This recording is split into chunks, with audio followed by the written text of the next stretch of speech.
subconscious mind. You need to understand that the mind is the root and the cause of all reality.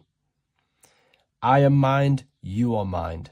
Every single living creature in this physical plane expresses and manifests mind. We are all the invisible substance of mind. We are all the source, which is God. We are all consciousness, which is mind. Before we manifest something physically, we manifest it within the realm of thought, which is the mind.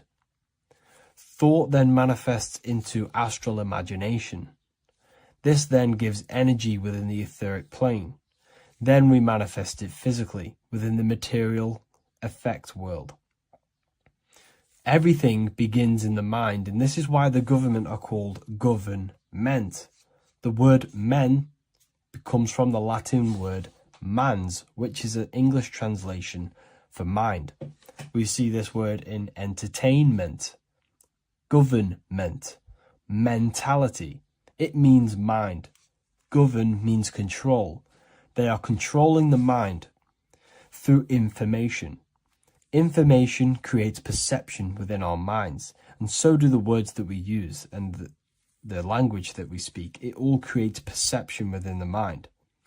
It is our perception that creates reality, and our reality is a level of realization. Your reality is realization. Everything begins in the mind. This is why they are controlling your mind through many different things. Okay? So essentially, they understand how the mind works. So this is why they manifest all things through mentally and not physically. Okay? You have a conscious and a subconscious mind. The conscious mind is what you are consciously aware of. It is the 10% of your mind. It is the mind that keeps you alert. A part of your conscious mind is for survival. A part of it is your visual field. A part of it is your just five senses. It is basically what you are consciously aware of right now. Your subconscious mind is the 90% of your mind. The subconscious mind is what holds all of your memories, your programs, and all things that you have ever experienced is all stored within the subconscious mind. It is this part of you where you draw memories from, where you draw your words from. I am consciously speaking, but the words that are coming out of my mouth are not thought about consciously. They are coming straight from the subconscious mind, where all programs and memories are stored. It is essentially this part of the mind which is manifesting our daily basis behavior. Because the subconscious mind stores the programs which we are operating our life off.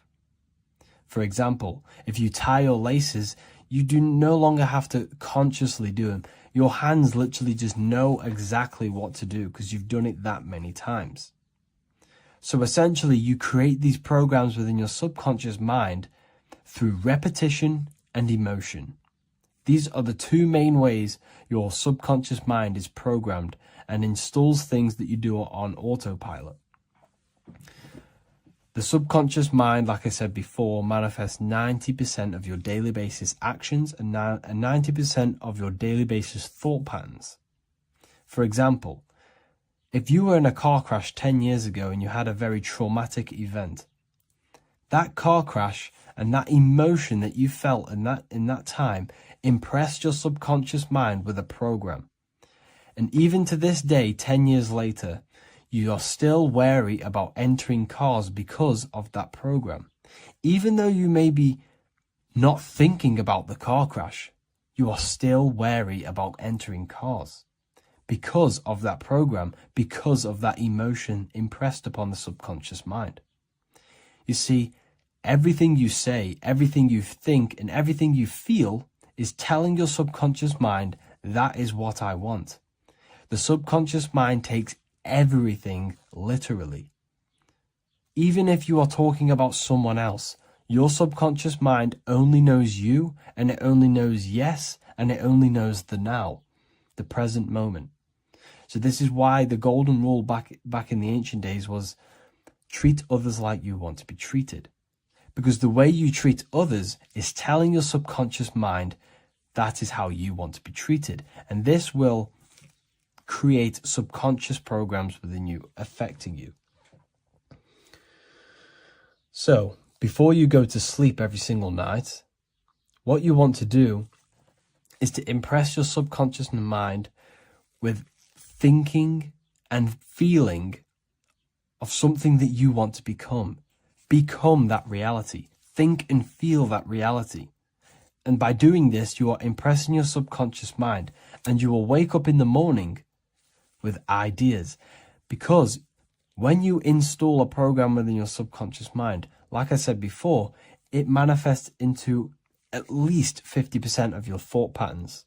So let's say I created a program within my subconscious mind of how to become financially free.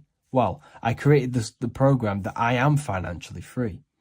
My conscious mind will start to slowly think about that program and how I can achieve that program, because the conscious mind operates on survival.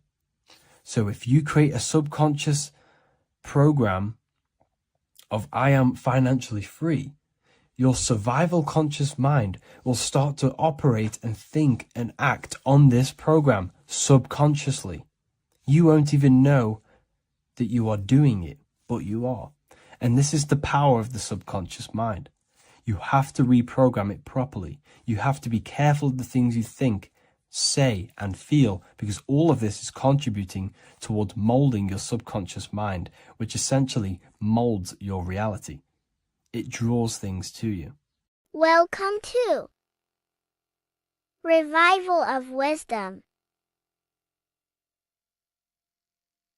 Today we're going to be breaking down Saturn worship and how the occult are linked in with Saturn. Okay, so first of all, let's start with the celebrities. All these celebrities are doing 666. Okay, covering the one eye, which also symbolizes the all-seeing eye, which is another occult symbol. But we're focusing on the 666, the 6 with the 3 fingers. Also, we have CERN with the 666 within their logo. Also Disney, okay, as you can see here, 666 within their logo. Pepsi, Coca-Cola, and even Cadbury's. Monster Energy with the 666 in Hebrew numerals. Unleash the beast. So what is 666 to do with Saturn? Because on Saturn, on their north pole of Saturn, there is a 6-sided hexagon. Okay, so Saturday is named after Saturn Day, the 6th planet. It is also the 6th day of the week and has a 6-sided polygon on its north pole, 666. Not only that, when you create a star out of the hexagon, you will create a 6-pointed star. Okay, with 6 triangles within the star and a 6-sided hexagon, which all adds up to 666. Okay, so this is why all these symbols contain 666. So why do they worship 666? Saturn. Because Saturn is the god of time and death. Okay, and order and lessons. Okay, Saturn is a very cold and dry being. That is the 6th planet from the sun. Okay, Saturn represents the winter, which symbolizes death. Okay, because all nature dies within winter because the sun's not there. So it represents darkness and death. It rules the zodiac sign of Capricorn. Okay, so in the celestial cycle, Saturn is always opposite the sun. So it's the opposite of the sun. So they're worshipping this energy which is death-like. Okay, this god which is death and does not bring life. Okay, and also is the god of time. Okay, also in the Roman and in Greek it's called Chronos. Okay, which is just a translation for time. It's also known as the Father Time, aka the Grim Reaper. Okay, the Grim Reaper, keep that in mind, we'll come back to this. Here are some more logos with Saturn. Okay, NAG, Internet, Wi-Fi. Okay, all these occult logos all worship Saturn. They are a satanic occult. They worship this death god, this evil god. Okay, this is where the cube now comes in. Okay, because what colour is associated with Saturn? It's black, because it's the absence of light. It's opposite the sun. So black is the colour associated with Saturn. Each planet has its own colour associated with it. Okay, so when you make the cube, okay, as you can see here, the cube out of the polygon, it creates what? A black cube.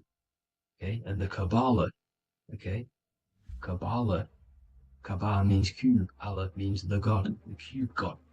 These religions are secretly worshipping this cube God, the god of death, Saturn, Satan.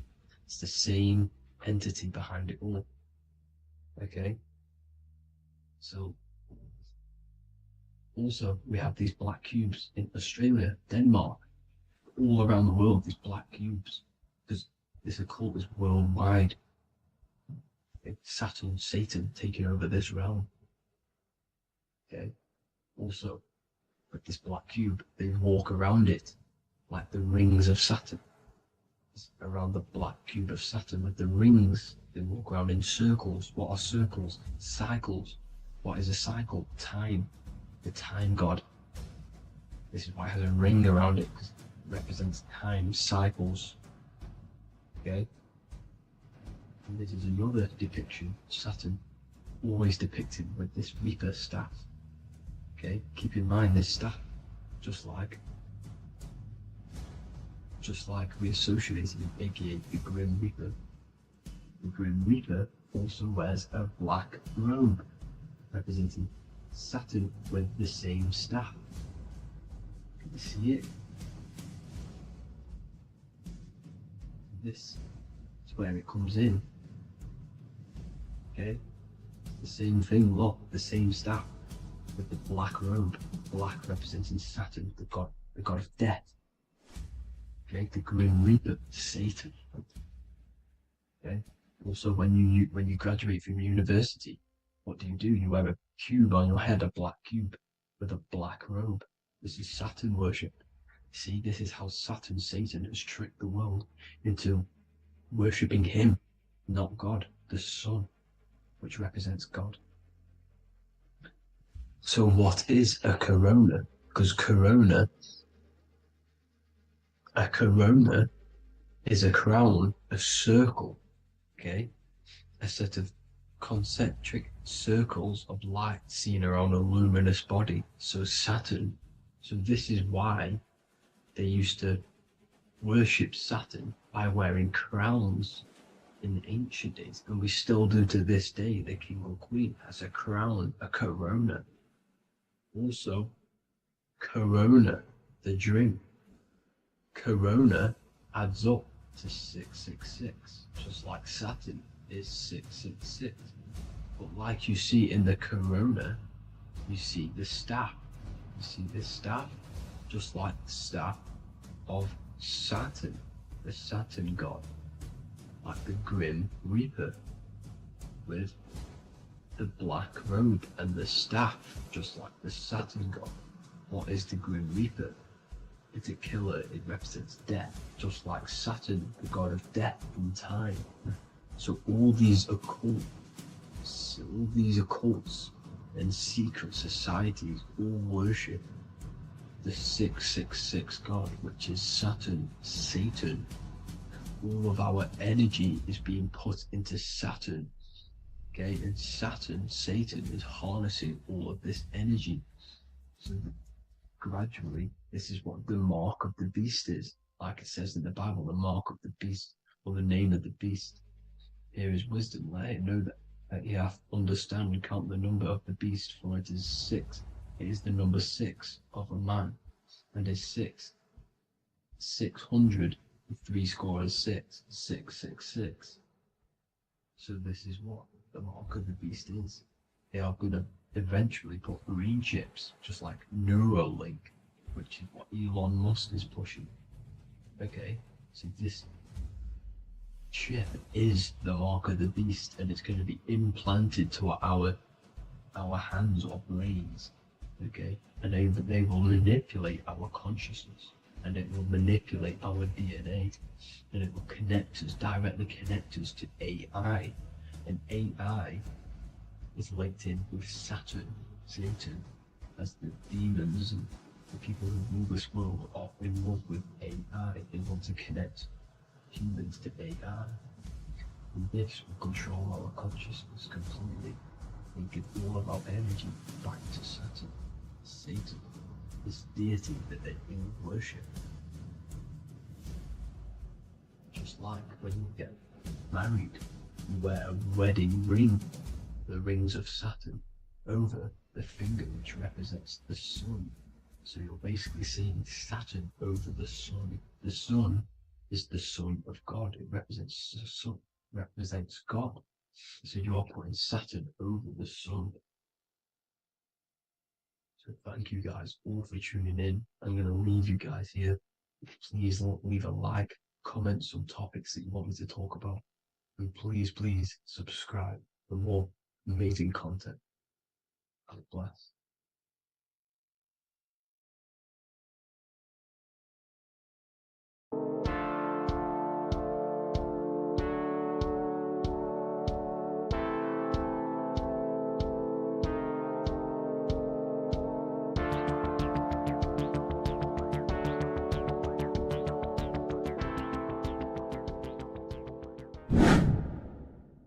Welcome back, people, to another occult lecture by Revival of Wisdom.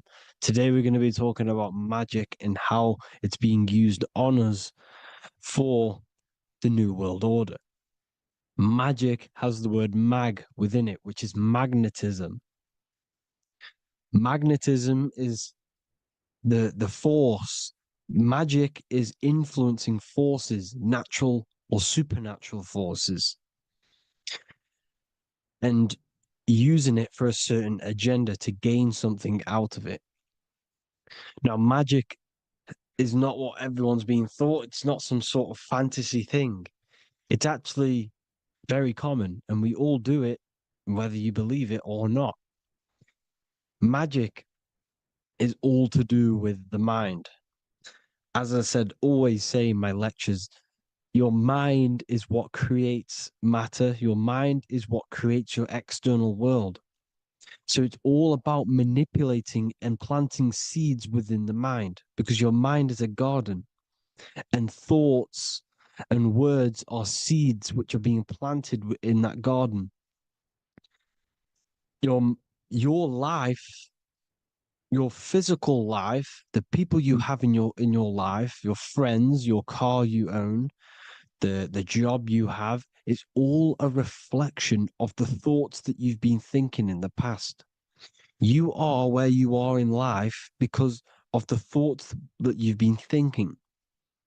Therefore, your life is a direct reflection and manifestation of your mind, the Garden of Eden. Okay? The mind is what they are targeting. What you see, say, and hear has a direct effect on your mind.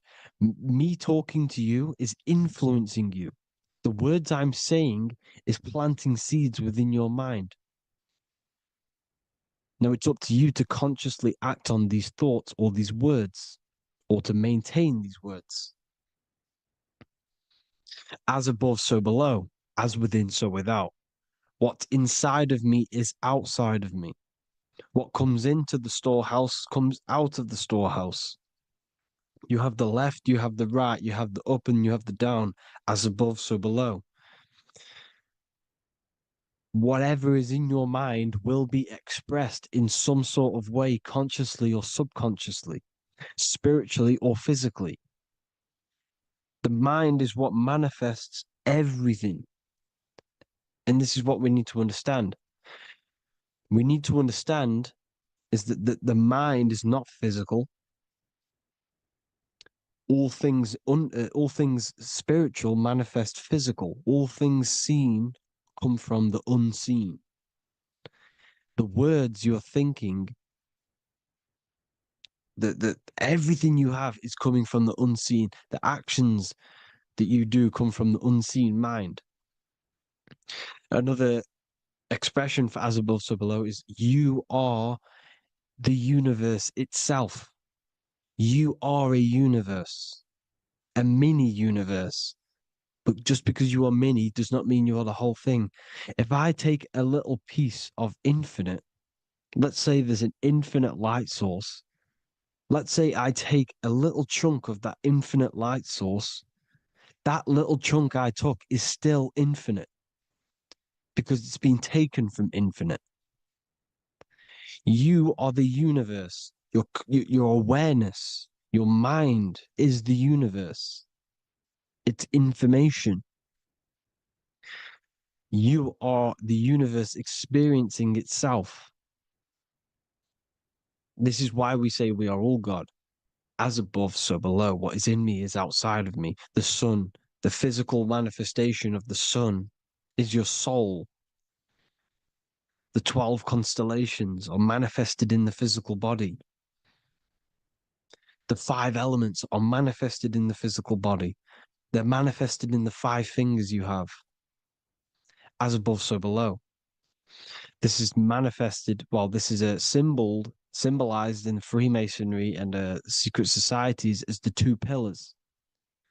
The mirroring reflection, the reflection of reality, the mirror, as above, so below. What happens in the mind, what happens in the astral, happens in the physical. This is Aleister Crowley.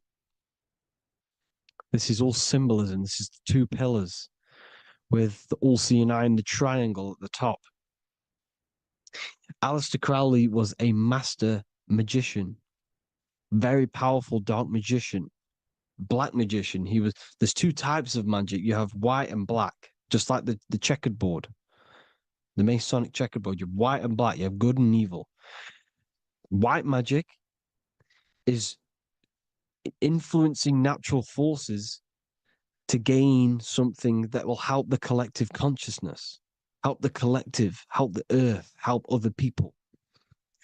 Black magic is something you manipulate something so you can get something personal out of it. Doesn't matter if it's good or bad.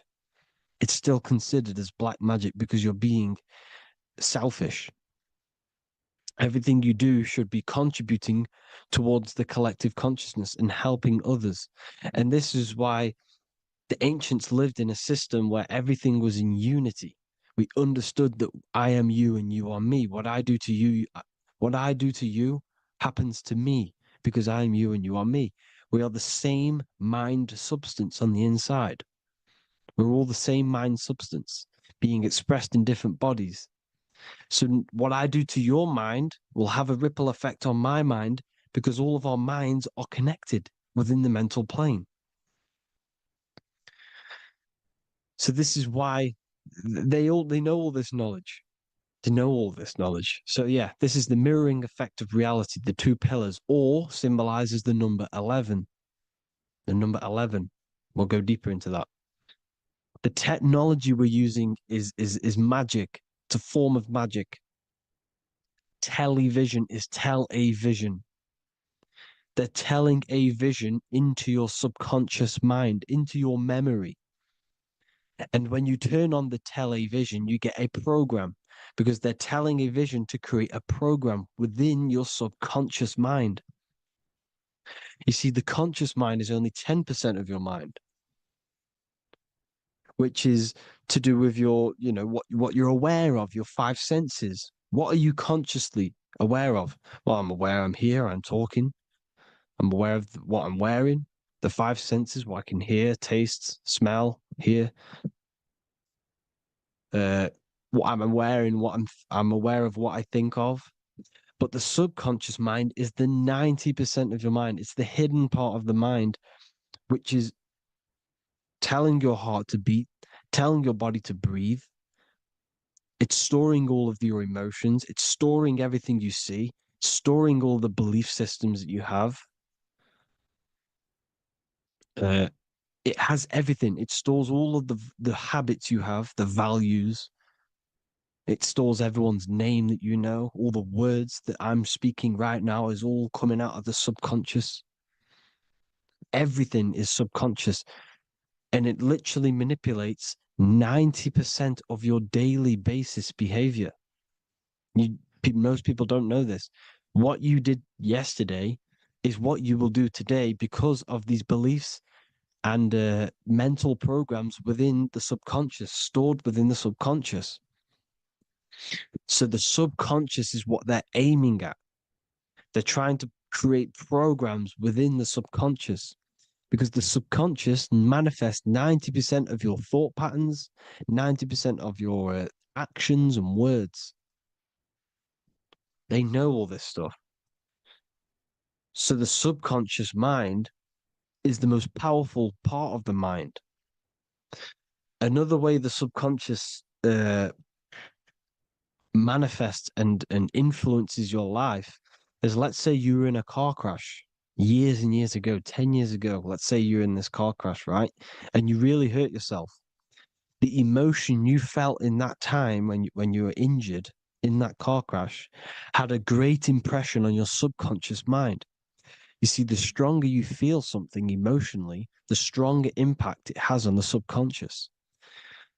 You can remember and recall that moment and very vividly because of the impact it had on the subconscious.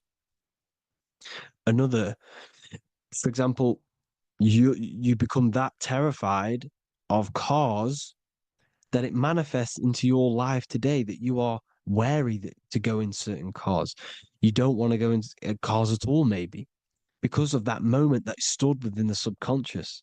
And it will manifest into anxiety. It will manifest into not going into cars. It will manifest into depression, maybe. These things, these emotional, very emotional, traumatic events have a great impression on our subconscious and they control your life. This is why you need to meditate and let go deep within yourself and let go of these internal, deep emotions that you may have repressed and keep pressing down and ignoring. But you need to address it and let go of these subconscious impressions you have, which are controlling your life, like anxiety, depression.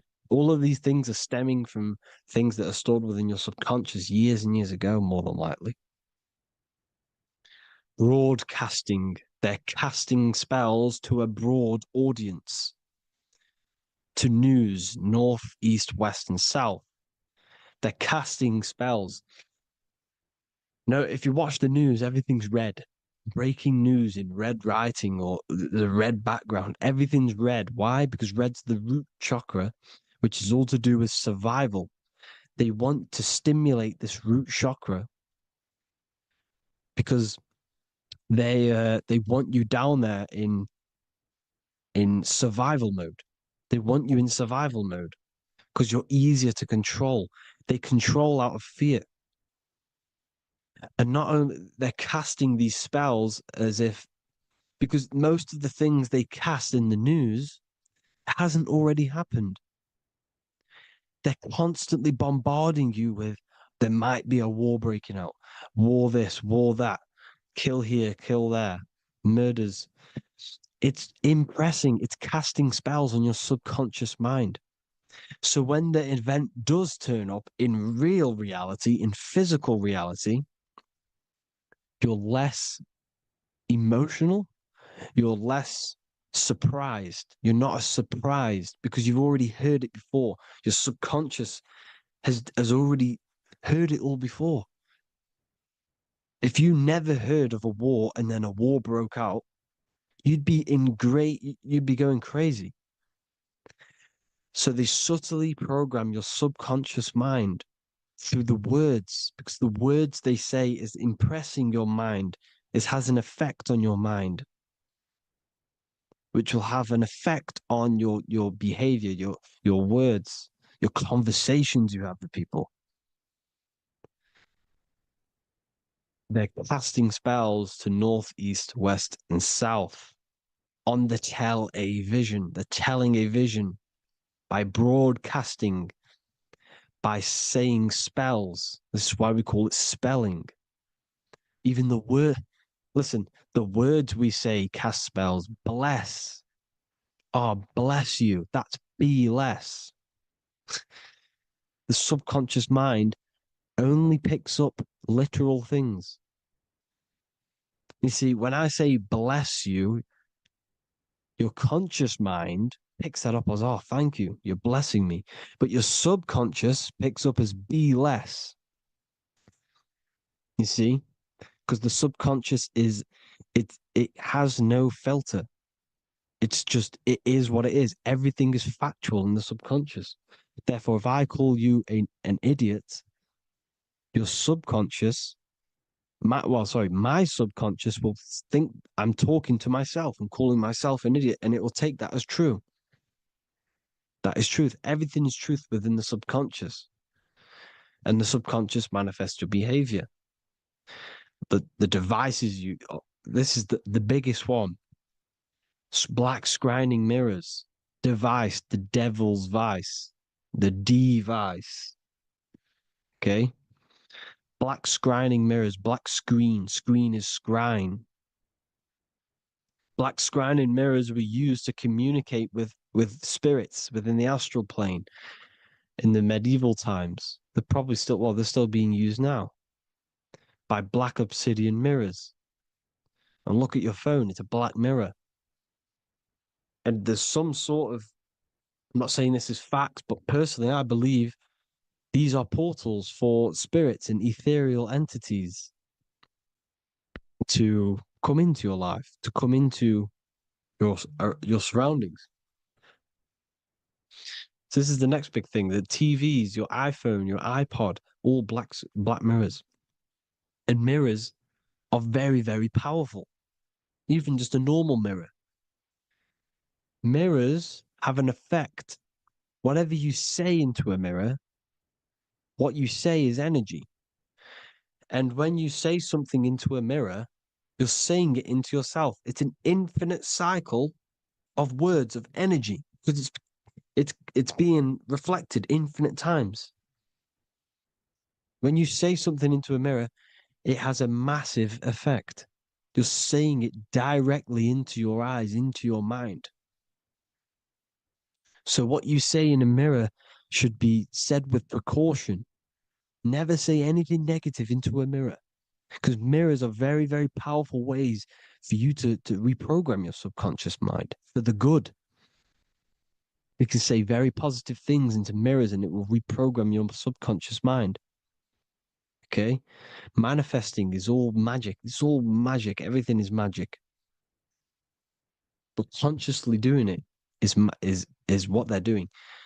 They hid this knowledge. Your phone is magic. It manipulates your mind. The iPhone, okay.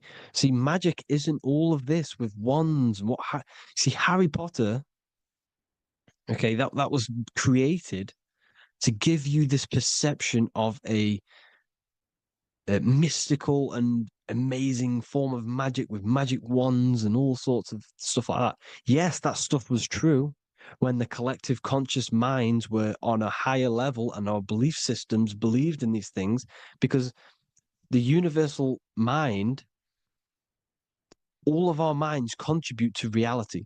If the masses don't believe in magic, if the masses don't believe in a certain thing, it's going to have an effect on physical reality.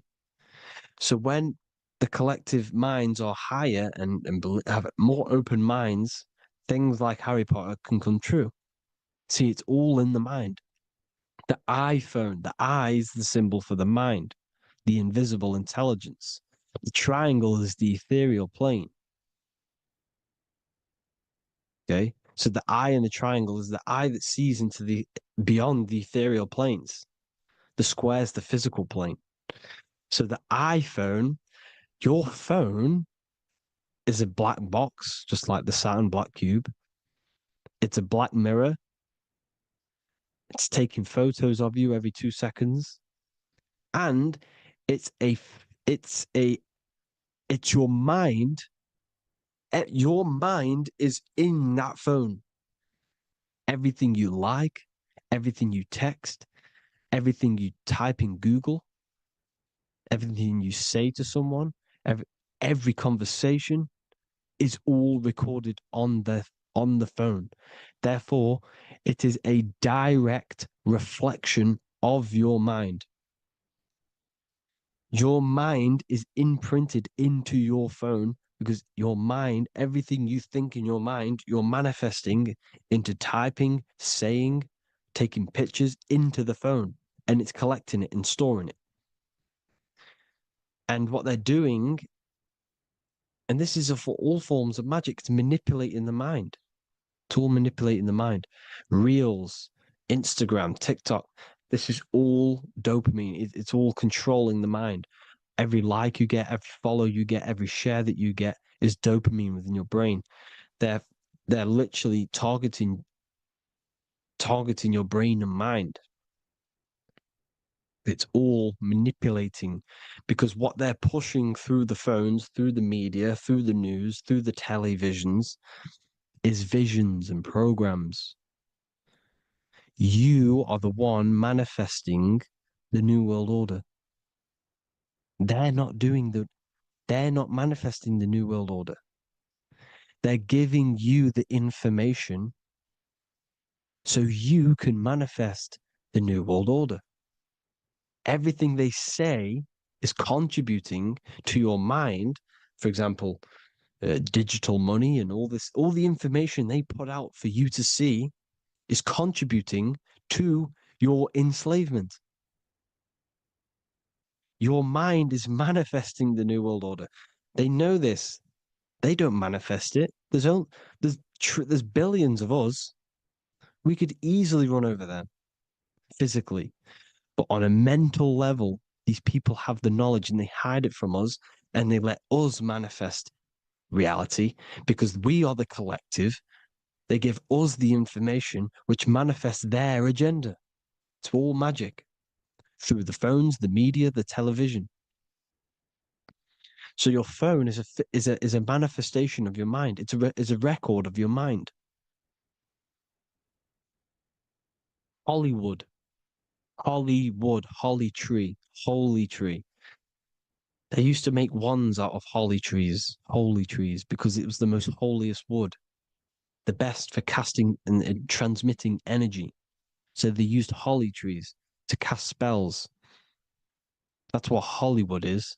And in Hollywood, they have the red tear, the blood drop next to the Hollywood sign, because it's all satanic. They're all black magicians. They use Hollywood to cast the spells through the music, through the films. You see, music is a form of magic. All of this is magic. Everything they do is a form of magic because they want an agenda behind it. But it's not black magic. They're letting us create our prison. This is what you have to see.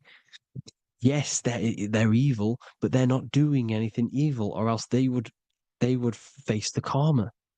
They let us manifest this agenda through giving in the information, by telling you what's going to happen in the movies.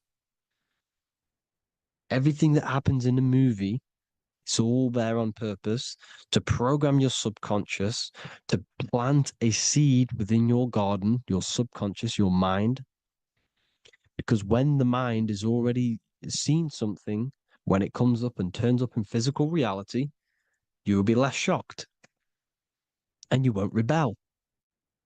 So they lure you slowly. They make you aware of these things over time. They make you gradually think it's okay.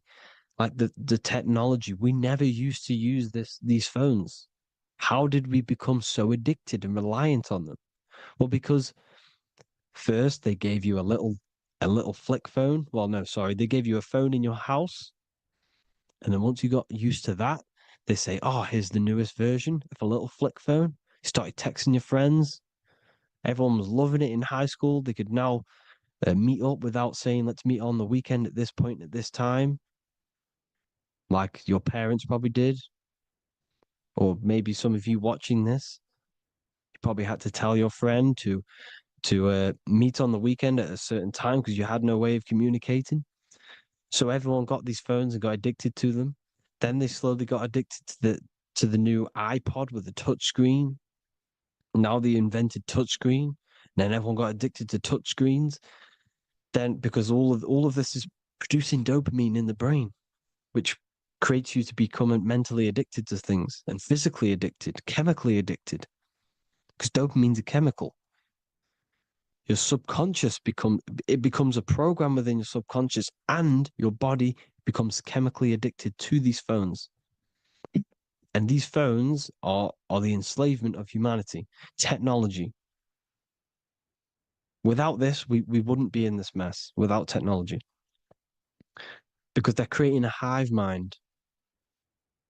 We're creating a hive mind. So back on track anyways, they program you. Look at the films, 9/11, 9/11, all produced by Hollywood. Here's the 11, like I said at the beginning, the two pillars which reflect reality. What happens in the mind happens in the physical. What happens in the astral happens in the physical. Okay, what happens in the physical happens in the mind. It's the two pillars, the mirrors. 9/11.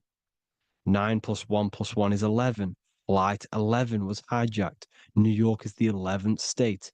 New York adds up to 111. This is not a coincidence. It's all a form of magic.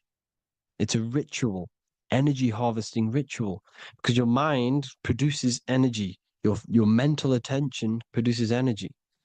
And they're feeding off this energy in the astral plane, these demons. Music is the most powerful. Personally, I think the music is one of the most powerful forms of magic they're using. Okay. Music is hypnosis. It puts your brain in a hypnotic state. It influences your electromagnetic field through vibrational energy. It reprograms your subconscious mind. Why do you think you remember the lyrics? You see, your subconscious stores all of the memories. Remember, the subconscious manifests 90% of your behavior. So therefore, the music you're listening to is manifesting your behavior. You wondered why some people wonder why they have drug addictions and they can't get out of violence and they can't get out of all this negative mind space. It's because the music they're listening to is creating a negative mind space. The words you listen to have plant seeds within your mind. So the reason you remember the lyrics is because that song created a program within your subconscious. Yes, that is what happens. You can use magic to reprogram your mind, but you can use music to reprogram your mind because it's all forms of magic. It's using natural mental energy forces to manipulate the physical reality. You manipulate your mind, you manipulate reality, physical reality.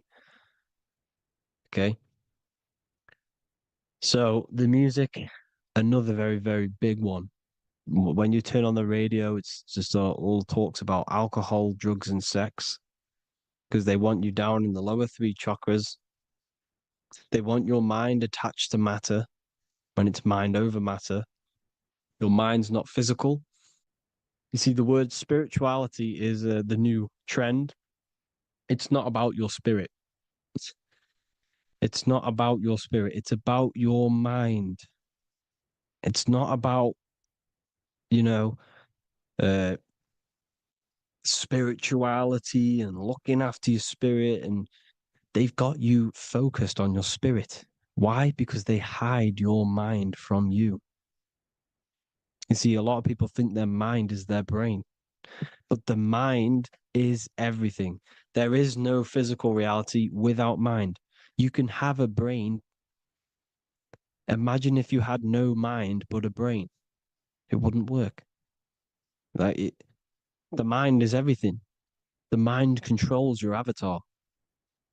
It begins in the mind before it happens in the brain. Then the brain manifests through the body. The brain's just an electrical computer. So that, you know, they've got people scared, or do I have a soul or not, and all this stuff.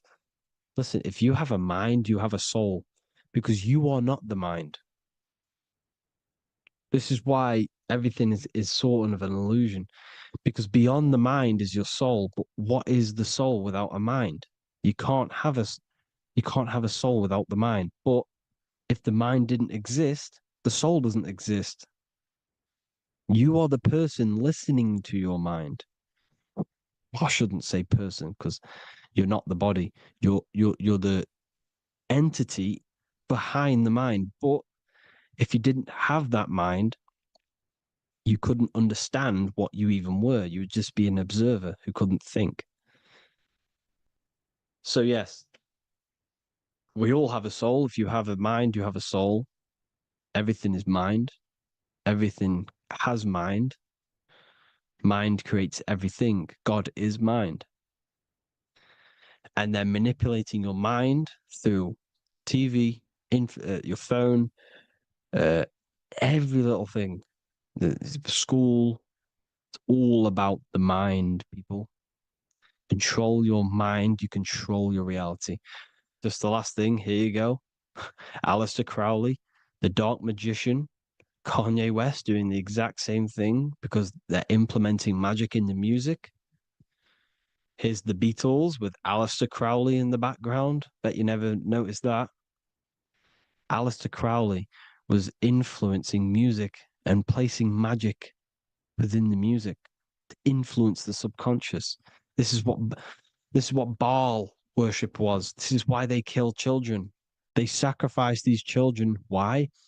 Well, because in order to ascend, in order to raise your consciousness internally, godly, by being good, God, or being in order to be good and raise your consciousness and to get something in the physical world, you have to sacrifice yourself. And what do I mean by that? In order to raise your consciousness and ascend, you have to sacrifice the lower nature of yourself. You know, you got to abstain from having sex to retain your sexual energy, to transmute it, or staying away from some poisonous foods like meat. So, staying away from blood. We shouldn't be consuming other animals' blood. We should be keeping our blood pure. We are humans. We shouldn't consume chicken blood, chicken germs. We are the most divine creatures on this creation. We are the most intellectual creatures in this creation. Therefore, we should keep our temples pure. We are not animals. If you want to associate yourself with an animal and go out in the wild, go and find a wild boar and go and try rip its guts out with your bare teeth, because you can't do it. You're not a cat. You're not a carnivore. Okay? So in order to ascend, you have to kill and sacrifice your lower part of yourself to ascend up to your spirit self, your mind self, the highest version. And the elites don't want to do this. So they sacrifice other things like babies to kill them, to exchange their life over to the astral plane, so these demigods in the astral plane can give them something in return in physical. They don't want to sacrifice their lower self, so they sacrifice other things for exchange, for physical pleasure. But the godly person sacrifices their lower self for their higher self to do good and ascend. So this is what all the Baal worship is, people, and this is why they're doing it. Hope you all had an amazing lecture. If you haven't already, go and get the Book of Wisdom for more information. You know, I don't go into dark stuff in this book, because all I do is enlighten people in this book. You can get it in Spanish, English, German, Italian, and French. Worldwide shipping. You can get the PDF or paperback. Or there is also a new one called the Human Health Guide 2.0. It gives you a list of all the foods, grains, oils, and nuts, everything that's alkaline and positive for the body and not man-made and hybrid. It tells you all the products to stay away from, how to fast, how to improve vision, how to improve everything, literally. So the Human Health Guide has been released. If you want that, I'll pull all the links in the bottom in the description. Hope you all enjoyed the lecture, people. God bless you all.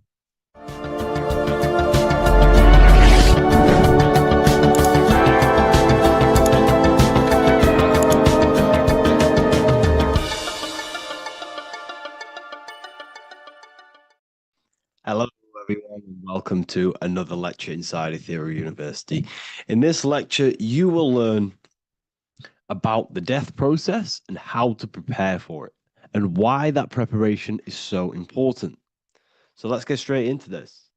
You must understand, as a spiritual creature that you are, you have a visible nature and an invisible nature. You never truly die. You are an eternal soul experiencing a temporary physical world.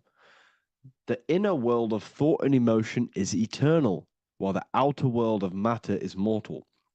Everything that is seen is mortal. Everything that is unseen by the eyes is immortal. When you die, your external physical world will be stripped away, leaving only your pure consciousness in its raw form, drifting within the astral plane. So here you see your physical external body and your internal world. And your internal world is your state of consciousness. It's your state of consciousness. Your thought and emotion is one overall state. Okay? So you must understand these planes.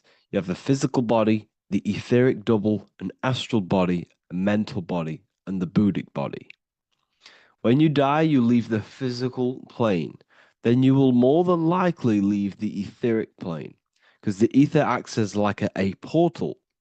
Everything comes out of the ether and returns back to the ether. I can break that down in another video in electromagnetism. But electromagnetism is ether, energy coming in and out of the ether. You will, every single day you die, every single day. There's a cycle of life and death occurring all the time. Every single day, you go to sleep, you go back, your consciousness slips back through the ether. And then when you wake up, your consciousness comes back through the ether into the physical plane. Death is just a bigger macrocosm of the microcosm cycle of life and death. So you will return back to the astral, which is the realm of imagination, infinite possibilities. And this is where thought forms start to manifest. Okay, so depending on how advanced you actually are mentally and emotionally, will depend how long you stay in the astral.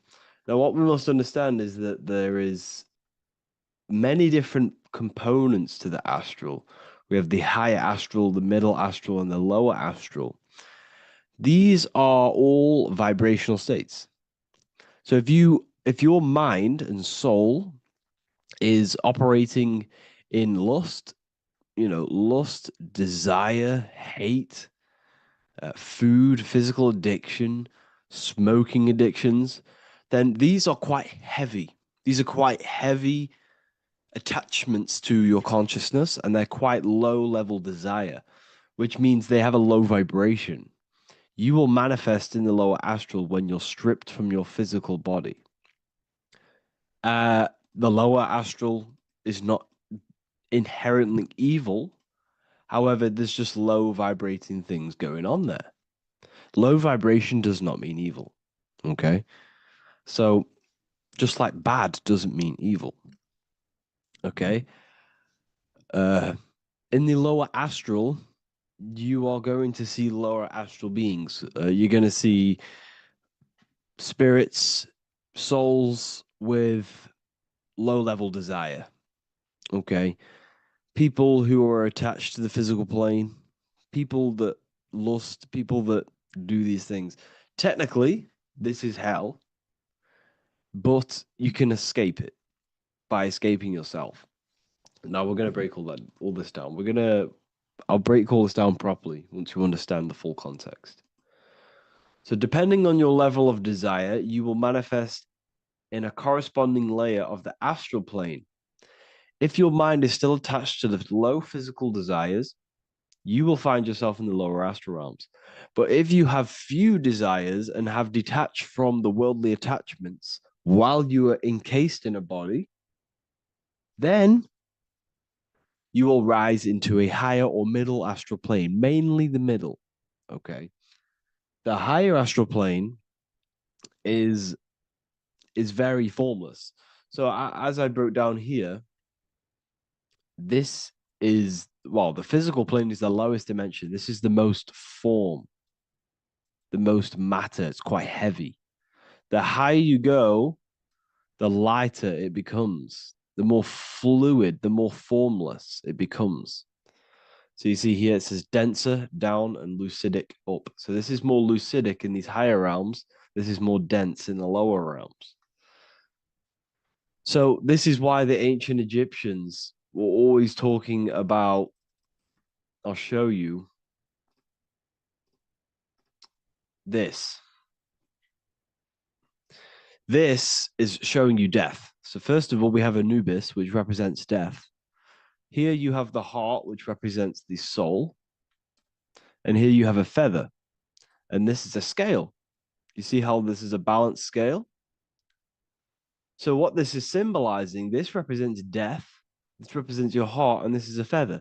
So when you die, your heart must be as light as a feather, which means your emotions, your soul, should have no attachments to the world. It should be light. It should be detached. This is why the word light and light are the same. Light is in heavy and light is in very bright.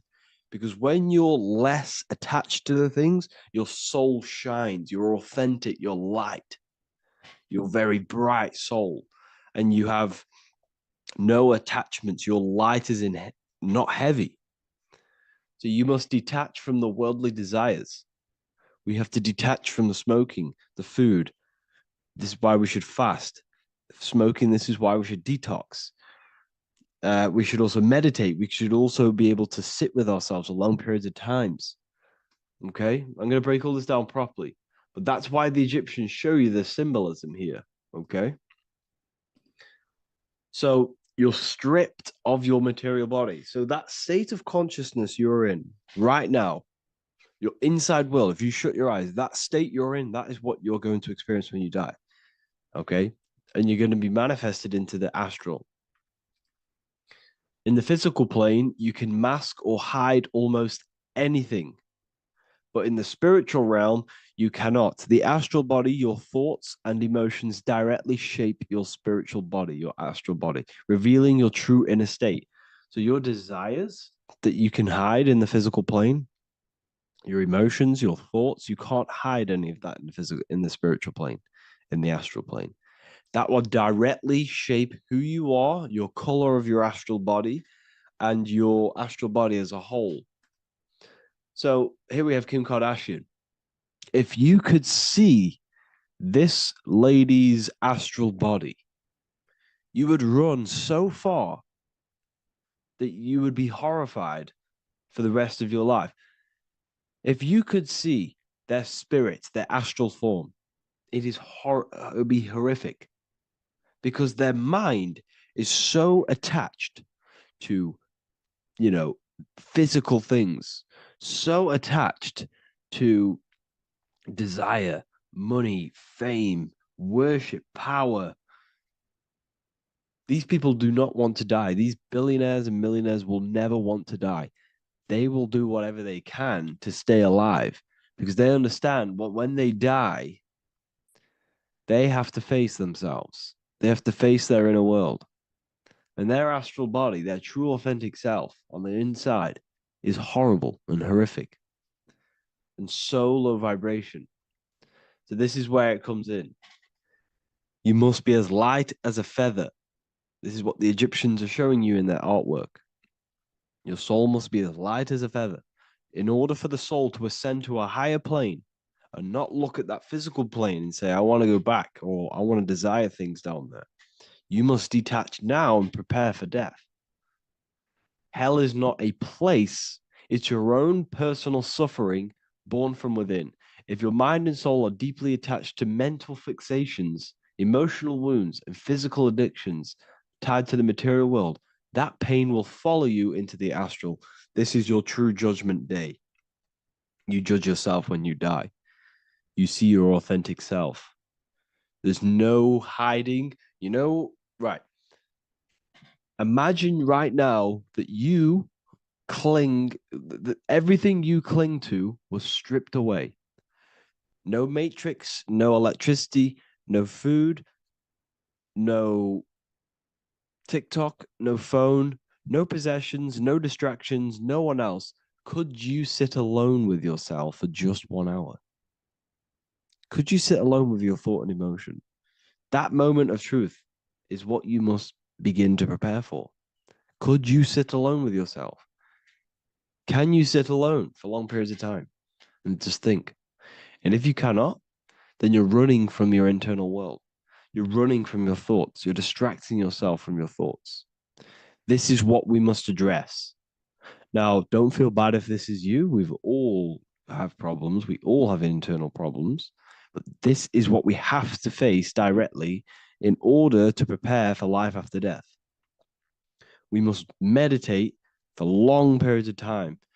Not even meditation. We should be able to sit with ourselves with no distractions and just think.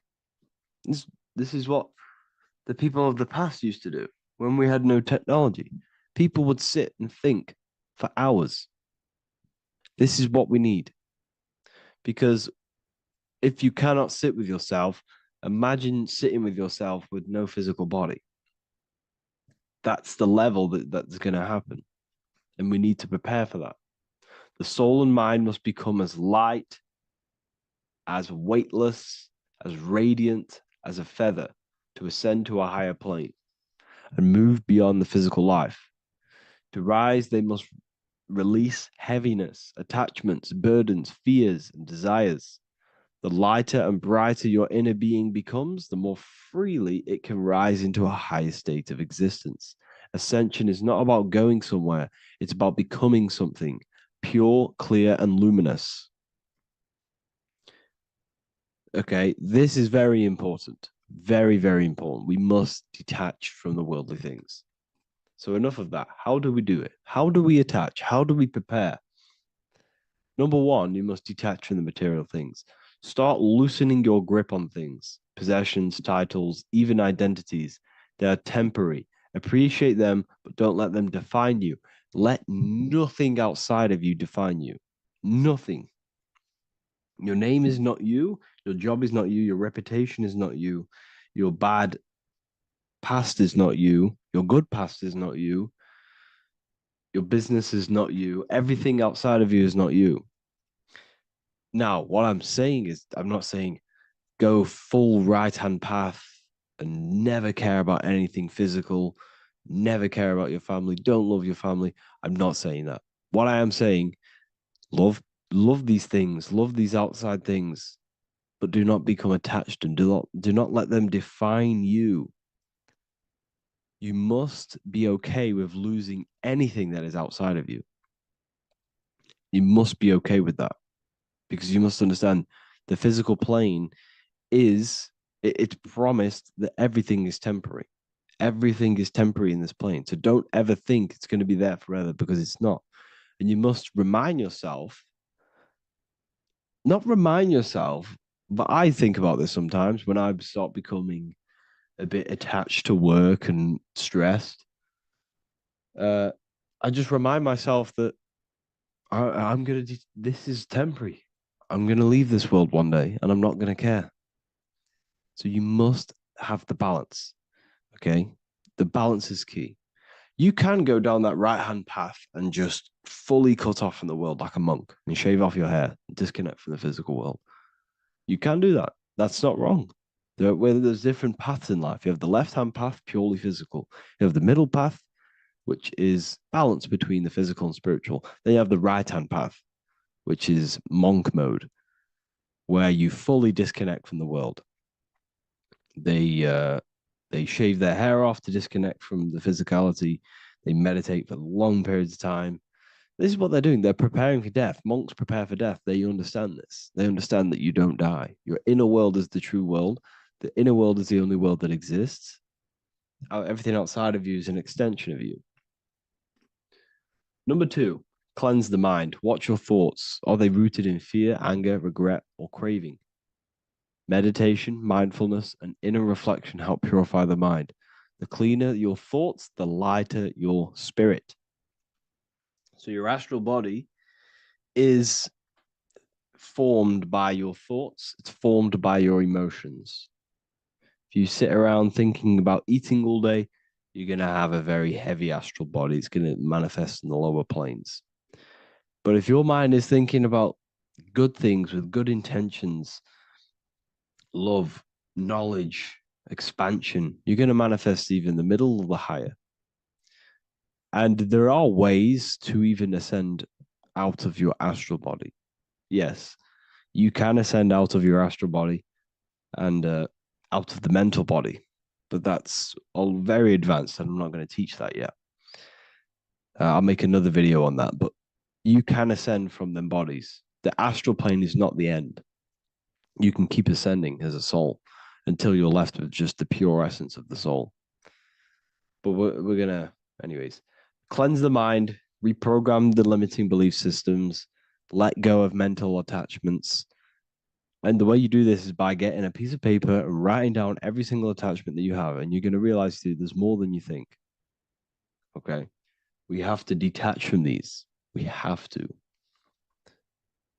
4, practice presence. Can you sit in silence with yourself? The more at ease you are with your own inner being, the less you'll fear death. The afterlife is just an extension of your inner world. It's so important. This is so, so important. Can you sit with yourself? If you cannot sit with yourself, you have some inner work to do. You have some thoughts to address, some beliefs to address, and some feelings to address. Okay, so practice sitting in the present, meditation, or just literally sit there and try and be okay with yourself. And if you can't be okay with yourself, then there's something you need to address, whether it's a belief system, whether it's an emotional trauma, or something. This is what we must reshape, refine, and let go of. Live truthfully. Speak and act from your soul, not from fear or ego. The more authentic you are, the more aligned you become with your true self, which carries beyond this life. The ego is your mind's perception of itself while being incarnated in this world. It's been shaped by your experiences, your thoughts, your beliefs, and your emotions. So your ego is basically this false thought form that you've created. It's a false layer of yourself that sits on top of your true authentic self. It's basically your physical character. When you were young, you had no ego. You were pure. You had a pure consciousness.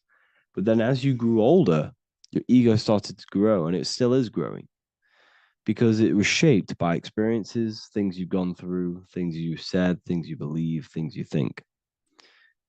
It's created by you, by your mind. And the ego is close to the word echo. The ego is the echo. It's an echo. It's a layer. It's a false identity.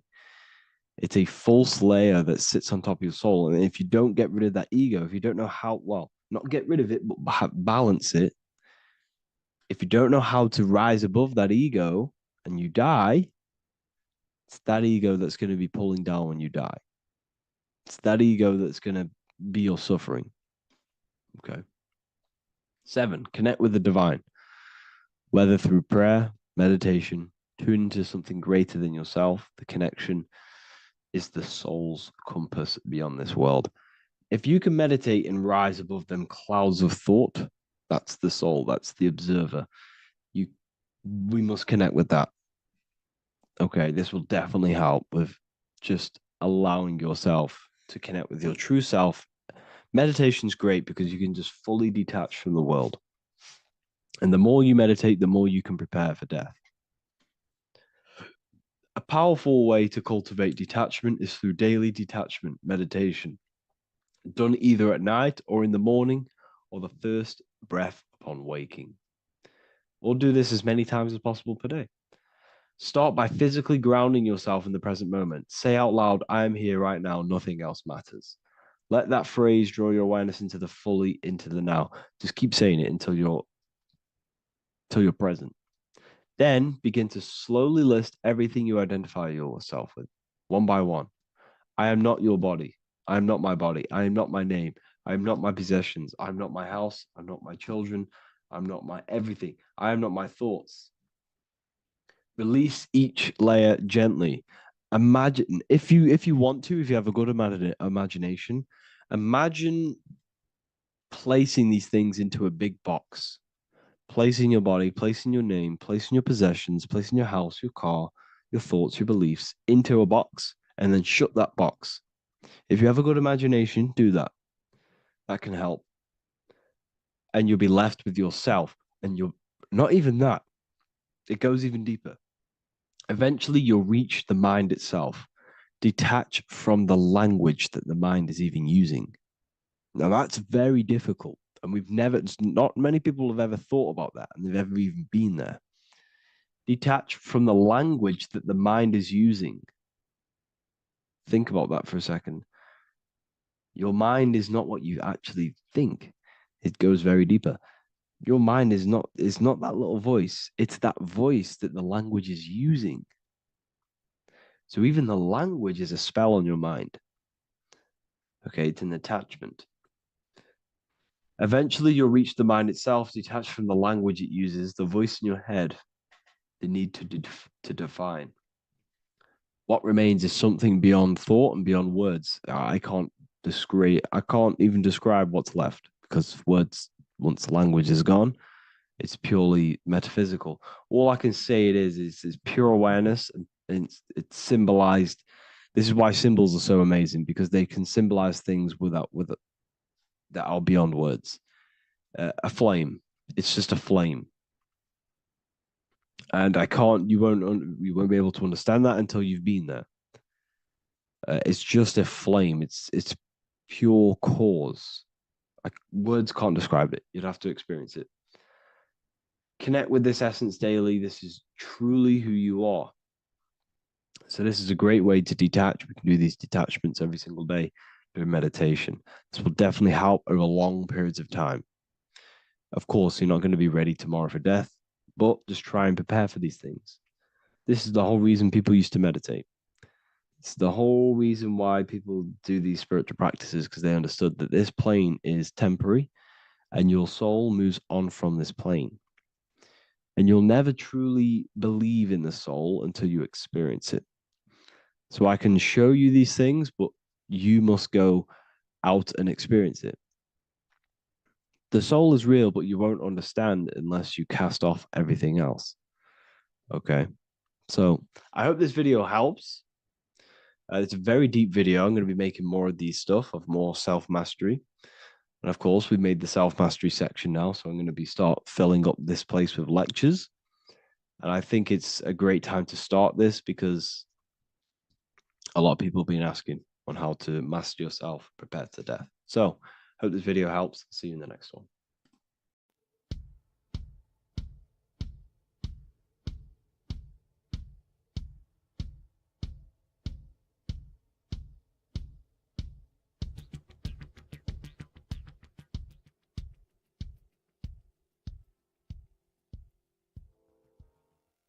Welcome people, we're back with another video.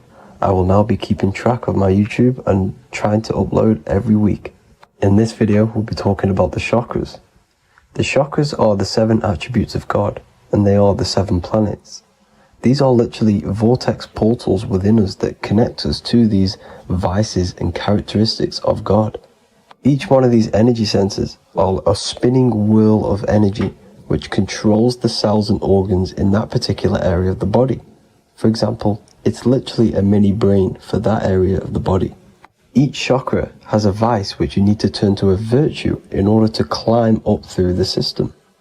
They work like a stairway system. You have to go through each chakra in order to unlock the one above. This process is turning matter into spirit as you descended from spirit to matter. Saturn is Satan, that's why it's the lowest chakra, and that's why the devil is red, because red is the lowest vibrational color. When you are in these lower states of consciousness, you are in your animal nature. This is your physical side of your nature, and you are mainly being driven by your animal instincts, or your ego. Moving back to your higher self or your spirit self is not an easy process, it takes a while. However, with discipline, consistency, and motivation, you can achieve this, and this is what the ancients called Christ consciousness. Once you have achieved this, it is basically a state of mastery of the mind. You no longer lust for the lower animal nature things. Now, let's start with the root chakra. This is located at the base of your spine, and you can feel this chakra by tensing your anus. This energy center is in control of your survival needs, your vitality, stability, and security. Now, if this chakra is unbalanced, you will feel insecure, fear, anxiety, unstable, low self-esteem, anemia, over or underweight, and constipation. In order to balance this chakra, you need to feel grounded, embodied, stable, calm, centered, a sense of safety, and trust in yourself and the world around you. The next chakra is the sacral chakra, which is located around the belly button area. You can feel this chakra just by sucking in your belly. This chakra is to do with relationships, self-worth, creativity, empathy, and most importantly, sexuality. This is the most important one in order to start to raise your vibration overall, is giving up the over-sexualized nature. In order to balance this chakra, you need to come into harmony with all the toxic relationships that you have. Get rid of the fear, the anxiety, the isolation, and 100% get rid of the over-sexualized nature. Lust is one of the most lowest vibrations you could possibly feel. It is literally manifesting hell. In order to work on this chakra, you need to feel self-worth. You need to do creative things, empathy, healthy relationships, and 100% being confident. The next chakra is the solar plexus. This is to do with personal power, will, metabolism, eating, happiness, and your self-esteem and self-identification. You can feel this chakra just above your belly, below your ribs, and you can suck in this area. If this chakra is blocked, you will feel lack of confidence, difficulty in manifesting your desires, low self-esteem, misuse of power, misuse of dominance, weak will, and shame in yourself. Biggest one for this chakra is overeating, as it's to do with metabolism. If you are overeating, you are literally unbalancing a lot of your lower chakras, not just the solar plexus. In order to work on this chakra and balance it, you want to have a positive self-identification. You want to feel happy, a happy self-esteem, effectiveness to people, not overeating, and a strong willpower. Now for the heart chakra, one of the most important chakras. Chakra is to do with love, understanding, trust, hope, openness, compassion, balance, and forgiveness. The most important because your heart is the tree of life in the body. It is the center of the toroidal field. It is the most powerful chakra. Your heart is 5,000 times stronger magnetically than your brain. Once you have hit the heart chakra and you start surpassing the heart chakra, you are now turning matter into spirit, as the lower three chakras are dense and physical, and the above the heart chakra are turning to spirit. As you can see already, this is a hard and long process of working on yourself physically and internally. The symptoms of a blocked heart chakra would be lack of love or too much love, difficulty to accepting or giving love, lack of compassion, loneliness, and lack of emotional fulfillment. Finally, a lack of connection with a divine or to nature. In order to balance this chakra, the most important thing and the most powerful thing you can do is loving people, accepting and giving lots of love. Second most important thing to balance the heart chakra is balance. You need a balanced life. You need balance in all aspects of your life. Now for the throat chakra. This is a very important chakra as it's to do with communication. A symptom of this being unbalanced is a lack of self-expression and putting on a front all the time, acting with the ego. In order to balance this chakra, you need to constantly self-express yourself. You can't be putting on a front. That voice inside your head, you have to let it come outward. Don't just block it off with a wall. Self-expression will lead to you gaining friends who actually like you for being you and not these fake friends that you have to put on an ego for. In order to balance this chakra, you need to express yourself, express the word that's within you. Don't be lying to people, don't deceive or be deceptive. The next chakra is the third eye chakra. This is starting to get very advanced and you are coming very close to spirit. Just before we head on, I want to announce the PDF is now available, containing all the presentations I've ever made, all into a condensed 38-page PDF. The link will be below this video for you to access. And if you want to learn how to create reality using your mind, how to attract your desires, how to get out of the situation you are in, the link will also be there for the Manifestation Mastery course. Now for the third eye chakra. The third eye chakra controls the pineal gland, which is your first eye. It's to do with your psychic abilities, channeling, telepathy, astral travel, visions, and connection to the higher self. You need all of the chakras aligned to get the full potential out of your third eye or pineal gland chakra. For example, if you're astral traveling and you fear something, you will be instantly shot back to your body. So you need to master all of the chakras before you go on and try and do these higher spiritual activities. Symptoms of the third eye chakra being blocked is lack of imagination, lack of vision, lack of concentration, blocked or clouded intuition, can't see the big picture, and especially overly reliant on logic and intellectual thinking. A good way to work on this chakra is imagining things, vision things, trust your intuition at all times, always follow that inner voice. Cut out the tap water which contains fluoride. Fluoride blocks the pineal gland. And cut out all junk food because all of this is affecting your pineal gland. When in meditation, you want to focus your eyes and your attention to the center of your head between the two eyebrows. This is where the pineal gland is located. This will help and awaken the pineal gland over time when you keep doing these meditations. Finally, for the crown chakra, this is to do with universal consciousness, all-knowing, enlightenment, cosmic connections, the God source. This chakra is blocked by being cut off from spirituality, plagued by the senses, being tricked into the five senses and being tricked into thinking you are the body. In order to work on this chakra, you need to feel grounded. You need to know yourself, your real self, the voice within you. Have common sense, have specific decisions that you're making, be very direct. Now we've got out of the way all of the chakras, I can now introduce methods and meditations which will help you unblock them spiritually. When meditating, you want to get into the present moment in a nice, comfortable position. Bring yourself to the present moment by saying, I am here right now, nothing else matters. Keep repeating this over and over with your eyes open or closed. After a couple minutes of bringing your attention to the present moment, you can now start to breathe in through the nose deeply and breathe out through the mouth slower than you breathed in. Place your attention on the chakra that you want to balance.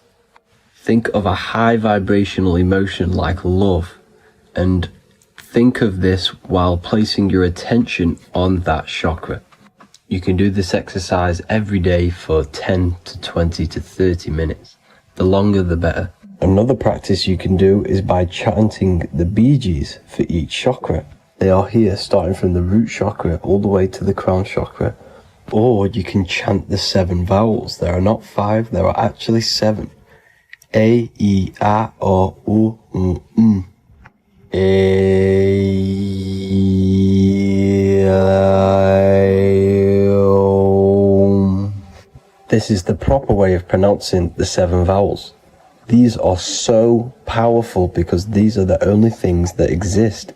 It is literally the sound of God. By pronouncing them right, you can actually create a lot of power within you and align your chakras. That's it for this video, people. I'd appreciate a comment and a like to help the algorithm. I appreciate you all. Love and light.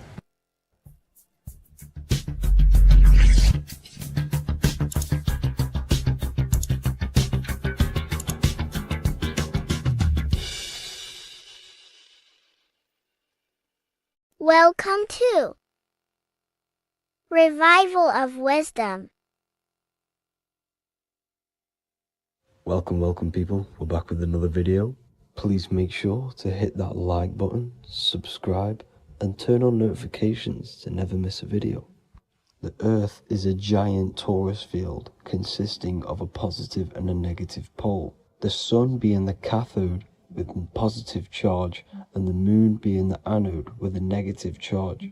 This is why the Sun rules over the day, giving you lots of energy, and the Moon taking your energy from you, making you go to sleep. Now, the plane that we live on is called the plane of inertia, and at the center of this plane of inertia is the North Pole. This is where the two electromagnetical energies meet. Now, this is where the most electromagnetic energy is stored. This is why all compasses will point north, because it's the most magnetic place in this reality. So the Sun and the Moon is spinning around this center point, which is stirring the ether of this reality and making everything move in circles, meaning this is a cycle. Everything's recycling itself. It's an organic simulation. The ancients also knew about this sacred land at the center of this reality, known as the North Pole. As you can see on this map from the 1500s of the North Pole, you can see 4 islands around this center black rock. Ancient civilizations like the Mayans, the Buddhists, and ancient Chinese also depict these 4 islands. The endless symbology of these sacred lands at the center has been going on for thousands of years. These sort of secrets are now kept by the elites, but as always they have to show the truth in plain sight, and this is what they are doing with the Windows symbol and also the Wizard of Oz. Now in the Wizard of Oz, as you can see, there's something called Munchkin Land. Munchkins are these unusually short people. Then on the ancient 1500s map, it says Pygmy. And then the Pygmy people in mythology are also these unusually short people. Just like Santa and his elves, they come from the North Pole. And elves are these unusually short people. These stories that we are told about Santa and Munchkins are putting truth in plain sight about this sacred land. This sacred land at the center of the earth is where the aurora borealis comes from and is being emitted from this black hole in the center, also known as the black sun. The aurora borealis is the earth's aura, hence why it has the word aura inside of it. It is the life-giving essence to all life within this realm. As this dualistic reality we live in consists of both physical and spiritual, the black sun is like our sun for the spirit. It's our spiritual umbilical cord, connecting us to the spirit realm. And the rising sun is the opposite. It's our sun for our physical 666 carbon suits, known as our human body, our physical aspect. As it states in the 40,000-year-old emerald tablets, deep in Earth's heart lies the flower, the source of the spirit. The flower of life is as thine own place of spirit, and streams through the earth as thine flows through thy form, giving off life to the earth and its children. So the North Pole is the core of this spiritual reality, and the closer you get to it, the more spiritual and lucid it becomes. So the elites have covered this up in order for us to forget the true nature of this reality. And they did this cover-up by introducing the globe model. Nicholas Copernicus was around in the 1400s, and he introduced the globe model. As you can see, he is a Freemason. He depicts himself with a globe and a Masonic compass in all of his paintings and portraits. Galileo was also a Freemason, as you could see in all of his portraits with a globe and a Masonic compass. He was also a massive part of introducing the globe model after Nicholas Copernicus. So yes, the globe model was a spiritual and political move to gain more control over the masses. After the globe model was then introduced, they introduced the theory of evolution by another Freemason, Charles Darwin. See how these two theories go hand in hand? They both degrade humanity and they make you confused of where we actually came from. By hiding the true form of this divine creation and hiding the true power of each and every one of us, they maintain control over the masses. Now this is order out of chaos, known to be the 33rd degree slogan of Freemasonry. Now this is the Masonic cosmology, and as you can see, you have the checkered board for the duality, the 5-pointed star for the 5 elements, the 4 corners for the 4 pillars, the all-seeing eye, which is Polaris, the sun, the moon, and the 7 stars. So even Freemasons are taught the flat earth cosmology and the true form of this reality.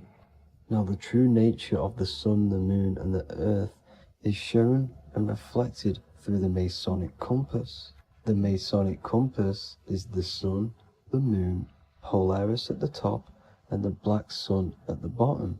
It makes sense why all the scientists who introduced the globe model all used the compass and the globe together, because it's truth in plain sight. As I explained in my other video, all Freemasons have to take the oath, so it goes to show, why are we all learning these theories from Freemasons who can't talk about certain topics that they learn about? Why should we believe their theories when they're holding back the real truth about this reality? Now going on to NASA. NASA means to deceive in Hebrew, and they are also funded by the government. They are not a private company. The old owner of NASA, Werner von Braun, on his grave has the Bible verse Psalms 91.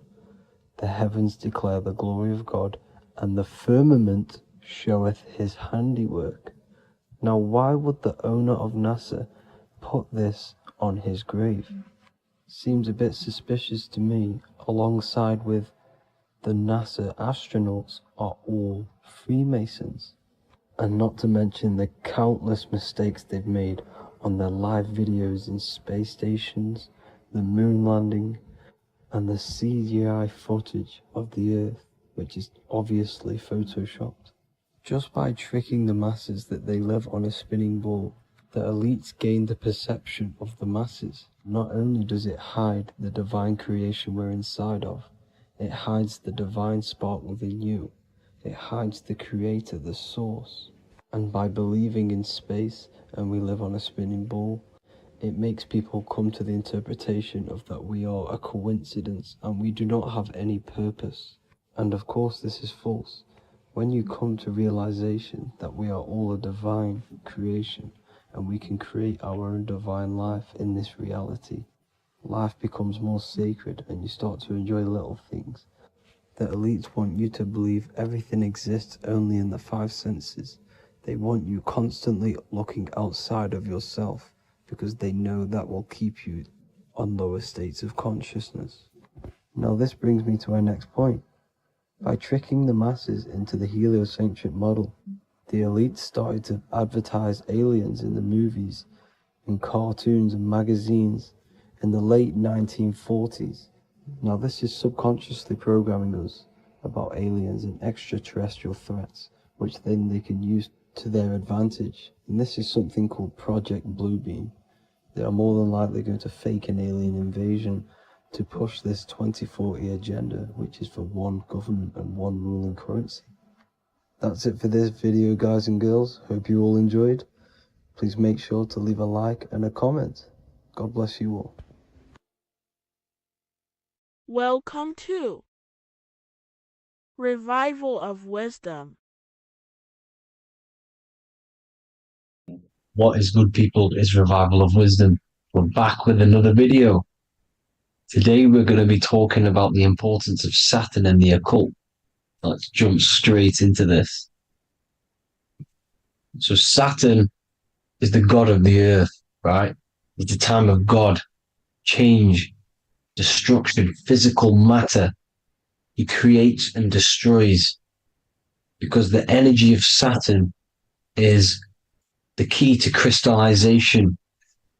It wraps things in physical matter, right? He creates everything, all life forms, and he takes things back because the day that you're born, that's the day that your expiry date is coming. The time is ticking until Saturn takes your life. This is why he's known as the Reaper. Okay? As he's personified as eating his child here in this ancient Roman painting. As you can see, he's eating the child. We are all children of Saturn, right? He creates physical matter, our physical bodies, right? He's the god of time because he's the slowest moving celestial body. He's the Lord of the Rings, as you can see here. He's the last one on the ring. He's the slowest one moving, okay? So he is the Lord of time, of destruction and creation, okay? This is why his name is Saturn, Satan. He's the devil, okay? But I'm not saying Saturn's evil, guys. It's a part of life. Everything lives and dies, right? He's the key to crystallization.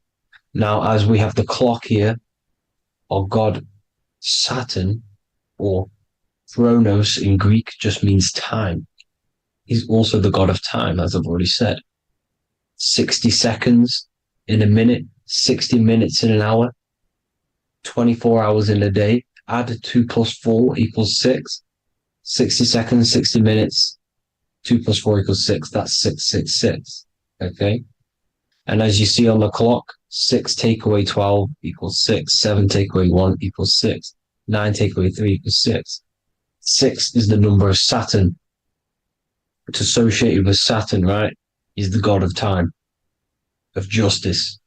Everything goes back to the Reaper in the end. Everything lives and dies. Now, the artwork of him, he's always got the Reaper staff. You see, it's personifying death.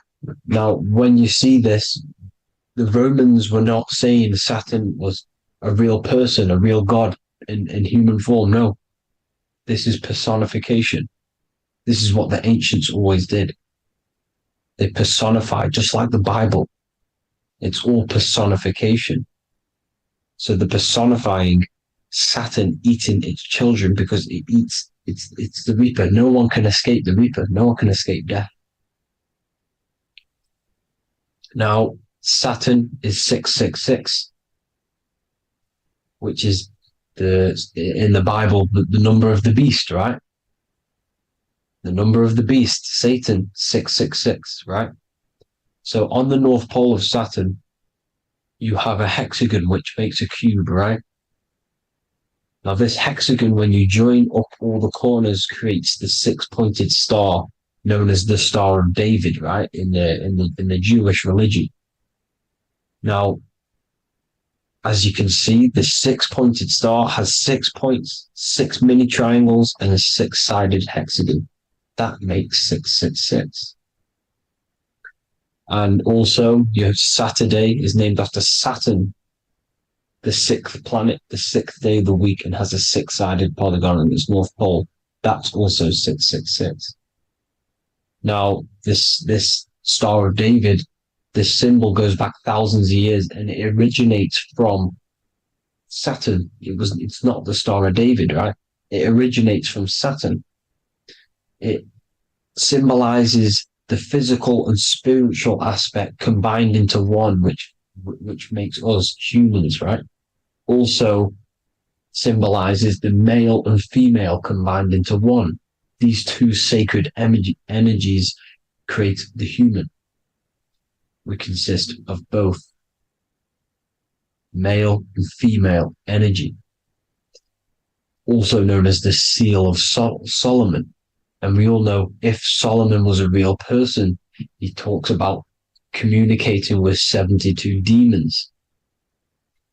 He could apparently in the text, he could communicate with 72 demons, and this is sorcery. This is black magic. Now, this symbol is associated with hexing people. When you place a hex on someone, that is a form of witchcraft, which a hex is just a curse. When you're cursing someone, this is black magic. Now, the black magician would stand in the middle of the symbol and cast his spells onto other people.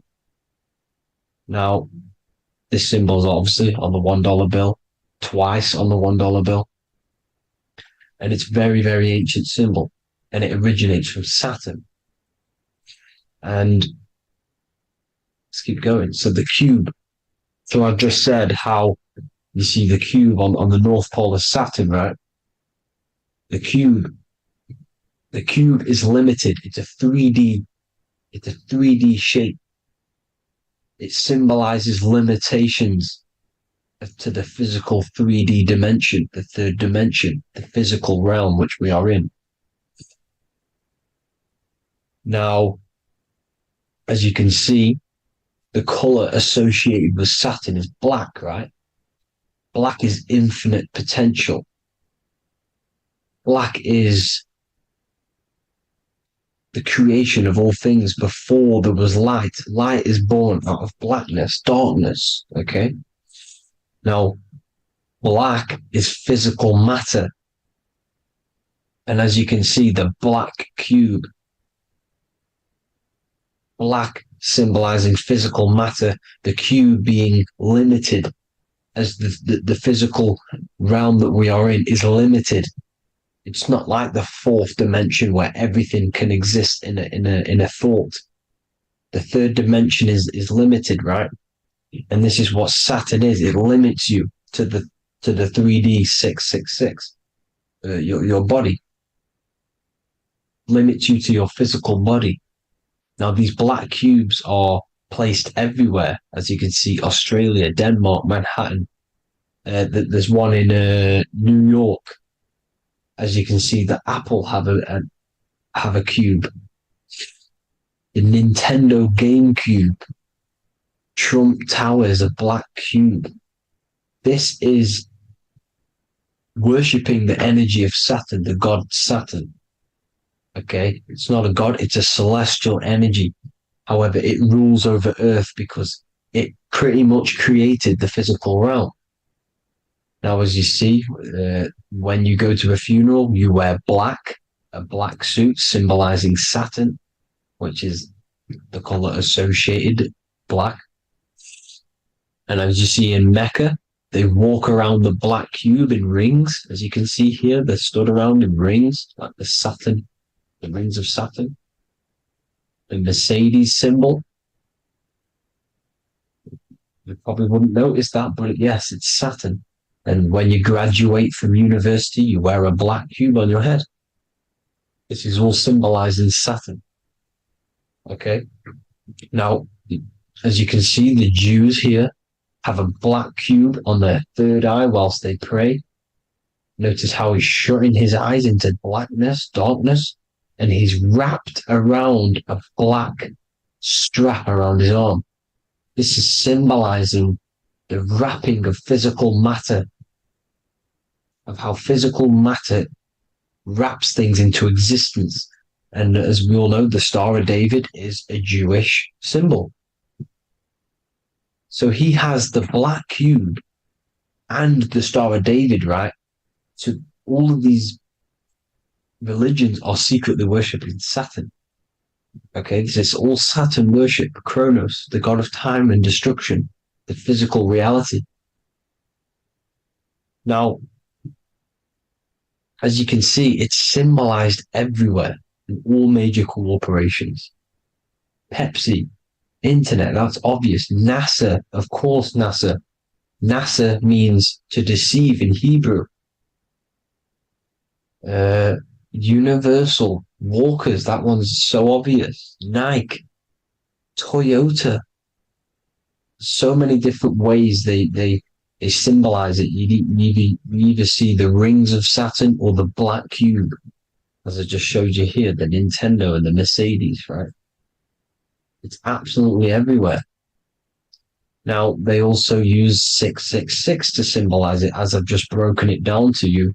666, the World Economic Forum. We all know how they're trying to enslave us into this new world agenda. Google Chrome, CERN, Disney, Coca-Cola, Cadbury's, all of these have 666. Now, every UPS barcode has 666. And even www is Hebrew for 666, as you can see here. Monster. It's the same Hebrew letter that means 666. Drake, 6 God. That's his God, Saturn. Why? Because they love physical realm. They love the physical dimension, the third dimension. Because they can rule here through riches. They can build an empire here. It's not like the fourth dimension. They don't want to ascend. They want to stay down here in the physical realm. Okay? Now, this is why they're cloning. They can move their consciousness into other clones to live forever. This technology exists. This is why they love the third dimension. As you can see, all of these sellouts here, Drake, Leonardo DiCaprio, you know, all of these people doing 666 because this is their God. This is their God. They love the physical realm. They sold their souls for wealth and fame in this physical realm. So why would they leave? You see? Now, this isn't all just evil, okay? So you have 7 chakras, right? You have 7 days of the week, 7 solfeggio scale notes. These are frequencies, the solfeggio scale. Now, it's called the Saturn moon matrix because the moon symbolizes your mind, because you're created out of the Holy Trinity, which is body, mind, and spirit, right? That's the triangle, the equal triangle, body, mind, and spirit. Now, the 3 main celestial bodies are Earth, Moon, and Sun. The Earth being your physical body, the Moon being your mind, and the Sun is your soul, hence why it's called solar. It's a solar soul. Now, these symbols are alchemical symbols. So when you're doing alchemy, you use these symbols to obviously symbolize what we're talking about. Now, as you can see, these are all the symbols of the planets. Now, Saturn is created out of the moon on top, the moon on the bottom and the earth on top, as you can see here. You see? And this creates the number 5. Now, with the moon being your mind and the earth being your physical body, this is mind over matter, because the earth is your body's matter. This is matter over mind. You don't want to be matter over mind. This is low states of consciousness.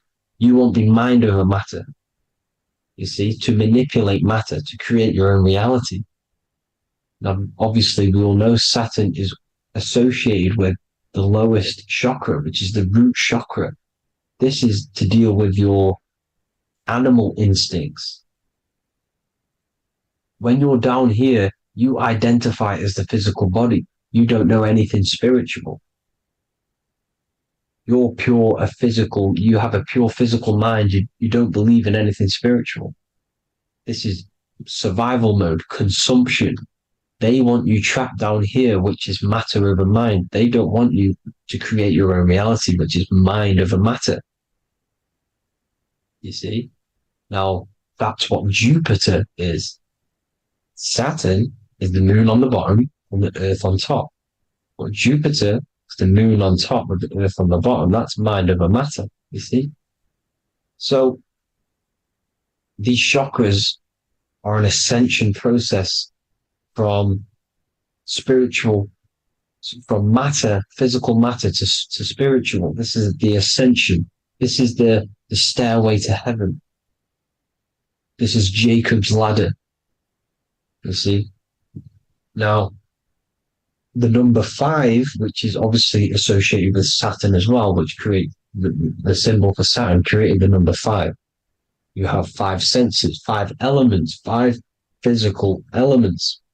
As we all know, Saturn crystallizes everything into physical matter out of the 4 elements. 5 fingers and toes, 5 points of man. Okay, the number 5 is the number of justice. Saturn holds things back. He restrains things from you, makes you learn the lesson. Now, 666 is not all evil. 666 is the atomic structure of the carbon atom. 6 protons, 6 electrons, 6 neutrons, right? We are carbon-based life forms. All life forms are based on the bonding properties of the element carbon. Because Saturn crystallizes everything into physical matter. Now, the Masons symbolize this with the checkered boards. They have the black square, which is obviously matter, as I just said, the black cube. And spirit is the white square, because white is eternal light. White and light, you see. Black is physical matter. Now, this is what we are. The point of our soul is to transmute from matter to spirit, but these are interchangeable. This is the constant cycle between spirit and matter, spirit and matter. High vibrational matter turns into spirit. Low vibrational spirit turns into physical matter. You see? Now, we are carbon-based life forms. This is what 666 is, the number of the beast. When I say we, the physical body is the beast. It's the animal. It's the carbon suit to operate in this physical dimension, in this physical realm. See? It's the vehicle used to operate in this physical realm. But your mind isn't from this physical realm, you see? The brain is the physical manifestation of the soul. Okay? So, as you can see here, the spine is an extension of the brain. Everything goes back to the brain. This is literally what your physical body is. You see, this is the nervous system, and everything reports back to the brain, and everything's controlled from this control center. And this spinal column, at the top of the spinal column, is your third eye, which is known as the pineal gland. And this is the seat of consciousness. It's the center of consciousness. That is your true self, pure consciousness. This body is just a physical body. This body is mortal. This body runs out, but your consciousness lives forever. They don't want you knowing this. This is why they keep you down here in your lower chakra. They want you to believe everything is just physical. They don't want you to believe in the spiritual side of reality. Because this way they can manipulate you, right? They want you matter over mind, because they know your mind creates reality.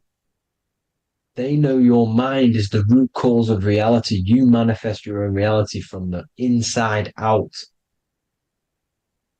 So this is why they control your perception of reality. They control your information in order to manifest their new world order. You, who are ignorant to knowledge and wisdom, you who are ignorant are manifesting their agenda because you accept their information and their perception of this reality. Now, this is why they tell you the globe model, the heliocentric model, to trap you into physical matter. Now, if you understood about this true form of this realm, you'd understand that there's a spiritual side behind everything. The spiritual side, something has to exist. The root cause of reality is higher planes of existence. It happens in the mind before it happens on the physical plane. You see? They don't want you knowing this. They want you matter over mind, which is the symbol for Saturn. Moon over Earth. The Holy Trinity.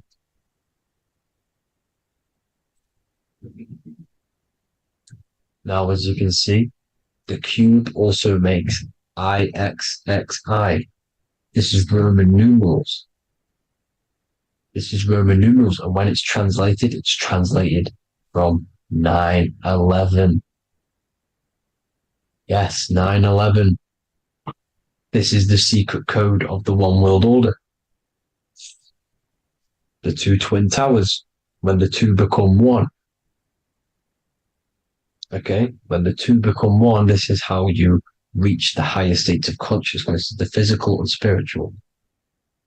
Now, as you can see, the 9/11 memorial are two black cubes. It's two black cubes. This is all Saturn worship. Now, I'm not saying that Saturn is an evil celestial body, right?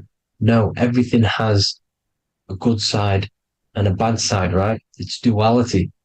The spirits of Saturn on the dark side are the most evil demonic spirits.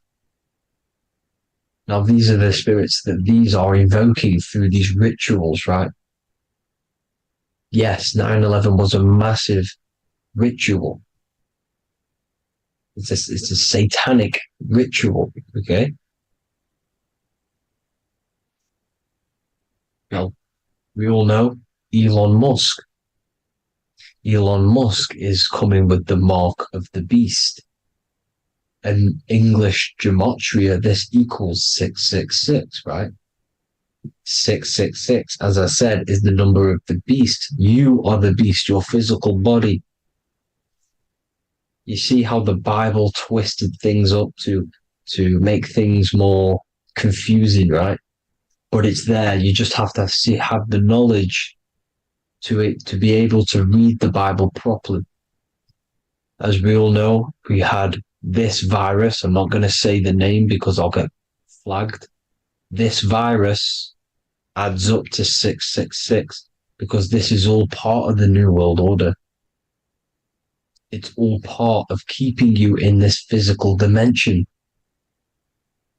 Okay? Now, as you can see here, Novus Ordo Seclorum on the back of his shirt, on Elon Musk's shirt. This is also on the $1 bill, Novus Ordo Seclorum. This means New World Order. Yes, New World Order. This is on the back of Elon Musk's shirt. And as you can see here, he owns Neuralink, which is the brain chip, which they're going to be putting into implanting this onto your brain.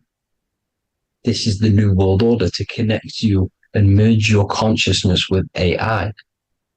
Neuralink and Meta, he owns Meta as well, which is the metaverse. These are going to be linked in, hence why they have the same symbol, but just in a different format. It's the infinity symbol. And the infinity symbol comes from the torus field, as you can see here, your electromagnetic field from around your body. Now, the end goal is for this New World Order is to trap your consciousness inside of an alternative reality being projected from the metaverse. Because the metaverse will be the reality. Neuralink will be the brain chip inside of your brain, projecting your consciousness into an alternative reality while they harness your energy of your physical 666 body. Now, this stuff gets real deep, people. Now, this is the end goal of the New World Order, is to connect you with AI. This is why they're trapping you and keeping you in these lower states of consciousness in the Saturn associated root chakra. So you don't find out about the spiritual side of reality, because if you knew the truth of this reality, you wouldn't connect to AI. You see, you have the power within you to travel to other worlds, the astral plane, for example. You travel to different worlds when you are sleeping. Okay? They want you to know it's just a dream. However, their end goal is to trap your consciousness and feed off your energy, spiritually and physically. Okay? I don't know why these people are just pure evil. As I said, evil love bondage. They love the physical dimension. They don't want to ascend to other realms.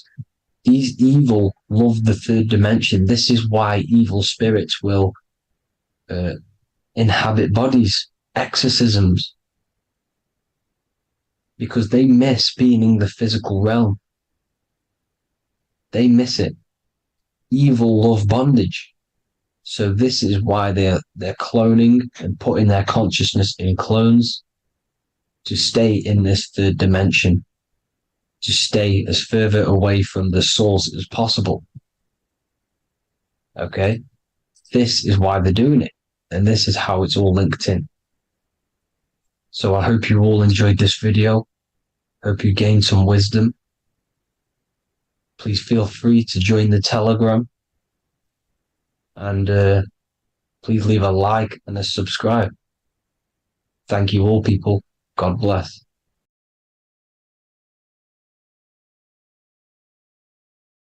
Neo is plugged in on the back of the neck, which is the reptilian brain stem. The reptilian brain is all to do with survival mode, survival state.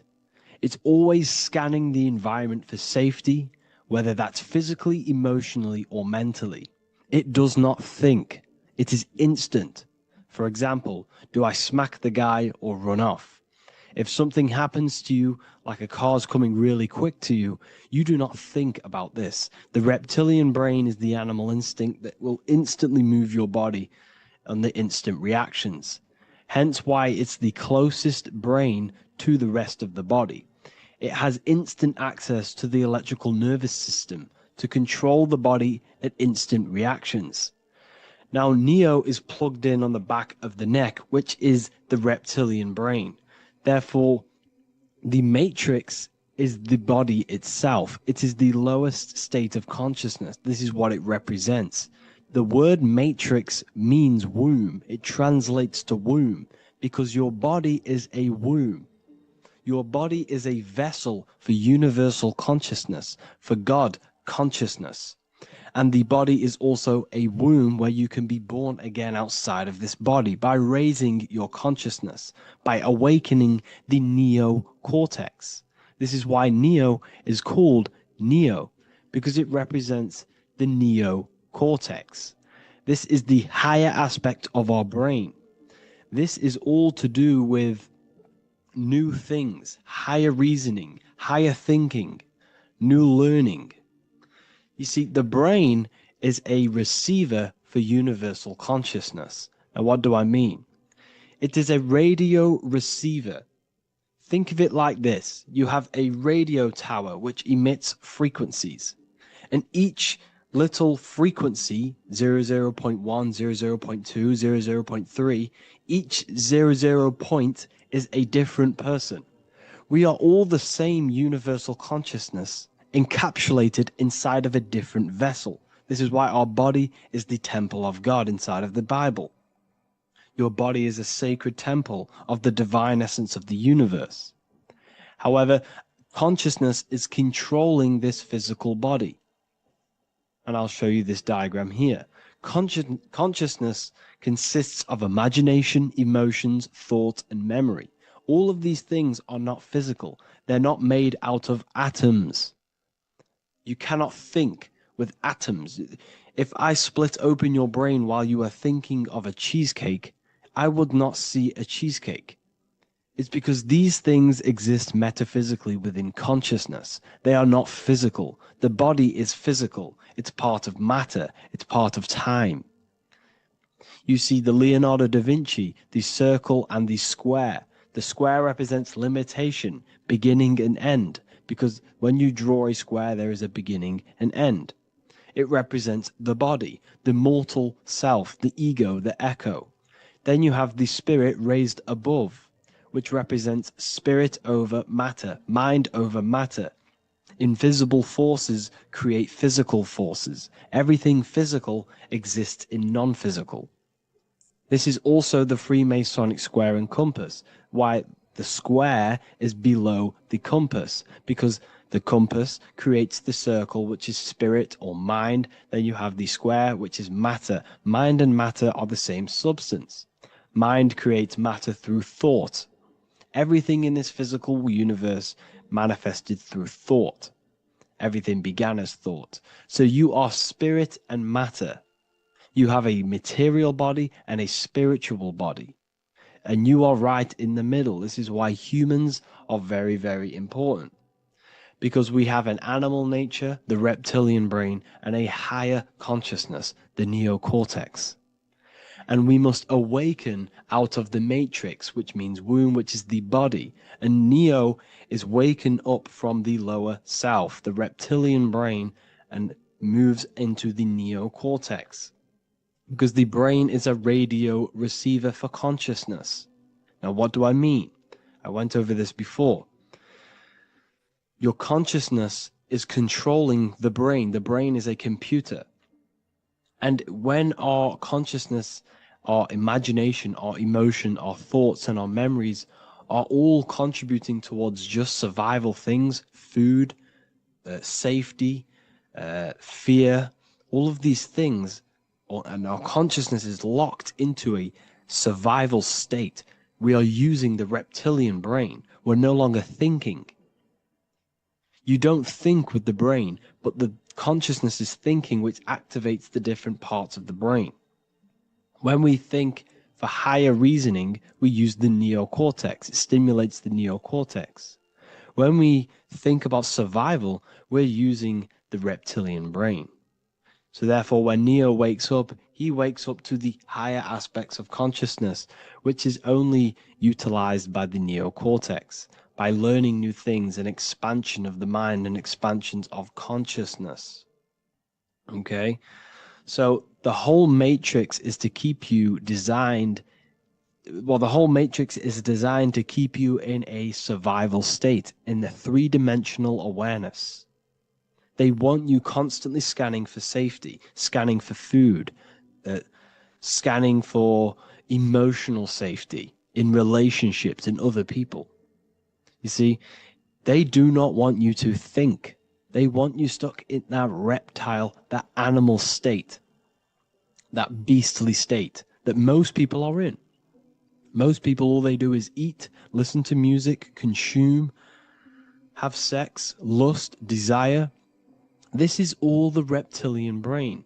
So when we say the world's being ran by reptilians, it's symbolic. There is no physical reptilian humanoid beings controlling, manipulating human consciousness. We are all the same consciousness. However, there is a corrupted state of consciousness running this world. And this consciousness worships the physical plane. And they control the physical plane. So by doing that, they keep you stuck in a reptilian way of thinking, the animal state, to keep you stuck in the lowest state of consciousness. Now, this is the god Osiris, which represents the reptilian brain. None of the Egyptian gods ever existed. They are all symbolic for the brain and anatomy of the human body. Osiris represents the reptilian brain. As you can see, this anatomy compare to the brain stem and Osiris statue found in Egypt. And we also see an ancient artwork of Osiris with green skin and two reptile crocodile alligators next to him, which also symbolizes the reptilian survival state of human consciousness and the activation of the reptilian brain. This is what it symbolizes.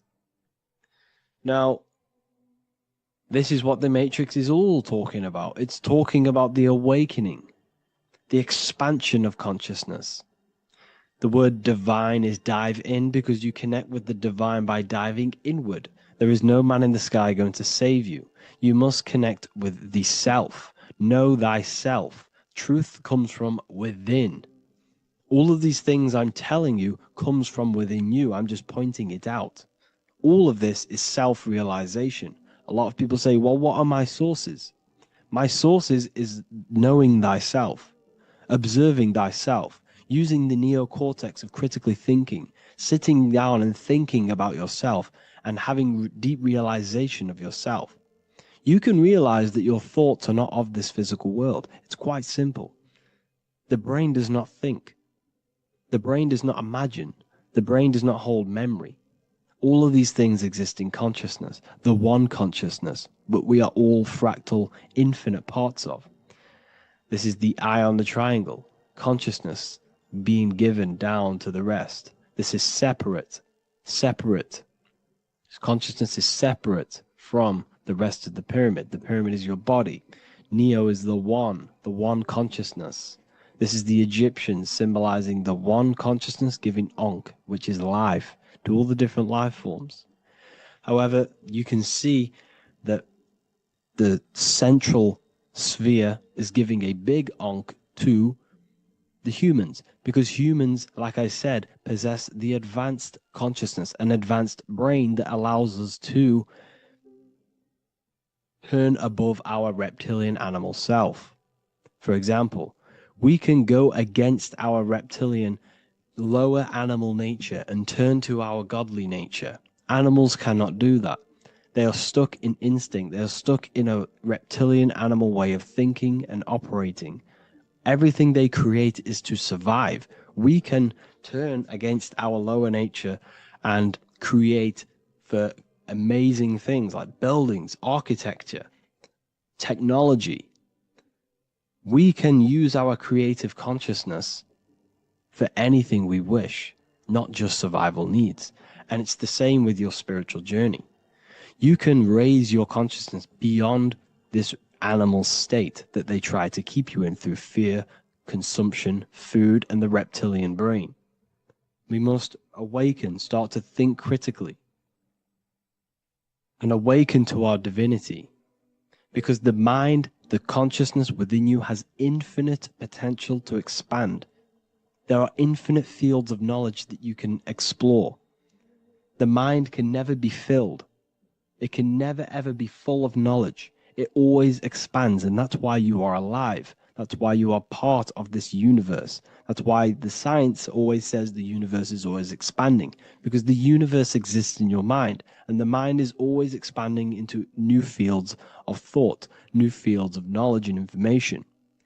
And that is your whole sole purpose, of expansion of mind and expansion of consciousness, and the exploration of the mind of God. We are living in the mind of God. You are a thought in the mind of God. You must awaken out of this body. This is why Jesus says you must be born again to see the kingdom of God. You must be born again. You must raise your consciousness beyond physical limitation and awaken to your divinity. And this is pretty much it for this video. I hope you all understand this, that this is all symbolic for consciousness.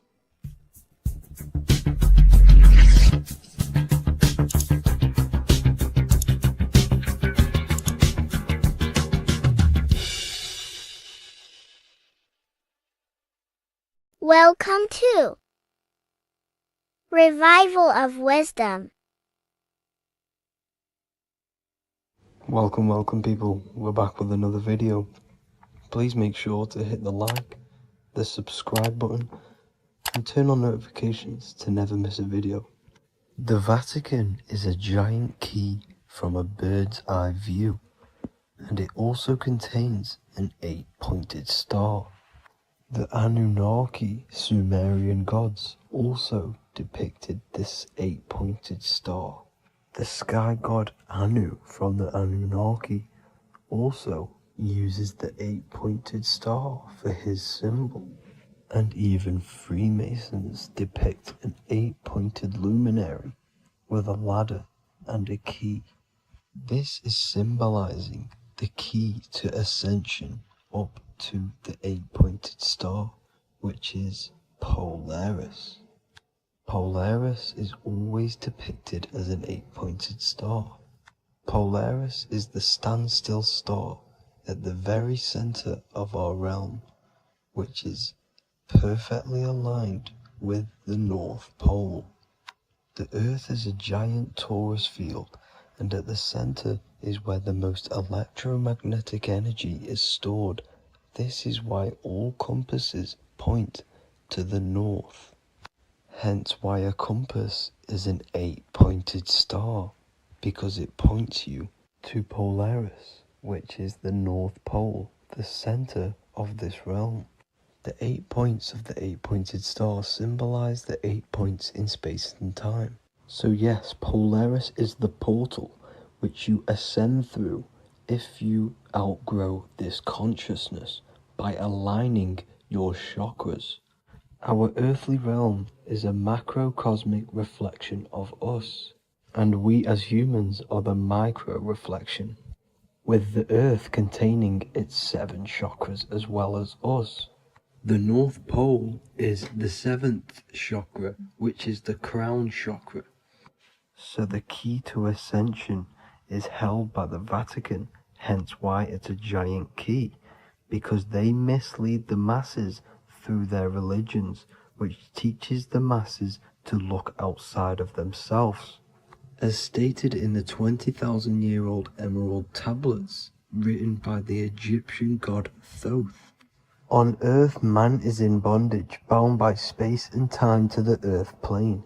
Encircling each planet, a wave of vibration binds him to his plane of unfoldment. Yet within man is the key to releasement. Within man may freedom be found. So the 7 planets are associated with each 7 chakras. The lowest chakra being the root chakra, which is associated with Saturn. This is why the elites love Saturn and reflect it in all of their symbols. Because the chakras are an ascension of spiritual principles, starting from the material and ascending up to the spiritual, the crown chakra. However, evil love bondage, and they are trapping souls in the physical realm by stopping and provoking the ascension process. They do this by abusing the energy of Saturn, and Saturn is associated with the lowest chakra. The lower 3 chakras are associated with survival mode, which keeps the consciousness in a constant state of fear and only aware of its surroundings. Once you start to ascend up your chakras, you become more consciously aware of spiritual deeds. And this is the process of returning back to your true spiritual form. Going back to Polaris and its connection to ascension, Kanye West symbolizes this on his music video 24. As you see him rise up into the sky, you see an 8-pointed shape around him, which symbolizes the 8-pointed star, as you see the beam of light. And even NASA symbolize this in their Space Delta logos, a bear holding a key with an arrow up to Polaris, the 8-pointed star. Here's another NASA logo of an arrow from the Earth to Polaris. The series Lock and Key on Netflix is all about portals and doorways, and they have the Kundalini energy as one of their keys. Kundalini energy is the energy which rises up the spine, the 33 vertebrae, and activates the third eye, The third eye is the spiritual gland, which connects humans to other spiritual realms. We are not the body. Our spirit, our soul inhabits the body. We exist physically, spiritually, and mentally. Therefore, we are multidimensional. The intellectual and spiritual inhabit the body. Therefore, this is just an avatar within this timeline. However, within each and every one of us, we all have the key to releasement, as says in the Emerald Tablets.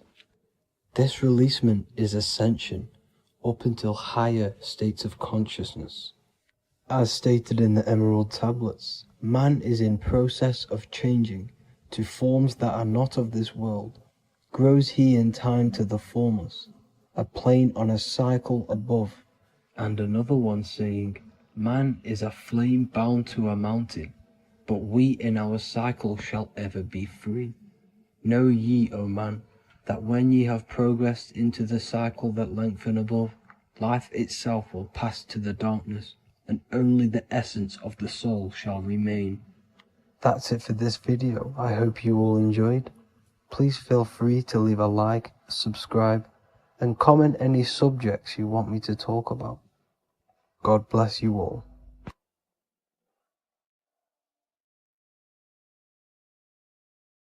Welcome to Revival of Wisdom. This video is going to be about the flat earth and the breakdown of the whole cosmology. We're going to be digging very deep. I've got a lot of pictures and images to show you, and a lot of dots to connect. So let's start with the Freemasonry art. So this artwork we have here is the Freemasonic cosmology as they know and believe. So what is it symbolizing?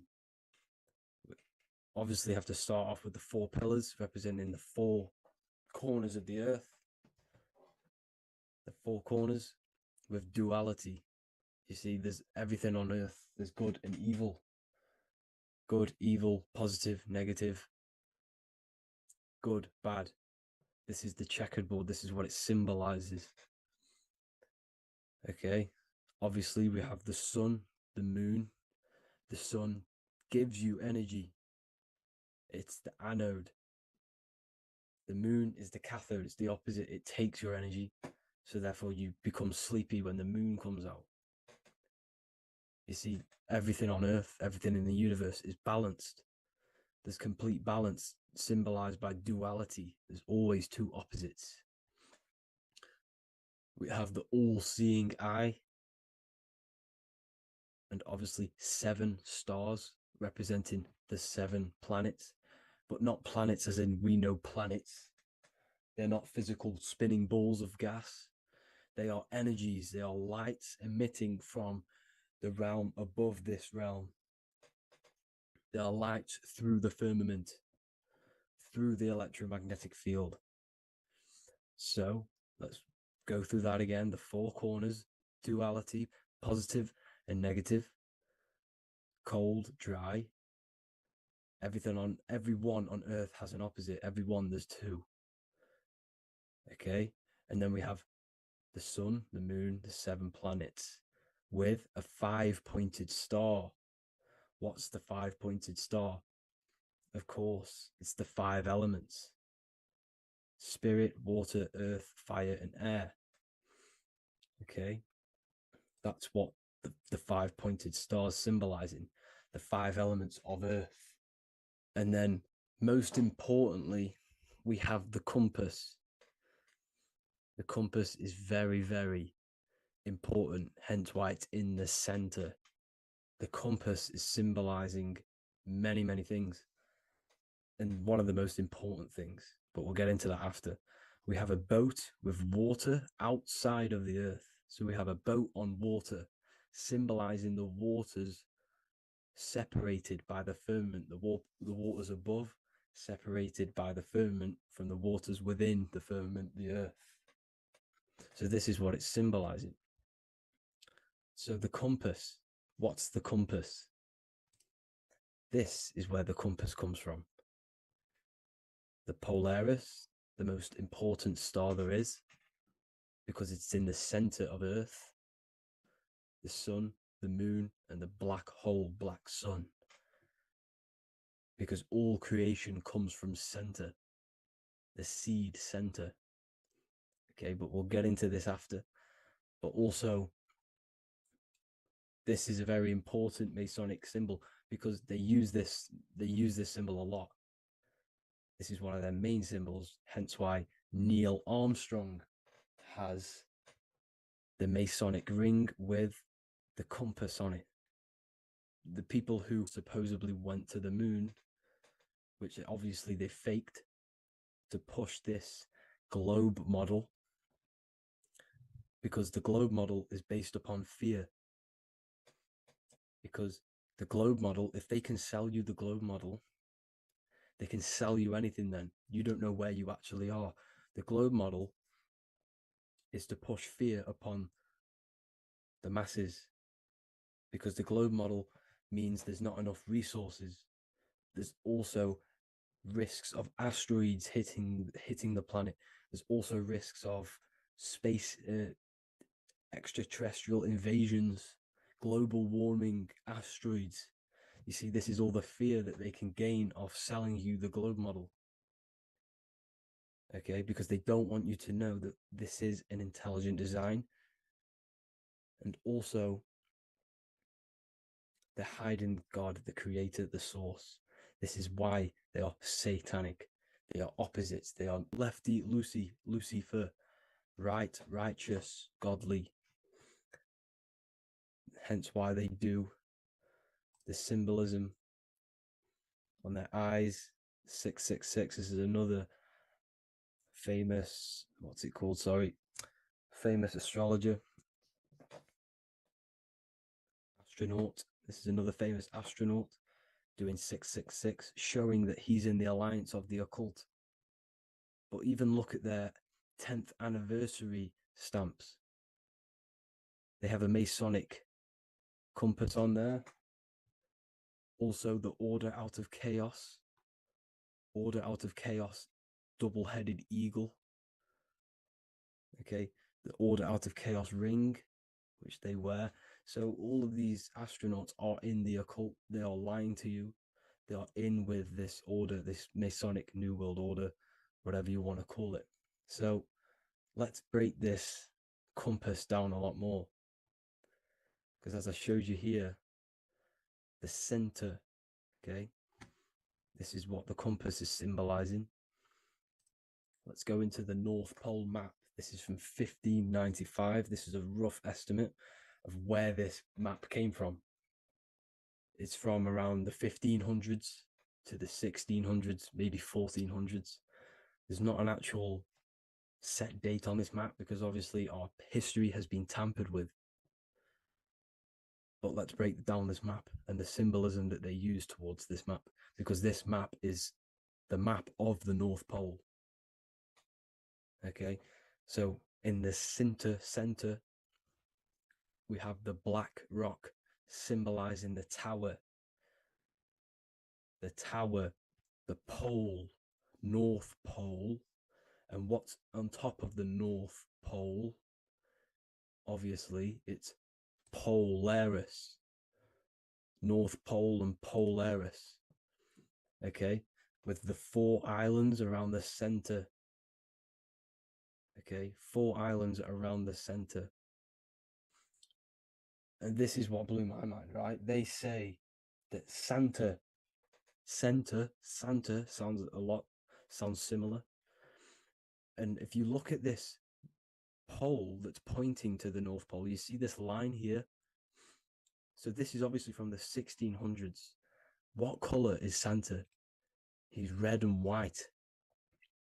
Just like this map pointing to the center is red and white, and Santa comes from the North Pole. So it's not a coincidence that they use red and white. They're mocking this map because obviously they took over after the 1500s, 1600s. They took over around the 1700s, 1800s. So they're mocking this map. with Santa coming from the North Pole with this red and white line to the North Pole. Notice the 4 islands, okay, like windows, their symbol. They obviously, in the occult, they're part of the New World Order, is symbolizing these 4 islands with the blue behind it for the water. Okay, so this is another occult logo. They're symbolizing this center because the center is so important. Okay, we'll get into that. Also, we have the Mayan cosmology.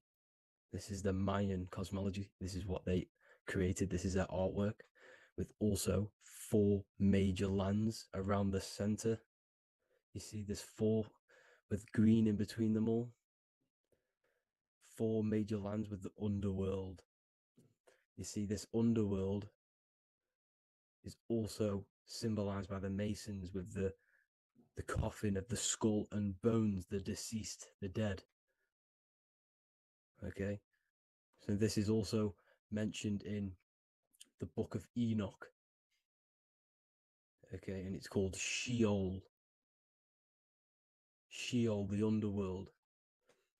Okay, and in the book of Enoch, it says all spirits of the dead go to these hollow places, that they are wait until their appointed time of judgment. And it also says in the book of Enoch, there are 4 hollow places underneath. 4 as above, so below, representing the 4 islands. As above, so below. That's where that could link in. Okay. The book of Enoch is very important because it was found in a cave thousands of years ago. And there's a lot of truths about this realm and about this world we live in. So let's go back to the Mayan cosmology. So the ancient cosmology, they all must have had some sort of communication. They must all be in peace, at peace with each other, because all of their cosmologies link together. See the Greek, Babylonian, Indian, Celtic. Okay, they're all linked in together. They all knew that they were in an enclosed system with an underworld and obviously a firmament. Okay, so this is what they all knew. They all must have had some sort of communication. They were a lot more advanced than us. They knew the center of the realm. Okay, and obviously the United Nations flag also symbolizes their center. You see how it has like a grid with a circle around the center. It's symbolizing that center of the realm because that center of Earth is so important. The United Nations flag, all have it. See, some different ones all have that circle around the center. Because the center is the seed. All things come from a center. So the torus field is so important because it is the spark of life. It's the building blocks of the universe, this creation. Because all things have a torus field. Just like an apple with what's in the center of an apple, a seed. Because the center is where the energies hold, is where the energies meet. And it creates that spark of life. Just like your heart is the center of your body. And it has an electromagnetic field. Because the center, all things come from the center. So this is why the North Pole is so important. Because this is why it's so important. Because this is where the creation sparked from. The center. This is where the most electromagnetic energy is stored. So this is why the northern lights come from the center. It's electromagnetic energy. This is what the northern lights are. it's being emitted from this black hole in the center. Okay, and obviously what else is on the center? Polaris. Polaris is the center star. Okay, so the center star is what sits on top of this North Pole, Polaris, because it's a pole of electromagnetic energy symbolized as a black rock, a black hole, pole. You see, because all creation comes from void. Light is born from darkness. Without light, darkness can't be born from light. You see, but light can be born from darkness. This is why darkness is so important. And this is why there's a black hole in the center of our realm, like the black sun.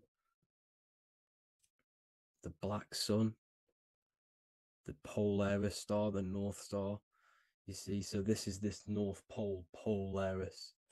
This is what they're talking about. And this is why compasses are an 8-pointed star, because Polaris is symbolized as an 8-pointed star. This is where a compass will point you to. It will point you to that center. So notice how a compass has this black hole in the middle, you see, and it will point you to this meeting point, the north, because in the center is the center of the torus field of the earth. This is where the most electromagnetic energy is. You see, everything gets sucked into the black hole. Okay, this whole reality is being projected from that center point, just like your eyes suck in light. It's a black hole. Your eyes suck in the light of this light being emitted from this center place, this electromagnetic energy at the center, which is the seed of everything, of everyone. You see, just like an apple has the seed in the center in darkness, because in the center of the apple, it's dark. It's black. It's pitch black. But that's where the seeds are. That's where the life is. But Polaris is so important because it's that center star which lines up. It is the pole, it's the top of the pole of the torus field. So Polaris would be here at the very, very top. And this is where the compasses point you to. And this is why the star of Ishtar, the 8-pointed star of the Sumerians, also talked about this 8-pointed star, and it's called the star of Ishtar. Okay, and who is Ishtar? Ishtar is the goddess. Okay, so she's not a male, she's a female, because every creation is brought through a female, a womb. Every single human on earth is brought through the womb, the sacred feminine energy. And the womb is pure darkness. There's no light in a womb, just like the center of our realm. It's a black hole. Okay, and guess what? She's the god of fertility and sexuality. She is responsible for all life. Okay, so the star of Ishtar is the star of Polaris, which is symbolizing the responsibility for all life, the center of our realm, the black sun, the black hole. Okay, so this is what that god of Ishtar of the Sumerians is talking about, the goddess, the womb, the seed of creation. So this would be the portal, more than likely the portal in and out of our realm, because it's the top of the torus field. And what's above this realm is the heavens. So this is where you get sucked in from the heavens. Your soul gets sucked in and brought onto this plane of existence called Earth. These are some space NASA symbols. Look how much Polaris symbolism there is. And notice how it's at the center.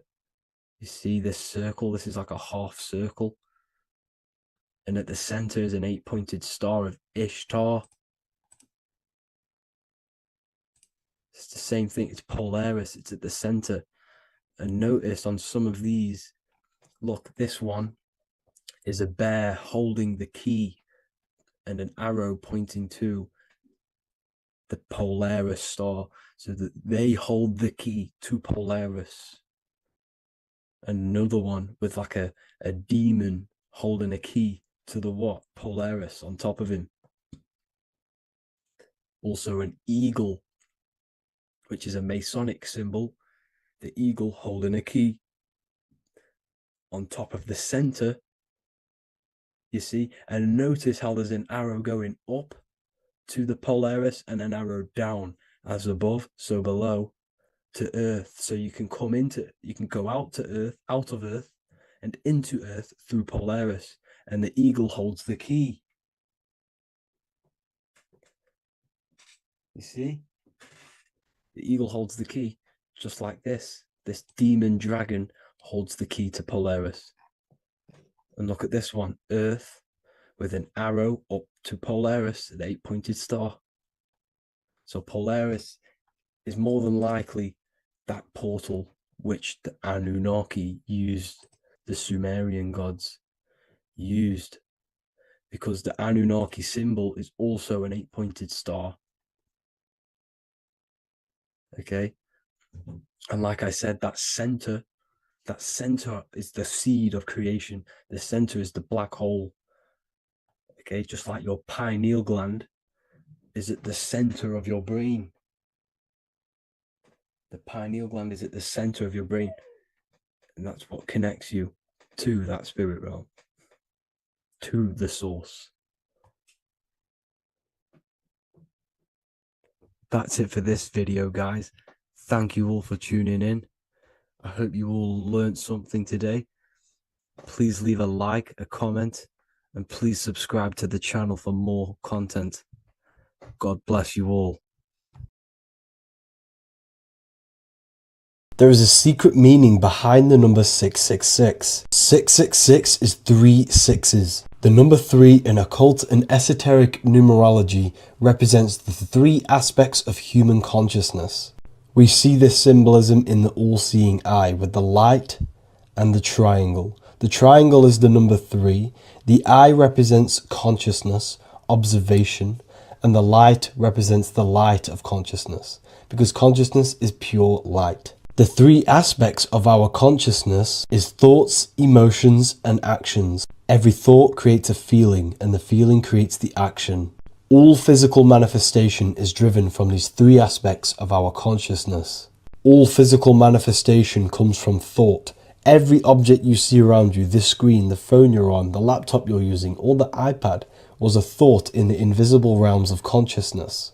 Then it was brought into physicality through feeling and action. This is because man is made in the image and likeness of God. We are all mini creators. We are all extensions of God's creative consciousness. Therefore, the number 666 represents 3 sixes. 3 is thoughts, emotions, actions. The number 6 represents the cube, because cubes have 6 sides. This material world that we experience, everything has 6 sides. Everything's created by cubes. We can move forward, we can move backwards, we can move left, right, up and down. This is the cube that we are stuck in. Therefore, 666 represents our 3 aspects of our consciousness, thoughts, emotions, actions, all contributing towards our physical self, material world, material pleasures, completely cutting ourselves off from our spiritual, true, divine self, which means 666 is representing a state of consciousness. A state of consciousness where we only operate from a place of material needs and survival things.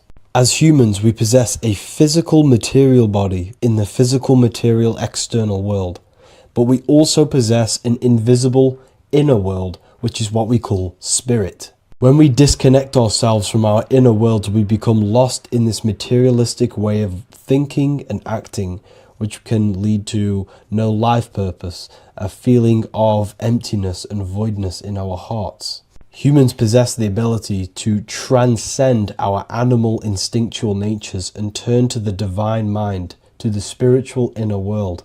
It is our inner world that is projecting our outer world. The outer world is just an effect of our inner state of consciousness.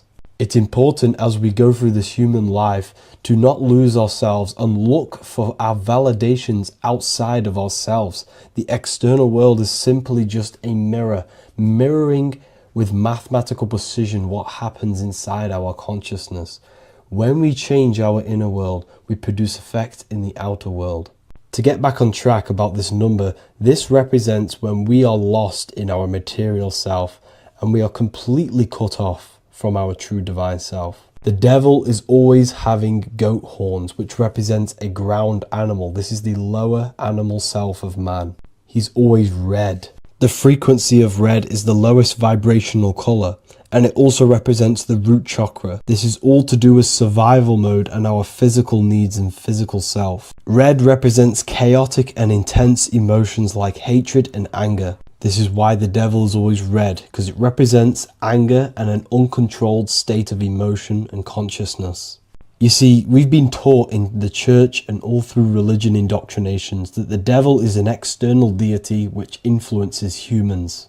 And in fact, this is nothing but a metaphorical story.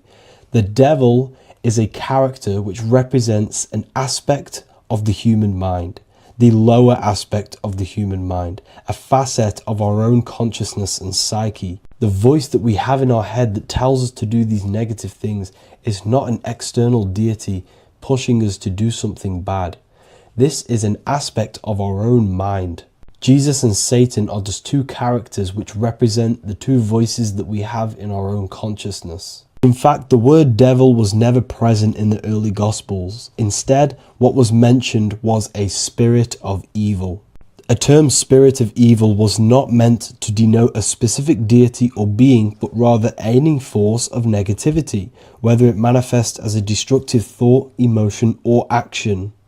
The spirit of evil represents the darker sides of our mind, the part that leads us astray and brings forth negativity in our lives. The reason why they want you to believe in a devil is because they don't want you taking responsibility for your creations. They don't want you to realize that the external world is truly a mirror of your inner state of consciousness. Instead, when something bad happens in your life, you blame it on some external devil or Satan who tempted you. Everything is your creation in your life. When you realize this, you take full control and you begin to reshape your external world by changing your inner state of consciousness.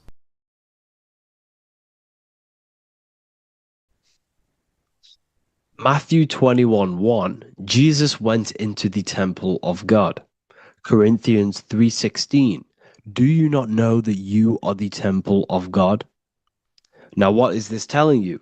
That God is within you. Hence why in Luke 21:12 it tells you the kingdom of God is within you. And the side of your head region is called a temple for a reason. Because the brain encapsulates the mind. The brain is a physical manifestation of the mind. The heart is a physical manifestation of emotion. So we have these different layers of our consciousness. We have an intellectual, communicative aspect of our consciousness, which we would call the mind. We have an emotional aspect of our consciousness, which is the heart. And to communicate with the divine, it's all to do with the mind. Hence why the ancients always symbolize the mind being God. This is why Michelangelo always placed God inside of the brain on top of Sistine Chapel in the middle of the Vatican. He understood that God is in the brain. God is within you, not outside of you.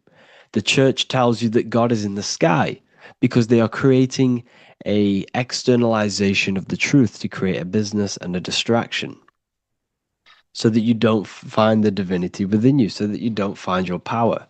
Now you have Adam, the physical man, the physical body, the ego, the lower self. And he is resting. He's not trying to reach to God, but God is reaching, because the higher consciousness within you is always trying to communicate with you. It's always trying to wake you up to your divinity. But the lower mind, the lower self, Adam, the physical self, is always in ignorance of truth, always in ignorance, and stays in a materialistic way of thinking, which is the lower animal self. And this is what we call a sleep, or an NPC. This is the lower mind of man. But all you have to do is to move your finger to touch God. You have to look within yourself, within the brain, meditate, and you can find God. This is why in the Bible we see many references to the human body and anatomy to truly connect with God. Kings 6:8, the door to the middle chamber was in the right side of the house, which is the right hemisphere of the brain. The middle chamber is the pineal gland, where the seat of your consciousness is, where the seat of your higher consciousness is, the mind. And they went up the winding stairs, which is your spinal column, into the middle chamber, and out of the middle chamber into the third. So they went up the winding stairs. This represents raising your consciousness up the winding stairs. Your spinal column acts as a stairway of consciousness. Depending on what sort of consciousness you are operating in, depends on what part of the spinal column you are using. Because the spinal column ascends and descends consciousness. What do I mean?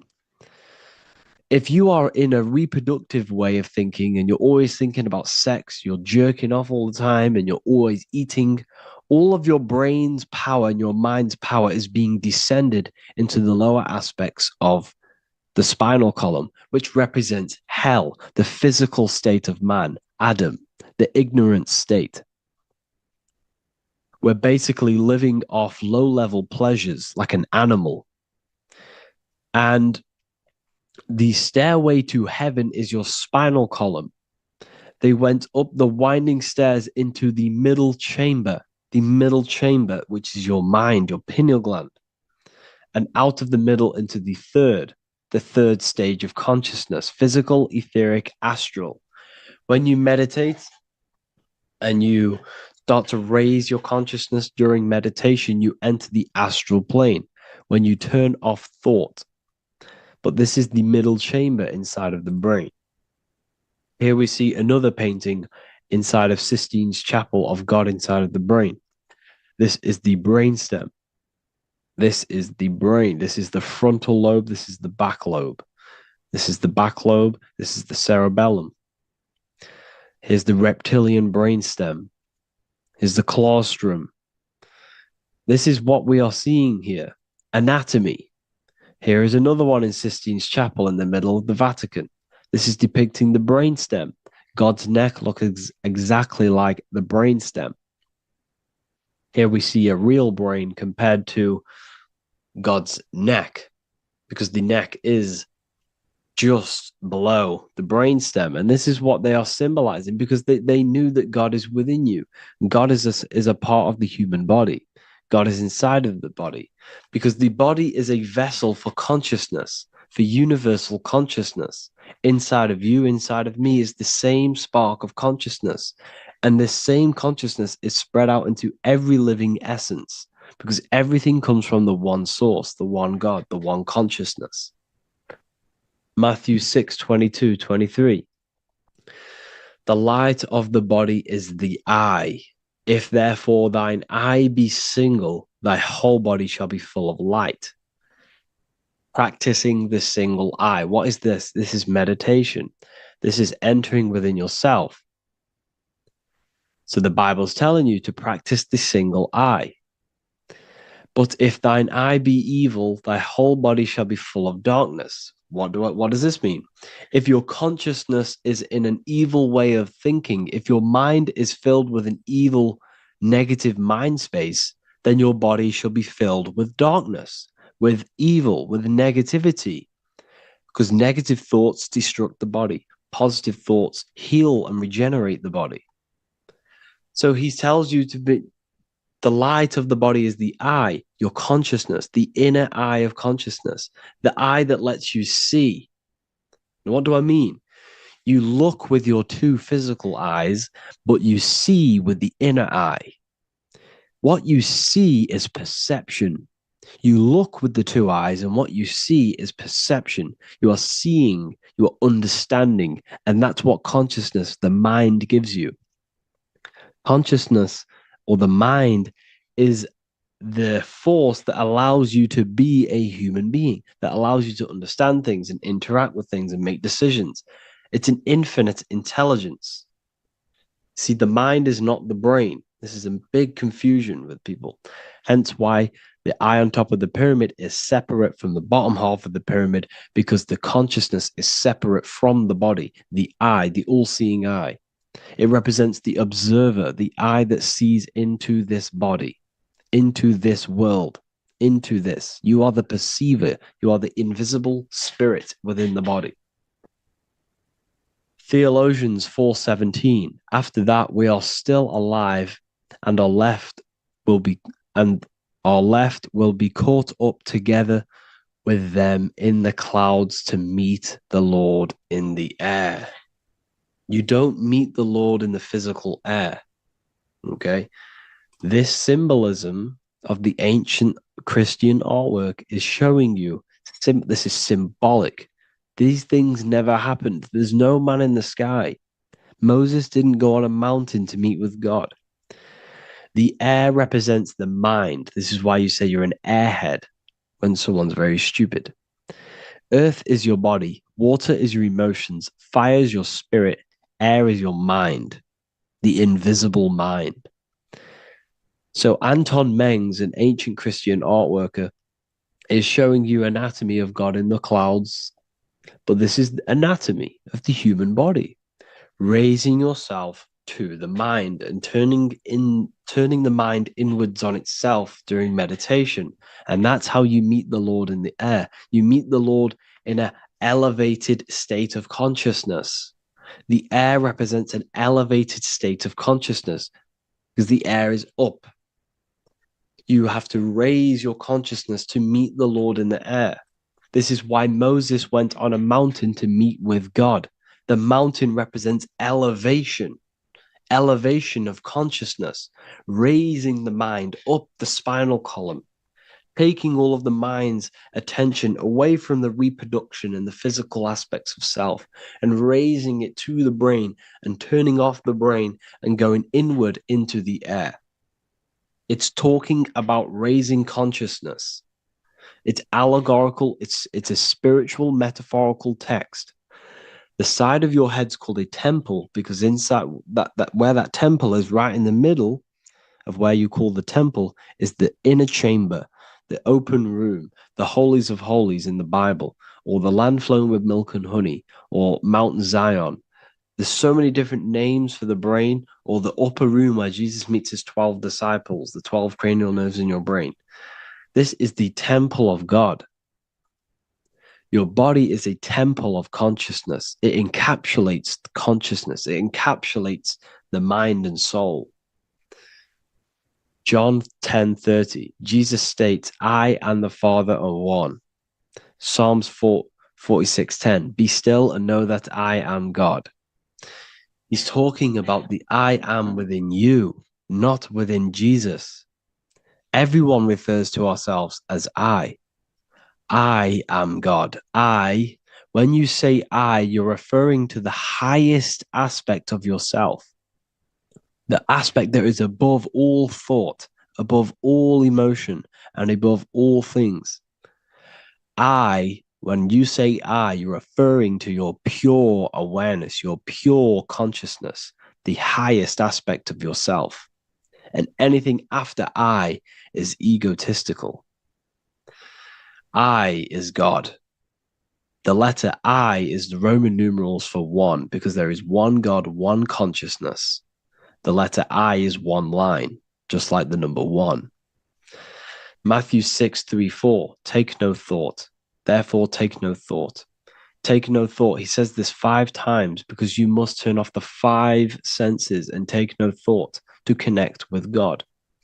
Be still. This is telling you to meditate and know that I am God. The I am within you. I and the Father are one. I and God are one. You, who you think you are, is a completely wrong. The body is matter. Your name isn't you. Your job isn't you. Your reputation, your trauma, your memories, your friends, family, worries, bills, interests, dislikes, goals, passions, anything to do with the thinking mind is not you.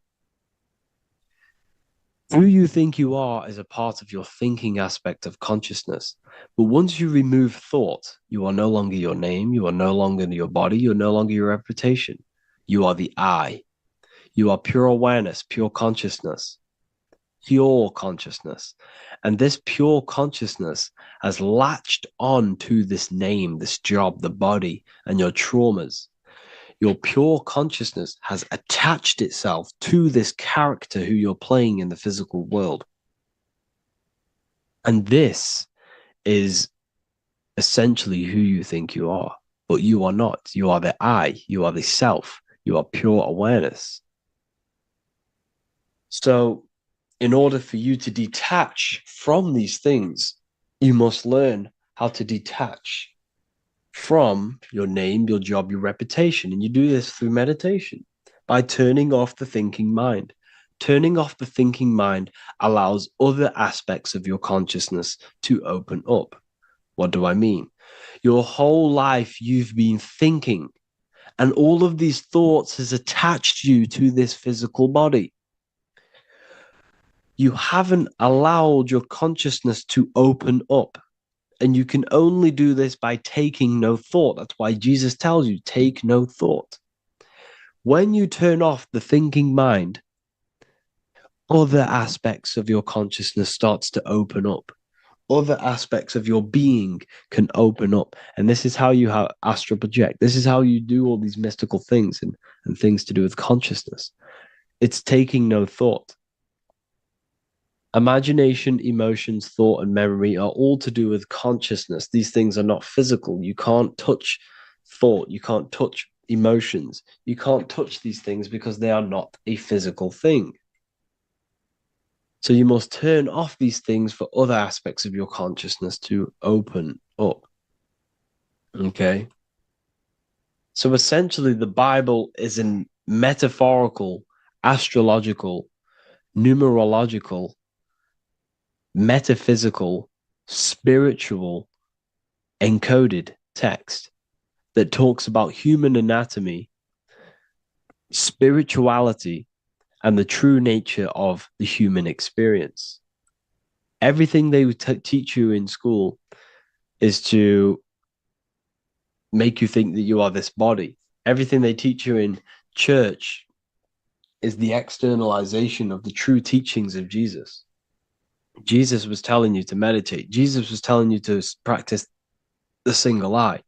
Jesus was telling you to look within yourself and find God. He wasn't telling you to pray to him. Mark 16:19, he was taken up to heaven and sat at the right hand of God, the right hemisphere of your brain. John 21:6, cast the net onto the right hand side of the boat and you shall find fish. Fish is understanding. The boat is your body, your brain. Cast your awareness into the right side of your brain and you will find understanding, because the right side of your brain is all to do with the creative aspect and the intuition and the spiritual sides of your consciousness. This is why God is here. This is why Michelangelo depicted God in the right hemisphere of your brain, because this is all human anatomy. And I speak about all of this in the brand new Book of Wisdom, Volume 2, which is now available. The start of the revolution has begun. This book is truly going to change the way people see the world. It's got so many new more topics than the last one. It's truly a revolution. It's written in so much detail. It's very practical. I cannot wait to share this one with you. I just want to say thank you for the opportunity for me to create this book, because without you, I couldn't have created this. And I just love sharing my work with you. And I thank every single one of you for the support, the watch, like the views and the likes, everything, especially the people who have joined the university and stuff like that. And for people who have joined the university, you do get a free Book of Wisdom paperback if you just go to the general chat and follow the description, follow what the instructions that I gave you in the chat, and you'll be able to order a free Book of Wisdom if you are inside of the university. Plus, you get all of my other books, 2 books, and over 45 occult books on occult and esoteric things. You get lectures, live calls, a community, a manifestation mastery course, and a whole library and reoccurring updates every month, every week. So yeah, I hope you all enjoyed this video. Thank you all. Please leave a comment to help the algorithm, and leave a comment on what videos I should make.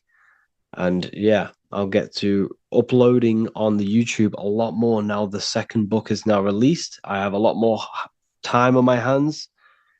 No longer using my energy to create the book. I'm now going to redirect this mental energy into the YouTube. So there will be a lot more content coming. So I need some content ideas.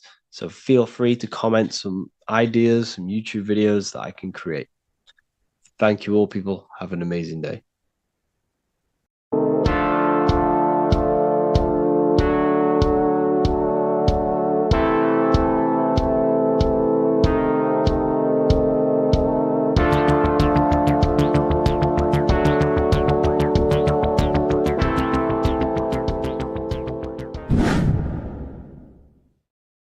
Welcome back, people. We're back with another video.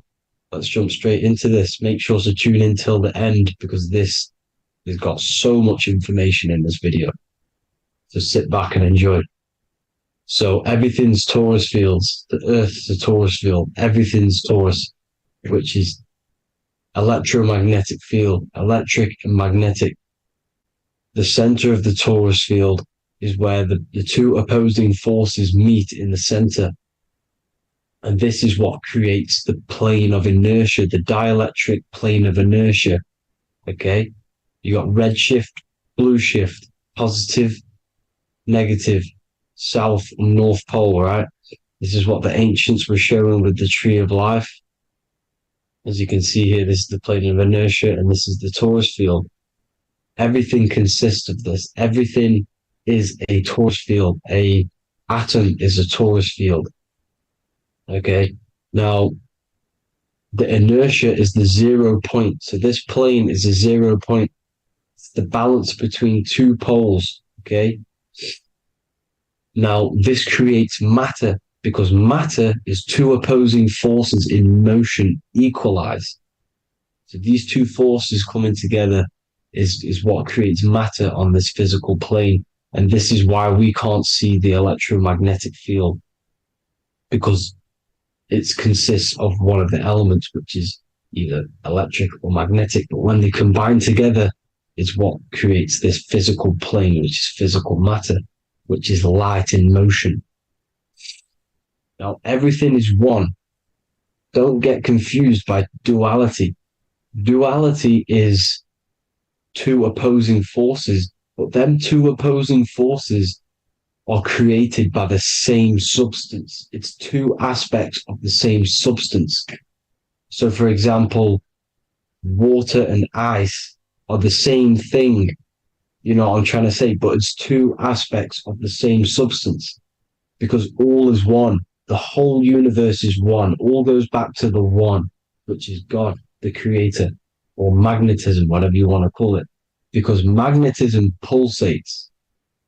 Electricity has 2 poles, red shift, blue shift. Okay, so red shift, blue shift is electricity, and electricity vibrates, and all vibration always comes back to a standstill point.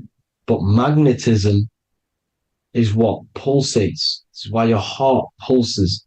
You breathe, which is a pulse. This is the breath of the universe, magnetism. Now, this is why the earth is green, okay? Earth can be spelt heart.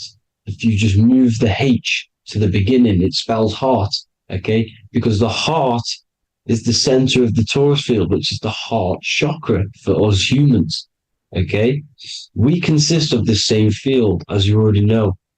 Heart being the center, which is green, which is the center of the 7 colors. The center of the 7 colors. This is the most powerful chakra in your body. People think it's the crown chakra, but it's the heart chakra because it's the center of the torus field. You must align them all and combine them all into one, which is the heart chakra. Now, Earth is green. Nature's green. Okay, this is because we live on heart chakra, the plane of inertia. It's the center of the torus field.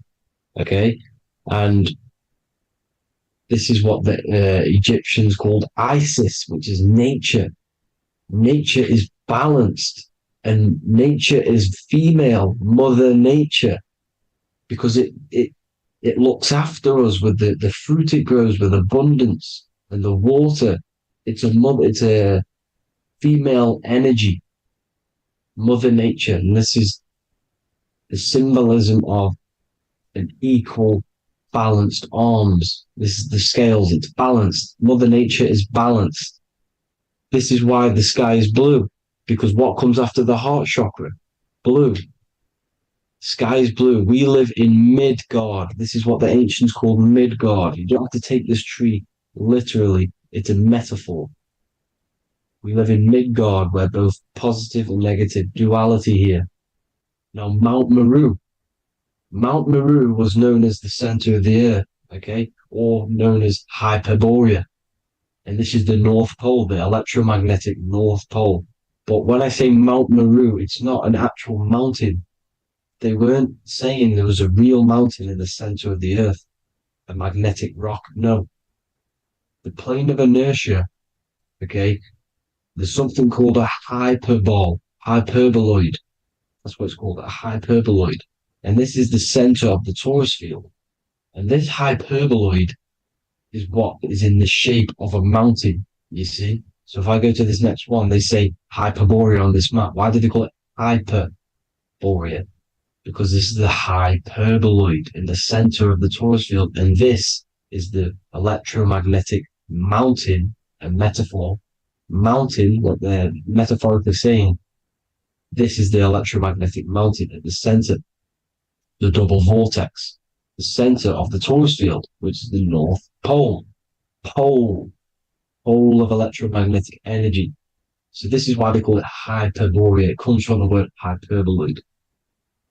And the center of the earth is so sacred, and they symbolize this with, obviously, the North Star, which is Polaris. And this is where the swastika comes from, because it's the 4 seasons moving around the North Star. This is the Big Dipper constellation moving around the North Star, which is Polaris. There's that pole again. Pole. Magnetic pole of the torus field. And this is where the green, emerald green, aurora borealis comes from. It comes from this center hyperboloid at the center of the earth, where the most electromagnetic energy is stored. The center of the plane of inertia. The center of a plane of inertia. This is the all-seeing eye as well. As you can see, they got the sun, the moon. This is the Masonic cosmos, the sun, the moon, and the all-seeing eye, because the eye is Polaris, the eye of the stars. It's all a big eye. Now, the eye means a lot more as well. It's not just that. There's different ways you can interpret symbols.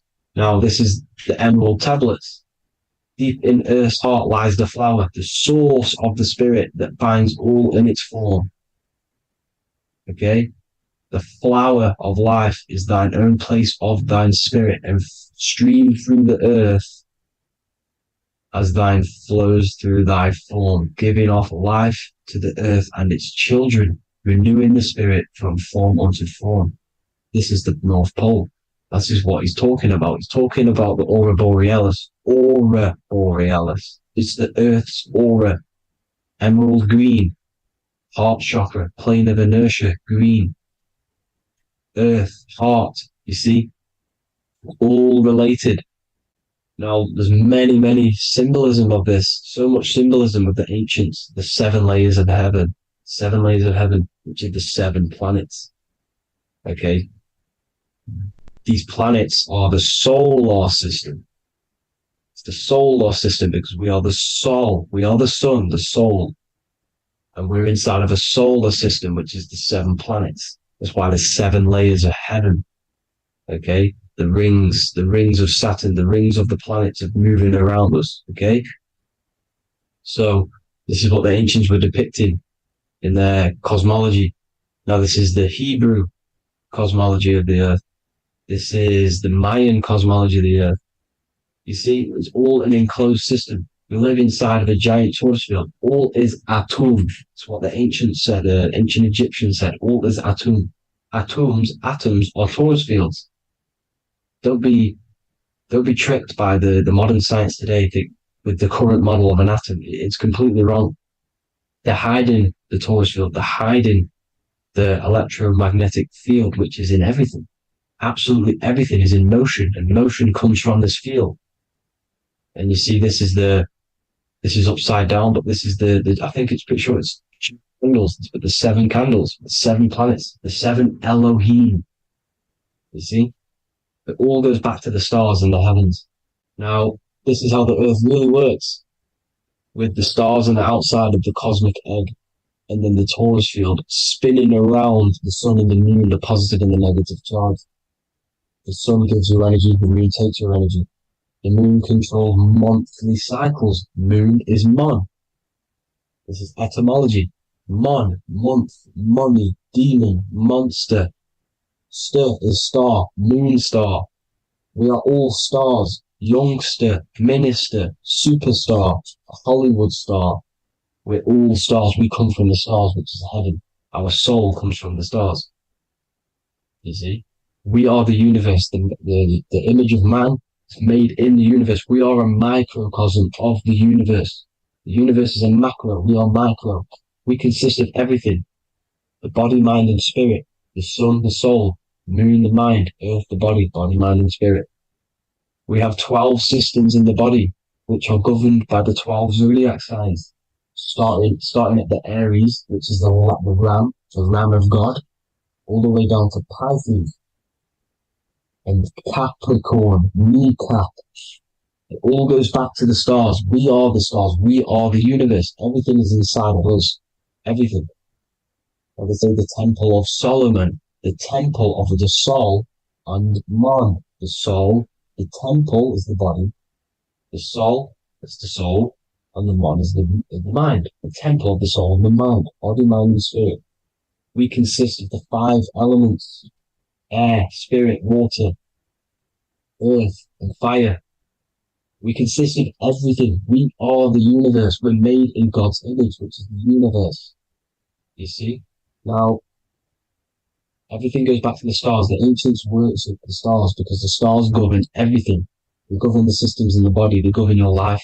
This is why your zodiac is so important, your sign. Each zodiac has a specific element associated with it as well. Aries, which is the first sign, the Ram of God, the Lamb of God, which is a fire sign. Fire, first. Fire, first. F-I-R, this is etymology. The cerebrum, ram, which is in the brain. Aries, the ram, controls the head, the face, and the nose upwards. So it controls the cerebrum. The Torah, which is, I'm pretty sure it's the Hebrew Bible, which is the Taurus. Tornado comes from the Taurus field. You see? Everything's inside of you. It all goes back to the Taurus field, and the Taurus field is everything. Now, like I said, 12 zodiac signs, 12 systems, 12 cranial nerves in the brain, the 12 disciples of the Bible. All symbolic. Have to read the Bible properly. Now, this center, at the center of the earth, right? This is what's stirring the ether. And the ether consists of the 4 elements. Because there's 5 elements. Spirit can be called ether. People call it spirit or ether.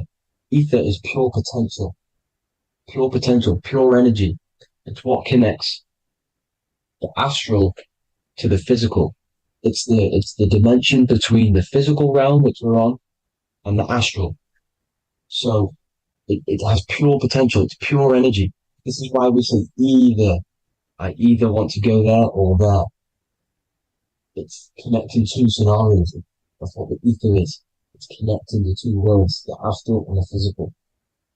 The center is like the cosmic womb. There's a black hole in the center. This is the center of the torus field. This is the womb of creation. This is the womb of creation. And inside of this black womb with the 5 elements, and everything's being stirred around. Everything's in motion. Light is motion. Everything's motion.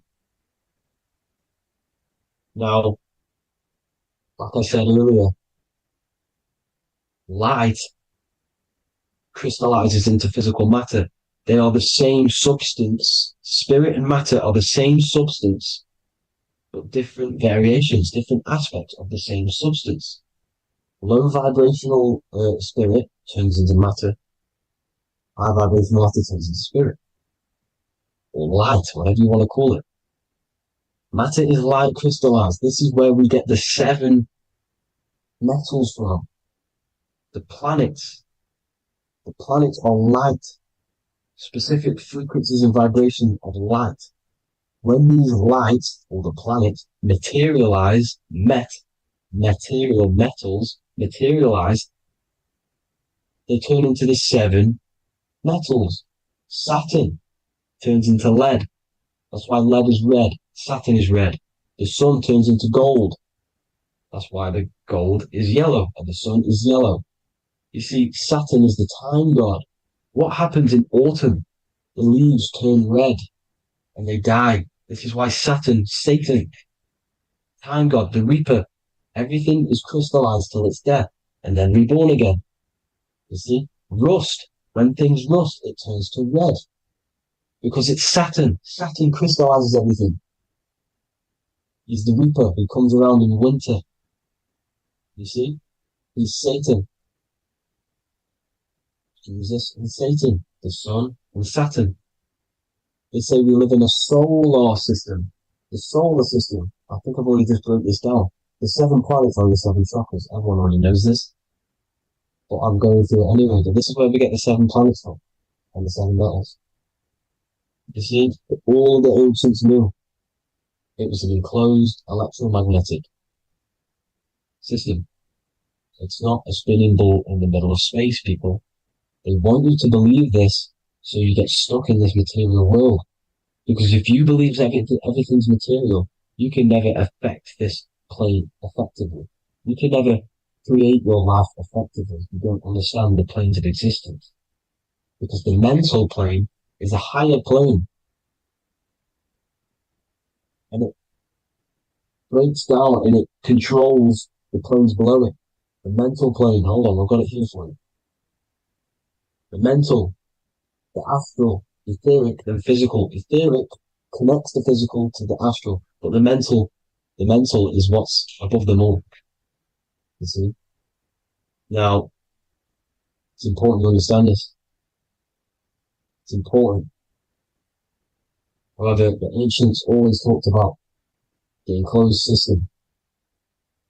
Only NASA, which is introduced around the Roman times, not NASA, but the globe Earth was introduced around the Roman times. Okay? By these Masons. These Masons introduced this because they wanted to take over the minds of the masses and control them. These people worship the physical realm. They know how it works. They know the ins and outs of it. They know how to do the magic. They know how to do it all. They understand it all. That's why Masonry have to take the oath. The oath of not speaking. You're not allowed to speak about anything you learn about in Masonry. Because they're discovering the truth about your mind and how it creates reality and stuff like that. So, this is the Masonic cosmology. The 5-pointed star, the 5 elements. The checkerboard for duality, positive and negative. The 2 aspects of every substance. This is another ancient painting depicting the firmament. The stars inside the firmament. The sun. You see, the ancients worshipped the sun because it's so important for sustaining our life. It's the only reason we're alive is because of the sun. But then people think it gives you cancer today. They brainwash you to think the sun gives you cancer when it's the number one source of all life.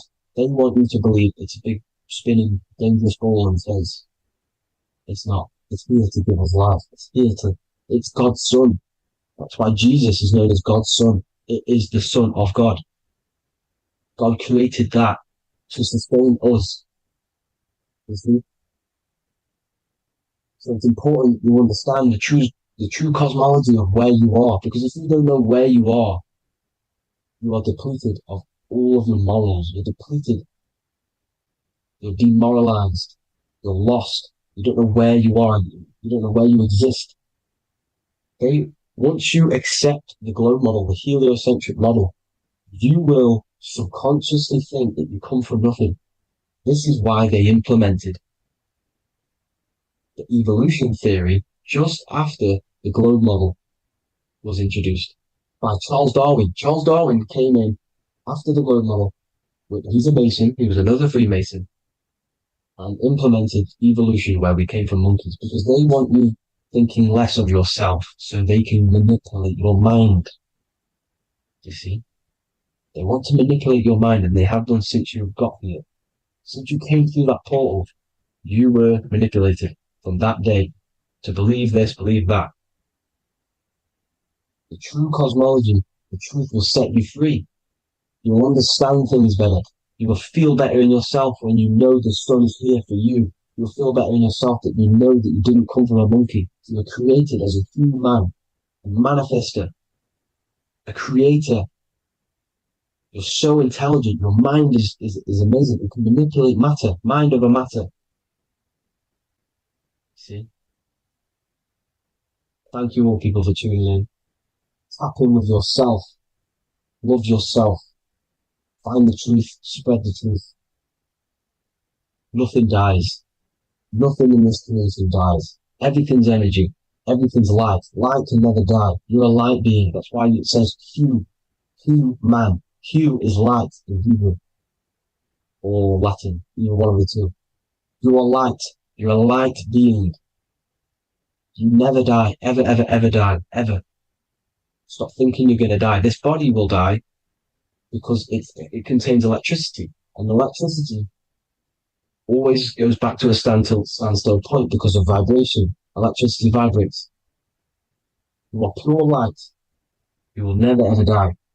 Thank you all people. God bless. Make sure to like, subscribe and share.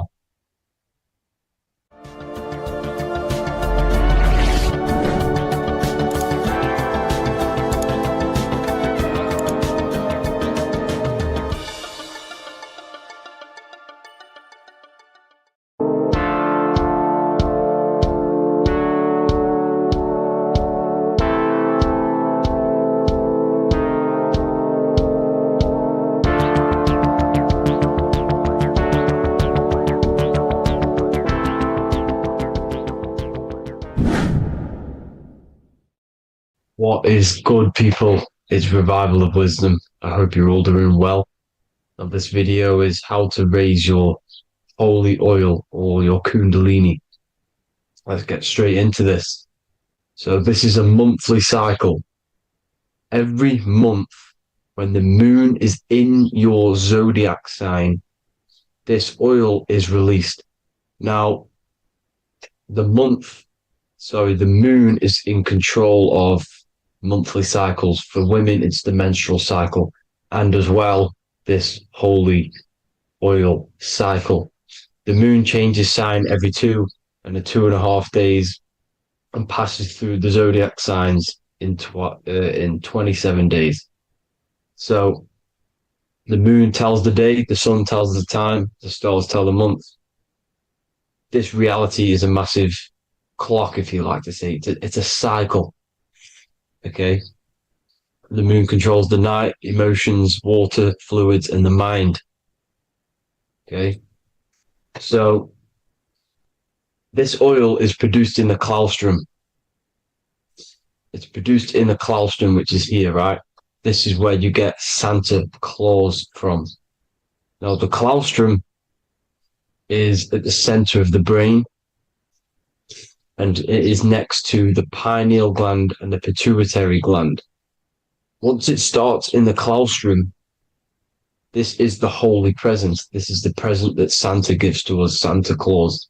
And it goes to the pituitary gland and the pineal gland. And what's connected to the pituitary gland and the pineal gland is the Ida and the Pingala. The Pingala is the pineal gland's nerve, which is the honey, which is the positive charge, electric. And the pituitary is the Ida nerve, which is the magnetic charge. This is the milk, the land flowing with milk and honey. This is the brain, the heaven, heaven, okay? And it travels down the spine using these two nerves, these electromagnetic charge. And this is what the ancients symbolized with the two serpents wrapped around the spinal cord, the Ida and the Pingala. And this travels down to the sacrum or the solar plexus. Okay. So once it's here, okay, the spine is an elongation of the brain. So the spine is pretty much the brain. It's an extension of it. And it's kind of a microcosm of how we descended from heaven to physical reality, to physical matter, which is our consciousness has done. Our consciousness has descended from heaven into physical matter. And this is a microcosm of it. Okay. So once we're in the sacrum bone, this holy oil, like I've just explained, this holy oil starts in the Santa claustrum, goes down the chimney to the sacrum. This is the sacrum, the solar plexus, and drops the present off at the sacrum. Now, once we're at the sacrum, we need to raise our vibration to take this oil back up the spine. Okay. And the River Jordan symbolizes this in the Bible. King Herod wants to kill Jesus in Nazareth, which is here, this is the River Jordan, is Nazareth. He goes to be born in Bethlehem and then goes back up to Nazareth to Joseph and Mary. Joseph and Mary, the pineal gland and the pituitary gland. The Bible is huge symbolism. It's all metaphors for this sacred process which goes on inside of your body. You are the Temple of Solomon. You are the Holy Land.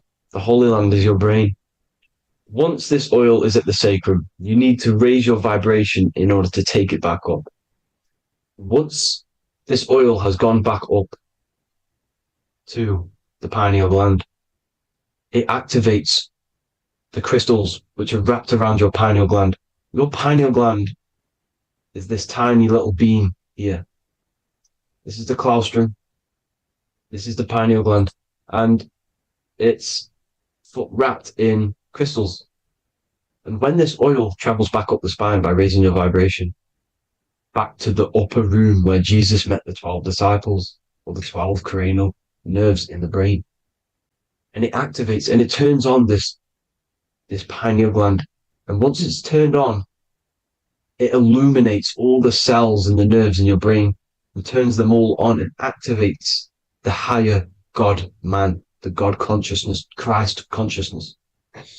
And it regenerates the whole body. This is the secret to regeneration. It regenerates all the cells in the body. And this is how the ancients lived for thousands and thousands of years, as talked about in ancient texts. They lived for hundreds and thousands of years because they knew this secret. And this fluid, this brain fluid, the secretion, or the Christos in Greek, which means gold, because this is the alchemical process from turning lead to gold. Your body is the alchemical furnace. Now, the ancients knew about this center of the brain because they symboled it. This is the Eye of Ra, and it's the brain. And this is what's wrapped around our consciousness. Our consciousness isn't wrapped around the brain. The brain is built around the consciousness. We are the consciousness. You don't have a soul, you are the soul. Okay? Now, the head, heaven, hell, heel, Heel at the bottom of your foot, that's hell. Head is heaven. Heaven and hell. Simple. Now the pineal gland produces DMT, which is dimethyltryptamine, which is known as the spirit molecule. So let's move on. Now, when this oil travels up, back, the spine, the chimney, it crucifies at the top, which is called the vagus nerve. So when it reaches here, the optic thalamus, it crosses and crucifies once it's raised back up. And this is why Jesus dies at 33. He was crucified at 33. Because you have 33 vertebrae on the back of the spine. And then it's crucified by the cross of the vagus nerve. When this oil crosses the vagus nerve, this is the crucifixion at 33. And it symbolizes the death of the physical consciousness. You then become spirit. You then become God consciousness, activating the Kundalini, regenerating the body and the mind. Okay. The Garden of Eden. You are the Garden of Eden. The land of milk and honey is upstairs. The pituitary, which is the milk, the pineal gland, which is the honey, which is DMT. It even says this in the Bible. As he brought us into the place, and he has given us this land, a land flowing with milk and honey, which is also symbolized as the sun and the moon. The Bible also says, the light of the body is the eye, not the eyes, the eye. If therefore thine eye be single, thy whole body shall be full of light. This is the activation of the pineal gland by raising this oil back up to the pineal gland, to the center of the brain. Neither shall they say, see that here, or see there, for behold, the kingdom of God is within you. So he's saying, don't look out there. Nothing is out there. It's all inside of you. Everything's inside of you.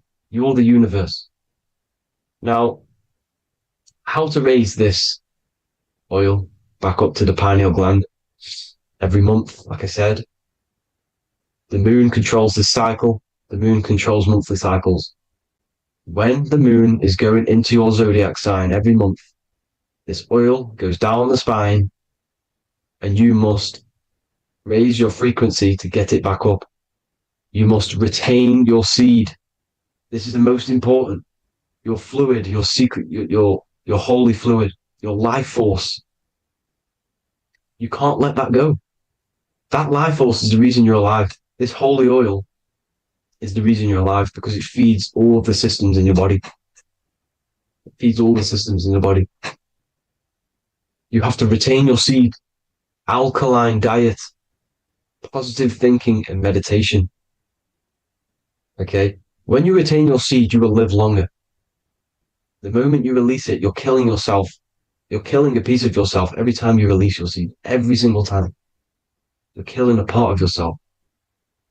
Okay?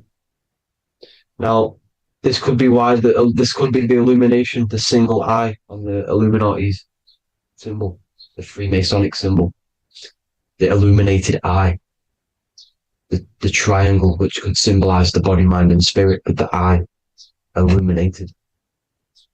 Now, in the Bible, it talks about the two trees, the tree of knowledge and the tree of life. The tree of knowledge is the tree of good and evil, which is the most important system in your body, which is the nervous system. The nervous system, the most important. The tree of good and evil. And the tree of life, which is the cardiovascular system. Now, this oil, when it's released every month, feeds these two systems, and these two systems feed everything. Now, it's important you understand that. Okay? The ancients knew all of this knowledge. The Bible's telling you this knowledge. But it's in a metaphorical way. You have to understand the context behind it so you can read it properly. Now, eating of the tree of life, which is when it talks about in the Bible, eating from the tree of life is actually symbolizing a bad diet, ejaculation. Because you're eating from these two systems. You're killing yourself with a bad diet. You're killing yourself with an ejaculation. Okay, so that's important to understand. Now, this is Jacob's ladder in the Freemasons. Jacob's ladder, which is the spinal cord, it's the stairway to heaven. And this is Jack and the Beanstalk when he goes up the beanstalk and finds the golden egg in the grey clouds. The grey clouds symbolize the grey matter in your brain. Now, the Garden of Eden talks about the 4 different rivers in Garden of Eden. As we see here, the North Pole map, the ancient North Pole map, because the center of the earth is the center of the torus field. Everything's the torus field. Atoms are torus fields. Everything's torus fields. You are the universe. Everything is within you. The North Pole is your spinal cord. This is why they say Santa Claustrum comes from the North Pole. This is the North Pole. And the Santa Claustrum is the center of your brain. Now, there's 4 rivers which come from the Garden of Eden. There's the blood, the Christ oil, which is the oil we're talking about, urine, and saliva. These are the 4 sacred oil, 4 sacred fluids in your body. And these are constantly abused in today's society. Also, these secret societies are targeting these fluids. Okay? This is why porn is free. They sexualize society through Disney. Go and look at some of the Disney movies. There's so many subliminal messages which sexualize these children because they want you sexualized.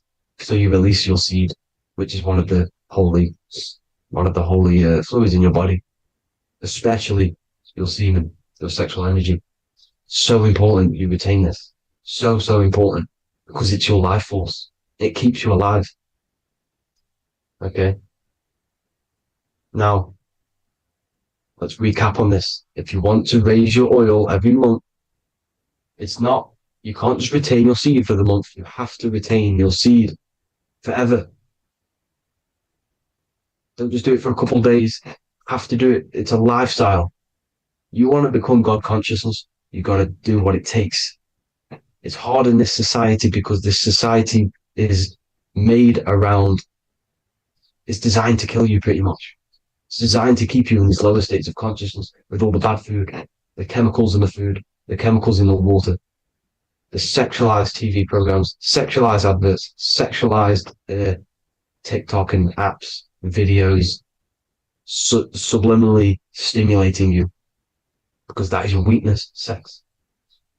It's your weakness. Now, you have to retain your seed, meditation, and an alkaline diet. Why alkaline?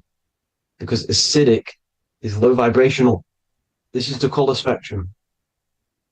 And what's the highest vibrational color? Violet. It's the lowest, red. You have to have an alkaline body in order to raise this oil.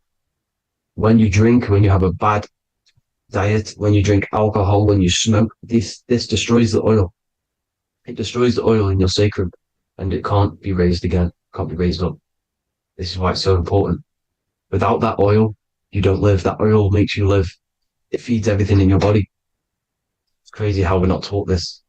It's insane. But that is how you raise the oil, people. I hope you all gain some knowledge out of this video. And I hope this assists you on your journey, your spiritual journey. And please like and share this video. We need this knowledge out to the public to wake up humanity. Thank you all, people. God bless.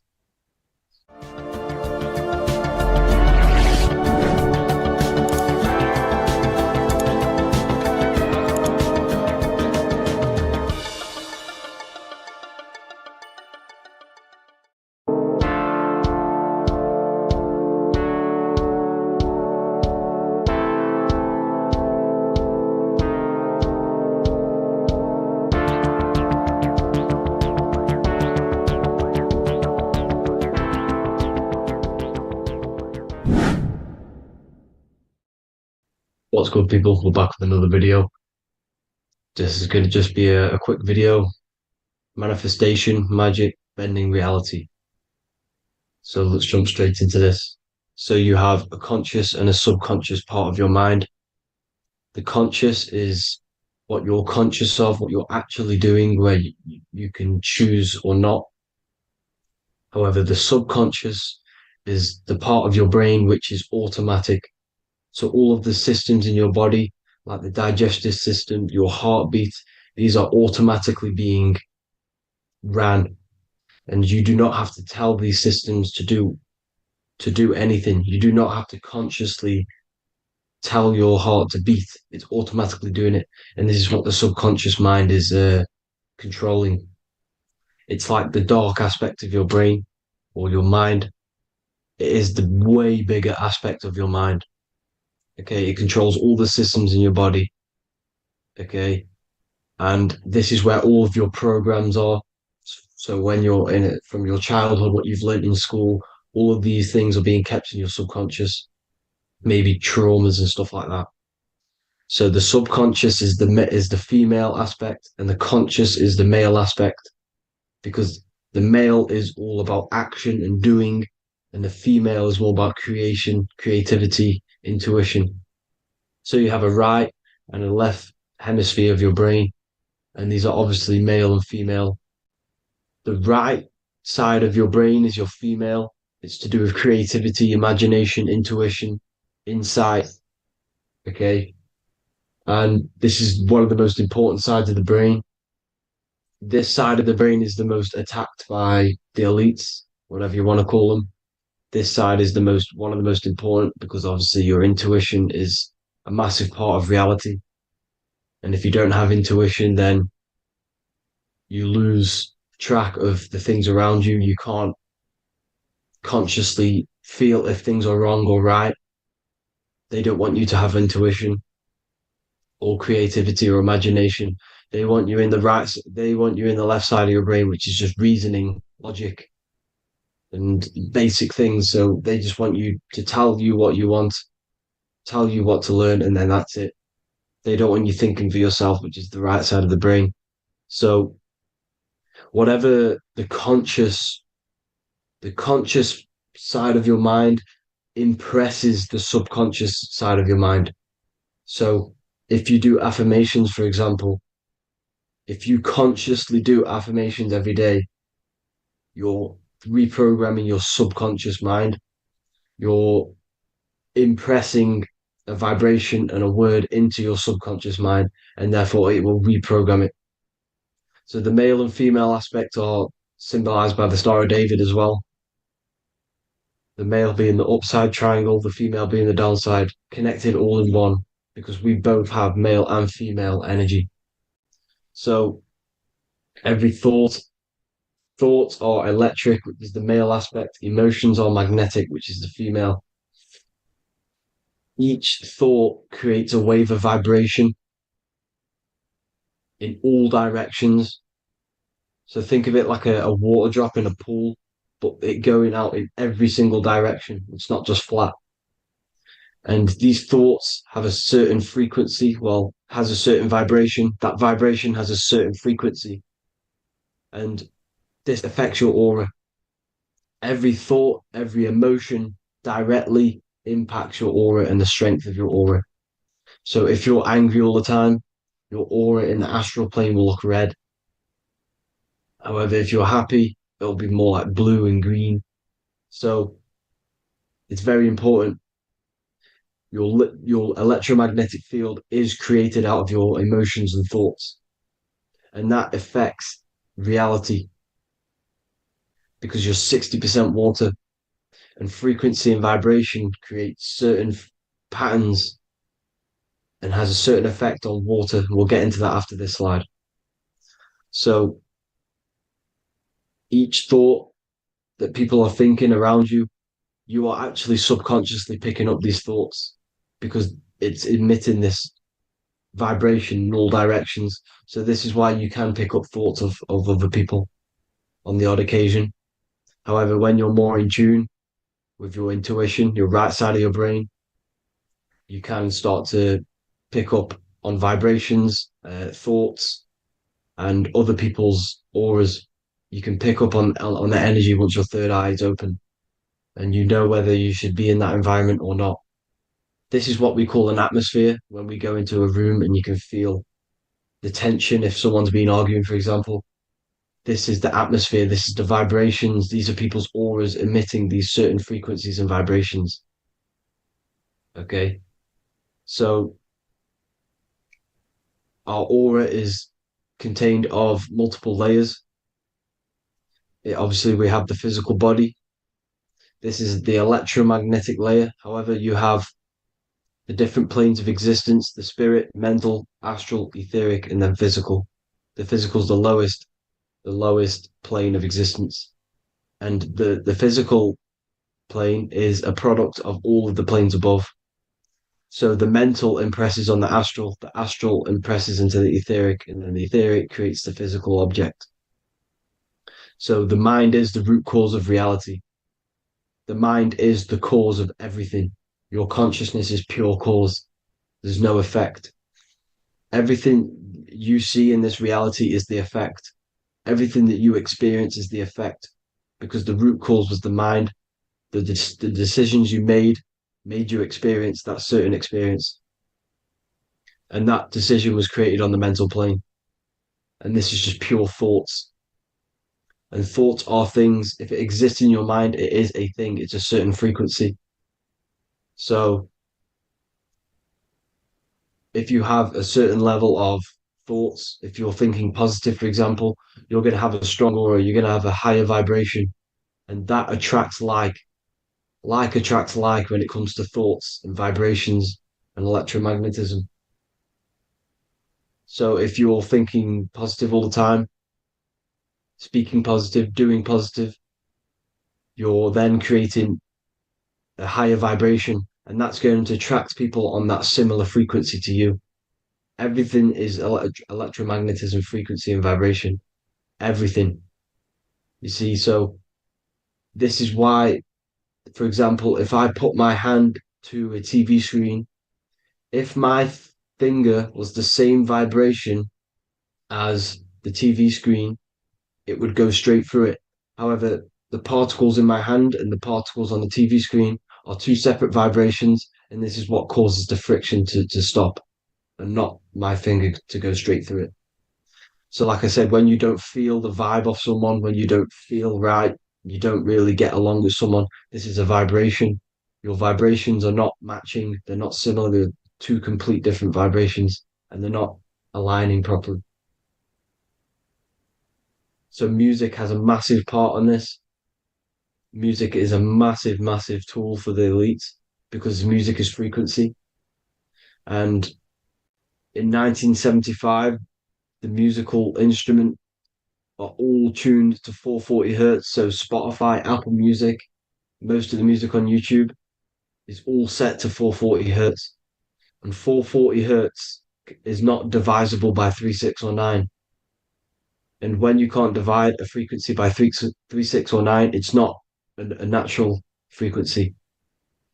As you can see here, this is 432 hertz. This makes a nice geometric pattern. However, 440 hertz is a distorted pattern. So when you listen to this, this actually shuts off the whole right side of your brain. Like I said at the start, this is the most attacked side of your brain. It's to do with creativity, imagination, intuition. When you listen to 440 hertz, it shuts off the whole right side of your brain. And obviously shutting off all of these forms of your brain.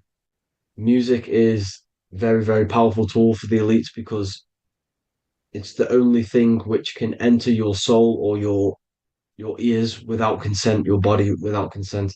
Everything else has to be through consent. You choose whether to eat something, you choose whether to drink something, but frequency, you're going to hear it no matter what. This is why it's so powerful. And music influences the body in many different ways. It's the most powerful imitator of everything. It directly affects all listeners. It directly affects intentions, gestures, movements, and actions. It stimulates your mind, and certain songs, certain catchy songs, can reprogram your subconscious mind, invoking certain emotions. This is why when you listen to slow beat songs, it makes you feel more sad. When you listen to upbeat songs, you feel more energetic.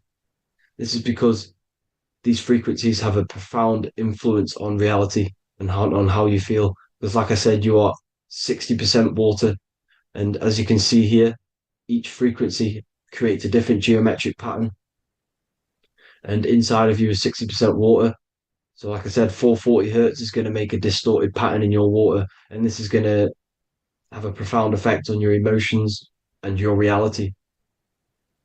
So, like I said, health is not just the body. It's you are made of body, mind, and spirit.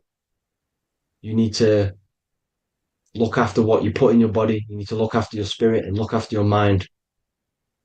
It's very important to keep all these in balance because once one of these are unbalanced, it affects the other two. So if you're eating wrong, it's going to affect your spirit and mind. If you're thinking wrong, it's going to affect your body and spirit. These are all interlocked. Uh, you have to look after them all. So it's very important you understand music. Stop listening to low vibrational music. To be honest, you want to listen to music without any sort of speaking inside of it. You just want pure uh, frequencies, which are the solfeggio scale, like one of these, for example, 432, 528 hertz. These are all good frequencies. It's called the solfeggio scale. And these frequencies make you more in tune with nature. 528 hertz is what the earth vibrates at. So it's very important. And the Rockefellers are the one who changed this to 440 hertz. The Rockefellers, one of the elite families. So if you want to manipulate reality, it's very important to have your chakras aligned and having a high vibration because the higher your vibration, the more powerful your words and your intentions are on reality. So the lower your vibration, the harder it is to affect reality because you're on a lower state of consciousness. Like I said, you have the mental, astral, etheric, and physical. Everything is a product of the one above. As above, so below. This is what Hermes Trismegistus was saying in the Egyptian days. This is where it comes from. As above, so below. If you affect above, it directly affects below. So, like I said, meditation helps on this, helps align your chakras. Think positive, feel positive. Like I said, your feelings are magnetic, your thoughts are electric. So once you combine these two together, you're then creating an electromagnetic frequency, and that will have profound effect on reality. So the law of cause and effect. Every law, so the law of cause and effect. Every effect has the root cause. Like I said, your mind is the root cause of everything. Every decision you make is having a different effect on reality. Everything happens for a reason due to the root cause, which is your mind. You choose everything that happens in your life. Okay. So it's very important you understand this and you constantly make the right decisions, the good decisions to have good effects on your reality. You have to be very conscious of this law because nothing escapes this law. This is the law of all consciousness. So think about it. Imagine a massive ball of consciousness. However, off this ball are different sparks, and each one of these sparks are in each and everyone's body. This spark is governed by these laws, the law of cause and effect, the law of correspondence, the seven hermetic principles. It's very important you understand this because this mass ball of consciousness is what is obeying these laws. And everyone has this spark of consciousness inside their third eye. And like I said, everyone is the same consciousness. This is why if you do bad onto someone else, that will directly affect your reality. So if you hurt someone, it's going to come back to you in one way or another because you are that same consciousness. This is like a mirror reality. As within, so without. Whatever you feel on the inside, you're gonna see that on the outside. You're gonna experience that reality, whatever you've impressed. So there's different ways to bend reality to your will. This is kind of a sort of magic. So obviously you have black magic, which is manipulating reality to harm and influence others, or to be very selfish. And then you have white magic, which is manipulating reality for the good of humanity. So you do have to be very careful with your intentions, people, when you're trying to manipulate reality, because this is nothing to be played with. If you are manipulating reality for the wrong reason, it's going to come and bite you in the ass in some way or another. Because everything is balanced. Everything balances out in this reality. Nothing escapes the laws. Not one thing escapes the laws. So if you're stealing from yourself because it's just going to come back in one way or another. Inside of everyone's heart, You know whether you're doing good or wrong. You know, you can feel it when you do something wrong. You can feel it when you do something good. The heart is the center of the torus field. It's balance. And this is why you say follow your heart, because it's the center of the torus field. It's very important to listen to this inner voice inside of you, because that is telling you the right things to do, the good decisions to make. And when you keep following that voice, that good voice inside of you, it takes you to your life path. Very important to follow that voice. However, don't let the ego get in the way of it. Don't care what your friends are going to say. It's very important to understand this. So you have different ways of manipulating reality. You have sigil magic. This is where you create your own sigil or symbol. You create your own sigil and symbol, and then you charge it. You behind that symbol you have an intention. So, for example, if you want to manifest wealth, you create a sigil which represents what you want. You create that sigil, you draw it out, you charge it, because wherever your attention goes, energy flows. So whatever your attention is, you're sending energy that way. So what you do with your eyes and your hands, you place attention on the sigil. Imagine that it's glowing. Imagine that you're sending energy to the sigil, and then you burn the piece of paper once you've done this. And then after this, you meditate on that symbol. You constantly think about that symbol, because that symbol is the frequency, is the thing that you want to manifest.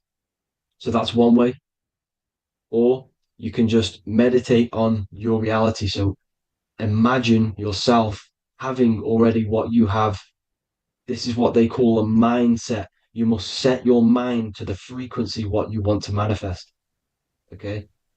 So if you want to manifest wealth, for example, imagine yourself being wealthy. What would it feel like? What would you be doing? Imagine a scene in your mind. Constantly do this, and you're putting out that frequency. Like I said, you must think, because the thoughts are electric, and then you must feel, which is magnetic. Together, this creates an electromagnetic frequency, and this is how you attract things to you. You will attract the certain people to come in your life to bend reality to your will. Okay. Or you've got mirror magic.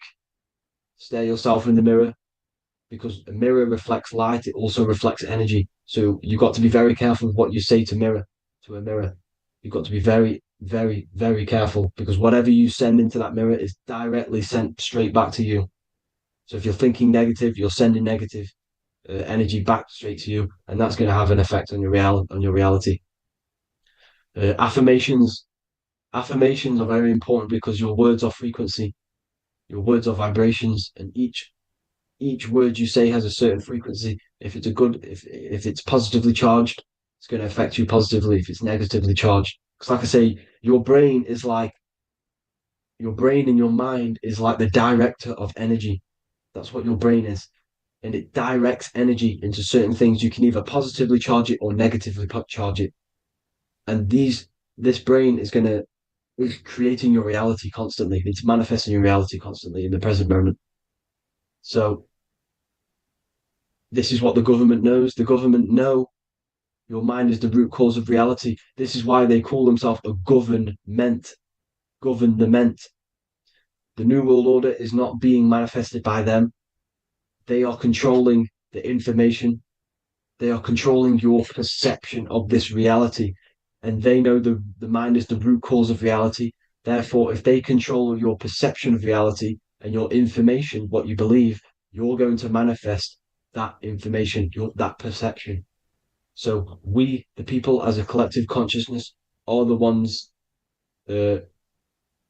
manifesting this New World Order. You see, so this isn't black magic. They're actually tricking us into manifesting their own their plans, this New World Order. You see, this is how smart these people are. They know how to get around the laws of reality. They know how to bend reality to their will without facing the consequences. They're getting humanity to do it. You see, there is a collective consciousness. As like I said, we all have that same spark of consciousness, right? So as a collective consciousness, we are on a very low vibration at the moment. However, we are waking up rapidly. There are more and more people waking up at the moment. And light always chases away the shadow. Light is a lot more powerful than darkness, you see. So one person waking up has a massive effect than one person being asleep. It has a profound effect. Because, like I say, the light always chases away the darkness. It's more powerful. The light is always more powerful. High vibrations are more powerful than lower. So that's it for this, people. I hope you all enjoyed. This is a short, quick video. God bless you all.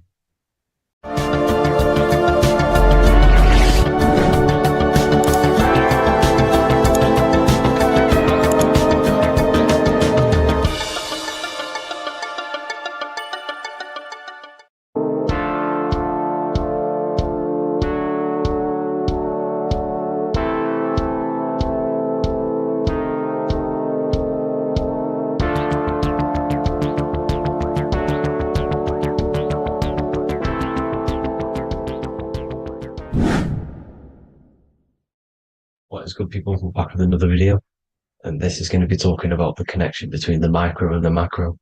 You know, you are the universe. Everything is inside of you. So the first thing you need to understand is that the law of mentalism, we are a thought in the creator's mind. Everything's being thought into existence. We have a spark of this mind, this same mind of the creator. And everything is a state of mind. Particles or atoms, whatever you want to call them, are a mental thing. They're a product of the mind. Everything's thought into existence.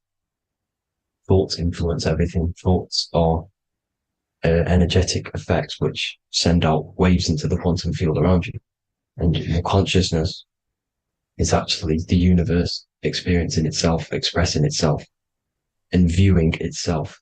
So we are the creator, but viewing itself in separate bodies. And this is why they call the material world the world of illusions, because everything's separate here, but we all forget that we are all one.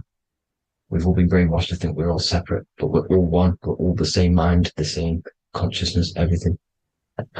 So everything's created out of toroidal fields. God created the toroidal field. That's the only thing that exists because the atoms are toroidal fields. And it's the basis behind all creation. As you can see it in the owl's eyes, it creates the infinity symbol. And this was the apple. That apple is a toroidal field. And the toroidal field is made out of dielectricity, which is ether.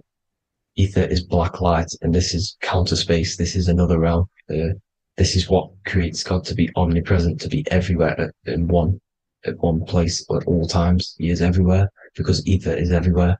And ether is infinite potential. It connects everything together, and that's what energy moves through.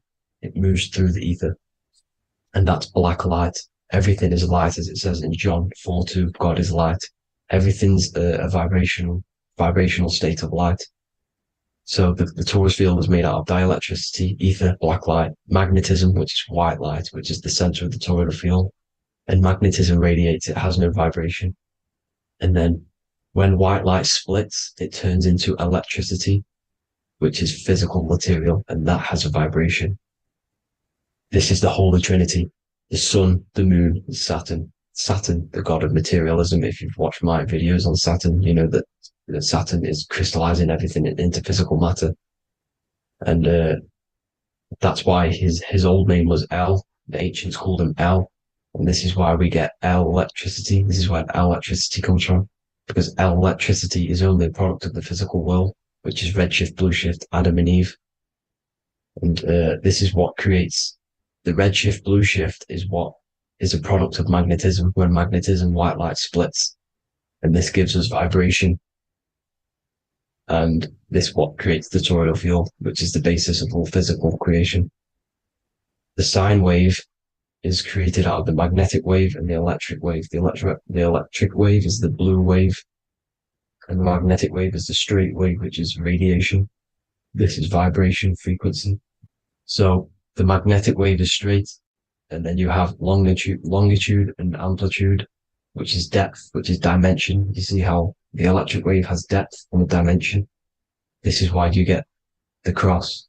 This is the cross of Earth. This is the symbol of Earth, of bondage, of physical matter, because it consists of magnetic wave and depth, which is electric wave. And this is where you get the sun cross or the earth cross, whatever you want to call it. It's the cross of physical matter, and the ancients knew this. This is why they used that symbol. red shift, blue shift, which is the toroidal field, is the basis of all creation, physical creation. And this is why you have the police siren is red and blue. The Matrix movie, red pill, blue pill. You have red blood and blue blood in your body. The Democrat and Republic, the two parties, red and blue. Like your taps on your taps, you have a red and blue tap. One's generative, one's destruction. Fire, destruction, water, generative. So this is the basis of all things. And electric wave has dimension, like I've already said, depth, material, and it's measured in hertz. It's measured in hertz because it hurts you. It decays because the electric wave has a vibration, and vibration always has to go back to a standstill point. This wave cannot go forever, but the magnetic wave will go forever. It's radiation. Magnetic is radiation. It radiates forever. It pulses. But the electric wave will at some point come back to a standstill point, and that's why it hurts. It decays. That's why our physical body decays, because we contain of electricity. This body is an electric body, and it will return back to stillness like a guitar string. If you vibrate a guitar string, you pull it, it will vibrate, make a sound, and then go back to a standstill point. It's the exact same with every single toroidal field within the body. It will decay, and this is why our bodies decay, and everything in creation decays. So we're born into sin. The sin of Eve. The sin of Eve is us biting into the tree of knowledge of good and evil, which is the systems in the body. And the sin of Eve is biting into the sine wave. We bit into the sine wave. The sun moves in a sine wave. Our DNA is a sine wave. Time is a sine wave. Everything in this creation is a sine wave. This is why the dollar bill is a sine wave. Magnetism and electricity and electric waves in one. And this is the sun doing its sine wave, which creates, when you go bowling, it kind of creates that pin that you hit over. That's the pin of the sun. The zodiac sign is a sine wave because the zodiac sign is an expression of the toroidal field, because magnetism unfolds into 12ness. And that's why you have 12 zodiac signs, 12 systems in your body, 12 cranial nerves in your head, in your brain. So if you can imagine this, see where my pointer is, always starts with Aries. Aries is the head. It's the first thing that's created in the womb. And this is Aries, the ram. And this is why it's called a cerebrum in your brain, which is the first thing that creates when you're in the womb. And what's the element of Aries is fire. Fire is the first element. Fire, first, because it's the first thing on the wheel, the first expression of energy. As you can see here, my pointer, this is the center of the toroidal field. It would go Aries, Virgo, Capricorn, Pisces, Scorpio, Cancer. Then we go back to Libra. Libra would be center. But you see how the toroidal field is the expression of the 12 energies. That's what the constellations are, the energy expressions of the toroidal field. So it would go outwards, starting from Aries here, all the way back to Pisces, which is beyond the bottom half. But Libra would be the center. That's why Libra is the equinox. It's the equinox. Libra is when it goes from summer over to autumn. It's the equal.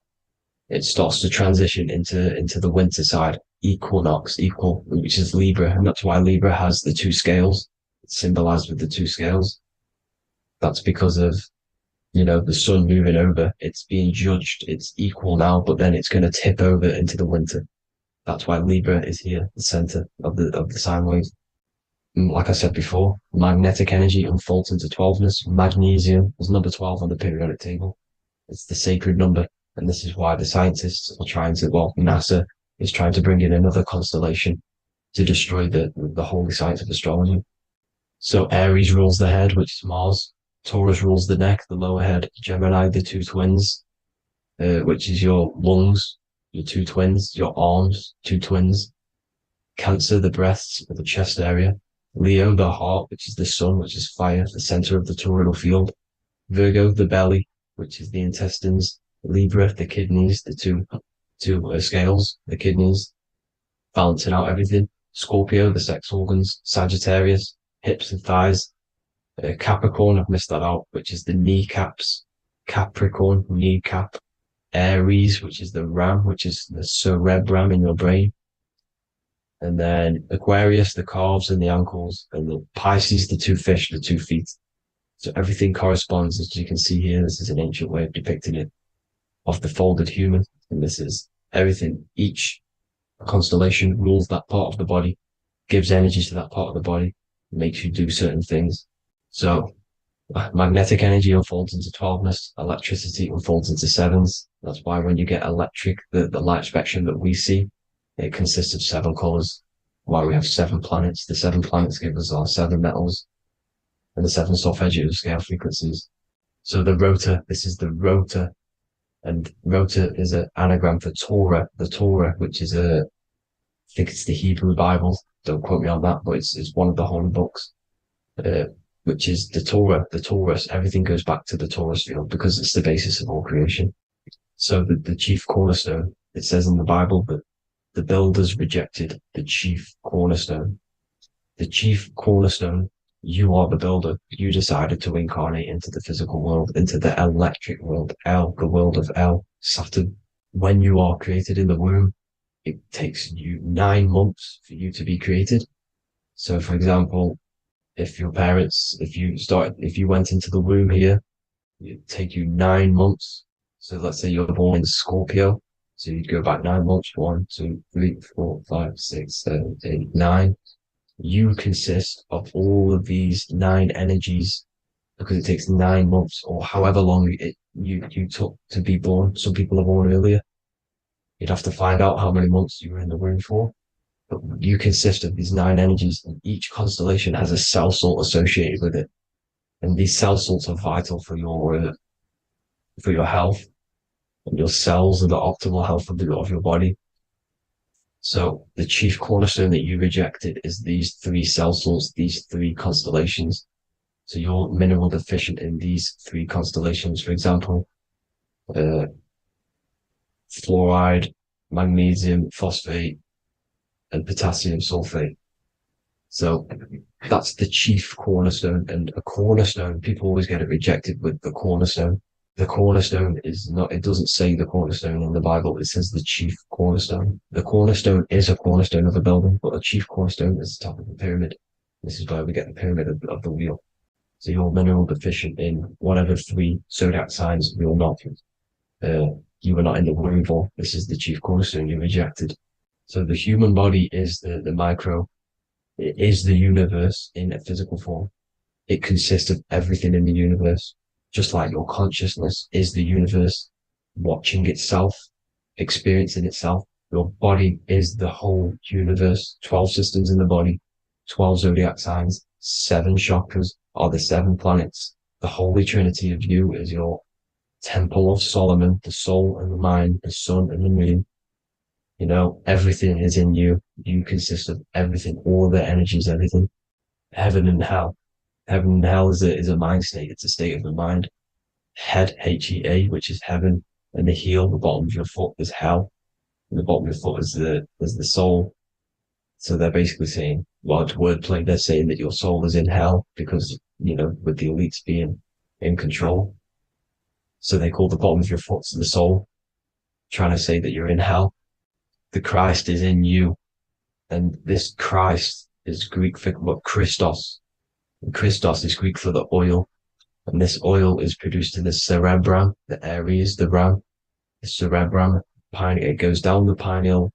Well, the pineal and the pituitary are underneath the cerebrum. Goes down the pingala and the ida. The pingala being the positive charge connected to the pineal gland, pin, and the ida connected to the pituitary. And this is the 2 serpents going down the spinal column. And this is why Jesus goes from Nazareth to Bethlehem, and then Joseph and Mary are waiting for Jesus in Nazareth. Joseph and Mary are the pineal and the pituitary gland waiting for Jesus to come back up the River Jordan, or spinal column. So this is the oil. This is the story of Santa as well. Santa comes from the North Pole. Why? Because the North Pole of the Earth is the center of the toroidal field, and the North Pole of you is your spinal column, which is the North Pole of the toroidal field. The North Pole, he comes from the North Pole. This is the North Pole. This is the South Pole of the toroidal field. Comes from the North Pole, which is your mind. and he goes down the chimney and then back up the chimney. This is the chimney. And he drops off the present, which is the Christos, the oil. And this is why Jesus is crucified at 33, because he crosses over the vagus nerve at the top of your spine. When this oil comes back up the 33 vertebrae, these are your vertebrae here. When it goes up the 33 vertebrae, it gets crucified at 33 because it crosses the vagus nerve, and he's crucified on a cross at 33. This is the story behind Jesus and Santa. The Ark of the Covenant in the Bible is the two hemispheres which cover the vital parts of your mind, the brain side, which is the cerebrum, the pineal, the pituitary, etc. So the two hemispheres are the two angels, the Ark of the Covenant. This is the Ark of the Covenant covering the two vital parts of your brain. So these are the optic thalamus is another part, and it protects the Christ oil, which is inside at the center of the brain. See, the Bible is all a massive metaphor about yourself because you are the universe. You are a microcosm of the universe. Your consciousness has experienced itself, and the universe experiencing, and your body is the whole universe. Your head's heaven. So Moses crosses the Red Sea. These are the two hemispheres of your brain. This is the corpus callosum, the Red Sea. So he's pretty much saying that he's uniting the two hemispheres of your brain, because most people in this generation are stuck in the left brain, which is just logic, reasoning, science and maths, writing. You know, this is what school teaches you to do. It keeps you stuck in your left brain. And you want to cross over to you want to cross the Red Sea, which is the corpus callosum, to the right brain, which is awareness, art awareness, creativity, imagination, intuition, insight, you know, using the higher mind, creativity, imagination. If you don't have intuition, then you can't read energy, you can't pick up on bad things. This is what Moses is symbolizing by crossing the Red Sea. And it's also the upper room where Jesus met the 12 disciples. 12 disciples are the 12 cranial nerves in your brain. It doesn't just represent the 12 zodiac signs, the 12 disciples. It symbolizes many different things. It's like I said, energy the universe consists of 12ness. So you have 12 cranial nerves in your brain, and that's the 12 disciples as well. And they want you stuck in your left brain, which is the five senses, materialism. So they say in the Bible that Satan blinds the mind. Satan is Saturn. If you've watched my videos, Satan is Saturn. And you consist of the whole Trinity, which is the sun, moon, and earth, the soul, moon, the soul being your sun, the solar, the moon being your mind, the earth, your physical body. And Satan blinds the mind. Why? Because we enter a soul system. This is a soul system, not a solar system. And Saturn is the Lord of the Rings, which is the outer ring. When your soul enters the soul system, your soul starts to materialize, it hits Saturn. Why? Because Saturn starts to materialize you. You take on the 7 virtues, which are the 7 planets, which are your 7 chakras. And to get out of this soul system, you must get out of your lower nature, your animal nature, which is lust, desire, greed. You know, the number of the beast, 666, which is Saturn, Satan. So you enter the soul system, you take on the 7 energies, which you turn into physical matter. And this is your descension from heaven to what you say hell. And then you must raise back up from matter to spirit. They say Satan blinds the mind. Why? Because your mind gets materialized. Your soul and mind get materialized. And when you get materialized, it's an intense experience. You lose the divinity within you. You forget the divinity. So Satan, which is the first planet, the first energy you take on, the material body, he blinds the mind. He makes you forget everything, your divinity. Then you must remember, ascend up Jacob's ladder, the 33 vertebrae to heaven. And this is a microcosm of the macro, because you will ascend back up to heaven if you do this, when you leave your physical body, when your body decays. So when it talks about in the Bible, completely destroy them, the Hittites, the Amorites, the Canaanites, all the ites, this is what God says to the Israelites. It says completely destroy them. It's basically symbolizing saying destroy your lower nature. The Canaanites, cannibals. We're under a Canaanite system now, which is cannibalism. And this is flesh eating, lust, greed, all the demonic stuff, all the lower vibrational stuff, the lower nature, eating, sex, and survival, the lower three chakras.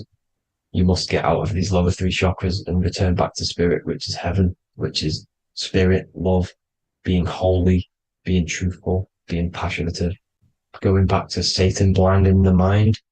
All of the planets are made out of these three symbols. Satan blinds the mind. And that's why Satan's symbol, this is the symbol for Saturn, Satan, this symbol of Saturn is the cross, which is physical matter, the earth, over the moon. The moon is your mind.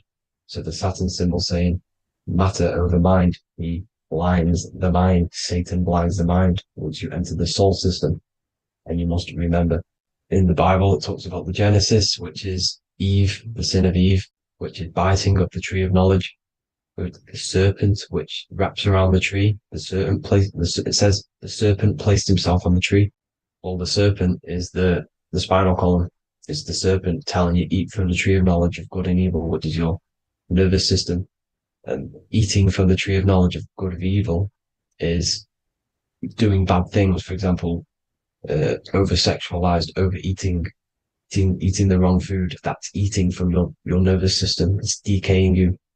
And it's preventing you from achieving the God self, the God consciousness. This is the symbolism of, the tree on the serpent, telling you to eat from the left brain, with the left brain being the sinister. Sinister is Latin for left.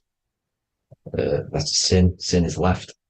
And left is lefty Lucy, Lucifer, right, righteousness, right, God, godly. The tree of knowledge of good and evil, which is your nervous system, because it determines good or bad. That's the only thing you experience in this world is your nervous system. And then the tree of life is the cardiovascular system, and the Garden of Eden is your body. So that's it for this video, people. I hope you've got a greater understanding of how you are the universe and everything is inside of you. Just keep in mind you are the universe experience in itself, and your body is a reflection of everything. The 12 constellations, the 7 planets, everything's inside of you. This world is an expression from the inside outwards. You can't affect the outside world to manipulate reality. Everything's inside of you. I hope you got a greater understanding of this. God bless.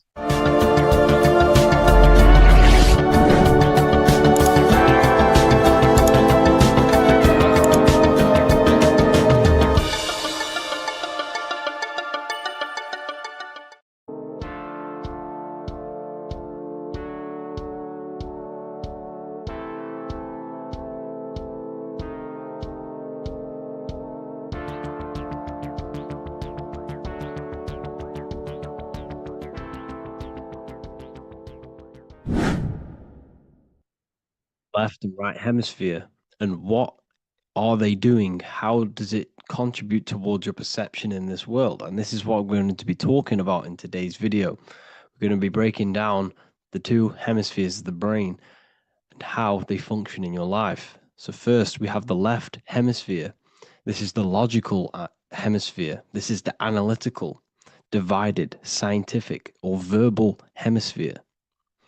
The right hemisphere is creative, wholeness, artistic, symbolic, and metaphorical. The right hemisphere does with non-verbal things. It produces a holistic perception. It is more to do with creativity. Because what you must understand is that we are not in the external world. The world is produced by our brain. We see with our brain. Our eyes are a part of the brain. What we touch is the brain's interpretation of electrical signals on the nervous system. What we smell is the brain's interpretation of smell through the nose. What you taste is your brain's interpretation of chemical reactions on your taste buds. So what you are experiencing is the brain. The brain is a computer creating a simulation. And you have 2 hemispheres which breaks down this reality. So essentially, the brain is the perception creator. It creates perception. So if the brain is creating this, who is the one experiencing the brain? Well, that is you, the consciousness, the mind, the all-seeing eye. You are the all-seeing eye experiencing the brain, the observer behind the brain, behind reality, behind the emotions.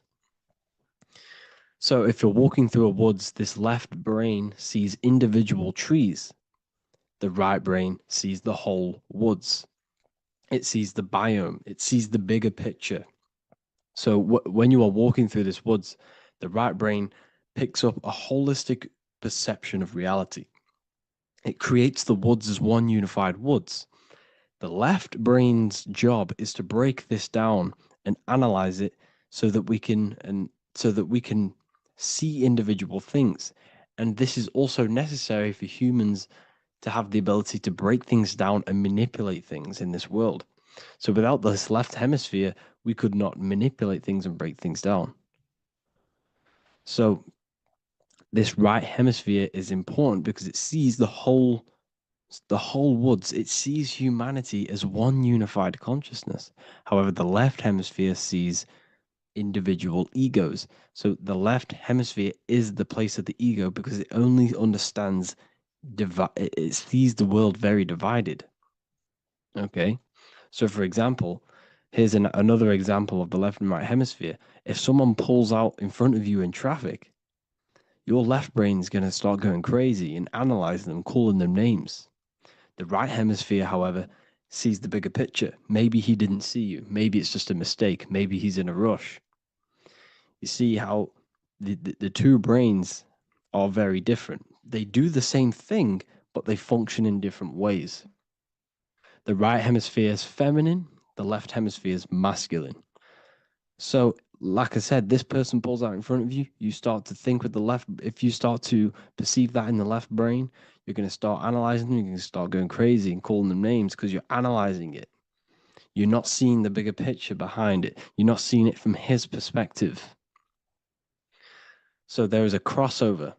So the left hemisphere of the brain controls the right side of the body, the right ear, the right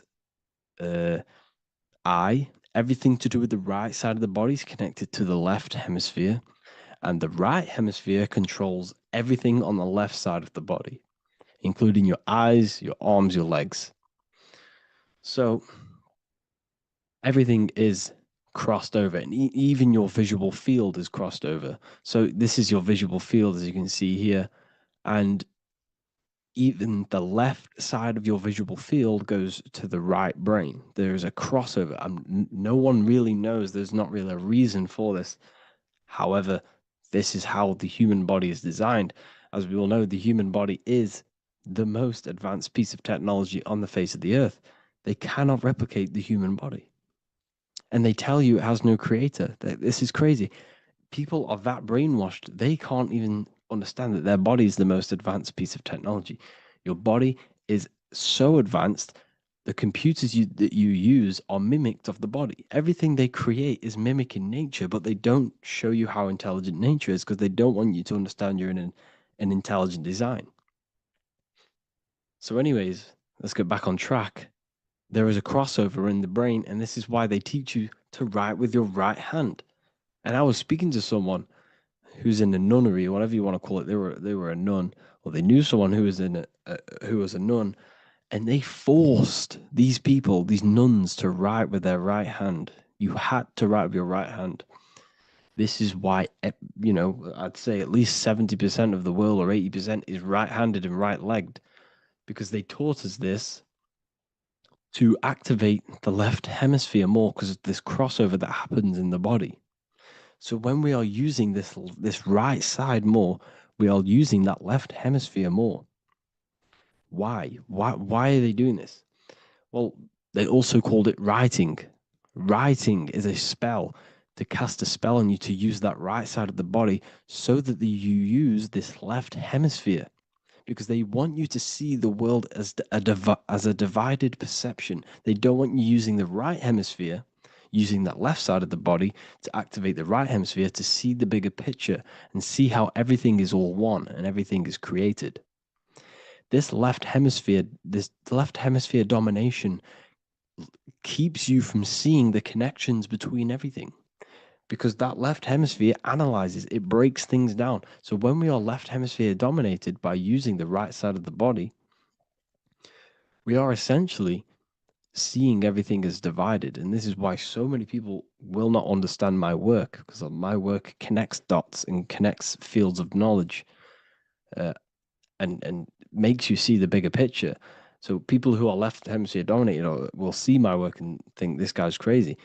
But everything, it's all about activating that right hemisphere. So they called it writing because every word you say is molding your mind in some sort of way.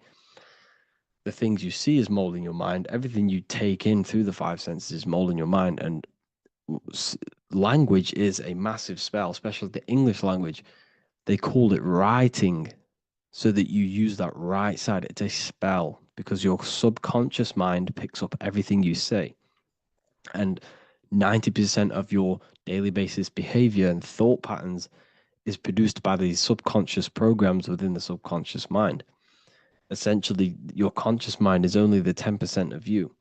The conscious mind is just what you're aware of, what you're wearing, how you're feeling, what you're thinking. That's your conscious mind. The subconscious mind is controlling every system in your body. It's telling your heart to beat without you being conscious of it. So essentially, this is what they're programming. They're programming this system in the back of the mind, which is controlling everything through the words. And this is what spells are, because it's all about creating perception in the subconscious. So they want you to use that right side more. I truly believe the ancients, they were balanced. They used the left and the right side of the body. They didn't have a stronger side because they understood this science of the body and how the body works. So this is actually called phonetics. It's not etymology. Etymology is the study of root words. Phonetics is the study of how words sound similar. The way words are spoken. So phonetics, phone is why we call them a phone, because you speak into a phone. So this is write and writing, to use that right side to activate the left hemisphere more. So your hands are a manifestation of your brain. The left hand is the right brain, the right hand is the left brain. And as a child, we were always taught that when you place your hands together like this is the size of your brain, which is true because your hands are a part of your brain. They're an extension of your brain. Every part of your body other than your brain is an extension of the brain. Everything's working and feeding back information to the brain because you're experiencing the brain. So another trick that you can do, or another exercise, is looking in the mirror and closing one eye at a time. If you close your right eye, if you take your top off, for example, you'll analyze your body if you close your right eye because you're using that left hemisphere. Sorry, other way around. If you look at yourself through your right eye, you'll use that left hemisphere, which will analyze yourself. You'll see individual body parts.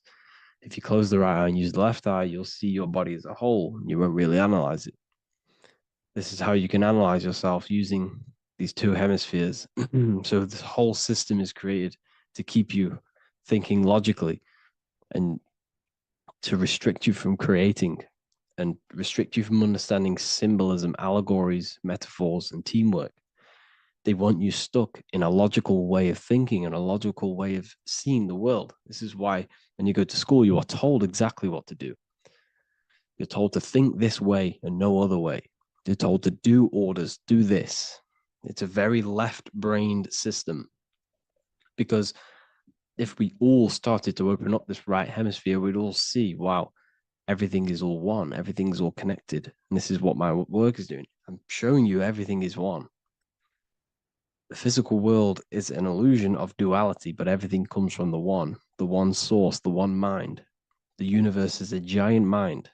I am mind, you express mind. We all possess mind. Behind the physical body is the same mind consciousness. And we are all expressions and fractals of this infinite consciousness called mind. And this is what they don't want us to figure out, is that we are all just one consciousness expressed. It's an infinite consciousness.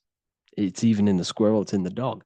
All of these different animals, they're just different bodies, but behind the bodies is the same consciousness, which is mind. That's what the pineal gland is. The pineal gland is not the mind, and it's not the third eye. The third eye is your mind. If you have a closed third eye, it just means you have a closed mind. If you have an open third eye, it just means your mind has expanded from beyond physical things through astral projection and mystical experiences. This is how you gain an open third eye. It's just an open mind.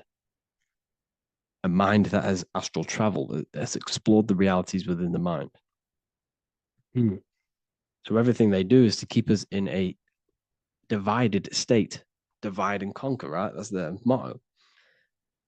All to keep you thinking how everything is divided. Everything they've done is division. Postcodes, countries, everything is divided. Like football teams and all this stuff. It's also a natural process when you grow up, because as you grow up, your brain is constantly analyzing the world. So this is sort of a natural process of how you become more left hemisphere dominated, because your brain is always analyzing. And unless something awakens you, you can awaken that right hemisphere where you can start to see the bigger picture. Even the music, all tuned to 440 hertz, shuts down the right hemisphere of the brain. 440 hertz, Spotify, Apple Music, the radio. Every time you turn on the radio, it's tuned to 440 hertz. This was specifically tuned. It never used to be tuned to this. It was in the 1950s. It was changed. The standard music tuning was changed to 440 hertz because it shuts down that right hemisphere of the brain. They don't want you thinking, seeing the world in this way and perceiving things as one. And I'm going to show you. It tells you this in the Bible. Cast the net onto the right-hand side of the boat and you will find the fish. What was Jesus saying? You see, people read the Bible and they don't understand it. If the Bible is not talking about you, then it has no meaning. The Bible, everything you read in the Bible is about you and how it can better your life. It occurs to you. So if Jesus says, cast the net onto the right-hand side of the boat, this is an allegory. The boat is your body. Cast the net. It's the awareness, the perception onto the right hemisphere of the brain, and you will find the fish. What's fish? What do fish do? They swim deep in the ocean. It represents the knowledge. Deep knowledge. Cast the net onto the right-hand side of the boat and you will find fish. You will find the wisdom. You'll gain understanding when you cast that your awareness into that right hemisphere.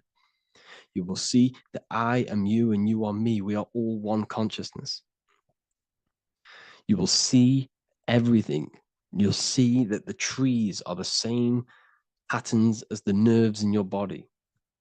You'll see everything is connected. Everything is a fractal of the one infinite consciousness. And how many fish did they catch? 153. That adds up to 9. This is now numerology. The Bible's filled with numerology.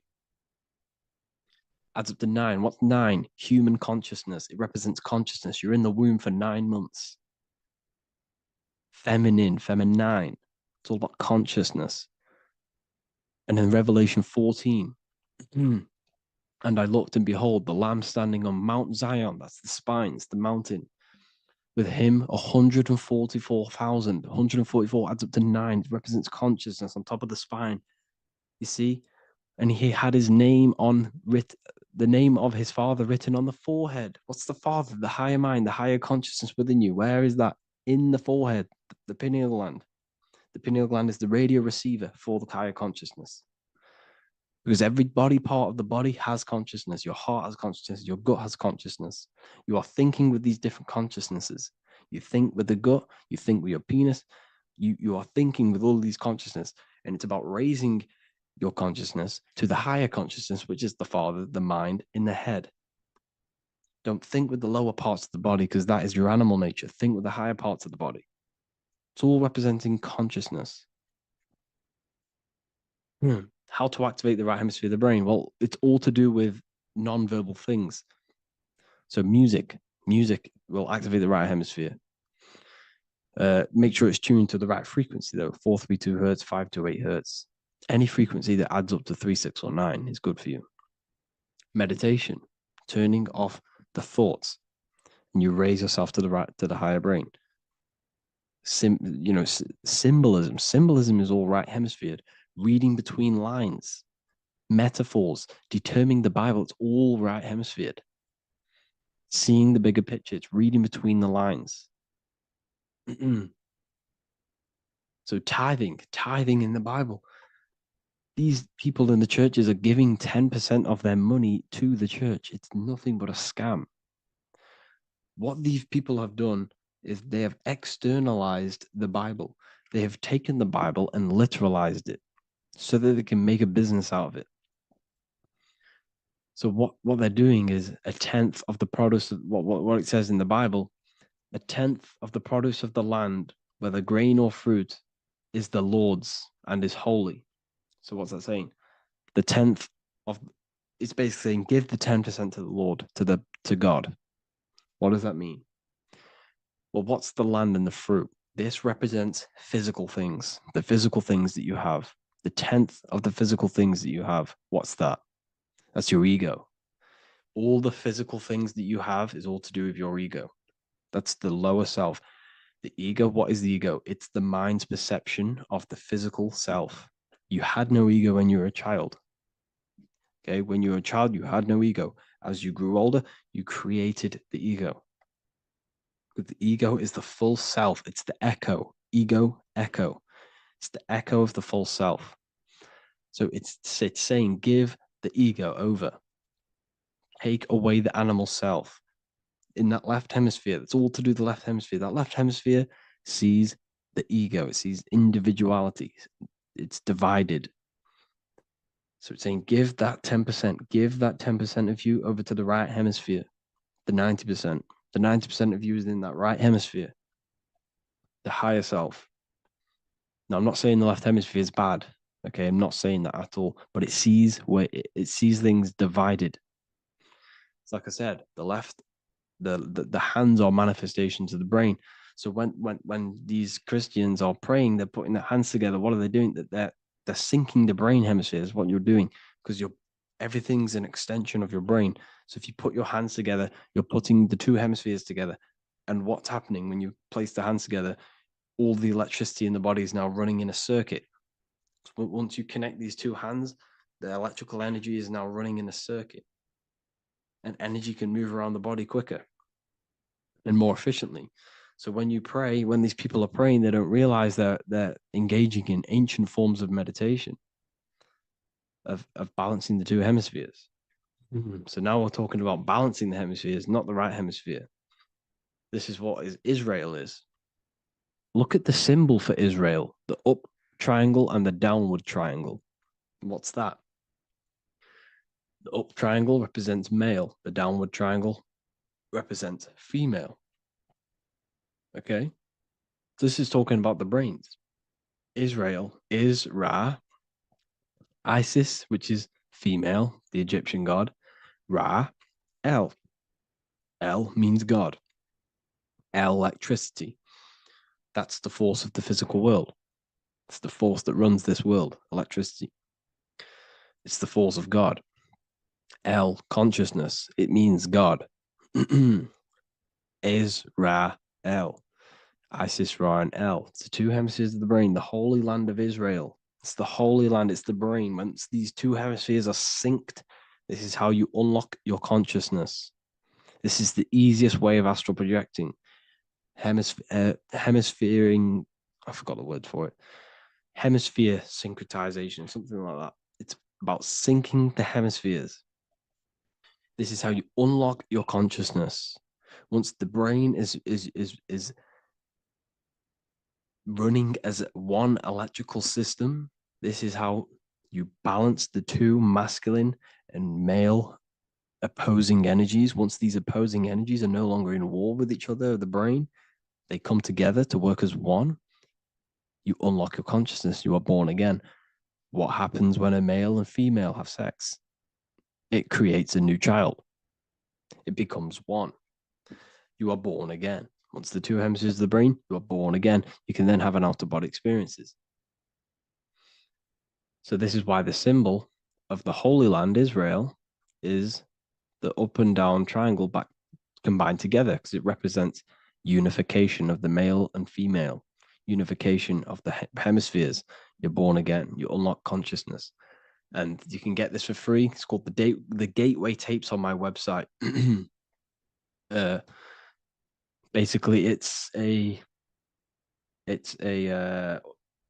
audio track from the government, and they did this in the Gateway Experience. It's a CIA document, and what they do is there are different forms of meditations you go through. I think there's about 5 waves of meditations you do, half an hour each one, and it will teach you. It will sync your hemisphere, because what does it do? They understood that playing one frequency into one ear and another frequency into the other, they understood that the right ear is connected to the left hemisphere, the left ear is connected to the right hemisphere. So when you play 2 different frequencies into both ears, what happens? The brain picks this up, the 2 hemispheres of the brain picks this up, and it syncs it. It syncs these 2 hemispheres, these 2 frequencies together. So now the brain is working as one to sync this frequency. So this is how you can sync your hemispheres, through listening to these frequencies. Okay, you can get them for free and do the meditations yourself. This will definitely help you. This is an easy way to astral project. So it's all about syncing the hemisphere and seeing reality from a unified perception. We should all aim to get out of that left hemisphere. I'm not saying don't use it, but we should now start to see. We should not start to read between the lines of the Bible, read between the lines of the symbolism they're showing. Study symbolism, study allegories and myths. What are they trying to tell us through these allegories? And, this is how we start seeing things in a better way. Once we understand that we are all microcosms of an infinite consciousness, we can all come to one, because love is the unifying force of this infinite consciousness. We are all divided. We are all disconnected from our hearts. Once we all connect with our hearts and see that everything is one, we can all start to love and come together as one, because love is the unifying force of consciousness. So if you haven't already seen, I now have launched the Ethereal University. I will be doing lectures like this one, but even better, deeper, and even releasing knowledge that I can't talk about online, as they are censored. I'll be doing lectures every single week. I'll be doing live calls every single week. You also gain access to my library, which is filled with over 45 occult books, filled with knowledge. Okay, I'll show you now. Plus, you get my book, The Book of Wisdom, PDF form, and the Human Health Guide, PDF form. You also get all of this stuff, the health section, Q&As, ethereal meditations. We've got some celestial studies, cosmology, and numerology coming soon. You also get the brand new Manifestation Mastery course, plus the library. And there'll be new books, new lectures, new live calls every single week. Or you can get the Book of Wisdom, use the code WISDOM in all capital letters to gain 40% off. This sale will be ending very, very soon. So if you're watching this, be very quick to get yourself a physical version or a PDF of my book. You can get it in all these languages. Hope you enjoyed this video, people. I'll see you inside the Ethereal University, the real university. Have an amazing day.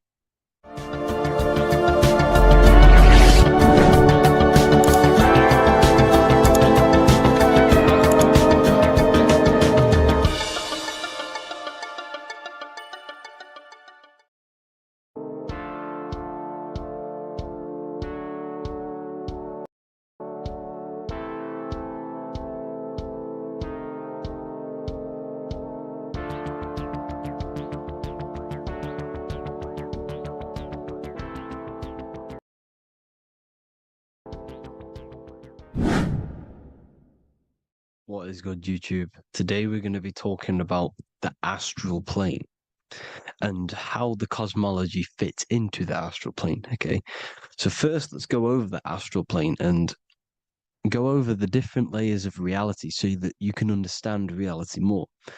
You are a multi-dimensional being. You are not you are in all of these realities at the same time. They all interweave into one big reality. But there are different planes. They are different vibrational dimensions. There are different dimensions of reality. The mind is the root cause of reality. We're living in the mind of God. Everything is being thought into existence from the root cause, from the universal mind. This is why the ancient Egyptians said, all is mind. We're living in the mind of God. And we are a microcosm of this mind. This is why we all have the same mind. This mind is the world of thoughts. Now, this world of thoughts is just the thought alone.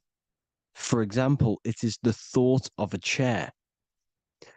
But then when you start to imagine this chair and you start to mentally see the chair, you're now manifesting the thought, the singular thought, into some sort of form.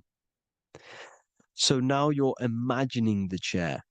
You're imagining the form of this chair, which is then manifesting into the astral plane. The astral plane is the world of thought forms manifesting. So when you are imagining something, you are seeing into the astral plane. Okay? Your third eye, it is an eye because it sees the astral plane. It is seeing the other side through imagination, through dreaming. Well, we'll go over dreaming later. So the thought of a chair is a singular thought. The imagination of the chair is the manifestation of the chair. And in the astral plane, it's basically the world of all the chairs that could ever exist. So you're thinking of the chair as a singular thought, which is the mental plane. The astral plane is the imagination of that chair, is the thought, the manifestation of it. Depending on the vibrational state of the thought will depend what level of the astral plane it will go to. For example, if you're thinking about a chair to torture someone on it, it's going to go on the lower astral plane. Or if you're thinking and imagining happy things, it's going to go to the higher astral plane. So wherever your mindset is, that we call it a mindset because your mind is setting frequencies to certain things. Thoughts are frequencies. And a mindset is setting your frequency, setting your mind to a certain frequency. So when you set your mind to a certain frequency and you imagine something in that frequency, you're going to match everything in the astral plane that are on that similar frequency, just like you would in the physical world. Because we're all in these worlds right now as we speak, but we can't see them with the two physical eyes. We can feel it though. When you're around someone and you've just met a new person, for example, you can feel their vibration. And if you're not on a similar vibrational match, you will not get along with that person, or you just won't not get along, but you won't connect with that person because you're on two opposing frequencies, not matching. And this is something you can't see, you can only feel because it's the astral plane. It exists within the astral plane. Everything in the astral plane is made out of vibrations. So if you do astral project, and if you already know how to astral project, you will see beings and people and things that are on the same frequency as you. This is why before you astral project, you need to sort your vibration out before you astral project, because you are projecting your consciousness into this. It's the mind. The mind is the bridge. It can move between realities. You are a observer. You are a observing soul which observes different realities. And the mind is the bridge between all of these different realities. The mind can choose. If you want to project into the astral, you set your mind to it, you can. Okay? So let's not get off track. The lower astral plane is where demons are. The higher astral plane is where heavenly beings are. Heaven and hell are kind of a real thing. The etheric plane is a powerful substance, the ether, the fifth element that they don't tell us about. They if you type in on Google the 5 elements, they will try to remove it with wood or metal because they don't want you knowing about the ether. Ether is the energy double behind all physical objects. So the ether is very important. It is the fifth element. It is part of the physical world, but it's also part of the astral world. It is on either side. You see how they're showing you the truth in the language. Ether and either are the same word. The ether has 1 foot in the astral and 1 foot in the physical world. It's a substance that connects the physical to the astral world. It is the either. It's on either side of reality. It's on the other side. Other, either, same word. Ether is connecting the physical to the astral plane. It's the world of frequency. Frequencies, EMFs, torus fields are in the etheric plane. It is the energy plane. It's where energy moves through the ether. Okay. So then you have the physical world, the world of effect. Everything you see in the physical world is the effect of the higher planes. Each plane is a product of the plane above. So, and it melts into each plane. The physical plane is the lowest plane, it's the most densest, and the highest is the most fluid. This is the most fluid, this is the most dense. This is where we get the saying, as above, so below from. As above, so below comes from the different planes of reality. And magicians understand this. This is why magicians always say as above, so below. Because they understand if you manipulate the higher planes of reality, you manipulate the lower planes. Because the astral plane is a direct copy of the physical world, but in the astral plane. It is mirrored. The physical world is mirrored in the astral plane. They are both the same world, but just different vibrational states of the world. Kind of. It's hard to put this in words, people. So just try and understand. The astral plane is the double. It is whatever happens in the astral plane happens in the physical plane. This is why magic works. This is why demons work. This is why spirit communication works. Because if you manipulate the higher planes, you manipulate the lower planes. As above in the astral, so below. Leonardo da Vinci showing you to look up, pointing up. You got to look up. He's telling you to change the mind, you change the physical world. You change your emotions, you're on the astral plane, you change the physical world. You change your reality by changing the higher planes. This is the Masonic 11, the 2 pillars. This is the 11, also symbolizing the 2 hemispheres of the brain here. But the 11 symbolizes the 2 mirrors. 11, 11, 9, 11. 9, 11 adds to 11. 9 plus 1 plus 1 equals 11. The Twin Towers were an 11. Flight 11 was hijacked. Because it's a mass ritual within the astral plane.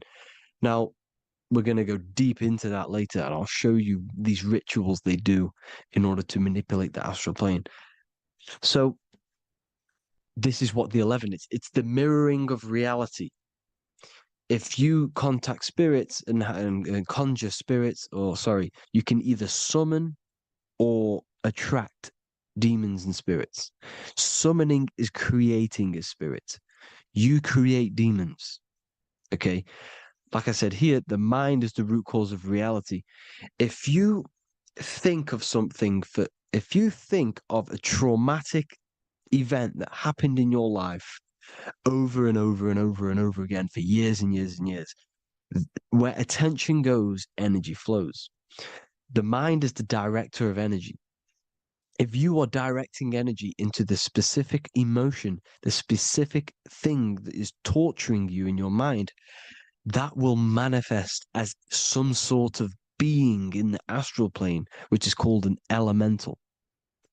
And this elemental being that you have created through your thought forms and emotions will latch onto you and feed off this energy. So it's important that you get your mind right. Okay, it's important that you sort that you file the mind and you discipline the mind. Make sure it's only entertaining positive things, because you are quite literally creating your own demons. Creating the word demon has the word mon in it, and if you've watched my videos to know, mon means moon. The moon is your mind, the sun is your soul, the earth is your physical body. Demon is mon means mind, moon is mind. You create demons with your mind, summoning. Now, this is where the rituals come in. 9/11 was a ritual because everyone was thinking about this big fearing, the death of 9/11. Everyone was thinking about it. And all of their minds thinking about this horrific thing will manifest and summon a negative energy spirit elemental within the astral plane. That's how all of this works. This is why it was a mass ritual. Okay. Chris Brown, new album name 11/11. Release date on the 11/11. This will be my 11th album and contain 11 songs. All of these people know the occult. This is Hermes Trismegistus with the star of Saturn, the six-pointed star, as above, so below. The mirroring of reality, physical and astral, the two Masonic pillars. So as above, so below. What's above us? The stars. The stars are connected to the astral plane. This is why we call them stargates. When we dream, we are experiencing these different realities.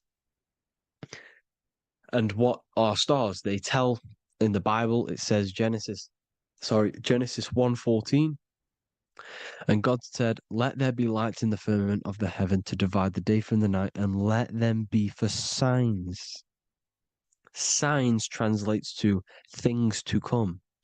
Why things to come? The stars tell the future. Why? And why do we say as above, so below? As above us is the astral plane and the etheric plane.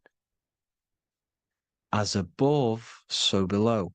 Whatever happens in the stars happens on Earth. The stars are connected to the astral plane. Above us is the astral plane.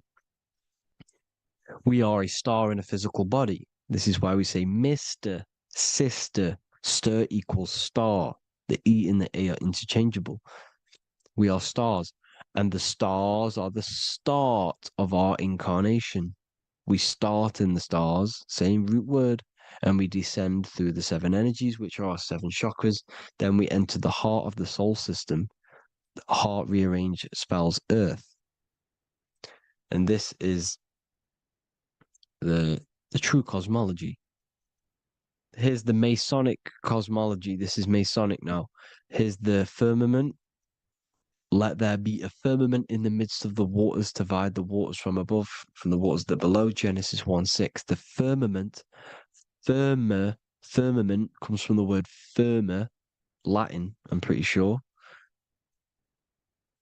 which means firm.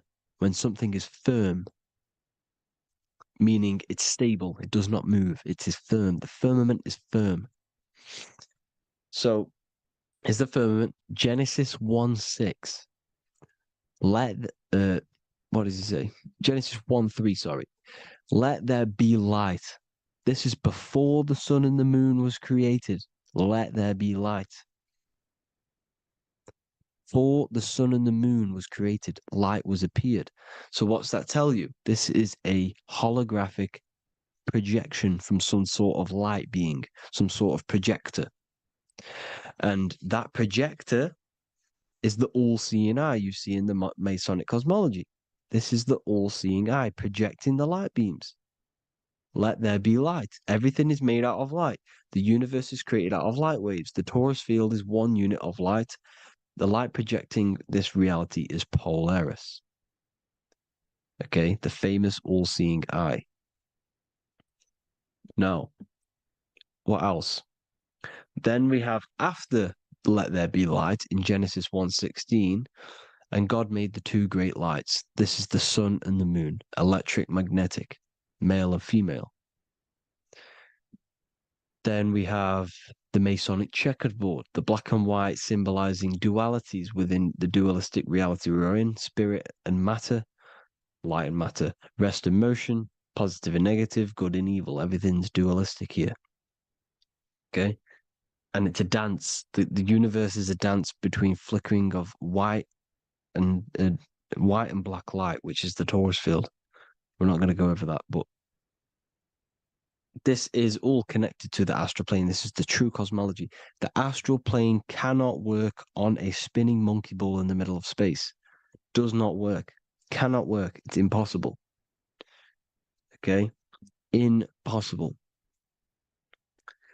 So even in the Quran, it says, Allah has made the earth for you as a carpet, flat.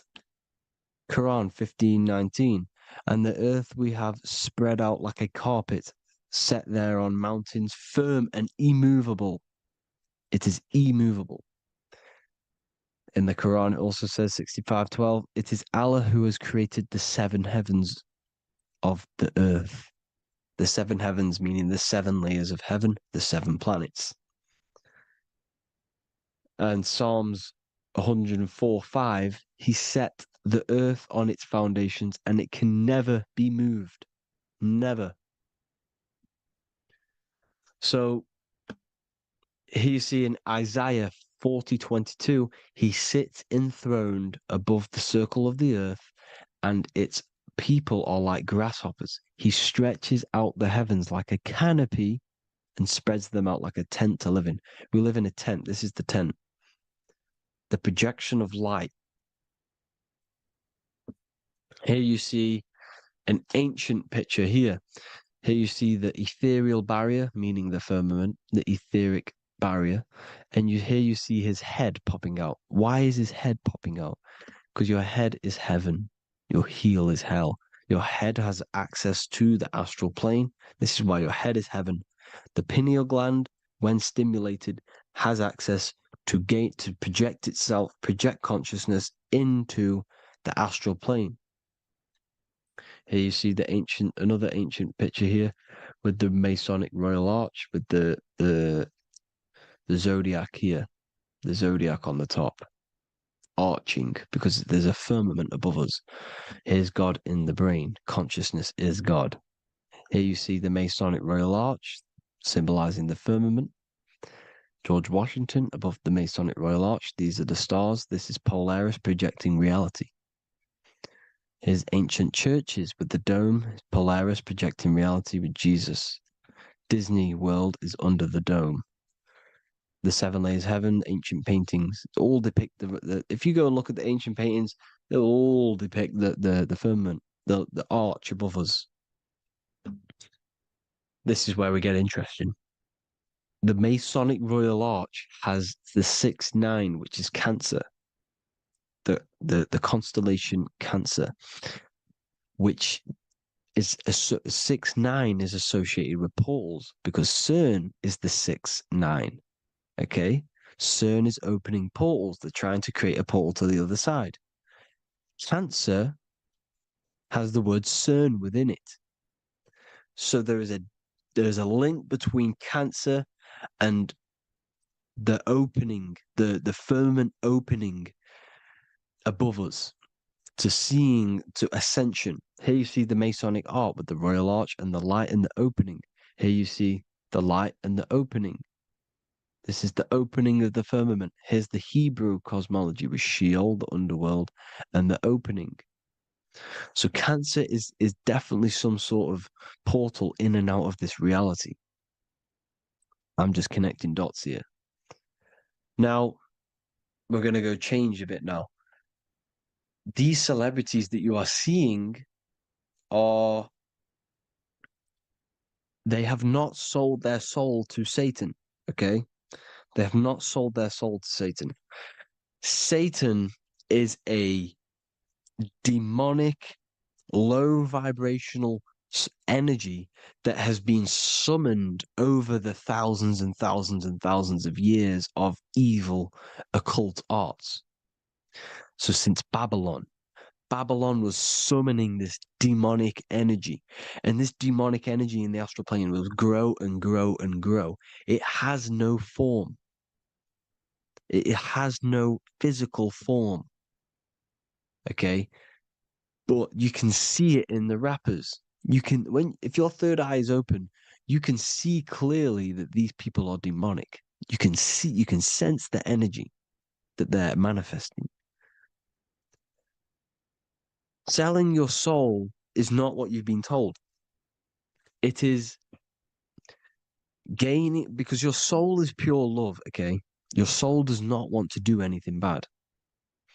So when you sell your soul, you're gaining physical gain. You're gaining physical wealth, for example, like for these rappers, they will be given millions of pounds because the people in control of the music industry, which is the dark occultists trying to brainwash the masses, the people in charge, they're dark occultists. They understand Satan and the energy. They are satanic energy, which has been summoned in the astral plane. They see that they have influence over the masses, so they will go to them and say, "I will give you this amount of money forever if you manifest this satanic, demonic energy through the music and through social media to blind the masses, to brainwash the masses into this demonic energy." Because when you listen to music, music is frequency. Whatever you listen to, you become that frequency. So if you're listening to these people, they're throwing energy, this demonic, satanic energy that they sold out to. Sold, soul, same word. When you sold something, you've got your soul involved. They have exchanged money, physical gain, so that they manifest this satanic energy within the astral plane and through the music, through the videos, through social media to keep us in this vibrational frequency, in this low state of consciousness. This is what it actually is. It's not, you're not selling your soul to some sort of devil. This satanic energy has no physical form it is formless in the astral plane. It's a summoned energy. Now, the root chakra is red. This is why the devil is red, because it symbolizes the animal nature of man. When you are operating off your root chakra, you will kill, you will fight, you will do anything to survive, because it's all about survival mode in the root chakra. They want you keeping in that fighting mode, that surviving mode, so that you are manifesting this low vibrational frequency, this satanic energy, this demonic red energy. This is why the devil is red. And the devil has a tail with the red arrow pointing down because it symbolizes your light body. This is your Merkaba. Your Merkaba is your light body. Mer equals light, Ka equals spirit, Ba equals body. Merkaba, this is the devil's tail pointing down, the descension, your heel, up to your heel, hell. Ascension to heaven, head. You see, this is the all-seeing eye with the illumination coming off it, your head, when you're illuminated. The Merkaba is your celestial sphere to portray different planes of reality. It is the vehicle of ascension. It's your light body. It's in the word Kabbalah, Kabbalah, Ka, spirit, Ba, body, La, light. Same thing, Kabbalah, Merkaba. Same thing. It's all about the light body. This light body sees different realities. So when you see the goat in the music industry, it's this satanic summoned energy that's been summoning for thousands of years within the astral plane. When it becomes to the physical plane, it will manifest through different things. A goat, an owl, Satan, Moloch, Baal, same deity, same demonic energy that's been summoning in the astral plane. And this is why the Baphomet has a goat head. Drake's new album is the goat. The Polo G, the Masonic G, with the goat.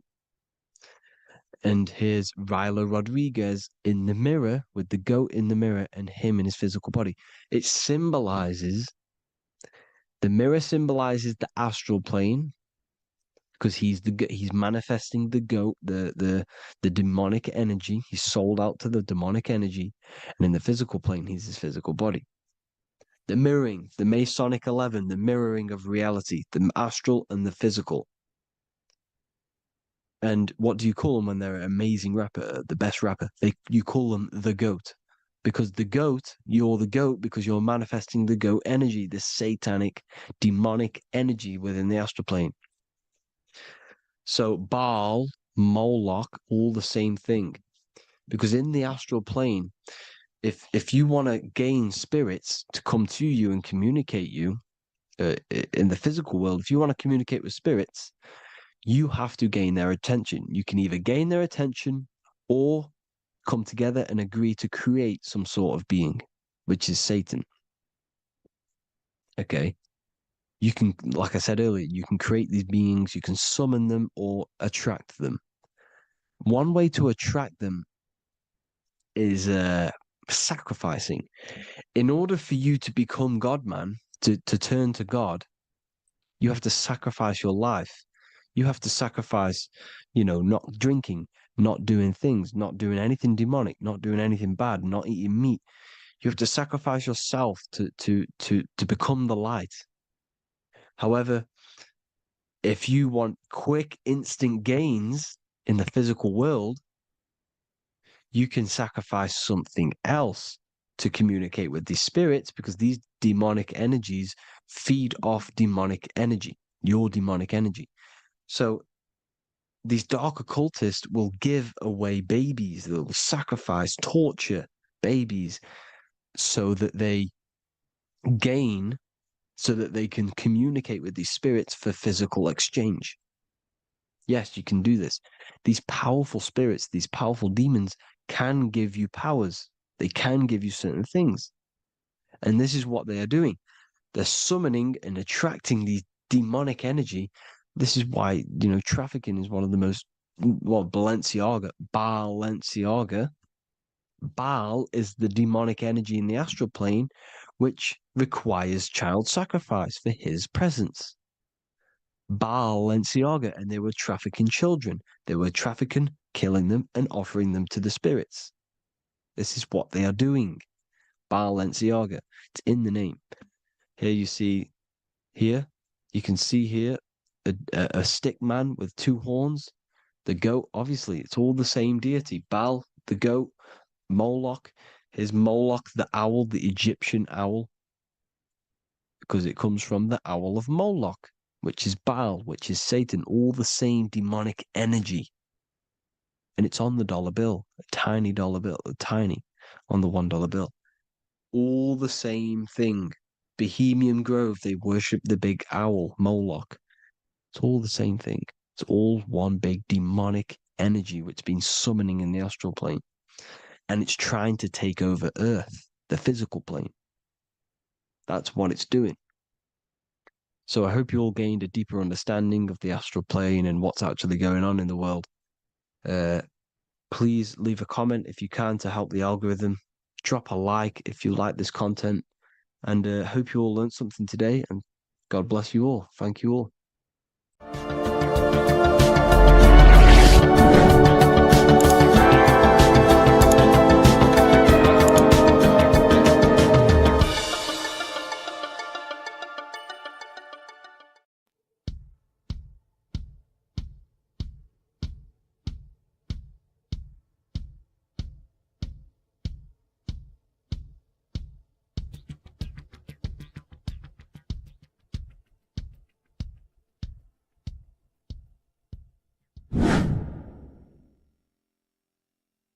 What is good, people? How are we all doing? Today we're going to be talking about the different planes of existence, the occult side of the world.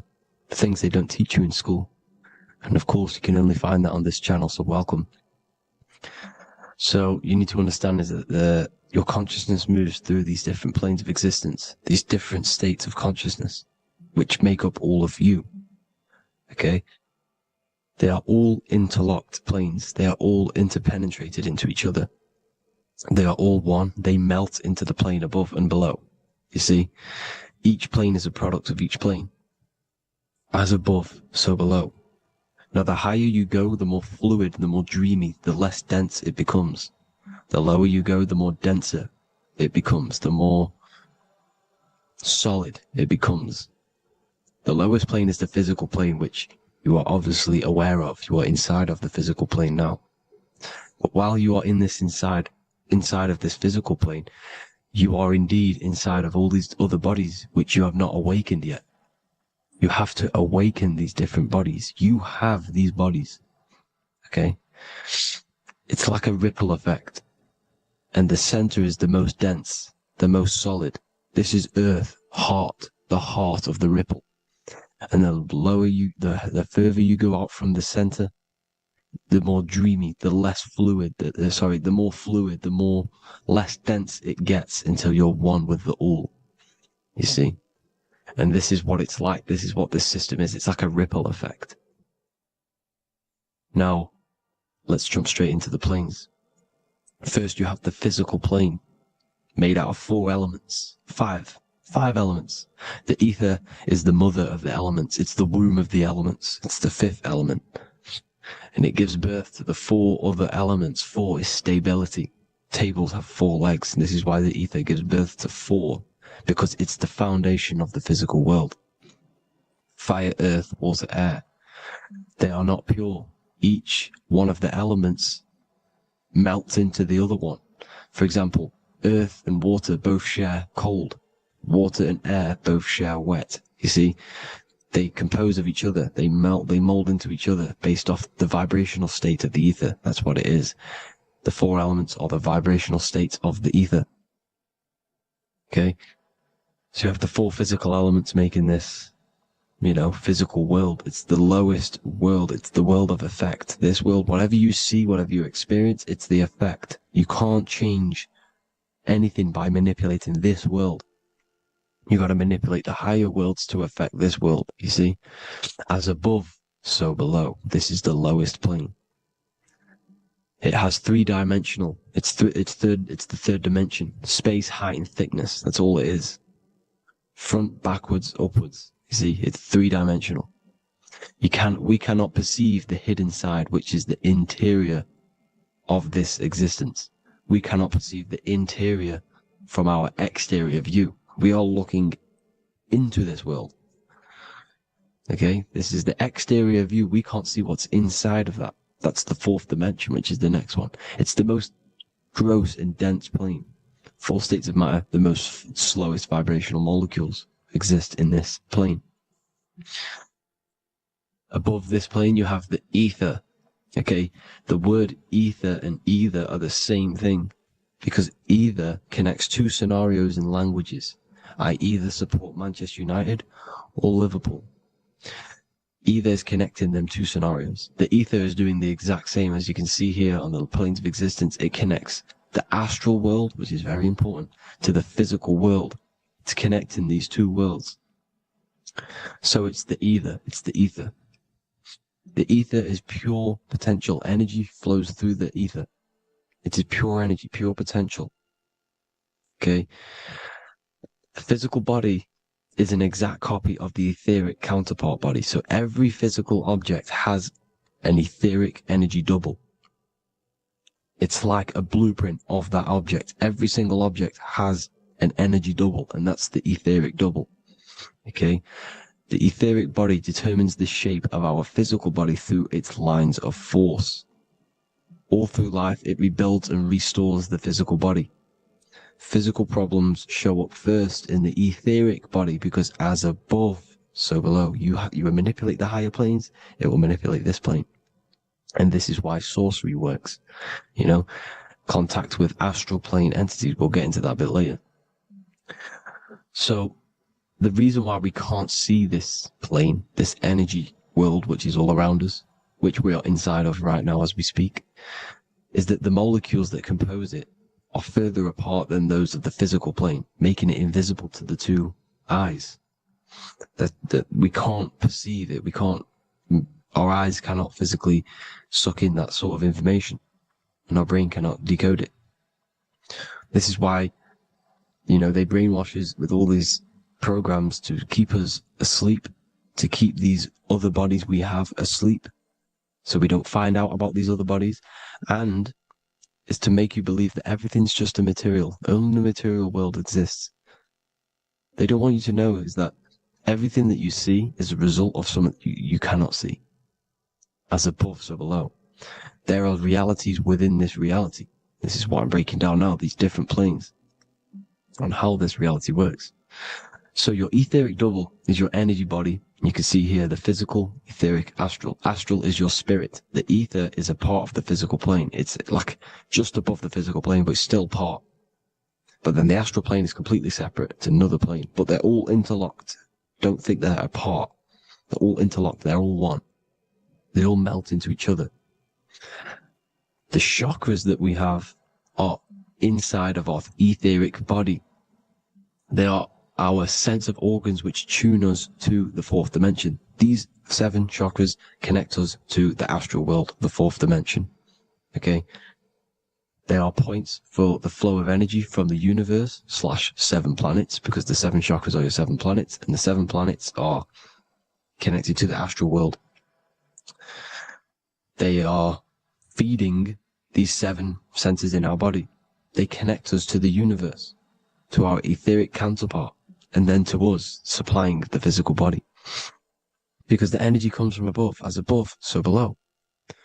These 7 senses, these 7 etheric chakras, are being supplied with energy from the universe, the 7 planets, the solar system. Then it supplies the physical body. You see? So, the ether is very important. And this is, that the ancients understood the science of the ether, and they could, harness free electricity from it, because it's all around us. The ether is all around us. And this is what they were doing. They were harnessing free energy using the ether.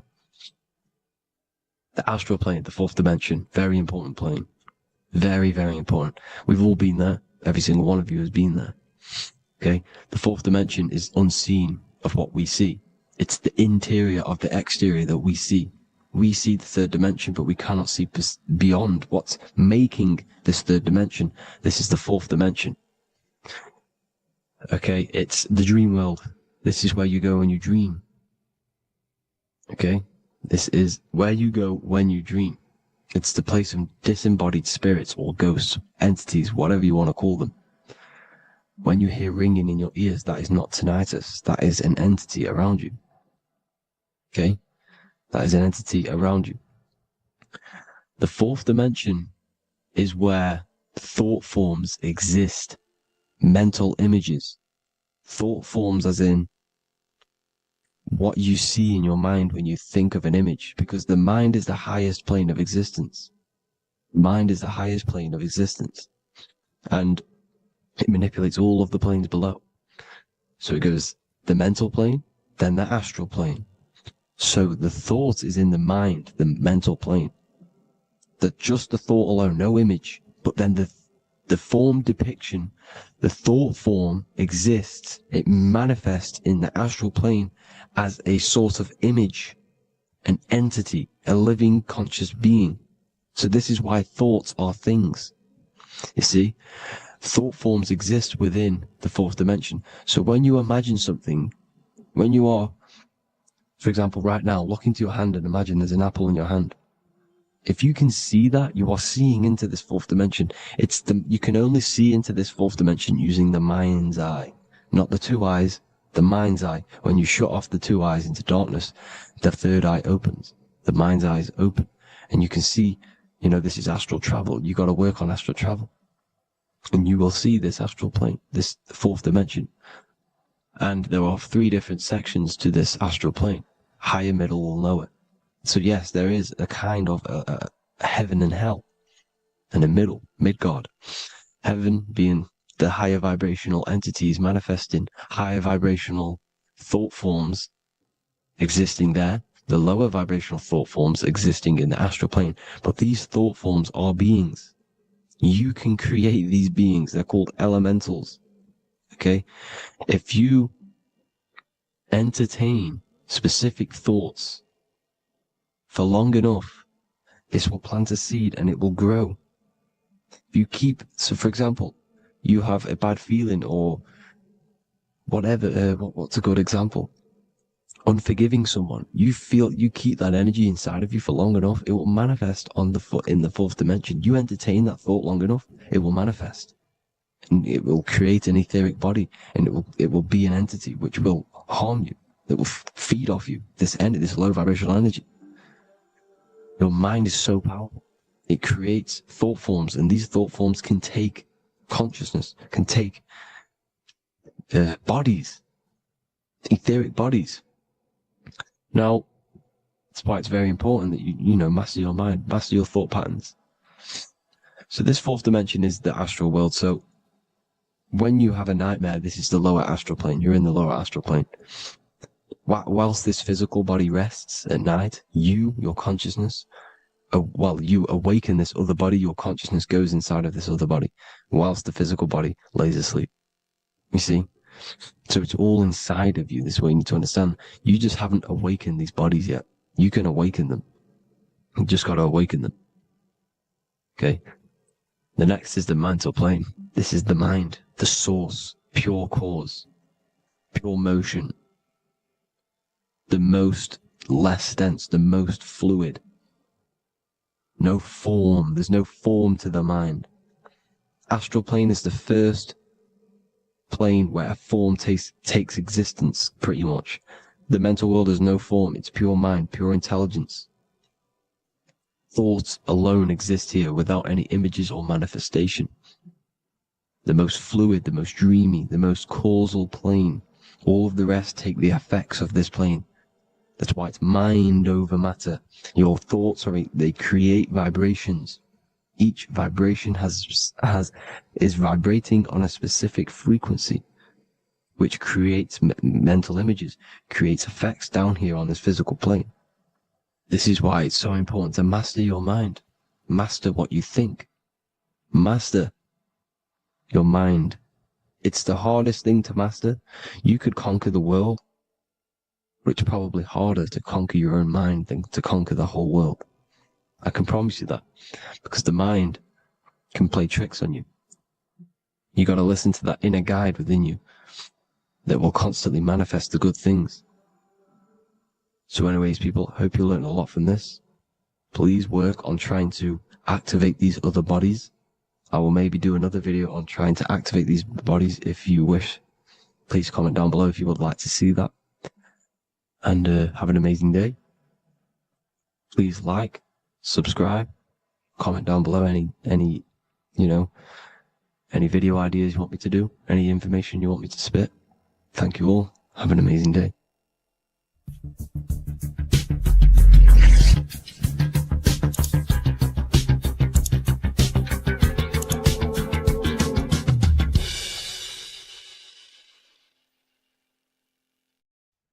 Hello everyone. Today we're going to be discussing the esoteric and occult meaning behind the story inside of Genesis, the story of Adam and Eve. This is a widely known story, but not many people know the true esoteric meaning behind it.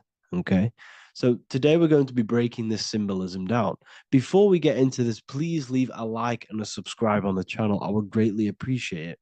And please comment below any lectures or anything you wish to know, and I could maybe make it in the future. The first thing we must understand about the Bible is that it is an esoteric and occult book. It is written in allegory. It is written in such a way that we understand the book compared to our level of perception. Now, what do I mean? If a child read the Bible, they would gain a standard meaning and story behind it. They would gain a normal interpretation of the book, of being good, praise God, and be a good person. However, me, who have studied the occult and esoteric and symbolism for a very long time, when I read the Bible, I see a deeper meaning. I can read between the lines of the allegories, which means the Bible is written in such a genius way that it speaks to your level of intelligence. Depending on how advanced you are mentally and with knowledge, will depend on how you decipher this book and how the parables inside the book can speak to you in your personal life. Okay. So the Bible is the greatest psychological book ever written in history. This is why it's known as the greatest story ever told. It's a story. What we must understand with the Bible is that the Bible creates on the surface a logical way of thinking, which is what we call religion. We read the Bible and if we think logically and we take that book literally, then we gain a religion. But if we look beyond the surface, this is what we call esoteric, metaphorical, symbolic. You can read between the lines using our right hemisphere of the brain in deciphering this book and what it truly means to us and the evolution of our mind, body, and soul. What this book actually reveals between the lines is instructions and stories which teach you how to level up your consciousness, how you can sync the mind, body, and spirit and the soul all together so you can live like a god. This is what the esoteric is. It's the purification of consciousness.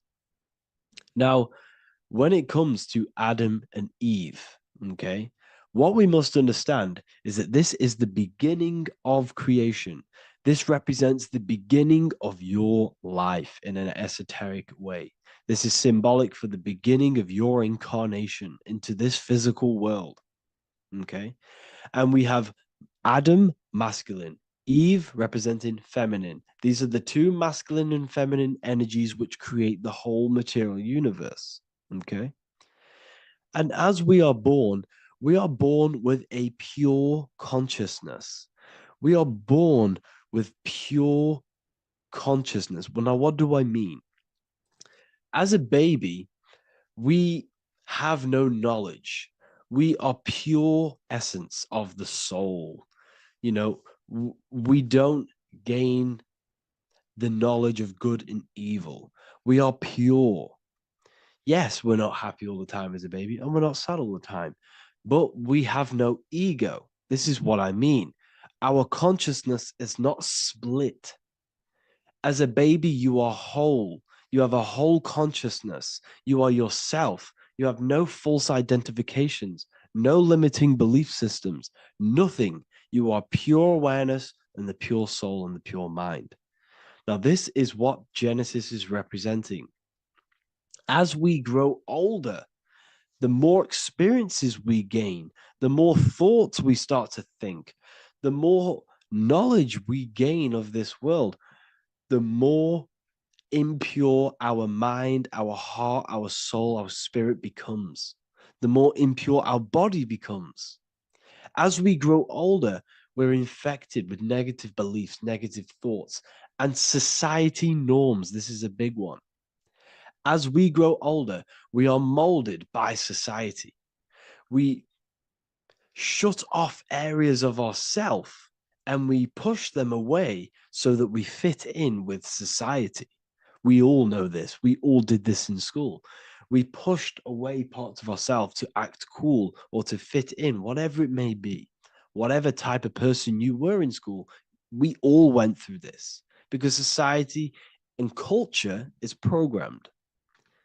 So as we grow older, our consciousness splits. We gain a persona, an ego, and we gain a shadow self, the subconscious, and we gain an ego. Now, the ego is what you show to people. It's that character that you show, that you put on to your culture, to your family, to your friends. This is a false identification. And we also gain a shadow self. The shadow self is gained through experience. This is the subconscious. Our ego is created through experience. And so is the subconscious and the shadow self. Okay. So as we gain age in this material body, we fall from the Garden of Eden. We gain the knowledge of good and evil.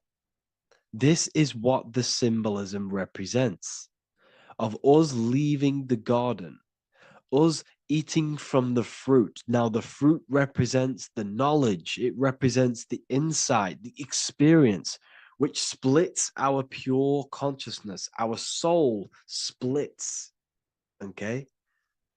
We lose connection with the divine. We lose connection with our pure self through material experiences. We may lose ourselves in material experiences. We may lose ourselves in lust and material gain, wealth, and all of these lovely things that the material world offers. We lose ourselves in this. Okay? And not only that, there's another symbolic thing that we're missing with being a child. There's another symbolic meaning behind this tree in this story of Adam and Eve. And this is sexual energy. Okay? As we are a baby, we have no ability to create another human life. We have no sexual urges. We have no desire for the material things as a baby. Nothing. As we grow older, our sexual energy cultivates around the age of, it's like 10, maybe earlier for some people or later for some people. This is what we call puberty, when our sexual energy activates. This is when the masculine and feminine energies are present within the body. And we are now given the ability to create human life. We're now given the ability to bring in a soul into the material world. Now, this is what we believe and know in the esoteric world.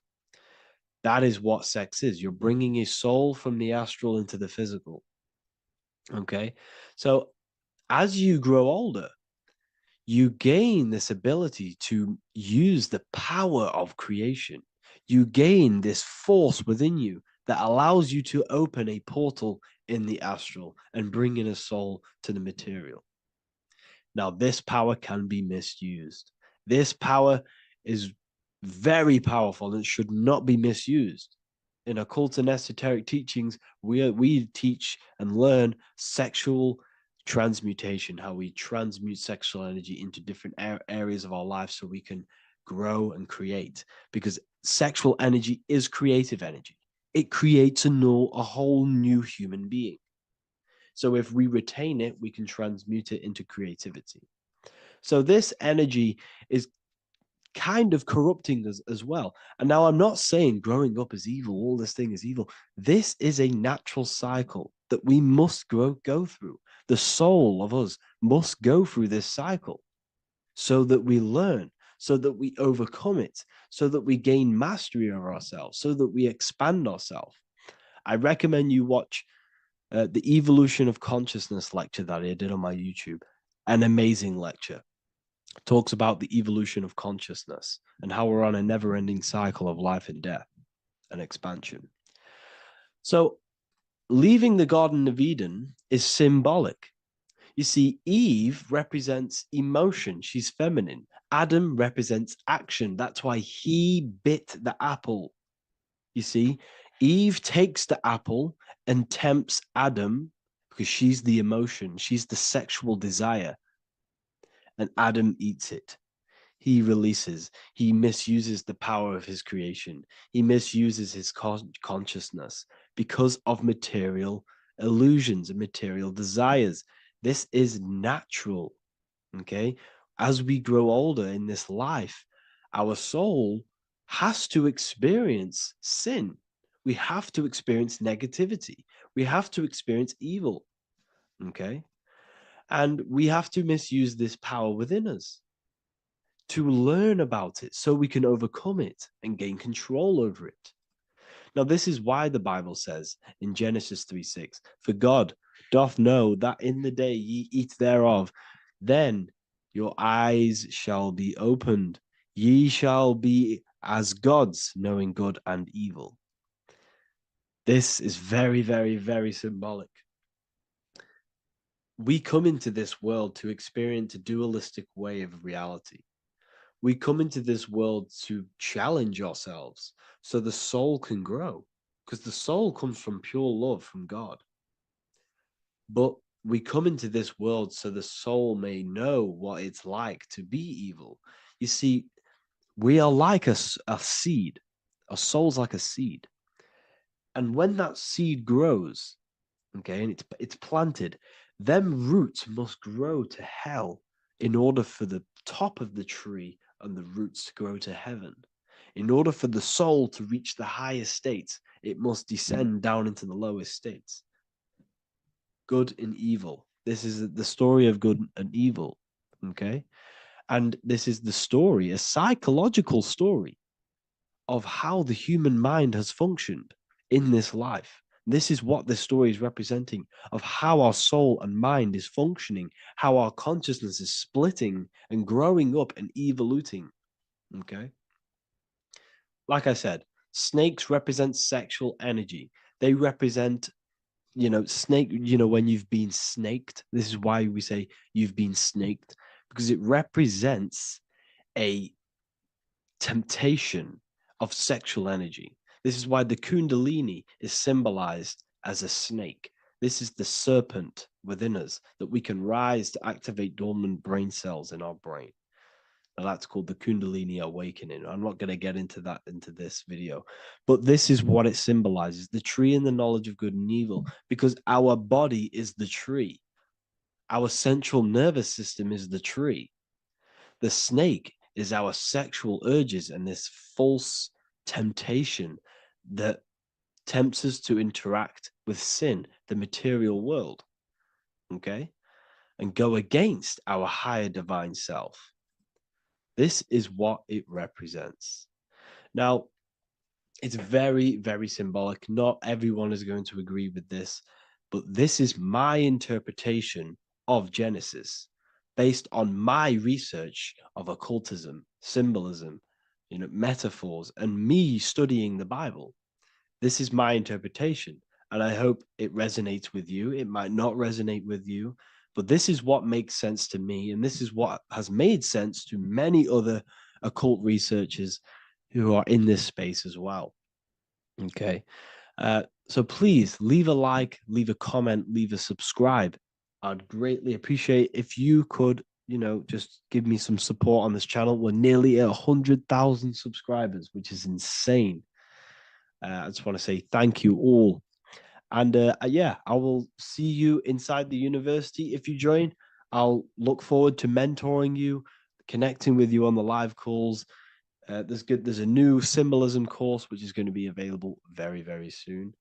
And yeah, if you join the university, you also get a 30% discount on all of my products, astrology readings, one-on-one calls, all of my books. Yeah, so I hope you gain some insight on this video, and I'll see you in the next video, and I'll see you inside the university. Have an amazing day.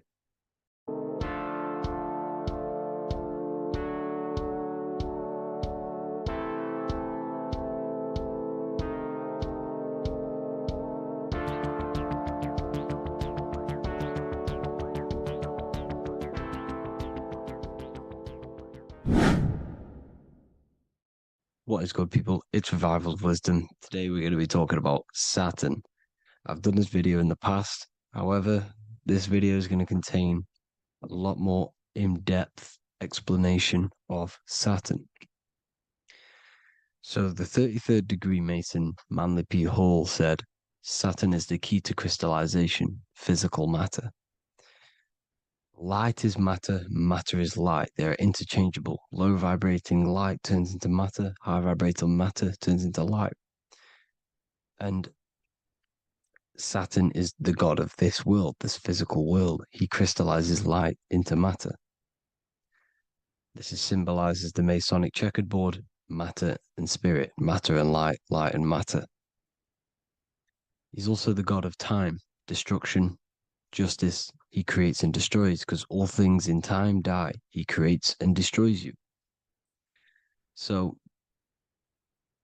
because we live in this physical world, which is the electric world, this is why we say electricity, because it comes from the root word of El, Saturn. They used to call Saturn El, E-L.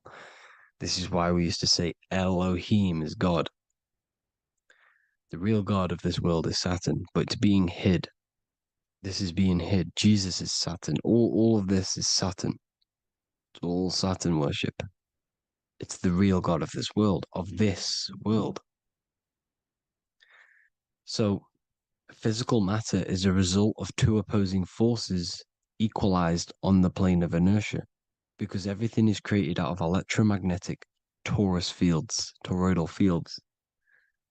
And these two poles equalize on the plane of inertia, which gives you planet Earth, plane of inertia. The plane of inertia is what Saturn is. It's the ring around the center of the plane of inertia. Thank you to Walter Russell saying, physical matter is a result of two opposing forces on the plane of inertia. This is what Walter Russell says, so please check out his work. He's got many books, many books on light and electromagnetism and stuff like that. So I advise you to check him out. So the torus field gives you the binary code 0 and 1, the female vagina and the male phallus. This is the code for this world. Saturn crystallizes physical matter. Now Saturn is the most outermost layer of the 7 layers of heaven, where it says in the Quran, it says, Allah, it is He who created the 7 layers of heaven. Saturn is the outermost layer. He's the top. He's the most high. So when we say the most high, we're referring to Saturn. He's the most high before the firmament, before the stars. So Saturn is the god of this world. He's the Lord of the Rings. He wears the crown. The crown is the rings. Crown, Kronos. So the planets are luminaries. They are lights. They are beings. They are energy, conscious energy. And we're in the heart of the solar system. Saturn is the outermost layer. He is the one of this world. He's the god of this world. Now, on the North Pole of Saturn, you have the hexagon. Add up all the sides, it creates the 6-pointed star. Or it can be created as a cube. The cube is very important. The 6-pointed star is very important. 6 points, 6 triangles, 6 side, 6, 6, 6. Black cube adds up to 6 in gematria. Now, what did I say in the beginning? Saturn crystallizes the physical world. He creates physical things out of light. You are a light being. This is why we say human. Hue means the light spectrum. Hue, man, we are light manifested into physical forms. Human. And we are incarnated through Saturn. Satan, same thing. The number of the beast is 666, and the 666 comes from the 6.6 triangle, 6 sides of Saturn, 666. We are all known as carbon-based life forms. Carbon, the atomic structure of carbon, is 666, 6 protons, 6 electrons, 6 neutrons. We are materialized into our physical bodies through Saturn, through the number of the beast. These bodies are the beast, it's the animal. The divine, the Christ, is the consciousness within, because you are a physical, spiritual being combined into one, hexed into one. Hexagram. This is a hexagram. You're hexed into physical matter, spirit and matter, light and dark, combined into one. Now you contain of the mark of the beast, the mark of your body. Your body's the beast. It says in the Bible, Satan, who is the god of this world. This world. There are many different worlds, but this world is run by Saturn, and it says that in the Bible. Saturn is Satan. It's the same thing. And look at the crown of thorns are wrapped around the heart. The soul is in the heart. The mind is in the brain. The soul is wrapped around the rings of Saturn. You're wrapped in physical matter. This is what it's showing you. This is symbolizing the rings of Saturn wrapping you. And the cross on top is the cross of the cube. The cube, the black cube of Saturn, unfolds into a cross.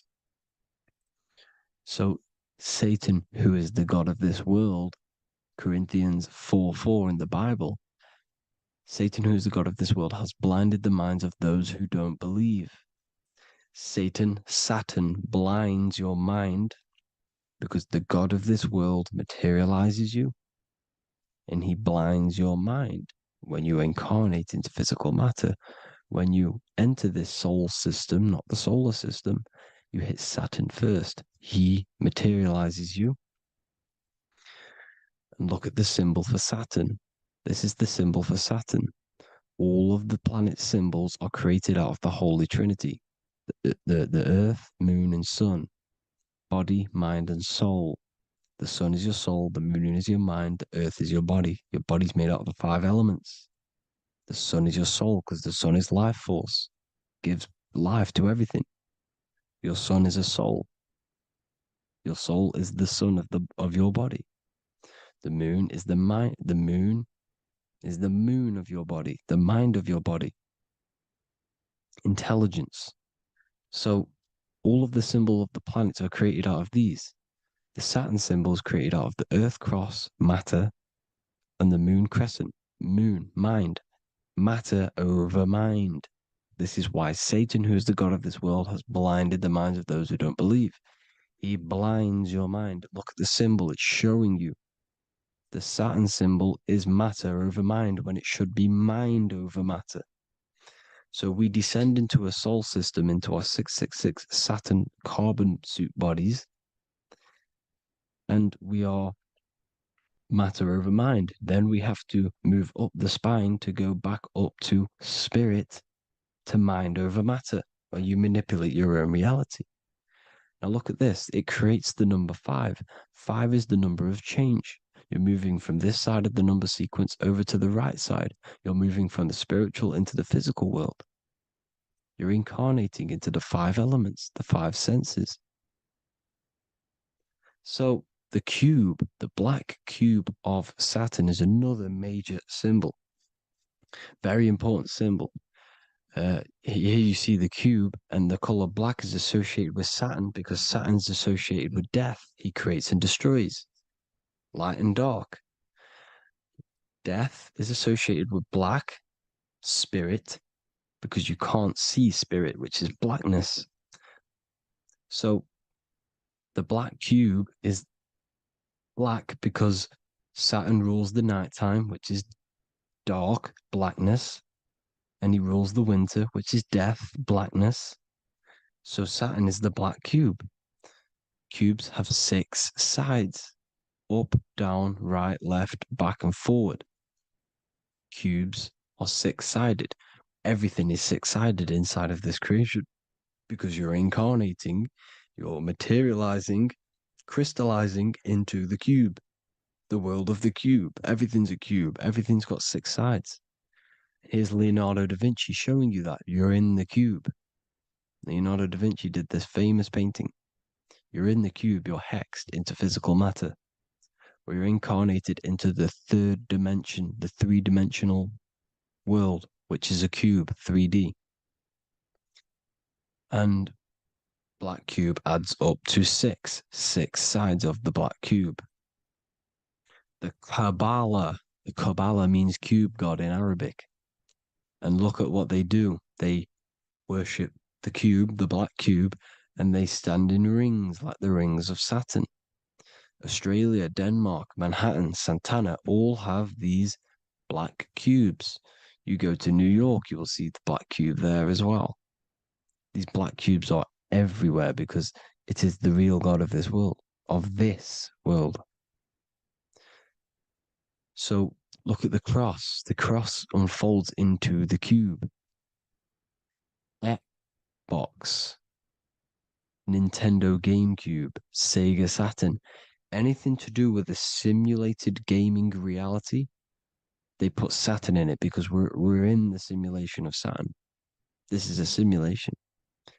And this is why they reflect this through the Xbox, GameCube, Sega Saturn, anything to do with gaming, simulations, is all Saturn. Because we're in the cube of Saturn, the black cube. We're in the GameCube, the Xbox, the Sega Saturn. As above, so below. So they reflect it through the simulations that they create inside of this simulation. Cubes have 8 points for the 8 points of time and space. 8 is the number of time. Everything's cycling, infinity. So look at the cube. The cube is symbolized as in Judaism. The Judays have the black cube. They wrap themselves in a black band and they cover their eyes into blackness. The black cube for the black cube of Saturn. They use the star of Saturn. And they worship their god on Saturn Day because it's all Saturn worship. And look how the Saturn god is wrapped around with these thorns or leaves, just like Jesus is wrapped around his heart. And Jesus on the cross is us on the cross. We are in the cross. We are in the cube. The cross is the cube. And the cross is even in the Saturn symbol. This is another symbol for Saturn. There's two symbols. You got this one, the one I've just broke down. Then there's this one. This is the cross of Saturn, the cube god, the simulation, the game cube. Now, Chronos is another word for Saturn. Chronos means time. When you clock into work, you go to the Chronos machine. Well, I did anyway. And I'd tap my card on the Chronos because Chronos is time. Anything to do with time is Saturn. He creates and destroys. Look at the artwork of Saturn with the sand, the time. Look at this, how he's cutting off the baby's wings. He's crystallizing the spirit into matter. He's cutting off your wings. Satan, in the Bible, he falls from heaven into earth and he loses his wings. He becomes a serpent. You see it's all symbolic for us. We are the fallen angels, fallen angles of light. We're fallen angles of light. We are light beings. Now we're fallen into physical matter. Saturn's chopped off our wings. He's chopped off our spirit wings because when you astral project, you can fly. You will fly around. He's got the Reaper staff here, always depicted with the Reaper staff. Now look at the clock. Saturn Day is the 6th day. The number of the beast, 666. Look at the clock. 6 take away 12. 12 take away 6 equals 6. 7 take away 1 equals 6. 8 take away 2 equals 6. 60 seconds in a minute. 60 minutes in an hour. 24 hours in a day. 2 plus 4 equals 6. That's 666. Everything's 666 because it's time. Saturn. All goes to Saturn. He's the god of time. We're in time now. We're in time. We're in the time, which is God. The god of this world. The god of time. Now look at this. The Reaper is also depicted as the Reaper with the staff, the black cloak. Black symbolizing death, spirit. Judges wear black because Saturn is the law. He's the god of this world. He's the law. This is why they wear black cloaks. When you graduate from university, you wear a black cloak and a black cube on your head. You've been hexed. Funerals, you wear black because it's all to do with Saturn, Father Time, Father Crystallization. Now, Saturn, here's another one of him cutting off the wings of a child. Because he cuts off the wings. He creates and destroys your body. We're in the electrical world. Everything that is electrical vibrates. All vibrations have to come back to a standstill point, which is death. This is why your body dies. Your atoms stop vibrating. Corona. Look at the crown. The crown is the corona. Corona means crown. And look at this is an alcohol brand for beer. You can see the staff of Saturn in the symbol with the moon crescent. Corona, which is the crown, Saturn, the crown on Saturn, the rings. And then you've got the staff. It's all Saturn worship.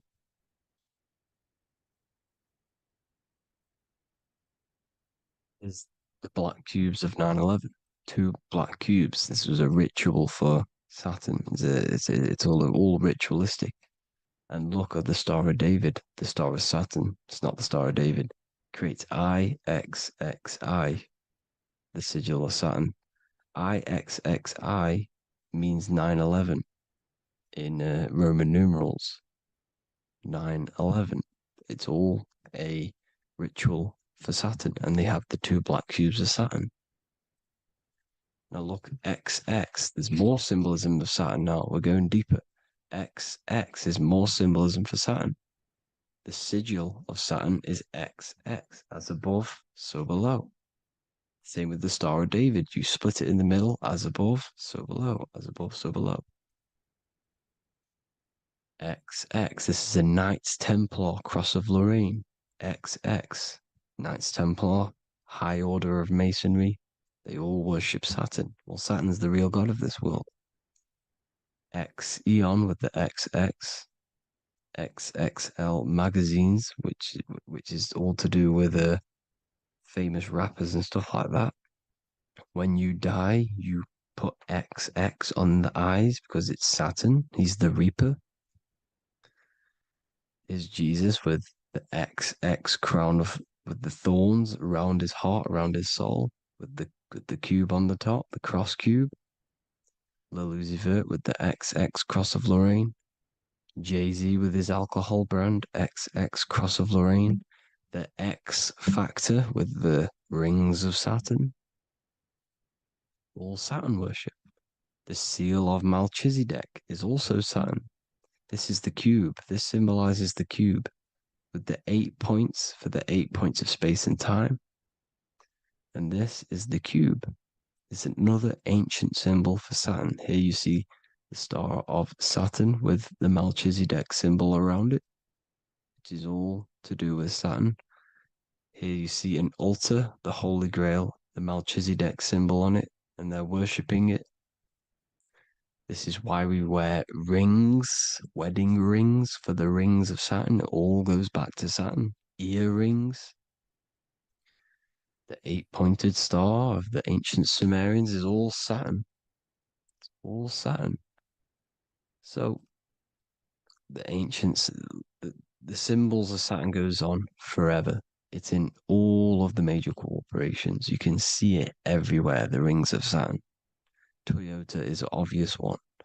Internet, Nike, Target, Sega, Saturn. It's all Saturn worship. All Saturn worship. Because he is the real god of this world. Here's Kanye West's album with a Saturn here. Here's Michael Jackson's album saying X escape. There's the X again. The X escape. You have to escape this reality. Maybe that's what he's pointing at. Here you see it on the dollar bill. The star of Saturn. Here you see it again on the dollar bill. So that is it for today's people. I hope you all gain some insight on Saturn. Please like, comment, and share if you can. Subscribe if you like the channel. Please have an amazing day. God bless.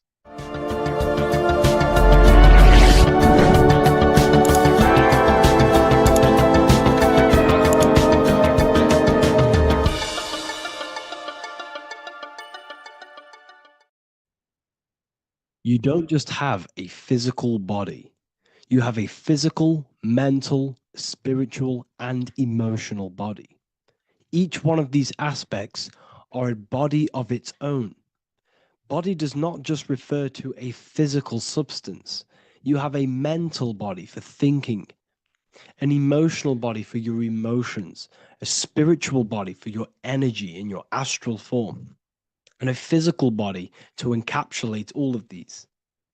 Each four of these aspects are essential for the human experience and essential to balance. Now, today we're going to be syncing the four aspects of your consciousness with the four seasons and the four elements and how this ties into the Bible. So we have four physical elements. We have 5 elements in total, spirit being the most important, but spirit is pure invisible. We have 4 physical elements. We have air, fire, earth, water. Air and earth, earth and water are feminine. Air and fire are masculine. Air and fire are active. Water and earth are passive. The air corresponds with the mental body of consciousness. This is where your intellect, this is where your communication, this is where your thoughts, intuition all comes from. This is the mental body of consciousness that allows you to think, allows you to process, figure things out, and have intellect and gain knowledge. This is your intellectual aspect of your consciousness, located in the head region. We have a fire nature, a spiritual nature. This is our astral body. Our astral body is all to do with the subconscious realms, the higher realms of consciousness. This is the body that allows us to be free from the physical body. Our spirit is more of our energy. Water is our emotional body. This is what allows us to feel things, that allows us to gain intuitive feelings of conscience. So emotion allows us to understand what is right and what is wrong. When we feel something bad, we know that this is wrong. When we feel something good, we know that we are doing good. Emotions are a creational force that allows us to feel certain things to bring them into existence. Our emotional body is a creational force and should not be reactive, and they should be controlled. Most actions are stemmed from emotions. Actions bring thought into physical existence. Emotions are the driving power. They are what drives your actions. The thought, then the emotion, then the action. Earth is your physical body. This is your physical state that allows you to take mind and emotion into action, into fruition, into physical matter. This is what your physical body allows your consciousness, your soul, to interact with the physical world and bring things into physical existence. The physical body, the physical world, is an outcome and an effect of the thinking mind. All physical substance comes from the thinking mind. The pen, the phone you're holding, the microphone I'm speaking into, all began as a thought in the thinking mind, then it was brought into physical reality. Earth is the most dense. So it goes in this order: body, emotions, spirit, mind. The higher you go up, the more lucid and fluidic it becomes. The lower you go down, the more dense and dull it becomes. Air is the mind, fire is the spirit, water is the emotion, earth is the physical body. So this is why you are a microcosm. You have these 4 things within you. You contain of these 4 elements, which correspond to the 4 bodies of your consciousness, the 4 bodies of the soul. You are the soul. You are the spirit. So this is why in Theologians 4:17 it says, "Caught up together with them in the clouds to meet the Lord in the air." You don't meet God or the Lord in the physical air, in the clouds. This is clearly a parable. A human being cannot go up to the clouds and meet a mystical man in the clouds. This is obviously a parable, a metaphor. The air is your mind. You must raise your consciousness beyond the body, beyond the emotions, beyond the spirit, and enter in the mind during meditation, turning the mind inward to connect with the Lord. The Lord is the highest aspect of your consciousness, the one that exists beyond the physical body, beyond your emotions, beyond the thought. So you meet the Lord in the air, in the mind. The mind represents the air. This is why in America there's a saying called an airhead. You're an airhead. This means that you are stupid, or you don't think, or you have nothing in your mind. You have nothing in your head. When someone's very stupid, you call them an airhead, because air represents the mind. The air is elevated. The air is invisible. The mind is totally invisible to the human eyes. It is a metaphysical substance. In fact, it's not a substance at all. It's so fluidic, it's everywhere. The mind can be everywhere at all times. It can be anything. Nothing is impossible within the mind. Now, this is synced with the 4 seasons. The 4 seasons represent the 4 aspects of human consciousness, the 4 bodies of your consciousness, the 4 bodies of your soul. The sun is your soul. Okay, and the sun travels around 4 seasons. Summer, when the sun is the most hottest point. Autumn, when the sun starts to move away from the hottest point. Things start to die. Then it goes to winter. This is when everything dies. This is when things enter in within itself. This is when darkness occurs. Then spring. This is the reignition of the sun. This is when the sun starts to bring back the warmth back to the summer. You have 4 seasons which correspond to the 4 bodies of consciousness. Fire is the spirit. This is when you are passionate. This is when you are taking action.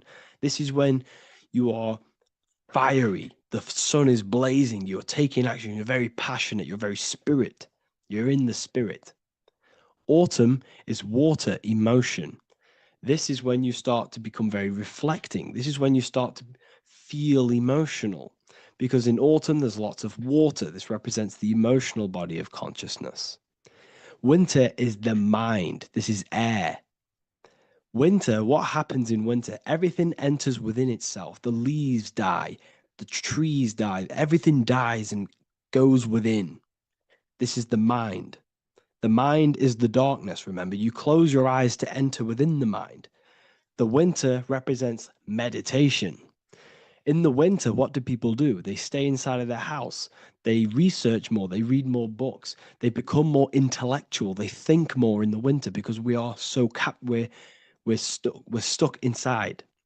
So we're more reflective. We're thinking more. We're more communicative. We're more intellectual.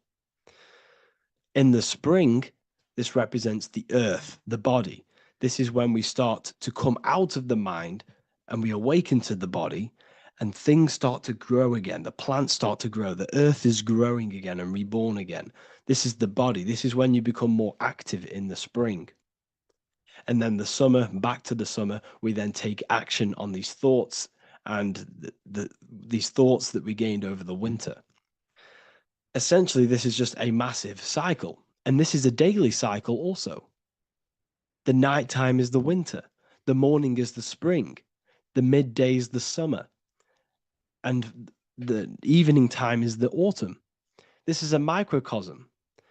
We have 4 bodies of consciousness. You are the sun. You are the soul. And the soul has 4 bodies: summer, autumn, winter, spring. Emotion, air, body, spirit.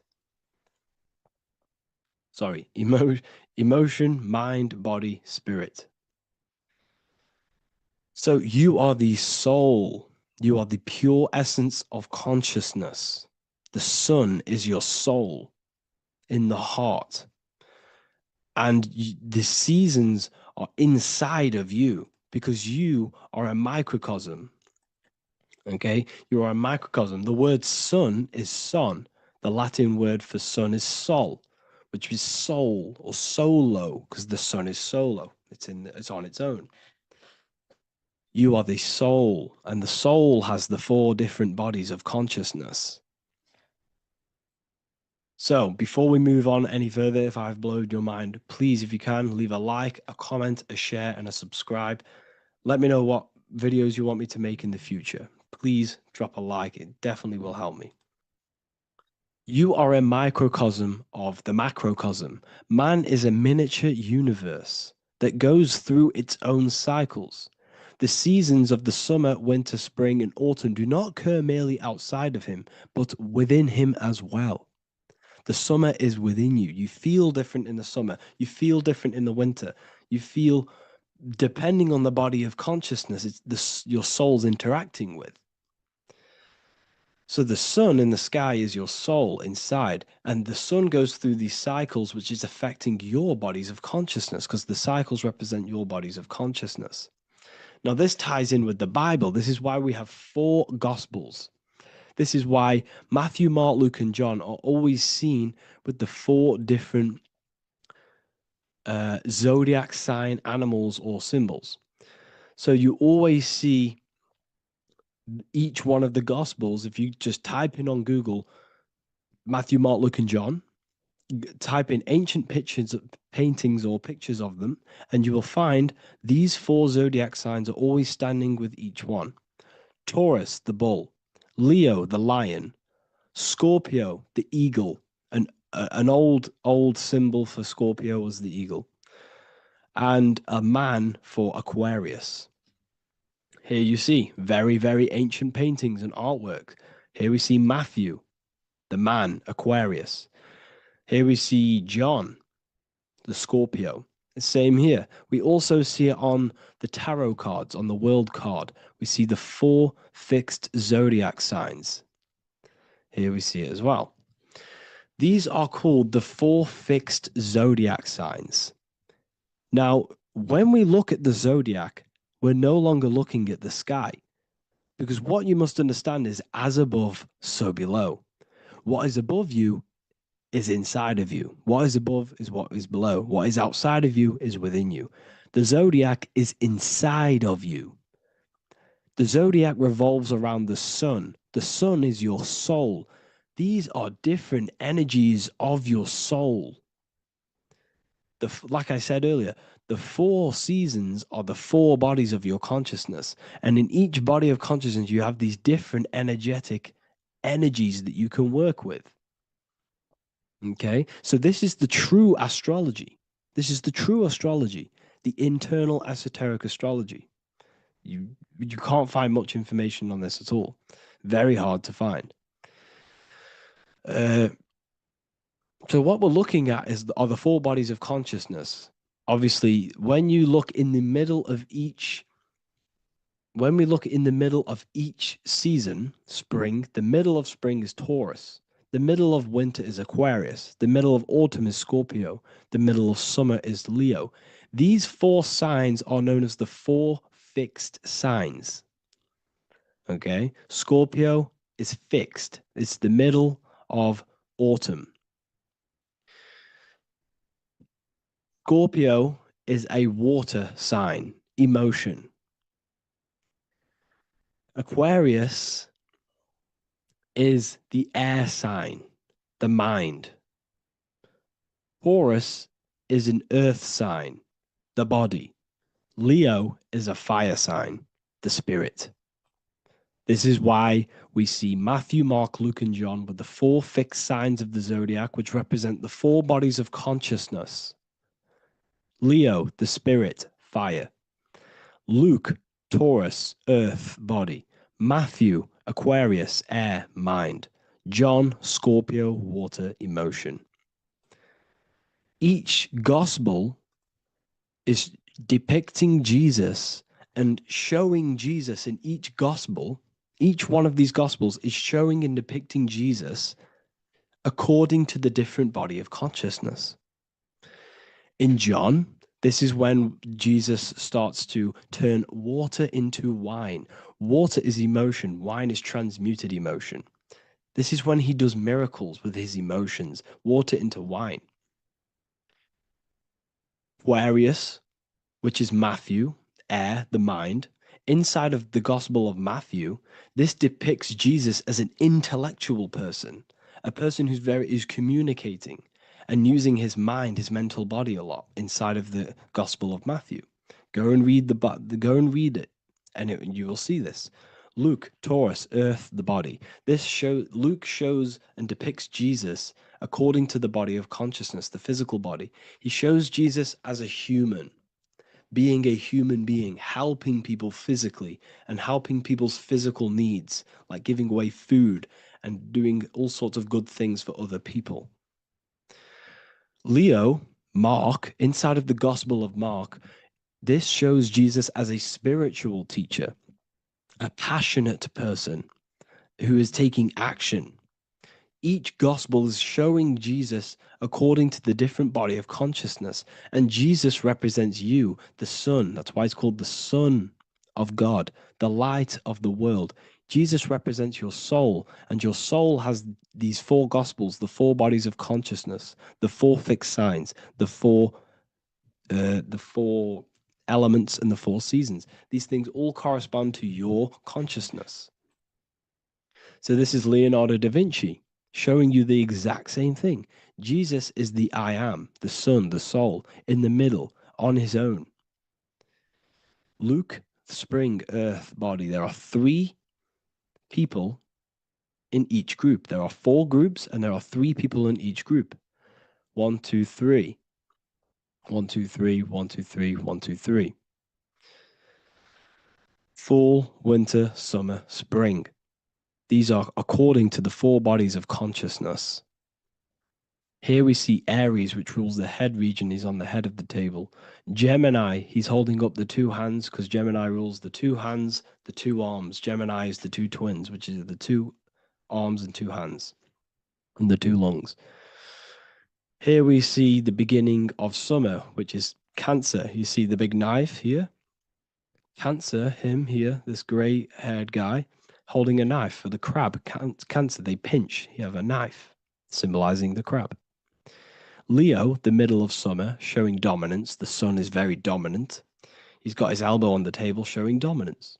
Virgo has no Adam's apple. Cancer here is pointing at this woman's neck, saying there's no Adam's apple. This is Virgo, the virgin, the only woman. Jesus, the sun. This is Libra, the balancing. He's holding his arms out balanced, showing the balancing of the sun, because when the sun enters Libra, the sun is balanced between winter and summer. So it's balanced. This is all astrology, but this is internal. Okay. This is Ezekiel's vision. Ezekiel had a vision in the Bible, and he saw the face of a man, the face of a lion, the face of an ox, and the face of an eagle. The eagle, Scorpio, the ox is Taurus, the lion is Leo, and the man is Aquarius. He saw the throne of God, and he saw the different bodies of consciousness. This is all symbolic for the different bodies of your soul. So when we look at the zodiac, we are actually looking at a map and the energies of our soul, and the energies of our bodies, and the energies of our consciousness. This is what we are looking at. Each zodiac is an aspect of our consciousness and an energy that we can work with and that we must purify. Balance and purification is essential. Imagine playing a brand new video game. Let's say a brand new video game came out and you had to play it. What happens when you play that game? You don't know the controls. You cause chaos in that game. You can't really run properly. You can't do anything properly. You're getting destroyed by other people who are playing that game. It's the same with your physical body. When you are born, you must learn how to play the game. You must learn how to balance the mind, learn how to balance the spirit, the emotions, and the physical body.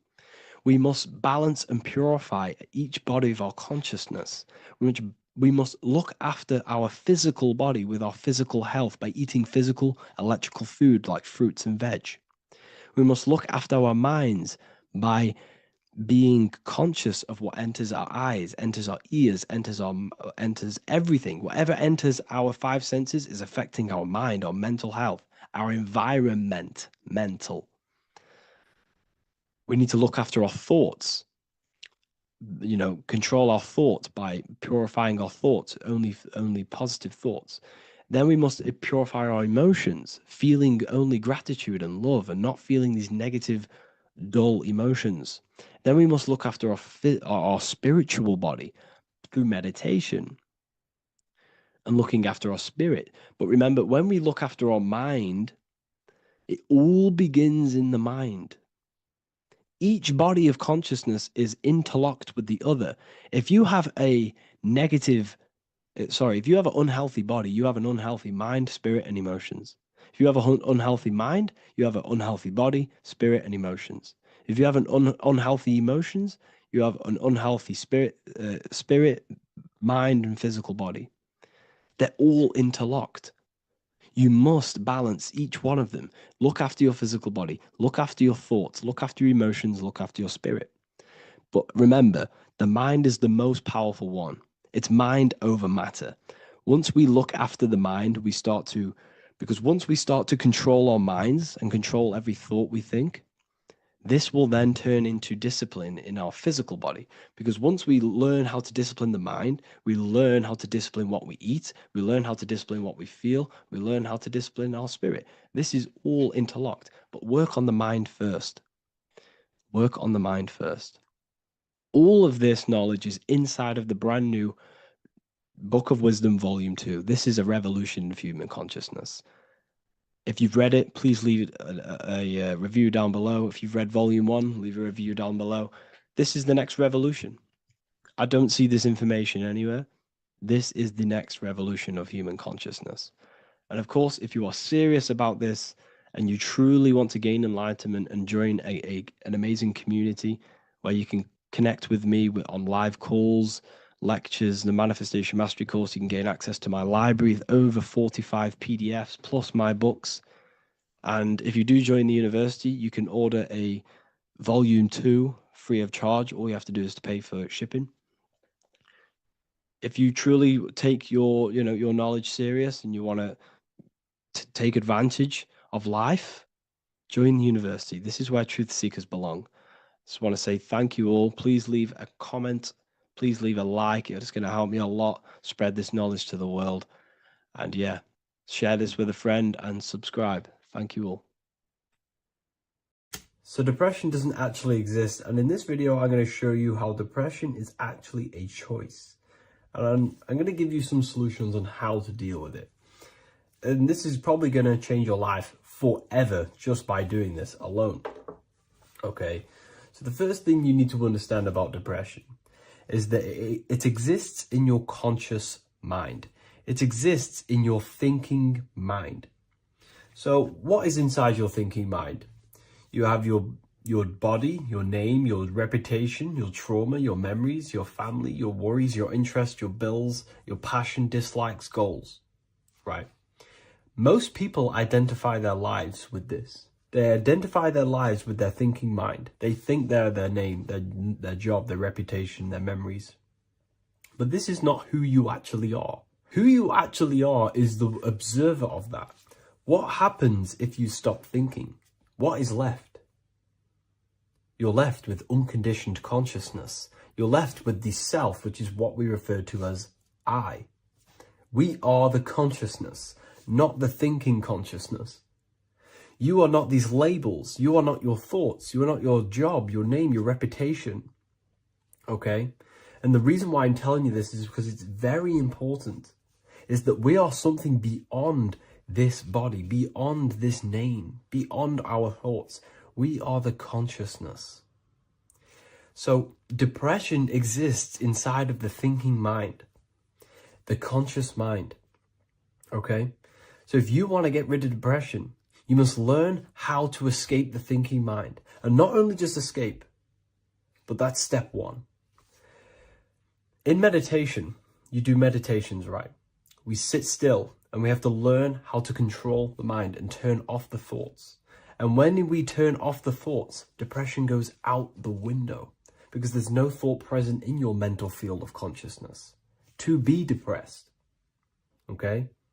You must understand, who is the one suffering from the negative thoughts? Who is the one suffering?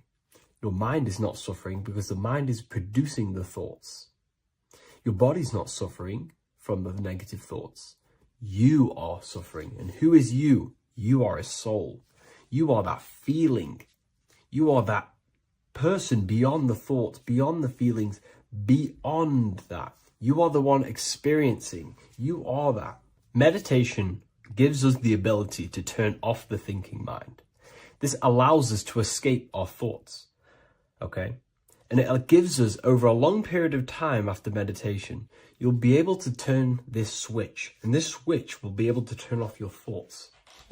And by doing this, we will be able to control our conscious mind directly by the hand. So when you notice yourself gaining them negative thoughts, we can then turn off the switch of turning off the conscious mind and rising to our authentic self and knowing the thoughts are just illusions. Now, let me tell you something that's very powerful. Most of your thoughts are coming from beliefs. Most of your feelings are coming from beliefs. So if you have a feeling of lack, this is coming from a belief that you don't have much. If you are feeling alone, this is coming from a belief that you are alone. So what we must do is restructure ourselves. We must restructure the subconscious mind. And we do this in many different ways. We can do this with meditation. We can do this with visualization, visualizing our desired reality as if we are living it. We can do this with affirmation. Now, a lot of people think, oh, I'm trying to speak something into existence with affirmation. No. You're not using vibration to try and change reality with what a lot of these new age people will teach you. Vibration, your words will not have much an impact on reality. That's the truth. But what they do have an impact on is reprogramming and recrafting and refining your mind. If you repeat, I am wealthy all day long, your subconscious mind, that word will be lingering inside your subconscious, and you will start to mold that into your conscious. You'll start to be consciously thinking about this. Most of your thoughts are coming from your subconscious. So if you want to get rid of depression, you got to figure out the trigger. What are you depressed about? What are you feeling? What are the beliefs that are making you feeling and thinking this way? And that's what you must restructure. You must restructure your subconscious mind through visualization, meditation, and affirmation.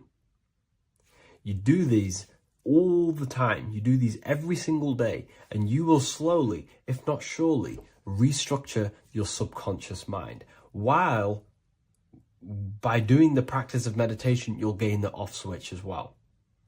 Sometimes depression comes from not living in your authentic self. You're not doing the things that your soul is telling you to do. We all know what we should be doing at all times. I don't care what you have on. We all know we should be doing something. We all know that we have there's a higher aspect of our mind that tells us, oh, we need to be doing this, but I'm actually sat here on my phone. Oh, I shouldn't be eating this, but I'm doing it anyway. There's always that higher voice. And that is the voice that has to be connected to. And when your body's not acting out the voice of the soul, then the soul becomes sadder, and suffers more and more and more. There has to be a connection between the soul, the mind, and the body. They have to work in unity. Okay? So I hope this video helps with depression, with whatever you're going through mentally.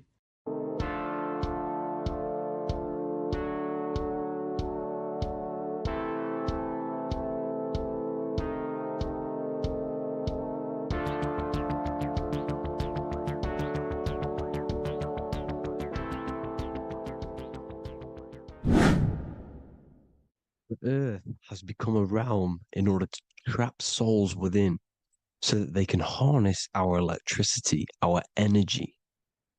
Even the Bible is talking about how this realm is controlled by the wicked one in John 5:19.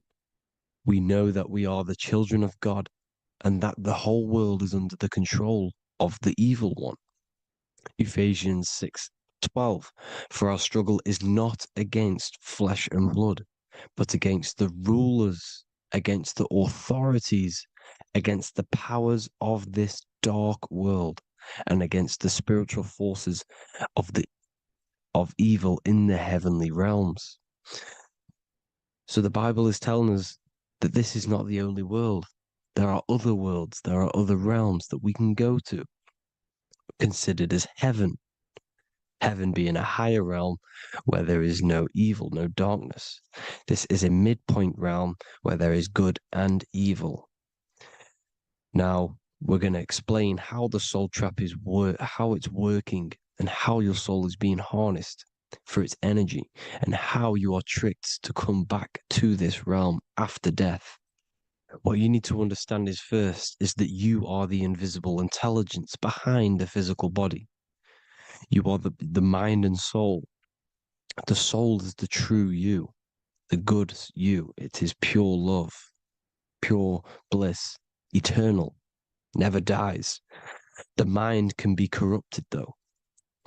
The mind is the intelligence of the soul. It is invisible. It has no true form. The intelligence inhabits the brain. The brain is the computer to control the electrical machine called the nervous system, which is choice, program, and action. You are the invisible intelligence behind the body, and this will prove it even more. You do not even see into the external world. You are seeing an image produced by the brain because the light is being sucked through the retinas of the eyes. The image is produced in the visual cortex at the back of the brain. What does this mean?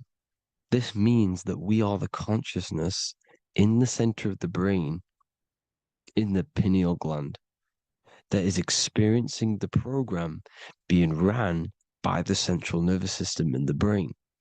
This is the sigil of Lucifer. Lucifer in Latin is Lucy. Lucy is light in Latin. Lucifer is known as the light bearer. This is how the eyes work, people. It's not a demon or a devil. The sigil for Lucifer is how the eyes work and how the left eye is controlled by the right brain. The right eye is controlled by the left brain. There is a crossover. It's the same with the body. The left side of the body is controlled by the right brain. The right side of the body is controlled by the left brain. There's a crossover with our hemispheres in the brain. Now, this empty chamber in the center of the brain is where this universal cosmic intelligence is held, known as the most holy place in the Bible, the throne of God. Okay? This is above the 33 vertebrae on the spine. As you can see here, you are the being in the center of this point. All of the nerves are being sent back to this one particular point, which is the seat of our invisible intelligence. You can see it's an empty chamber. Our consciousness, our intelligence is not a physical thing. This intelligence is the true voice inside of your head. This is why your head is heaven, your heart is earth, your heel is hell. Your head is heaven because this is the seat, the throne of God. God is in heaven because the consciousness, this divine intelligence that's controlling the body, is sat in the center of the brain. The brain is taking commands of this invisible intelligence. When you close your eyes, you can feel your awareness, your consciousness, your intelligence is all in the brain. Your awareness is not in the feet, the heart, the legs, the arms. It's all in the center of the brain. Now, if you meditate deeply, you will find that you are beyond the mind. You are the being observing the thoughts. You are the soul observing the thoughts. Now, with this being said, you are the consciousness experiencing the program being ran by the central nervous system in the brain, because you're not seeing into the external world. It's an image, it's a simulated image produced by the brain and the central nervous system. You do not experience the external world. You do not feel the external world. You feel electrical impulses on your nervous system. Your nervous system is decoding what you are feeling. So the only thing that you truly feel is the electrical impulses on your nervous system. This is why the nervous system is the tree of knowledge of good and evil, because it gives your invisible intelligence, your mind, the knowledge of good and evil. It can detect good things, it can detect bad things. If it's hot, if it's warm, if I need to go, the nervous system is doing this. It is the tree of knowledge of good and evil. Okay? Now this universal intelligence is symbolized as the single eye. Okay? Matthew 18:9. It is better for you to enter life with one eye than to have two eyes and to be thrown into the fire of hell. What does this mean? It's symbolic, it's metaphorical, people. It is metaphoric. Your universal intelligence is the single eye, the one eye. It's the balance between the two poles, between the left and the right, the good and the evil. It knows the right thing to do all the time. This is our inner guide. The inner self is the inner guide. And when you are operating your life off duality, using your two eyes, you'll be thrown into the fire of hell, lower states of consciousness. Because you're split. You need to live in oneness, even, balance. Matthew 6:22, the light of the body is the eye. The light of the whole body is the eye. You are a light being. Human. Hue means an attribute of a color. Man is the word manifested. We are light manifested into physical form. Depending on your vibration is depending on what color that you are vibrating on, which is a hue, a human. If therefore thine eye be single, thy whole body should be full of light. Again, it's talking about the single eye, oneness, completeness. When you balance the hemispheres of the brain, we'll go over that later. But anyways, the body is the earth. This is what we need to understand, people. The body is running the simulation, the program that our consciousness is experiencing. So when we leave the body during death and astral projection, we leave the earth. This is how it works. The body is the vehicle for the earth, for this realm. Everything exists within our mind. You have the soul, mind, and body. The soul is the observer, the watcher, the true being. This is why she has many different heads, because the soul inhabits different bodies. This is the serpent, which means knowledge, which is the mind, wisdom. And this is the body, soul, mind, and body, Brahma, Vishnu, Shiva. The mind is the bridge between the soul and the body. So what do I mean? When you astral project, you are using your mind to project your awareness, your observing consciousness outside of the physical body. The mind is the projector, projecting consciousness. By using your mind, you can project your consciousness outside of the body, which is known as the astral realms, which is known as walking on water. Jesus was never walking on physical water, people. It's metaphorical. Believing the physical body. The water is the ether, which is the veil between the physical and the astral realm. It's a fluid substance. It's on either side. It's physical and astral. The ether is the fifth element that they hide from us. Why? Because they're trapping you in the physical. They are hiding all of these realms. Etheric, astral, and mental. People think their mind is their brain. It's two separate dimensions. These are completely different dimensions. The mind is way more intelligent. The mind is formless. There is no form to the mind. You can think anything you want. You can manifest anything you want within your mind. It is not a physical object.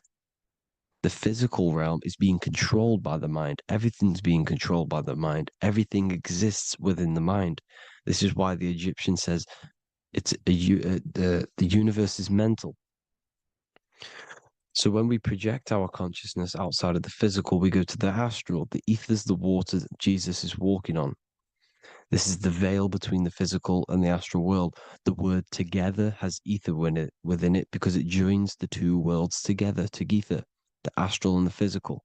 The word either is ether because the ether is on either side, physical and astral, physical and spiritual, physical and non-physical.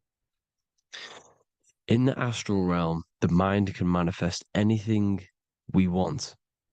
We incarnate to restrict our minds. This is why Saturn, if you go and watch my video on Saturn, how Saturn is this simulation, okay? Our minds can manifest anything we want in the astral plane in the click of a finger. However, when we incarnate in matter, we now have to labor for our manifestations. This is why Saturn's known as the great teacher in astrology, because he teaches you a lesson.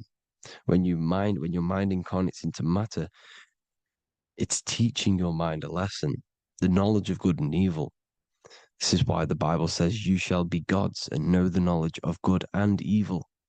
When you incarnate here, you have to know the knowledge, you need to know the knowledge of good and evil to become a god. Okay? Now, the square is the physical plane, the triangle's the ethereal plane, the circle's the eternal plane. The circle has no beginning, no end, it's eternal. The physical plane is the square, it's limited. The square is limited. The cube is the geometric shape which gives rise to matter. Now, the term think outside the box has truth in plain sight. You have to think outside the box to project your consciousness, use your mind to project your consciousness outside of the box, the physical plane, into the astrals. The astral realm is the realm of the stars. Above us is the stars. Through the stars is the astral plane. This is why astral has the word star within it. The devil is the de-veil. When you sell your soul to the devil, quote unquote, it's metaphorical. The devil exists in the physical plane. It's the lowest state of consciousness. The de-veil, you de-veil yourself into the physical when you are the devil. The de-veil. The ethereal plane. Now, we all know what the famous symbol of the all-seeing eye, right? The all-seeing eye with the eye in the triangle. Look at the Masonic artwork showing you the triangle above in the sky. This is symbolizing the ethereal planes.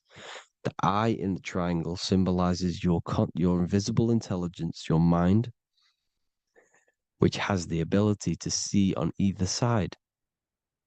Because the triangle's the ethereal plane, the eye is your consciousness, your intelligence, and this intelligence has the ability to see in the physical plane and to see in the ethereal planes, in the astral planes.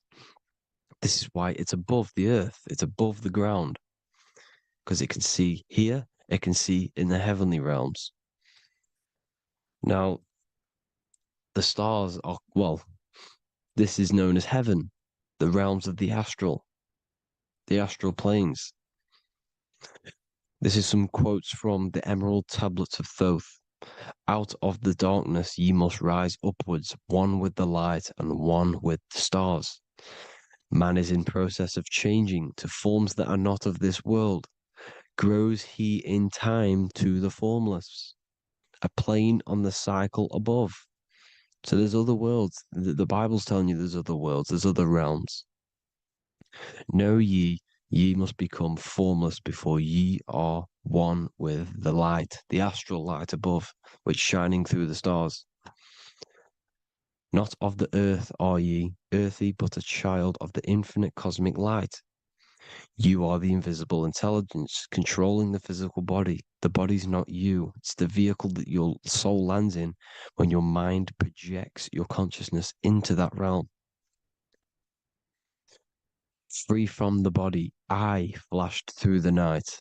Unlocked at last for me was the star space. Wow, that's powerful. The star space, the astral planes. This is what it's talking about. We are all a star. We descended from the astrals, which is the star. We are all a star. Look at the ancient paintings of Jesus' birth. It's the star beaming his consciousness down into the physical plane. Here's another one. Here's some Freemasonic artwork showing you, again, the ether, that invisible intelligence, the I, manifesting itself inside of here, in the physical realm, where the people are. You see? It's the same here. This is Jesus. Here's the bird symbolizes the Holy Spirit, your invisible intelligence, descending into the waters, the ether, the ethereal, everything. The ether's the base of all physical matter. Here's Truth in Plain Sight. Mr. Bean, the famous TV program in England, in the UK.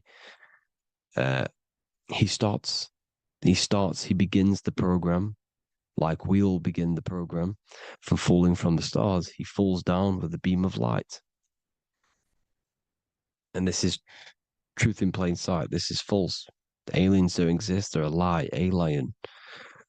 But this symbolizes the star beaming our consciousness. And when we die, this star will suck us back up. Just like this UFO is doing. It's truth in plain sight. So, this is some more Freemasonic artwork going from duality to singularity. Sun, moon, masculine, feminine. Right hemisphere, feminine, left hemisphere, masculine. The consciousness in the center, the balance point. Here's another more Freemasonic artwork.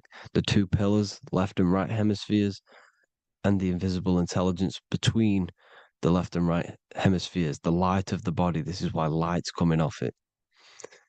Because it's light, it's pure light. The blazing star. The stairs go from the checkered board, the duality, up to oneness, in between the sun and the moon, the masculine and the feminine. This is symbolizing going into oneness. What did the Emerald Tablet say? You've got to become one with the stars, one with the one with the self. Balancing the two hemispheres so that you can gain, because when the two hemispheres are balanced, you can gain a more deeper connection with your invisible intelligence. Same with the chakras.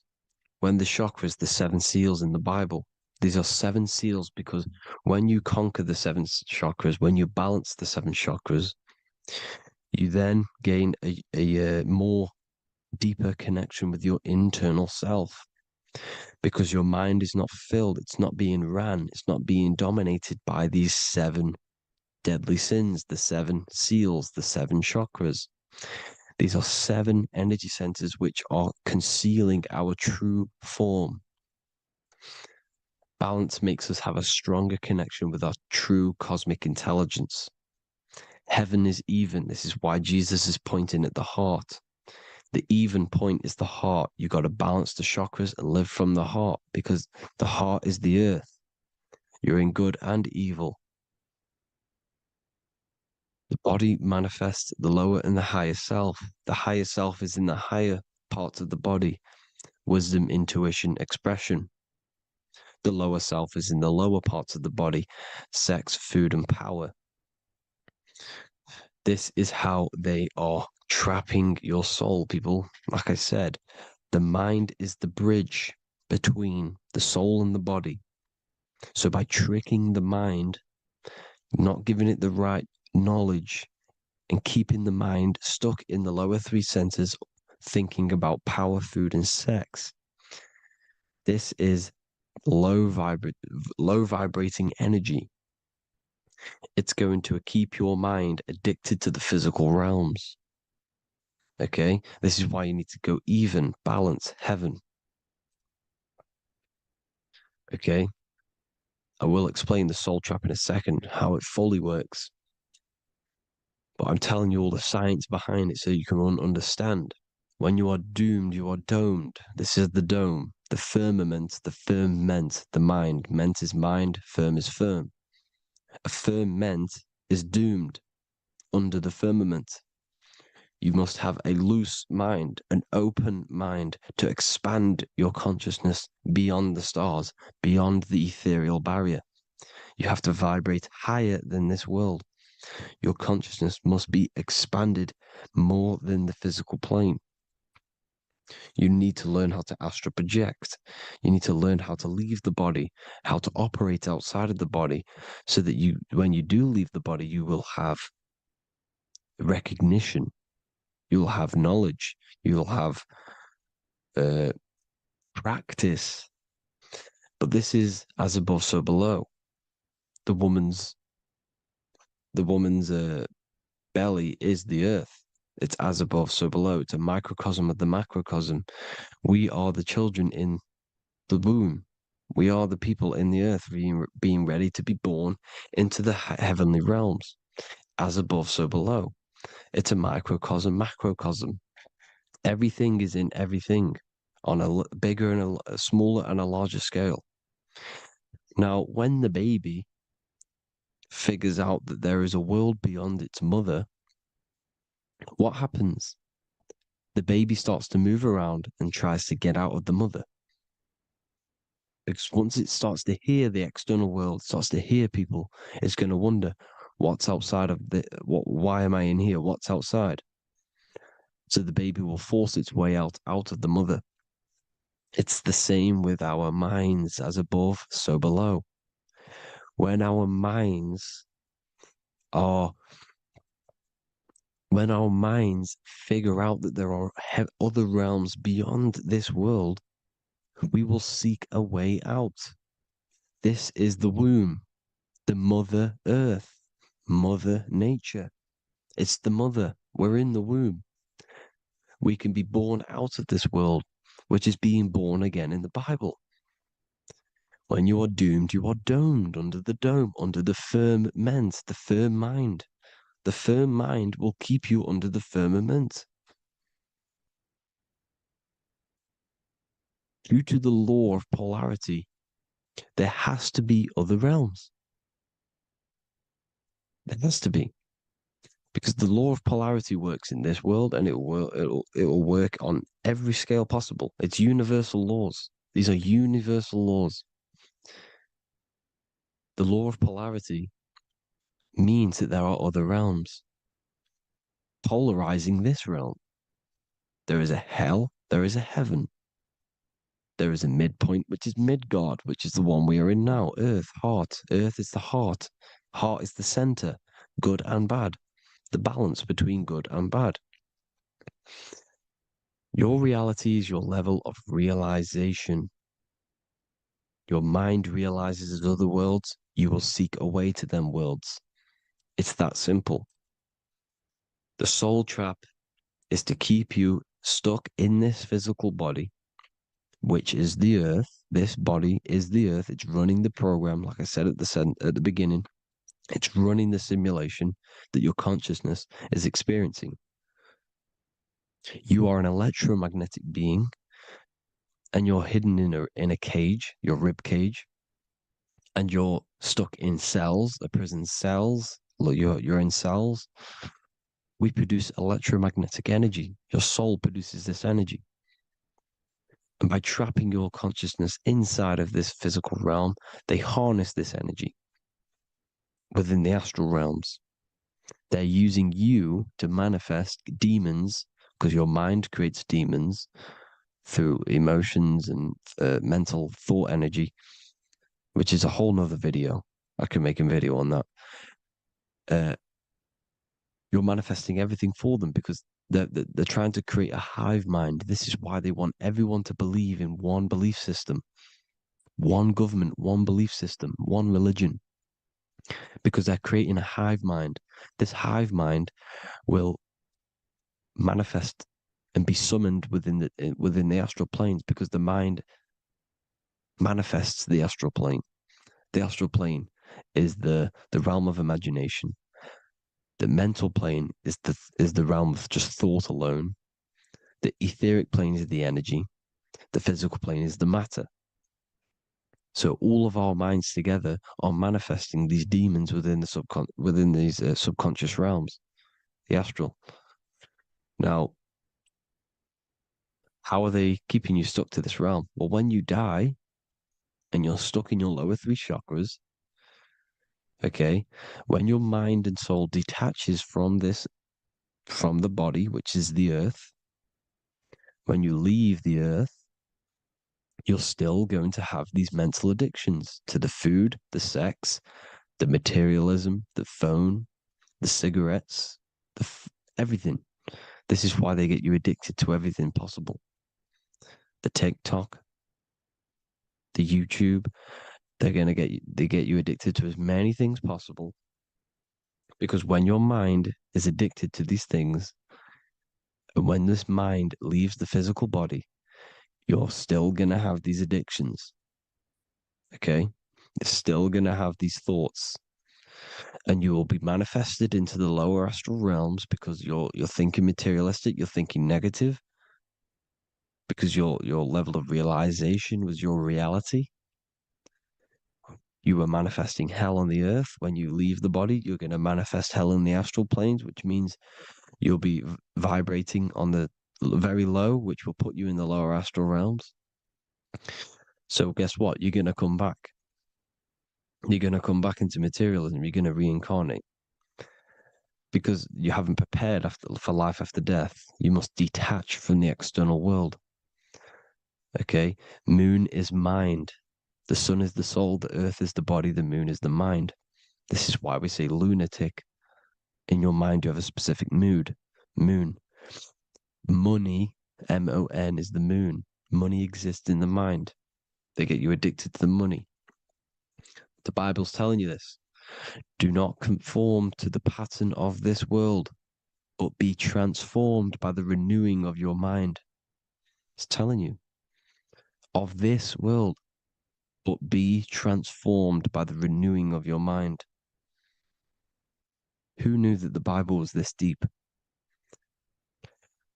Matthew 16:26, what good will it be for someone to gain the whole world yet forfeit their soul?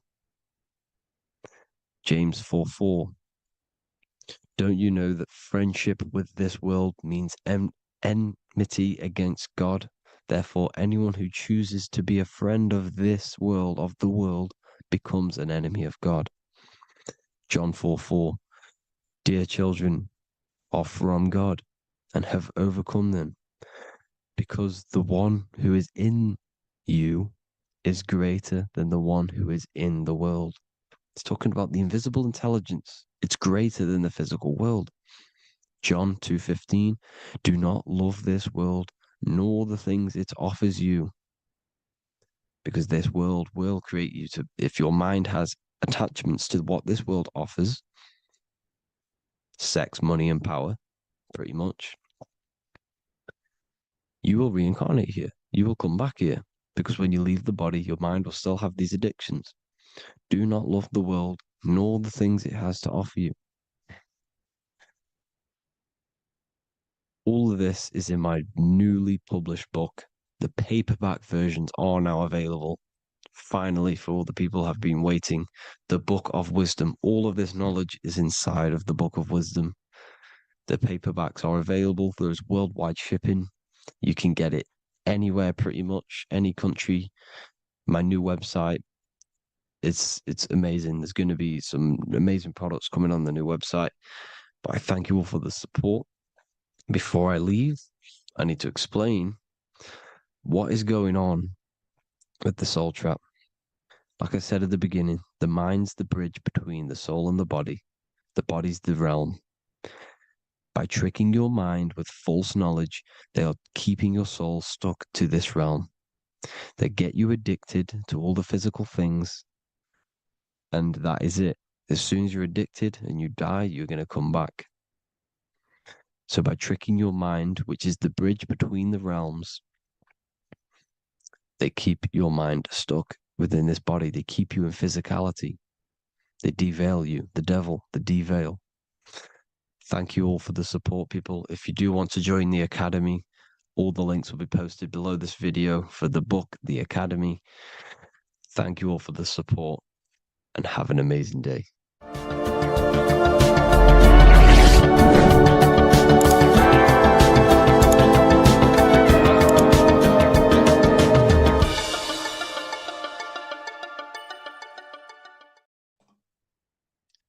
So this is known as the Bag of the Gods.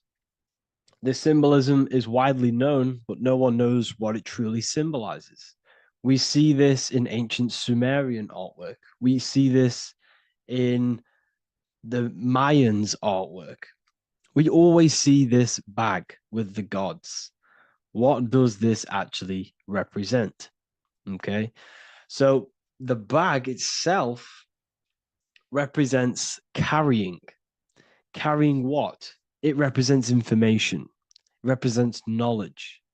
Your mind is the carrier of the information. So this is why in his left hand, he carries the bag. And the right hand has the pine cone. This represents carrying of information. Why is it a bag? A bag can be passed on to someone else. The information can be taught to someone else. This is the information of activation of the pineal gland or higher consciousness of humans. Because as humans, we all possess an animal nature, the nature that tells us to eat, to steal, to gain material wealth, to survive, to hate. This is our animal self. This is our animal behavior. But we also have a divine nature of consciousness, which we have access to, the higher planes of consciousness, the planes that manipulate this material world and create all things in this material world.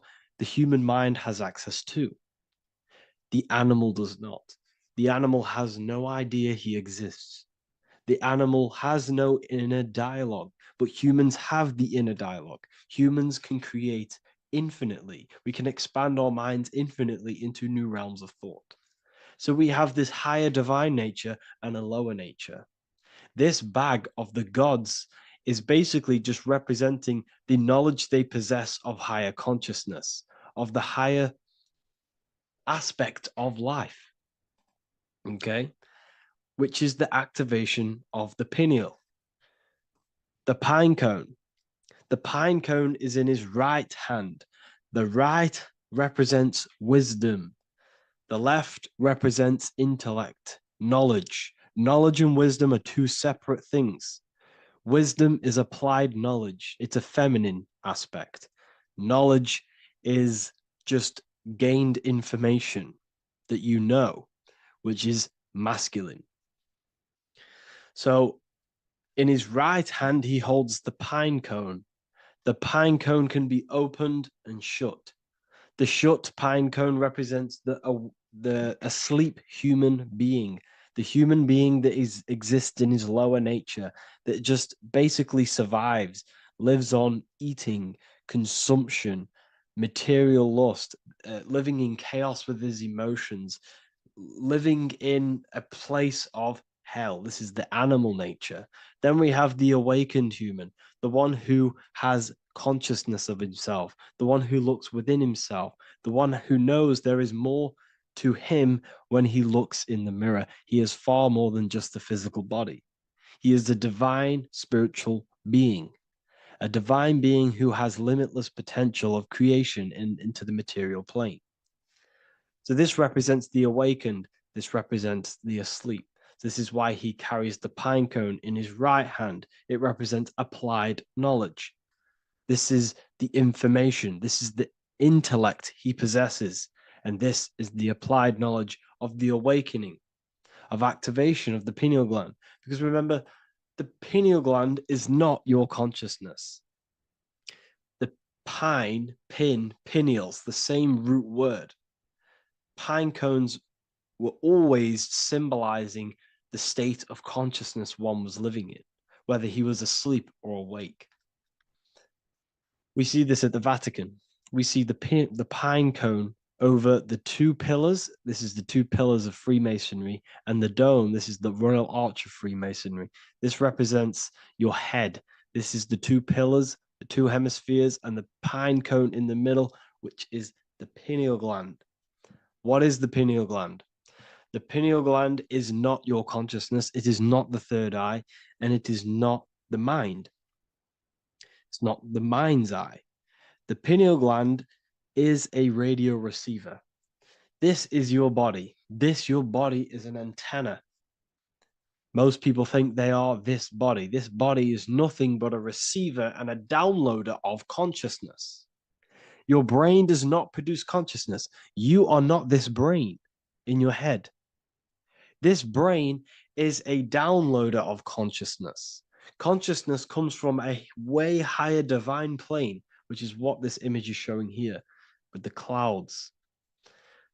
The mind is light. Consciousness is light. And this light is coming down into the material plane, and your body is basically a crystal antenna which is receiving and downloading this consciousness. So you can experience a three-dimensional reality. So God can experience himself in a divided, separate state. This is what this represents. Now, the pineal gland can be activated, okay, and stimulated, because the pineal gland has physioluminescent crystalline jagged shaped cells on it. And obviously these are crystals. Crystals are on your pineal gland. And what do crystals do? Radios use crystals. Your phone uses crystals. They tell you that crystals are woo-woo and pseudoscience because they don't want you to know the power of crystals. Your body is basically a giant crystal. Your pineal gland is a radio receiver for your consciousness. So if they can ruin your pineal gland and damage it, this will damage your connection to the divine, to your true self, to consciousness, to God, whatever you want to call it, the source. There is all one source consciousness, and we're all collectively connected to it. And this is our connection. This is our antenna. So what a radio does, a radio has an antenna, and the frequencies are all around us because all the radios right now. But what the antenna of a radio does is tune into a specific frequency to pick up that frequency and play that frequency. It's the same with your consciousness. You're all a fraction of God's consciousness. So that is essentially what we are looking at here. We're seeing knowledge, intellect in the left hand, and applied knowledge, activation of waking up to higher consciousness, to the higher human form. Because we can reach beyond our physical form. We can turn our animal self into a divine being, into one of these so-called gods. These gods are nothing but human beings. The Anunnaki were not gods. They didn't come from the sky. These are normal, regular human beings who activated their higher consciousness. This is what we have here. This represents spirit. Birds represent spirit. So do we have any questions? I'll take some questions now. That was just a short lecture on what that symbol truly means. Okay. So if we have any questions, feel free to go ahead and ask some questions. Anything that you don't understand, anything that you want to know. Okay.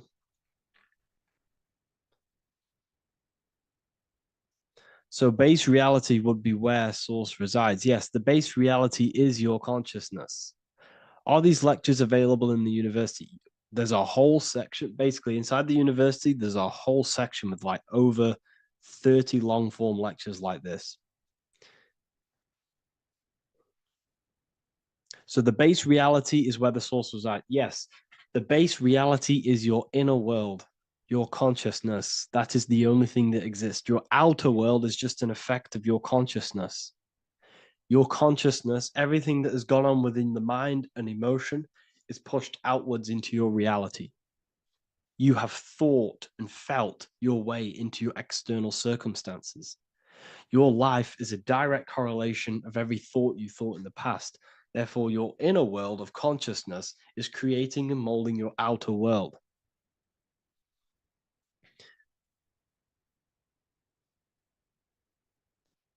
The best way to keep connection consistent, the best way to keep your connection to the divine or the higher planes of consciousness is through meditation and through imagination. Imagination is the fourth dimension. It is the astral plane. That screen that you have in your mind is not a physical screen. That is the divine plane of the astral. And this is essentially where all objects of this material world comes from. The phone that you are holding, the laptop you're watching this on, whatever you're doing, every single object you see in your room that you are in right now began inside of the plane of imagination. This is not a physical plane. This is a metaphysical plane that you have access to. And you have the ability to bring down this plane into physical form. That's what we call manifestation. That's what the ancients called magic. This is what we now call in science metaphysics. It's all the same thing. So yes, you all have access to the divine planes. Unlike animals, this is why humans are so advanced.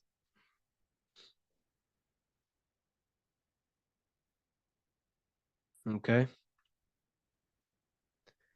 Is the pineal able to constantly activated, or is it just a temporary experience?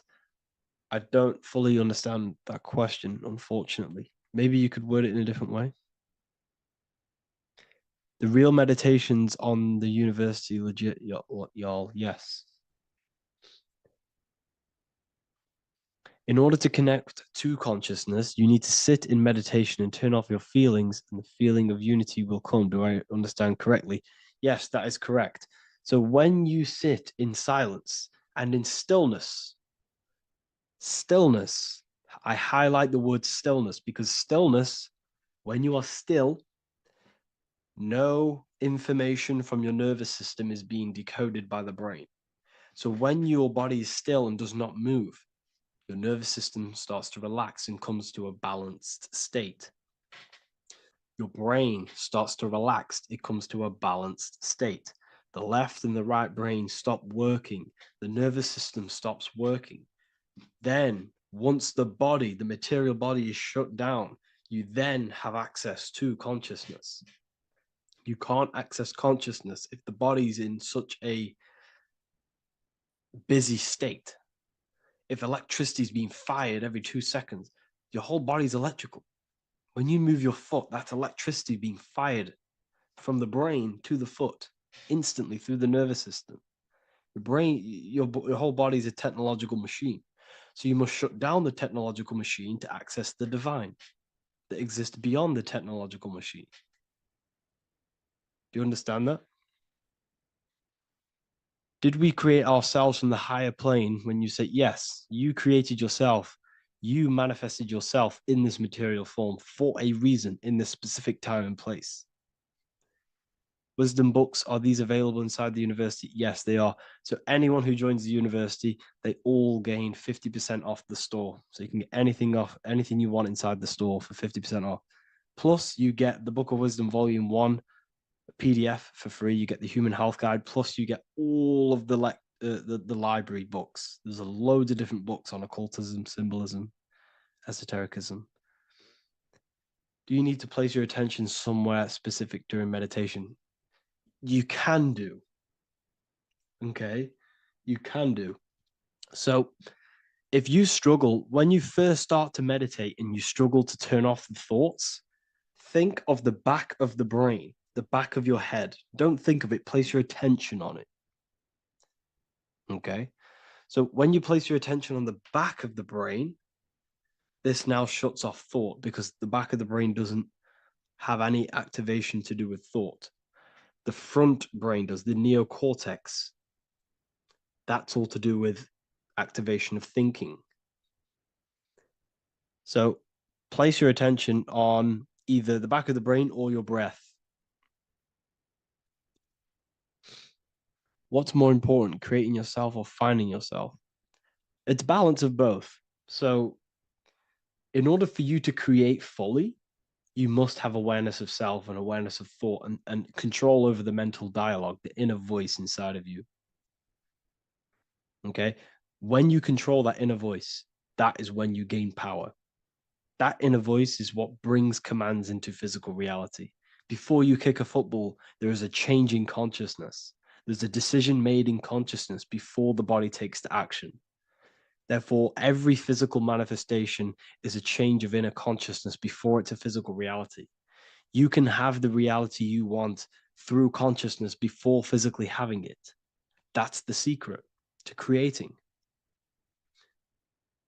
But you must believe it like you know the sun is going to rise in the morning. That's how much you should know that you have that reality in consciousness through feeling and thought and imagination.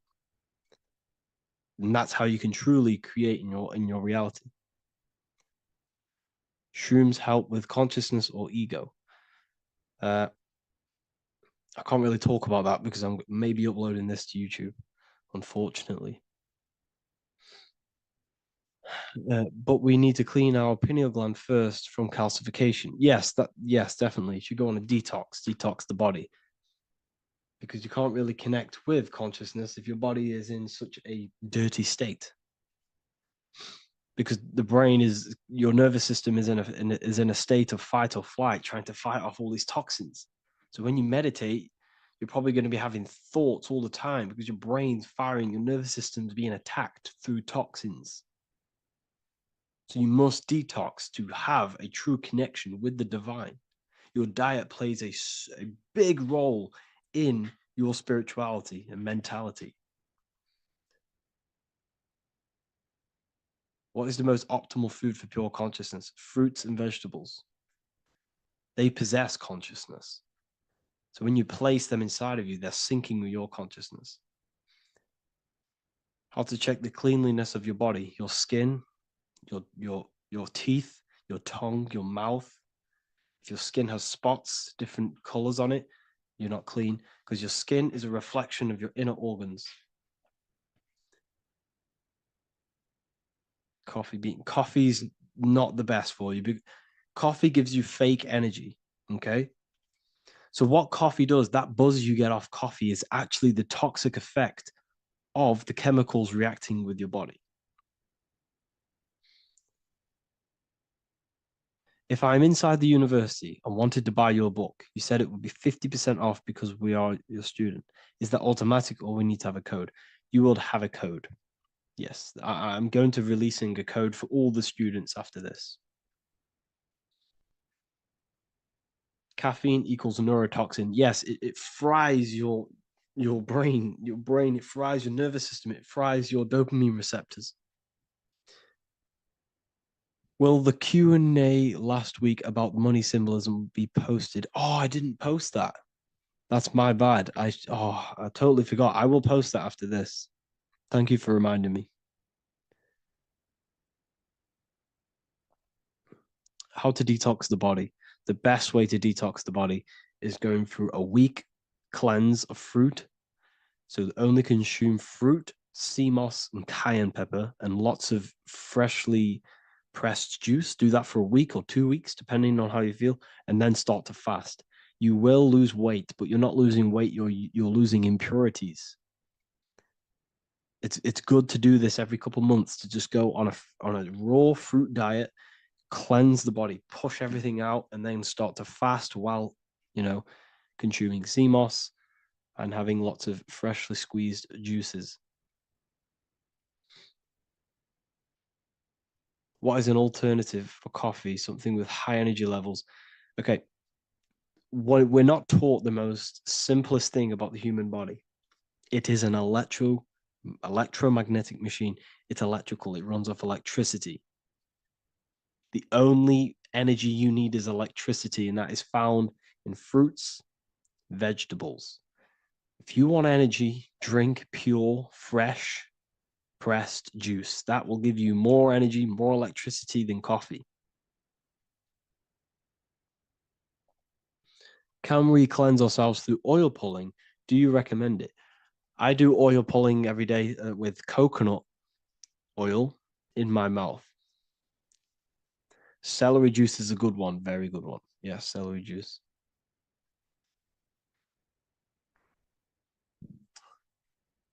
Any more questions?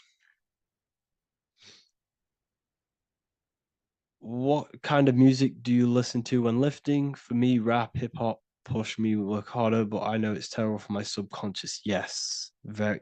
At least you're aware of it. You should be definitely try and stay away from the hip hop music. Try and stay away from anything that's talking about anything negative because it's all programming your subconscious. And your belief system is your reality, people. Your belief system is your reality. Okay. So look after your subconscious. That's what's controlling your actions. 90% of your actions on a daily basis are controlled through your subconscious beliefs. Okay. I listen to a lot of Pastel Ghost. I listen to a lot of let me get my playlist up. It's all like background music for TikTok. Do you know what I mean? Like Pastel Ghost. That's mainly what I listen to. That sort of music. I don't know what it's kind of called. I don't know what that genre is called. Does anyone know what that genre is actually called? Because there's not much words in it. The reason I listen to it is because there's not much words in it. And, it helps the subconscious. And I just love that music.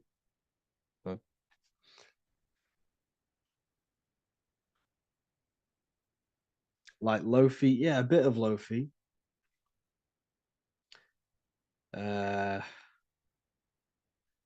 Most people won't even know this type of music.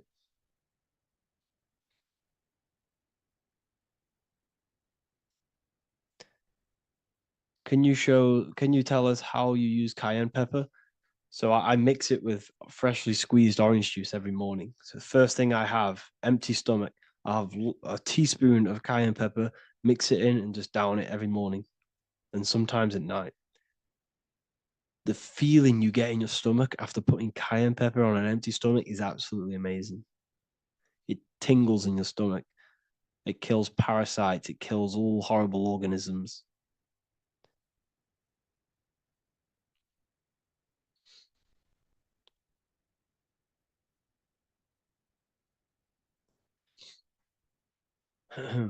Mix it with hot water. Yes, hot water and key lime water. That I bet that's powerful.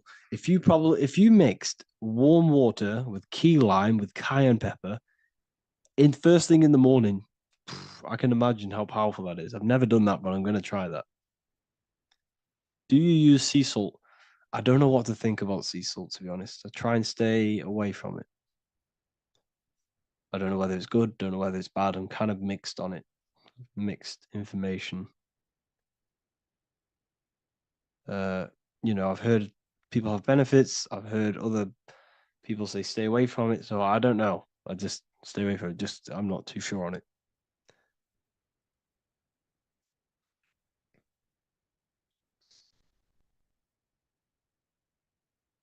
I drink fresh pressed celery juice every morning. Yeah, definitely.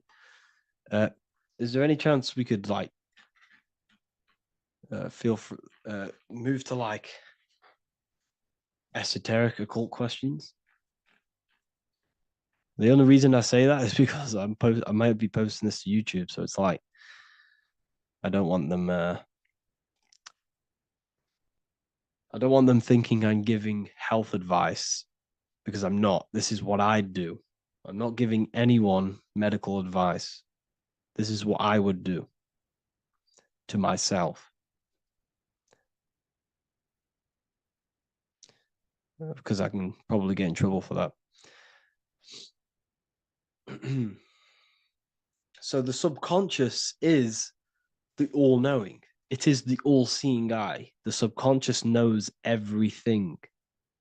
Your conscious mind does not. Your subconscious knows every single cell in your body. Your subconscious is making your heart beat. It's talking to your heart. It's talking to every organ, every cell in your body is being connected and spoken to by your subconscious mind. It is the all-knowing. The subconscious has access to the astral plane, imagination, the fourth dimension. It has access to the mental plane, thoughts. It has access to the ethereal plane, energy. And has access to your physical body. It's the door, it's the portal. The subconscious is the portal to the divine.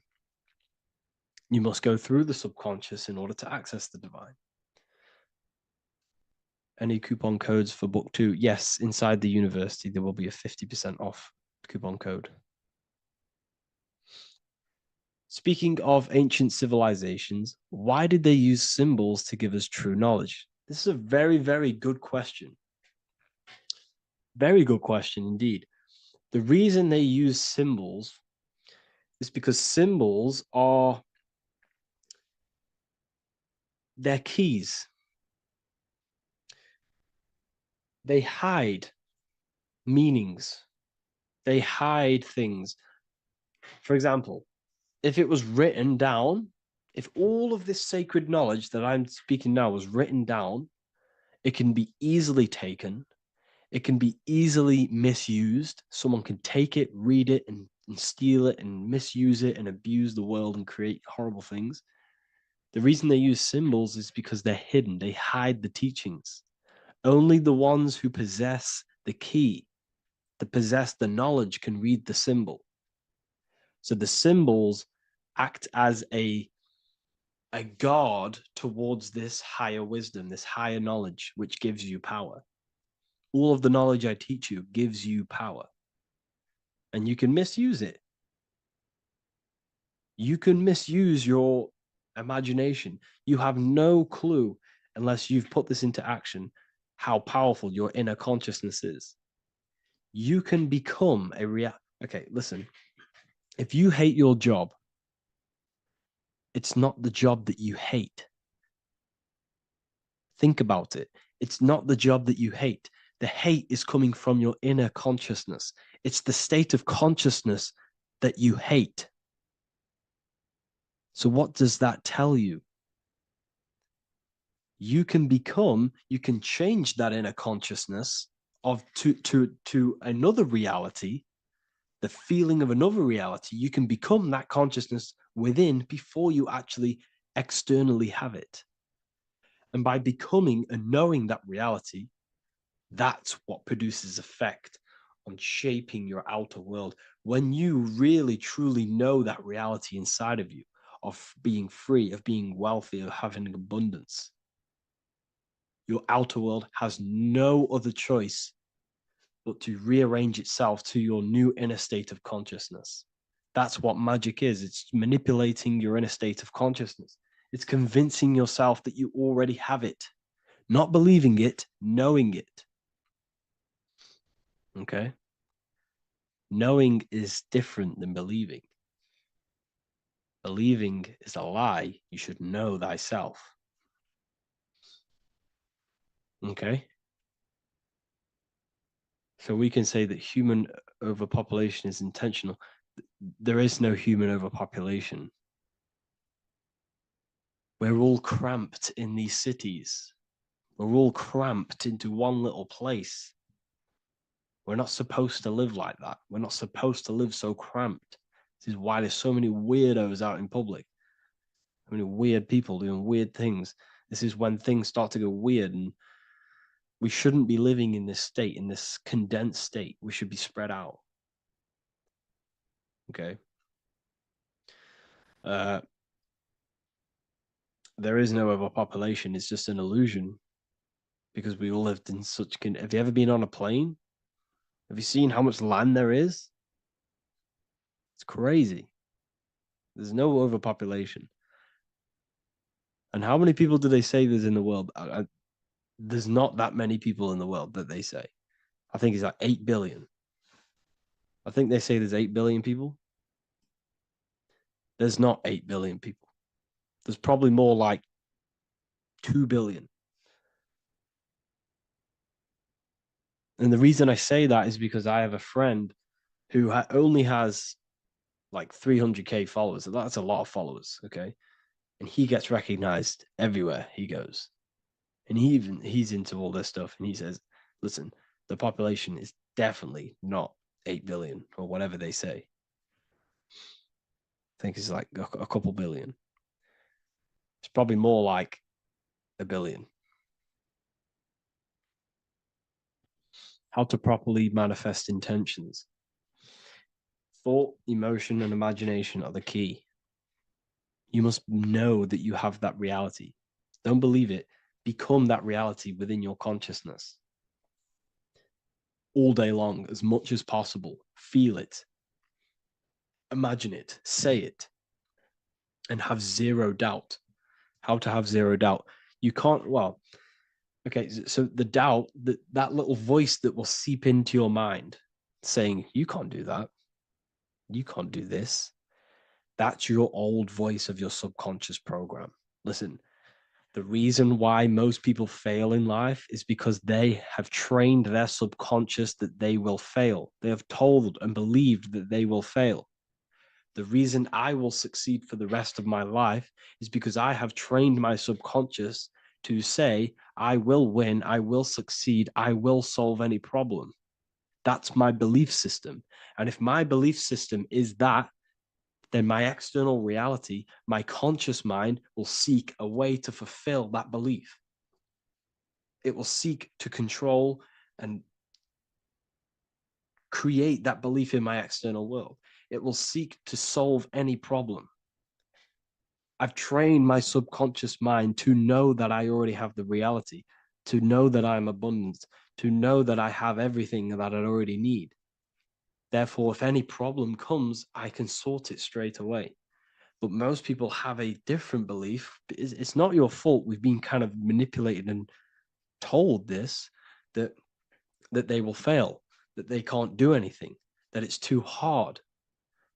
And that basically casts a spell on the conscious mind, where your conscious mind is just like, no, I can't do that, because of this subconscious belief that you hold. So you must reprogram your subconscious that you can do it, that you will solve any problem, and that you are abundant. That's the reason why successful people succeed. It's because they have a complete different mind state, a complete different belief system in their subconscious.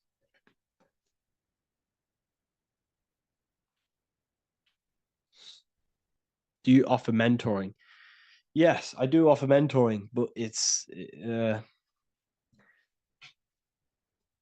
mainly for people who want to grow their online presence,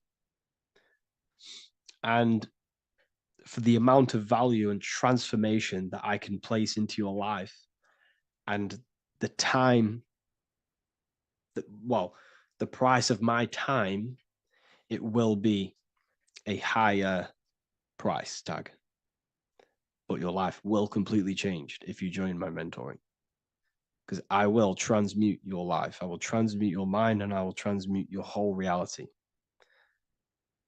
because I could tell you exactly what you need to do. How to have super genius power pulling information from the source. Okay, so you can do this. I talked about this in Book of Wisdom, Volume 2, if you've read it. This is a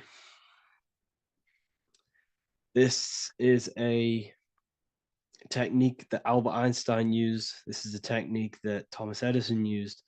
This is a technique that all of the ancient geniuses have used. So you get on a chair, you place metal below you or plates, and you hold a metal ball in your hand, and you fall asleep. And every time you fall asleep on the chair, you're going to drop the ball, because your body will become unconscious, and you will basically drop the ball, and it will wake you up, because it's going to hit and make a loud bang on the plate. And every time you go to sleep, basically what this is actually doing is shifting your consciousness from conscious into the subconscious. So from physical into the astral. Your consciousness is shifting between these two planes. And as you do this, you can bring down great ideas from these higher planes. So when you fall asleep, have an intention. And when you fall asleep, you'll drop the ball. And when you wake back up, you'll have an idea, and you just got to write it down.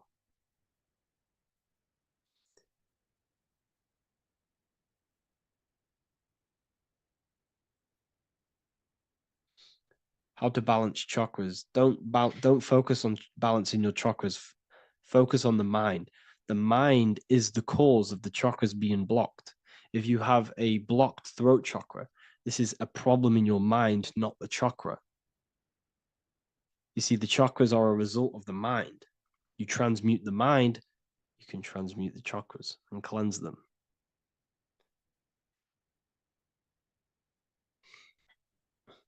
So was Jesus a real man that walked? Okay, so I'm going to tell you something. Like, some of the things that I say in my reels, they are to catch attention. So if I say the first thing on the reel, Jesus never existed, straight away, you see that, it's going to trigger you. It's going to trigger Christians. It's going to trigger people.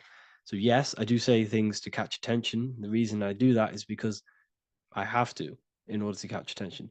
Maybe there was a Jesus who walked. So in the past, I have said Jesus never existed. Yes, this is to catch attention, to boost the reels, views, and comments and stuff like that. Maybe there was a man who was called Jesus and walked the earth. But listen, he was not the Son of God. You are all the Son of God. Jesus represents an archetype. He represents morals. He represents a way of living that you should embody in your life, not to worship. We shouldn't be worshiping this man. We should be embodying his qualities into our lives so we can become Christ consciousness, so we can live in harmony with our mind, emotions, body, and spirit. Okay? He was not the Son of God. You are all the Son of God. We are all God experiencing himself in a three-dimensional divided form. God is oneness, and he created a divided world so he can experience himself. Why do you quote from the Freemasons oft times? I don't recall me looking at Freemason quotes and quote them. I just simply, when I post a quote, I literally just, whatever comes to my head, I just whack it into Telegram or Twitter. Are dreams tied to your subconscious, and how do you understand them? Okay. Dreams and astral projection are two different things.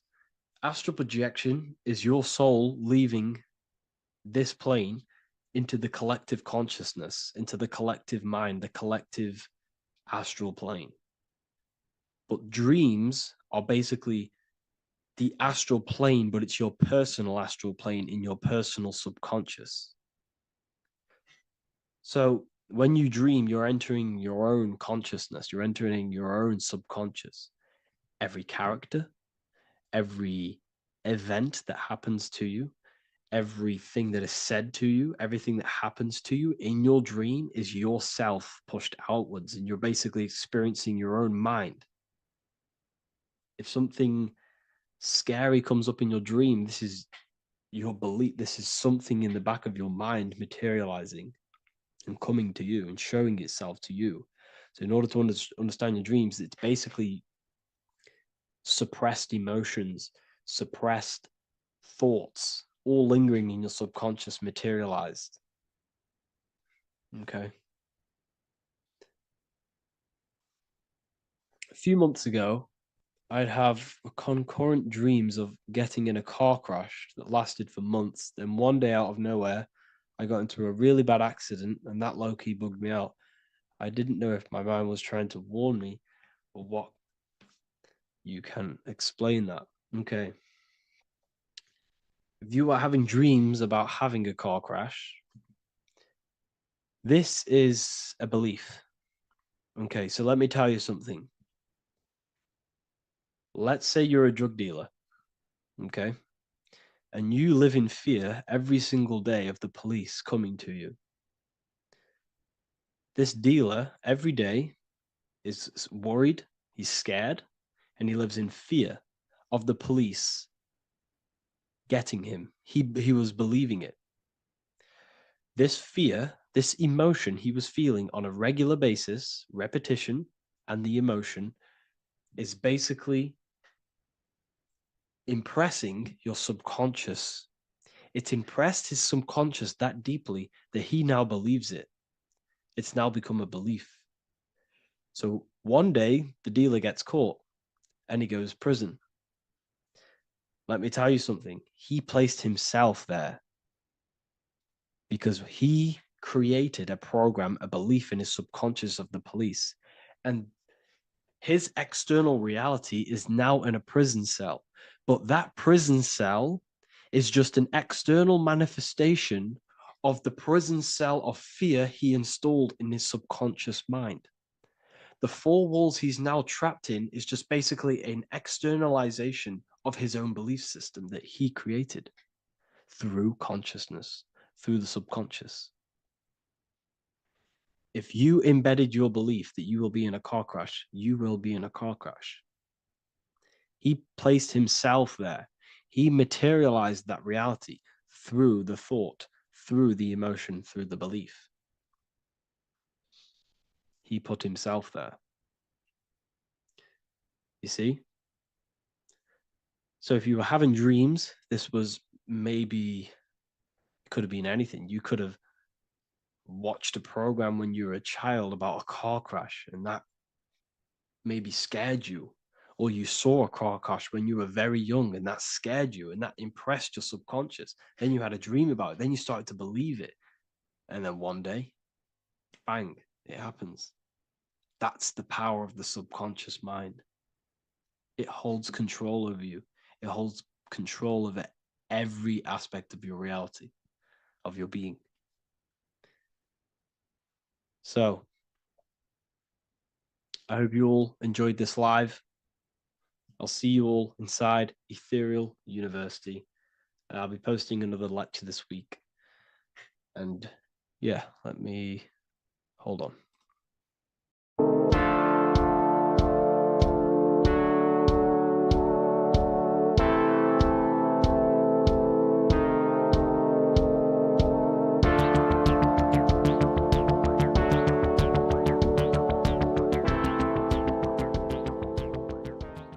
Welcome back everyone to another video. Today we're going to cover everything that you need to know about the mind, starting with the two aspects of the mind, the conscious and the subconscious. The male aspect of your mind is the conscious. This is the 10% of your mind. The conscious part of your mind is only aware of everything around you, your vision, your sight, your smell, your taste, your hearing, and your current state of emotion and thought. Every thought that you consciously think about has an emotion directly attached to it. That emotion is then impressed onto the subconscious part of the mind. The subconscious part of the mind is the female aspect of your mind. It is also a whopping 90% of your mind. Subconscious mind is controlling all of the subconscious processes which happen within your body. For example, your subconscious mind is controlling your heartbeat, your digestion of food, and all of the things that you do not have to tell the body to do. It is the hidden part of our mind which is controlling all of the hidden things. The subconscious mind is like a recording supercomputer. Everything that you have experienced in your life is all recorded and stored within the subconscious mind. One of the most important things about your subconscious mind is that it stores your mental programs. Everything in the subconscious mind manifests into behavior and actions within the body. Your daily basis routine and habits are all mental programs within your subconscious mind. These mental programs are created by mainly two ways. 1, repetition, and 2, emotional impact. The repetition is fairly simple to understand. The more you do something, the more it impresses onto your subconscious mind and becomes a program. That program will then manifest into your behavior. However, with the emotional programs, they work a bit different. The stronger that you feel an emotion, the stronger it is impressed onto the subconscious mind. And then that emotion becomes a program. For example, you had a very traumatic moment happen when you were a young child. The emotion that you felt was so strong in that moment that it impressed into your subconscious mind so hard that you can recall that moment like it was yesterday. That traumatic event that happened to you when you were young will still manifest into your daily basis behavior even to this day. However, it manifests subconsciously. For example, if you were in a car crash, you will be wary to enter cars with certain people, all because of that traumatic emotion that you felt and impressed onto your subconscious mind. Another example of the subconscious manifesting into our behavior is posting on Instagram. Most of the time, the reason why you post is because your subconscious mind is seeking gratification. So before you actually do something, question yourself and find out the root cause of why you are doing this. Another thing that you need to understand about the subconscious mind is that it takes everything you say and hear literally. So for example, if you go and say, "You are an idiot" to someone, your subconscious mind will only pick up the word idiot. It only knows yourself. It doesn't know anyone else. You are casting a spell on yourself just by saying that to someone else. This is why the golden rule is to treat others like you'd like to be treated. Now, you can rewrite these programs which are already in your subconscious mind. However, it does take consistency. You have to change these programs which have been running for years. And by changing these programs, you change your behavior, because these programs manifest into your behavior. The best way to do this, personally, is to listen to affirmations first thing when you wake up in the morning, and do this for 10 minutes every single morning. Then at night time, you want to think and feel that you are becoming the reality that you desire. The more that you feel this reality, the more it will become a program and impress your subconscious mind. For example, you're trying to gain financial freedom. If you trick your subconscious mind into creating a program saying that you are financially free, this will manifest into your behavior. You will start doing more work.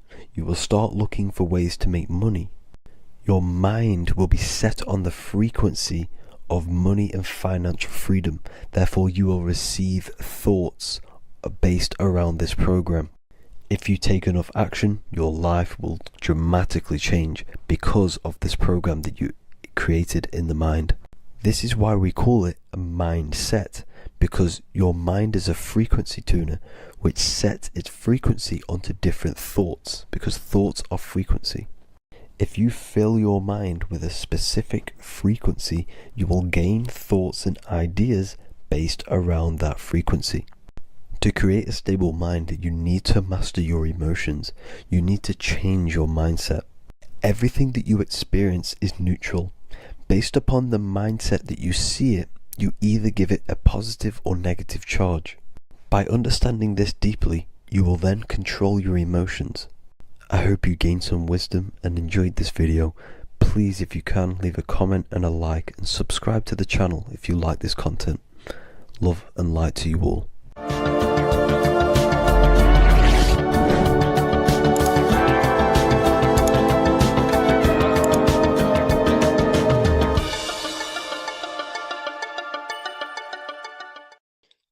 What if I told you you don't have one body? You in fact have four. There's a secret hidden right in front of you, and most of you overlook it. And by learning these teachings today, this will change your perspective on life, on yourself, and completely change the conception of yourself. This is the key to your highest potential. If you stay with me today, you will find secrets about yourself that will change your life. But I warn you, once you step this path of esoteric knowledge, there's no going back.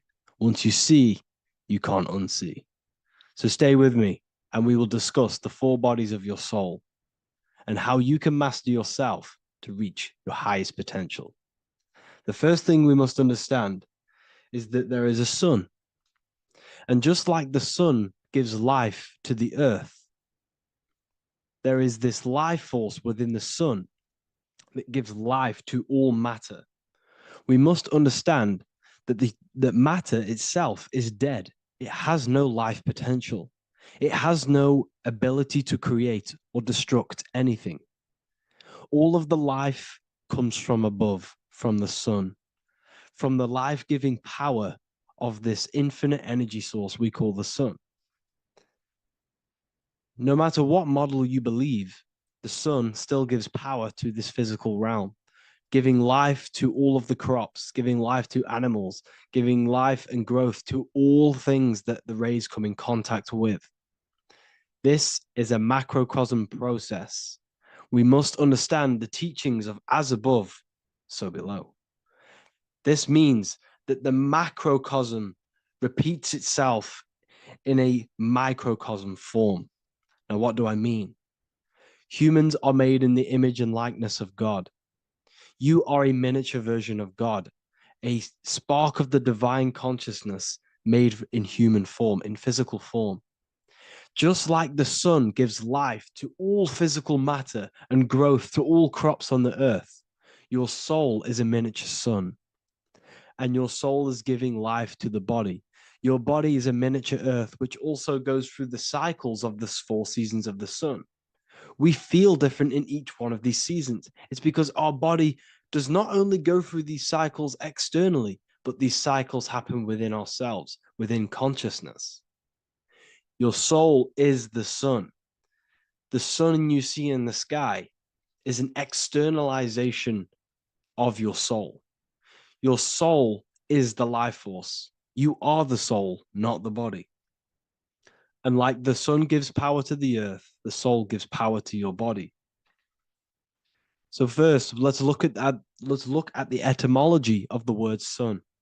The word sun comes from it's a Latin word solis or sol, which means the sun. Sol then became soul, sun, soul. And in fact, S-O-N and S-U-N in the old etymology dictionary mean the exact same thing. They are interchangeable.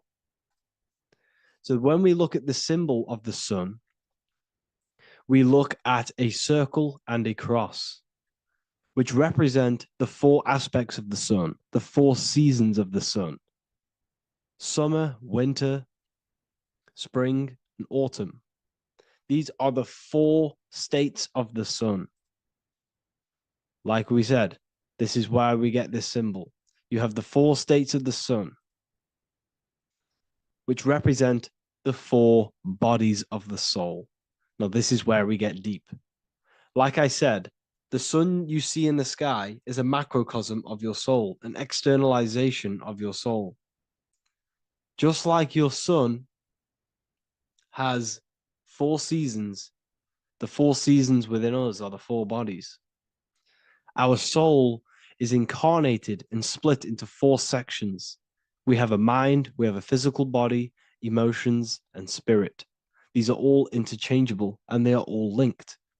In ancient alchemy, we have the exact same symbolism of the 4 stages of alchemy. But in this case, they're symbolized as the 4 elements: earth, water, air, fire. In this ancient alchemical symbol, we have the pentagram, with the top one representing the soul, ether. Our soul then has the 4 bodies, with the human here. We have the man, the eagle, the bull, and the lion. We see this on the tarot card, the Wheel of Fortune. The man, the eagle, the bull, the lion. We see this in Matthew, Mark, Luke, and John. The lion, the bull, the man, and the eagle. We see this with depictions of Jesus. Jesus, the man, the bull, the lion, and the eagle. These represent the 4 fixed signs of the zodiac: Taurus, the bull; Scorpio, the eagle. Scorpio was symbolized as an eagle. It's an ancient symbol. Now it's been changed to a scorpion, of course. Leo, the lion; Aquarius, the man. These represent the 4 fixed signs, which are 4 different elements. Taurus is an earth sign. Scorpio, a water sign. Leo, a fire sign. Aquarius, an air sign. Taurus is the earth. As above, so below. The earth is the physical body. Leo is fire. Fire is the spirit. Scorpio is water, which is the emotions. Aquarius is the mind, which is an air symbol. Air is the mind. That's why we call people airheads. Okay? So what we're actually looking at here are the 4 aspects of our soul. We have the sun in the middle and the 4 bodies of the soul. This is what Jesus is symbolizing. Jesus represents you. God made flesh with the 4 aspects of the soul. The 4 gospels are all depicting Jesus in 4 different ways according to the different body of consciousness. The wheel of fortune are representing the 4 bodies of the soul. This represents the 4 bodies. Now, how are they 4 bodies? They are 4 dimensions of consciousness. The mind is not made of the same substance of the emotion. The emotion is not made of the same substance of the physical body. The spirit is not made of the same substance as the physical body also. They exist in 4 dimensions of consciousness. They are 4 bodies of our soul. And the most important teaching here is what I'm actually getting to, is the powerful one. This is what gives you power. Most of us live in chaos. Our mind is thinking of doing something. Our emotions are feeling something else. Our body is lusting and wanting to do something else. And our spirit's energy is completely off. Most people live in unbalance. None of these 4 bodies are working together. This is why we produce chaos in our lives. When these bodies are in balance, are not working together. So in alchemy, they symbolize the 4 elements, which are the 4 bodies of consciousness. These are the furnaces with the fire. They represent transmutation of each body. We have to sync these bodies. We have to sync the mind with our emotions, and our emotions with our actions, the physical body, and with our spirit. These 4 key bodies need to be in line in order for us to create consciously in our life. Because each one of us is a creator, a miniature version of God, creating our own earth, creating our own material reality. And in order for us to create consciously and with effect and power, we must have these bodies unified so that we can create consciously and not create chaos. So this is very, very important. And this is a secret teaching found in all ancient societies. But this is what the hidden symbolism of astrology actually is. The sun is our soul, and the 12 zodiacs are 12 aspects of our soul. And we have the 4 aspects of the 4 main bodies. This is what we're looking at. We're not looking at the sky. We're actually looking at aspects of ourselves, aspects of our soul that we must master and transmute in order to become our highest potential. So I hope this makes sense. And it may take a while for you to fully understand this, but the key knowledge in order for you to understand any of these teachings that I've gone through today is the major teaching of as above, so below.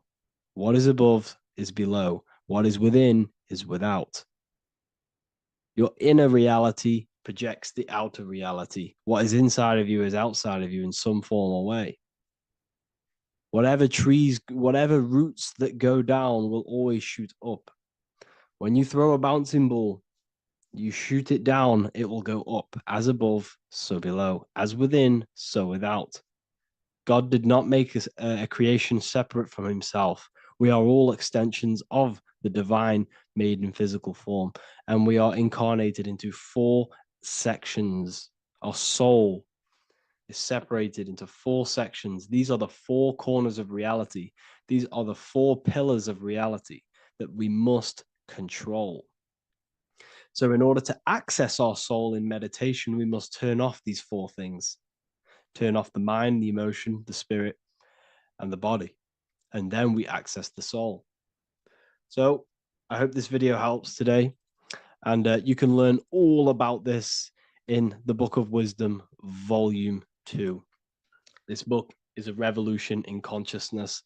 I do not recommend everyone reads this book. This book is only for people who are serious and want to transform their lives. This book is a book that will change the scope you see reality. It will change your perspective on yourself because you will resonate with this. This book does not just give you information, it gives you a sense of well-being.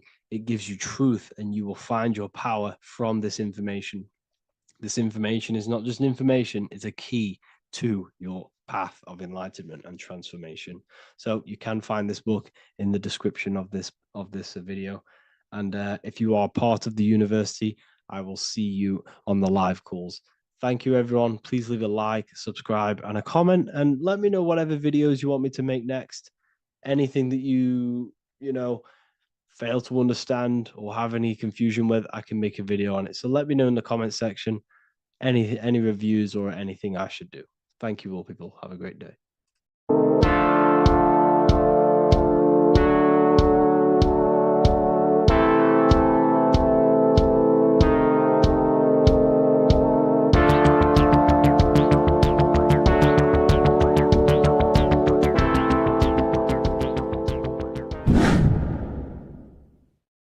What is good, people? We're back with another video, and today we're talking about the chakras. Let's jump straight into this because I know there's been a lot of requests for this video.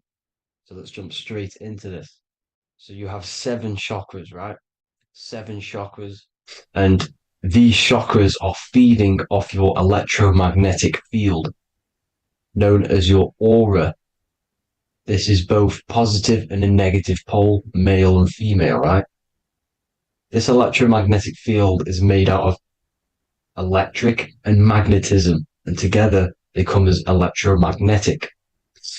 Now, your chakras, the word chakra just means wheel, spinning wheel, because that's what they are. They're spinning wheels of energy. They do not exist on this physical plane. They exist on the etheric plane. Okay? Now, these energy centers are known to regulate your emotions, and each energy center controls the organs and cells in that particular area of the body. So, for example, your sacral chakra will control the cells and organs of your sexual reproduction area. Okay? The navel chakra or solar plexus will control the digestion in your body. Same with the heart, same with the throat, right? So they are like mini brains for each center of your body. They run along up the spine, but notice the crown chakra exists outside the body. It's just above the head. Now, this process of the chakras is obviously the 7 colors of the rainbow, starting from red, which is the lowest vibrational color, all the way to violet, which is the highest vibrational color. This, like I said, these energy centers are feeding off your electromagnetic field. So if these chakras are unbalanced, they are taking too much energy from your electromagnetic field, making it weaker. Now, this is the North Pole. As you all know, the Earth is flat, and we live inside of a giant torus field, and the North Pole is the Earth's heart chakra. And this is why the aurora borealis, or the northern lights, whatever you want to call them, that's why they are green, and they are being emitted from this center point of the Earth, because it's symbolizing the heart chakra, which is green, right? Now, you do work your way up to these. However, this is a torus field. You are a torus field.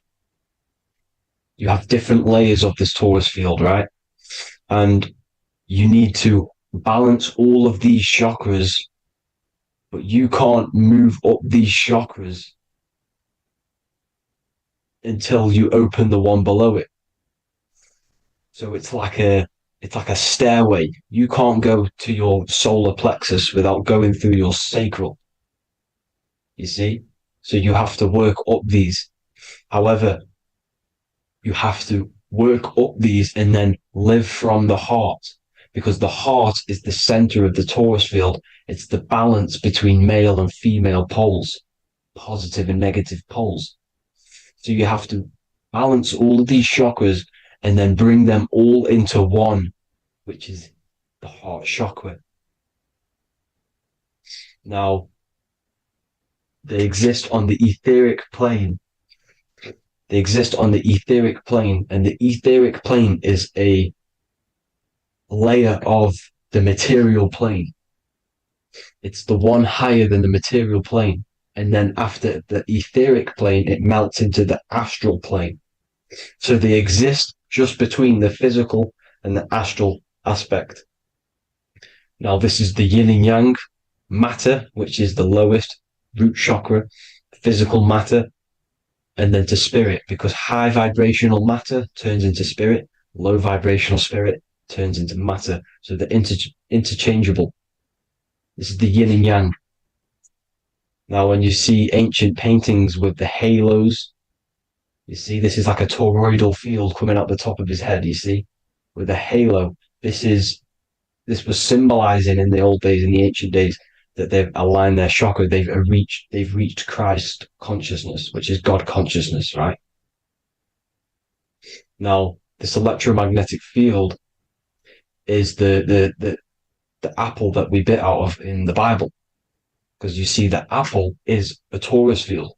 So they were metaphorically or personifying the torus field.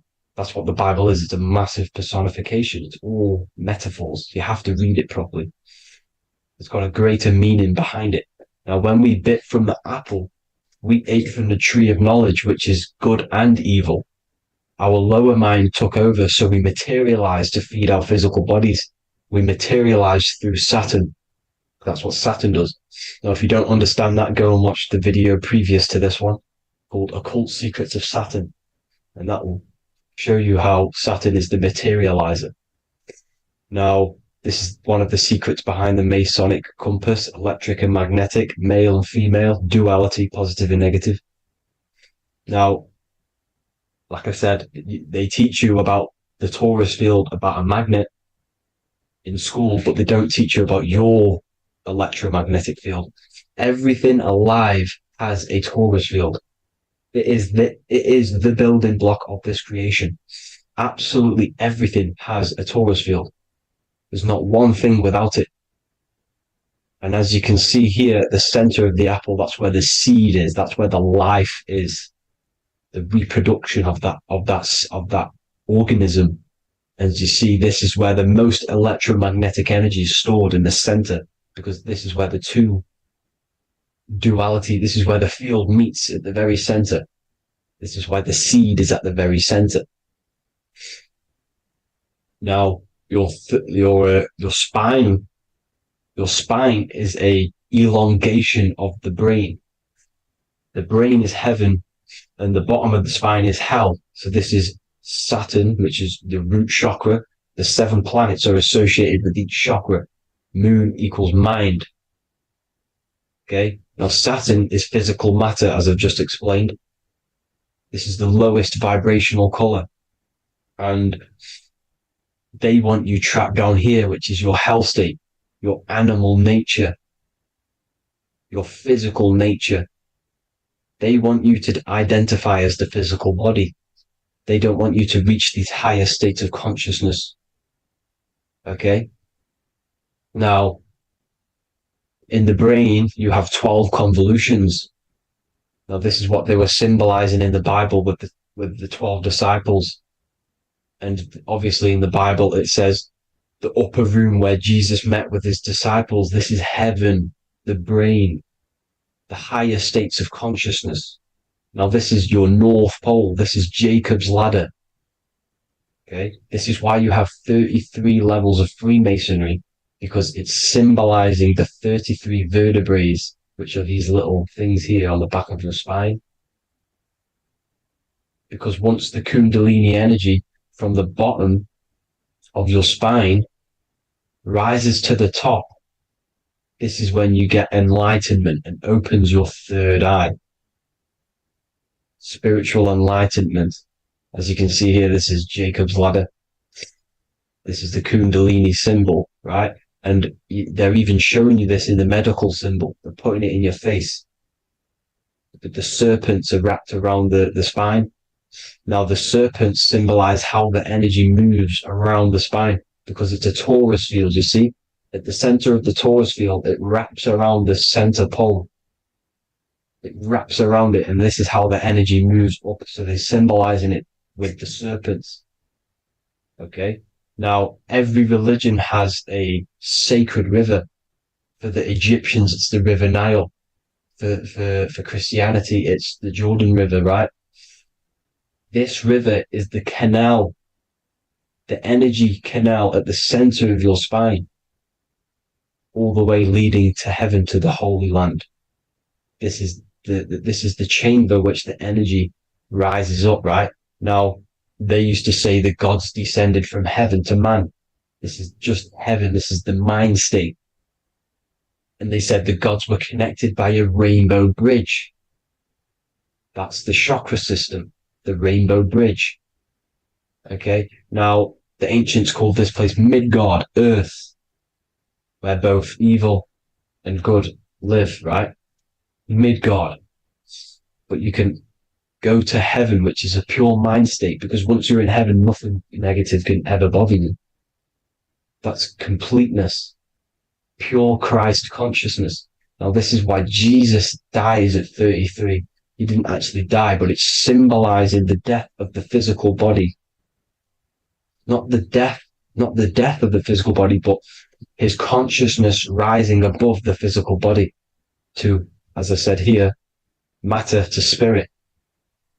Matter died off and he came spirit consciousness. This is symbolized by the 33 vertebrae, which is obviously the 33 levels of Freemasonry. And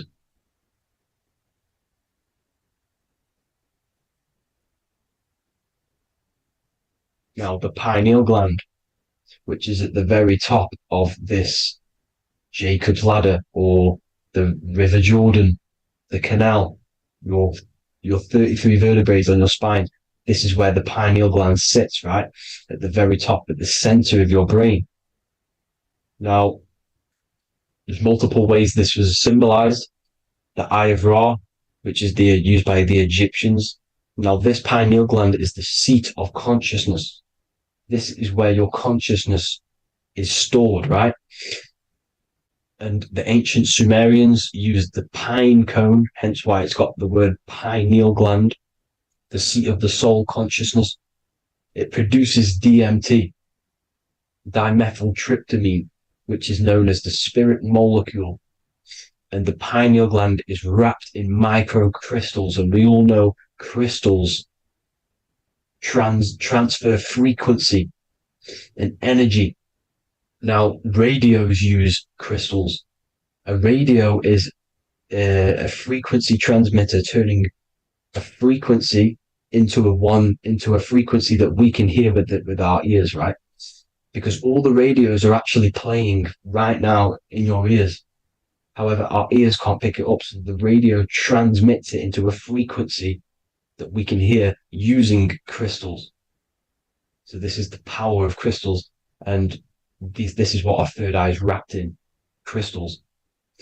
Now, this third eye is not actually your third eye, it's your first eye. When you're being materialized in your mother's womb, this is the first gland that is produced, and everything's built around it, because it is the consciousness. It is your consciousness. Your consciousness never dies, ever. It's an eternal essence. It lives forever. You never actually die. Only the mortal body dies. Now that's what we call life. Life is abided by time, and time is change. And change is what we call life, because everything's constantly moving and transforming into different things, right? Now let's not get off track. The pine cone is obviously, this is in the Vatican here. The pine cone is symbolized as the pineal gland, pine. And this is the opened pine cone. The opened pine cone means, or symbolizes, the awakened man, the awakened third eye. But the ones here, which the Sumerian gods are holding, these are shut pine cones, symbolizing the unawakened man. But let's not get confused, people. These gods were not gods. They are human beings just like you. They reached Christ consciousness. They are nothing more special than you. They just had the ability to reach Christ consciousness. And obviously their knowledge was far more intelligent than ours, far more advanced than ours. They knew the truth about this reality to the depths. Now, the ancient Hindus had a goddess called Kundalini, which is said that she descended by the means of a ladder or a cord from heaven, which is symbolizing the spinal cord. Now, this is what hickory hickory dock, the mouse went up the clock and came back down. This is all these stories, like Santa as well. Santa comes up and then down the chimney. This is symbolizing the Christ oil. There's an oil which is produced in your pineal gland, right? And this oil travels down the spine. And once it's down on the spine, you must have to raise your consciousness, just like I said, with the chakras. You have to raise your consciousness, raise your vibration to heat up this oil and turn it into a gas. And it travels back up the spine through like the serpents up the spine. And this awakens the third eye once it's coming back up the spine and hits the pineal gland. This is the secret behind Santa and hickory hickory dock, because Santa comes down and feeds the presents and goes back up the chimney. And he lives in the North Pole, the positive pole. This is the North Pole, people, and the presence is your sacred oil. This oil, your physical body is the furnace. It's the spiritual furnace, which you have to heat up this oil by raising your frequency and turning it into a gas to rise up this chamber, the River Jordan, to your third eye, right? Now, this is an alchemical process. Your body is the alchemical furnace. It says in the Bible, if therefore thine eye be single, thy whole body shall be filled with light. I shouldn't have cut that out, but that's what it says. The light of the body is thine eye.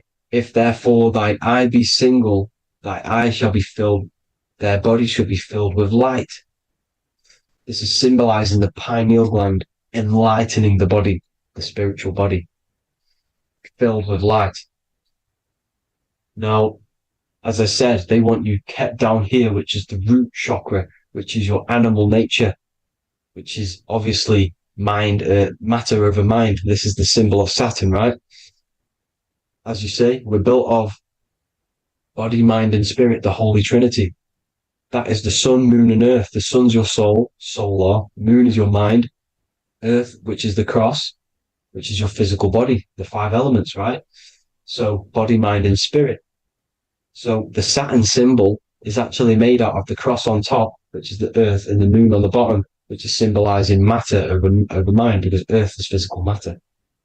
You don't want to be matter over mind. You need to be mind over matter. See, they want you identifying as your physical body. They don't want you to realize you're an eternal consciousness. You're an eternal essence of consciousness which never dies. They want you trapped in your animal nature. And this is why the Baphomet has a goat head, because it's symbolizing your animal nature, which is evil. Not evil, but you're more likely to do evil things, right? Which brings bad karma. That's your animal side. This is why the Baphomet has an animal goat head. As you can see here, he's got the Kundalini energy here. So when you see the inverted cross, the cross is your body, as you can see here.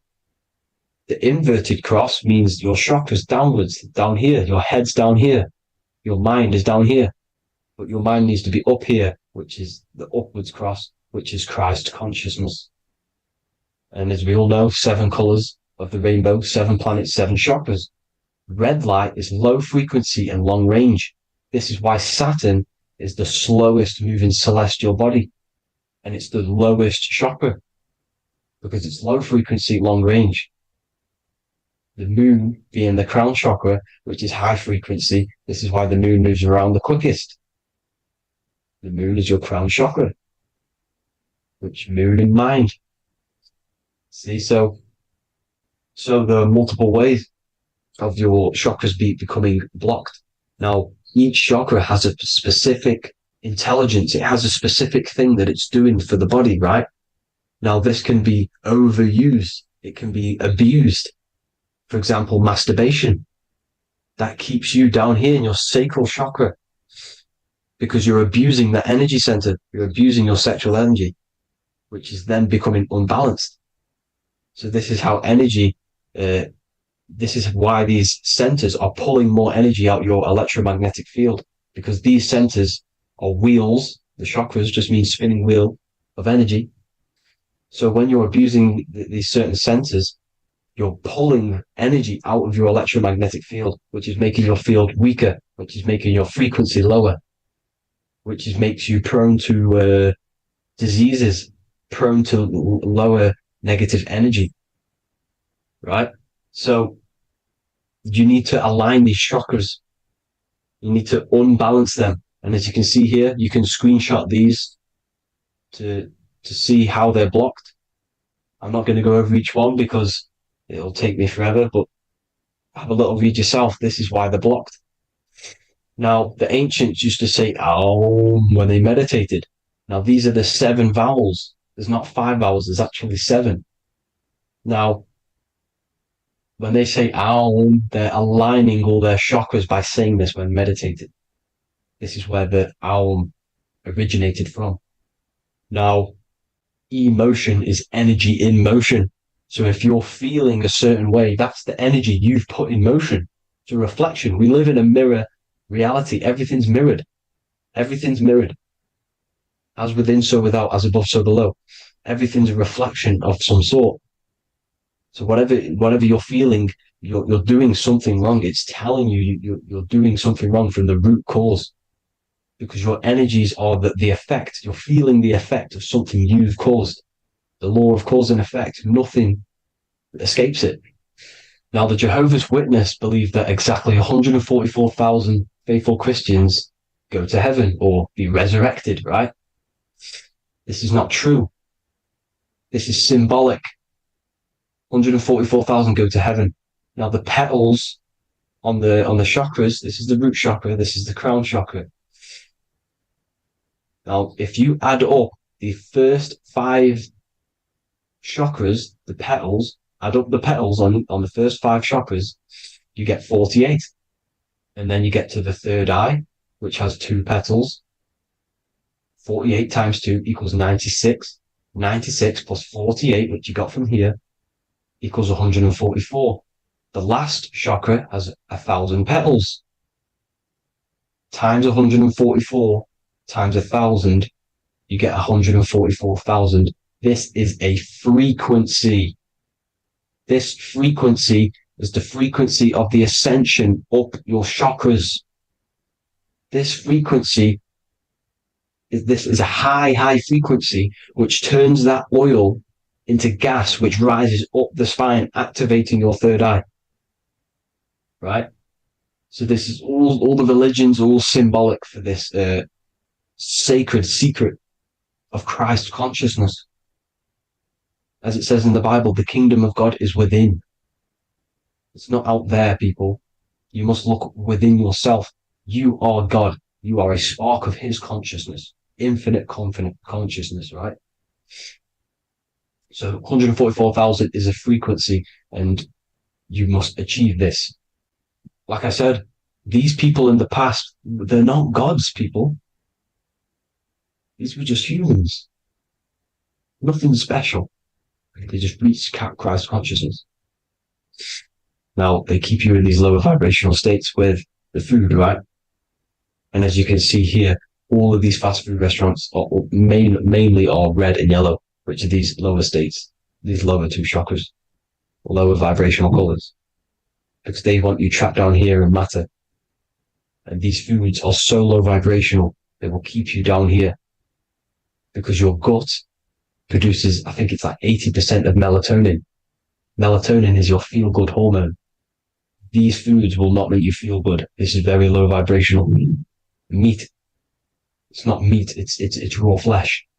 These animals are stripped from their family, put on a conveyor belt, watch their friends be tortured, and then get slaughtered in a slaughterhouse. Think of all the fear that's running through their blood, all the hormones, all the fear, and you're going to go and eat that very low vibrational energy. As you can see here, this is the light photons within fruit. You can see the light, the life force in this fruit. You must think, feel, and do positive to raise your vibration. As you can see, earth equals heart. If you rearrange it, everything in nature is green, right? The aurora borealis is green.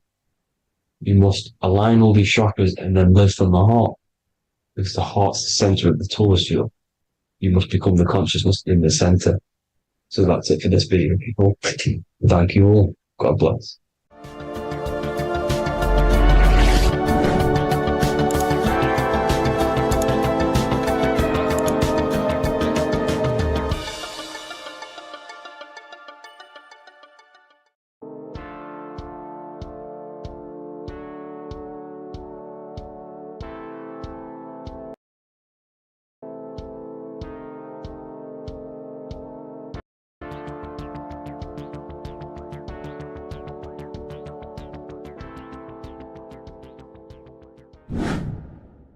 Hello and welcome to another video, people.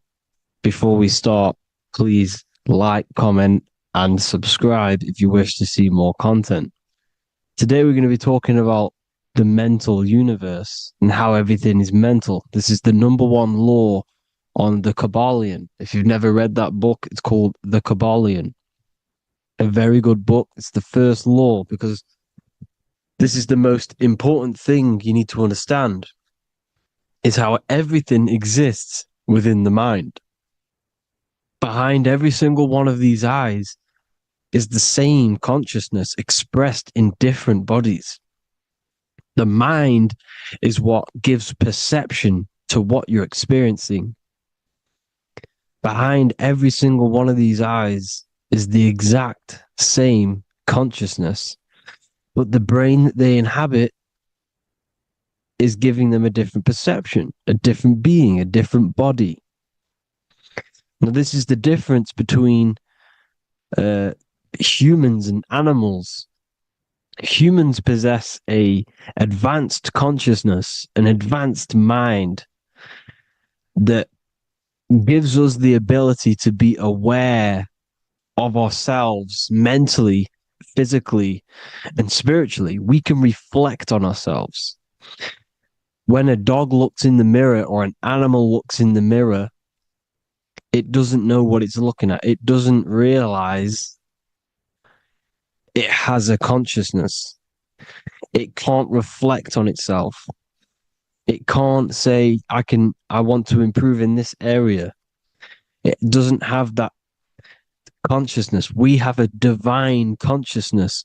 Take away the N for divine, and you get with a D, put it with a D, you get divide, because we have a divided two-way consciousness.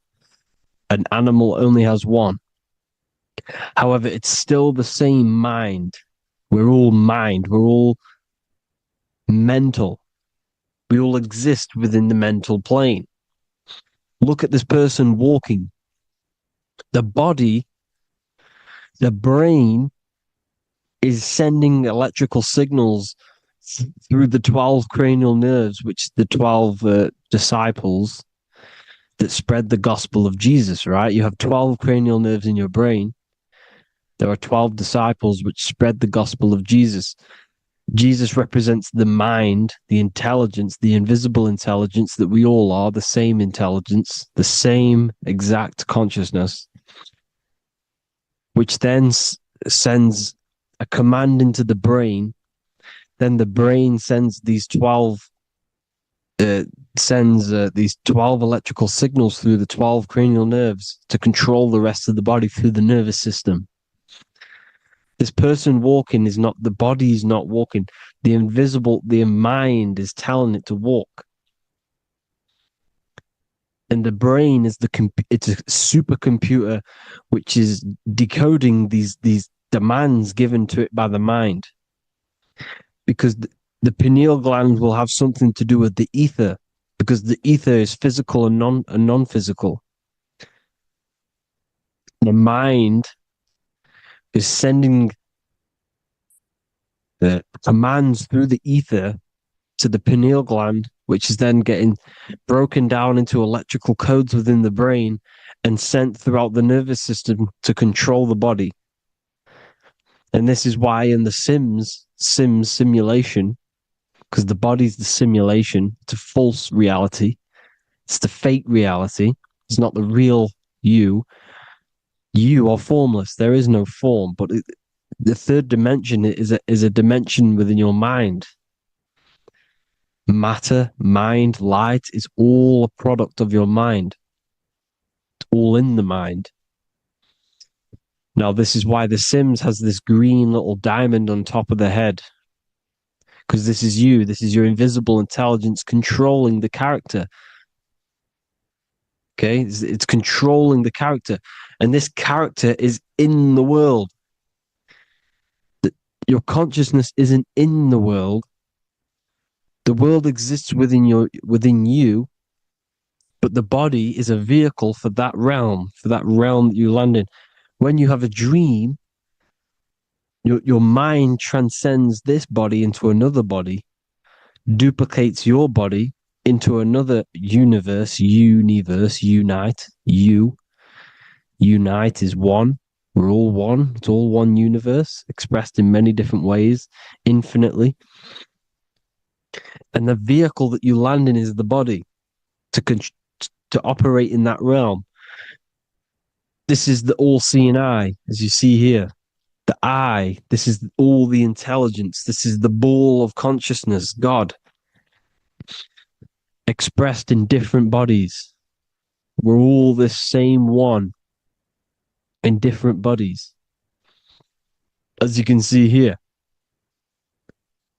And this intelligence is expressing infinitely throughout the universe, an infinite universe. There's no beginning, no end. There was no beginning of the universe. There is no end. It's infinite, always has and always will. But the mind is what gives you the ability to explore the universe, to make perception of it. We are God in disguise. We are God in disguise. We are God in flesh. But the body can become attached to the mind, can become attached to the body if the mind is not aware of itself. When the mind is that blinded by matter, and we lack knowledge and understanding of what we truly are, a formless, infinite being, a traveler. This is why Freemasons are called Freemasons. Mason means traveler. Free. You're a free traveler because your consciousness is a traveler of the universe. When we lack understanding, our mind bounds to the body because we don't separate the body with our different layers of consciousness. When we separate them and identify that we are mind, body, emotion, you then can apply this knowledge to when you want to astral travel and explore the different realms of your mind, because the mind is the universe. People, this is what we need to understand. The mind is the universe. I am you and you are me. This is the Egyptians showing you this. The Ankh is the symbol of life. This is the one ball of consciousness, mind, giving it the Ankh life to all the different life forms. The cows, the birds, the snakes, and the big Ankh given to the humans, because the humans are the most intelligent. We have the most advanced consciousness. We have the most advanced consciousness. This is why the one is giving a big Ankh to the humans here. Here you see again, this is not the sun. This is also showing Ankh giving out its life to all things infinitely. And this is the Most High. We are the Most High in disguise. When we strip off the body, we strip off the desires for the physical world, we strip off all of these fake identities that the mind gets attached to. That is God. The universe. You are the universe experiencing itself. I and I. The letter I and the number one is just one line. The letter I is the number one. Because your I am, when you refer to yourself as I, every single one of you who's watching this video refers to yourself as I, which is the one. We are all the one. We are all intelligence. We are all invisible. We are all the one. One is the only number. 1, 2, 3. Everything goes up in ones because there is only one. Doesn't matter how far you go down the line with numbers, all of their numbers are created by one because there is only one. It's me and you are the exact same consciousness expressed in different bodies. Mind. Cause. There is only one cause. There is only one mind. There is only one being. But because we lack understanding of this, we think we are the bodies. And this causes division because the physical world is the most illusionary world. It's an illusion. It's all an illusion. Now you see with the two, you look with the two eyes, but you see with the inner eye, the mind. Okay, the mind is the mental plane is a shared plane, and it gives perception to what you're looking at. The mind. I'm affecting you when I speak because the mental plane is shared. We all share mind. We all express mind. When I'm speaking to you, I'm affecting you because we are mind. So the words that I'm saying, which are being manifested from my mind, are being manifested through my body into vibration, is affecting you. I'm affecting you with what I'm saying. And these words are having an effect on your mind because we're all mind. This is why you need to be careful what you're listening to, music and all sorts. Because music can also create thought loops within your mind. Because the chorus, we shouldn't be listening to choruses. Choruses are loops. And what they're saying in the chorus is being looped. And this can create thought loops within your mind. Go and listen to an old song that you used to listen to about 5 years ago, 10 years ago, 20 years ago. Go and listen to an old song and you guess what? You will get nostalgia. Why will you get nostalgia? Because that song will trigger the thoughts that you were thinking in that time of listening to that song.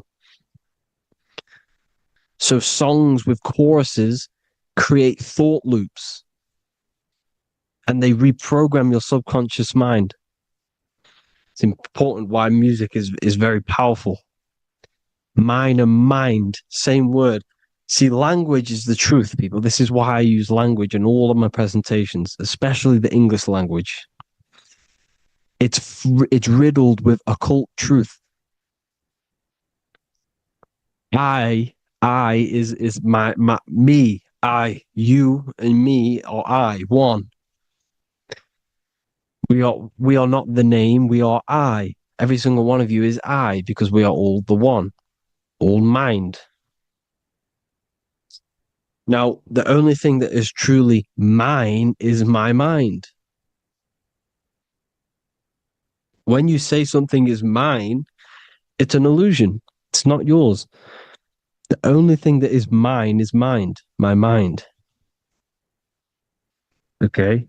It's my mind. It's the only thing. It's the same word, mind and mind.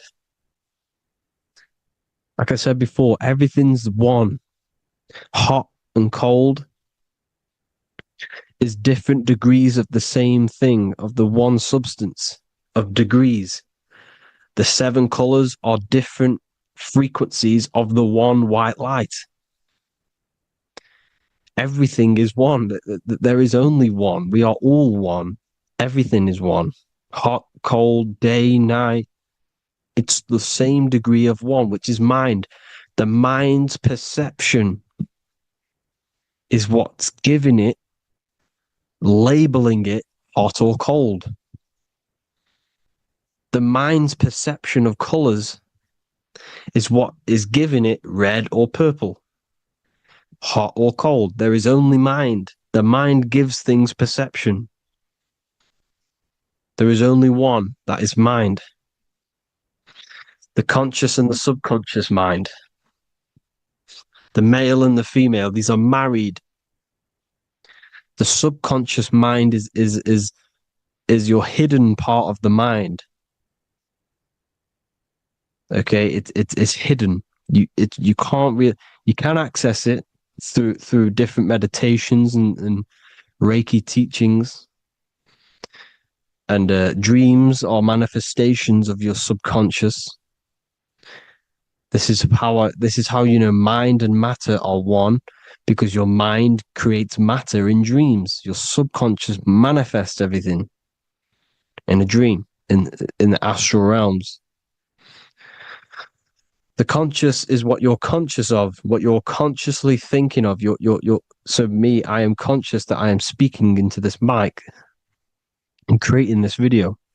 My subconscious mind is the hidden part of the mind, which is speaking to my heart, telling it to beat. It's telling my food to digest. It's regulating all my blood. It's doing everything in my body without me being conscious of it. Without me being conscious.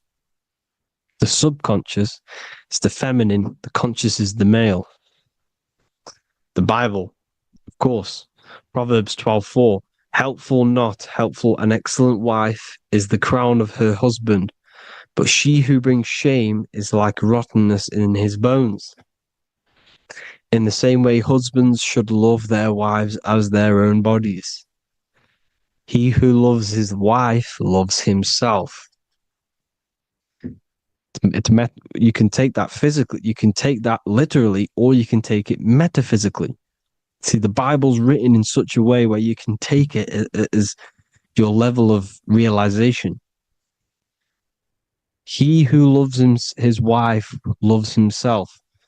If you love your subconscious, if you love yourself, you speak good about yourself, because your subconscious takes everything literally. If you say, I hate you to someone, your subconscious does not know the difference between me and someone else. It only thinks me, me, me. Why? Because mind is the only thing that exists. You are mind, I am mind. If I say, I hate you, you're saying that to yourself. Your subconscious picks that up and says, I hate myself. And that's telling your subconscious that's what you want. Because your subconscious manifests 90% of your behavior. The programs within your subconscious. Tying your shoelace is a program. You don't need to be conscious of it. You can just do it because it's a program. It's deeply interwoven in the subconscious. Driving your car, texting on your phone. You don't have to think about what letter. You just do it because you know where the letters are. It's a program. Therefore, if you look after your subconscious, they are a married couple. It's your wife. Your subconscious is your wife. And it manifests 90% of your daily basis thought patterns, actions, behaviors, emotions, all the things that you all the trauma that you've experienced is stored within your subconscious, which is affecting you. So let's say you were in a car crash 10 years ago and you had a really traumatic event, you really hurt yourself, and you had a very, very, very strong emotion that you felt of pain, that will still affect you today. And why? Because it will manifest into your behavior. How? Well, you'll be cautious of what cars to go in and who. You'll be cautious because of that event that stood within your subconscious, because of that feeling you felt was so painful and so strong. It's still manifesting into your behavior today. For example, you won't go in certain cars, you won't go with certain drivers. The subconscious stores everything, all your memories, the programs, and everything. So if you trick the subconscious, that's how you manifest your life. If you trick the subconscious, you already have something. And therefore it will manifest into your life and into your behavior, thoughts, and actions. This is why the golden rule is to treat others like you want to be treated. Because I am you and you are me. We are all subconscious. We all have subconscious. Whatever I do to you, I do to me. Because my subconscious picks that up and thinks I'm speaking to me. Mind is very powerful. Whatever I do to you, I do to me. Treat others like you want to be treated. The golden rule. That is the only rule we need in this realm, in the universe. If everyone understood this rule and how the subconscious works and how karma works, we'd live in heaven on earth, the Garden of Eden, the golden age. As a man thinketh in his heart, so is he. Proverbs 23:7. Where your heart is, there will be your treasure. Your heart's the emotions. The storehouse of emotions is where you feel emotions. You have to let your emotions move through you, not become you. You can't let your emotions become you. Or accept, be like the sky and let them pass through you. Be like the clouds and the stars passing over.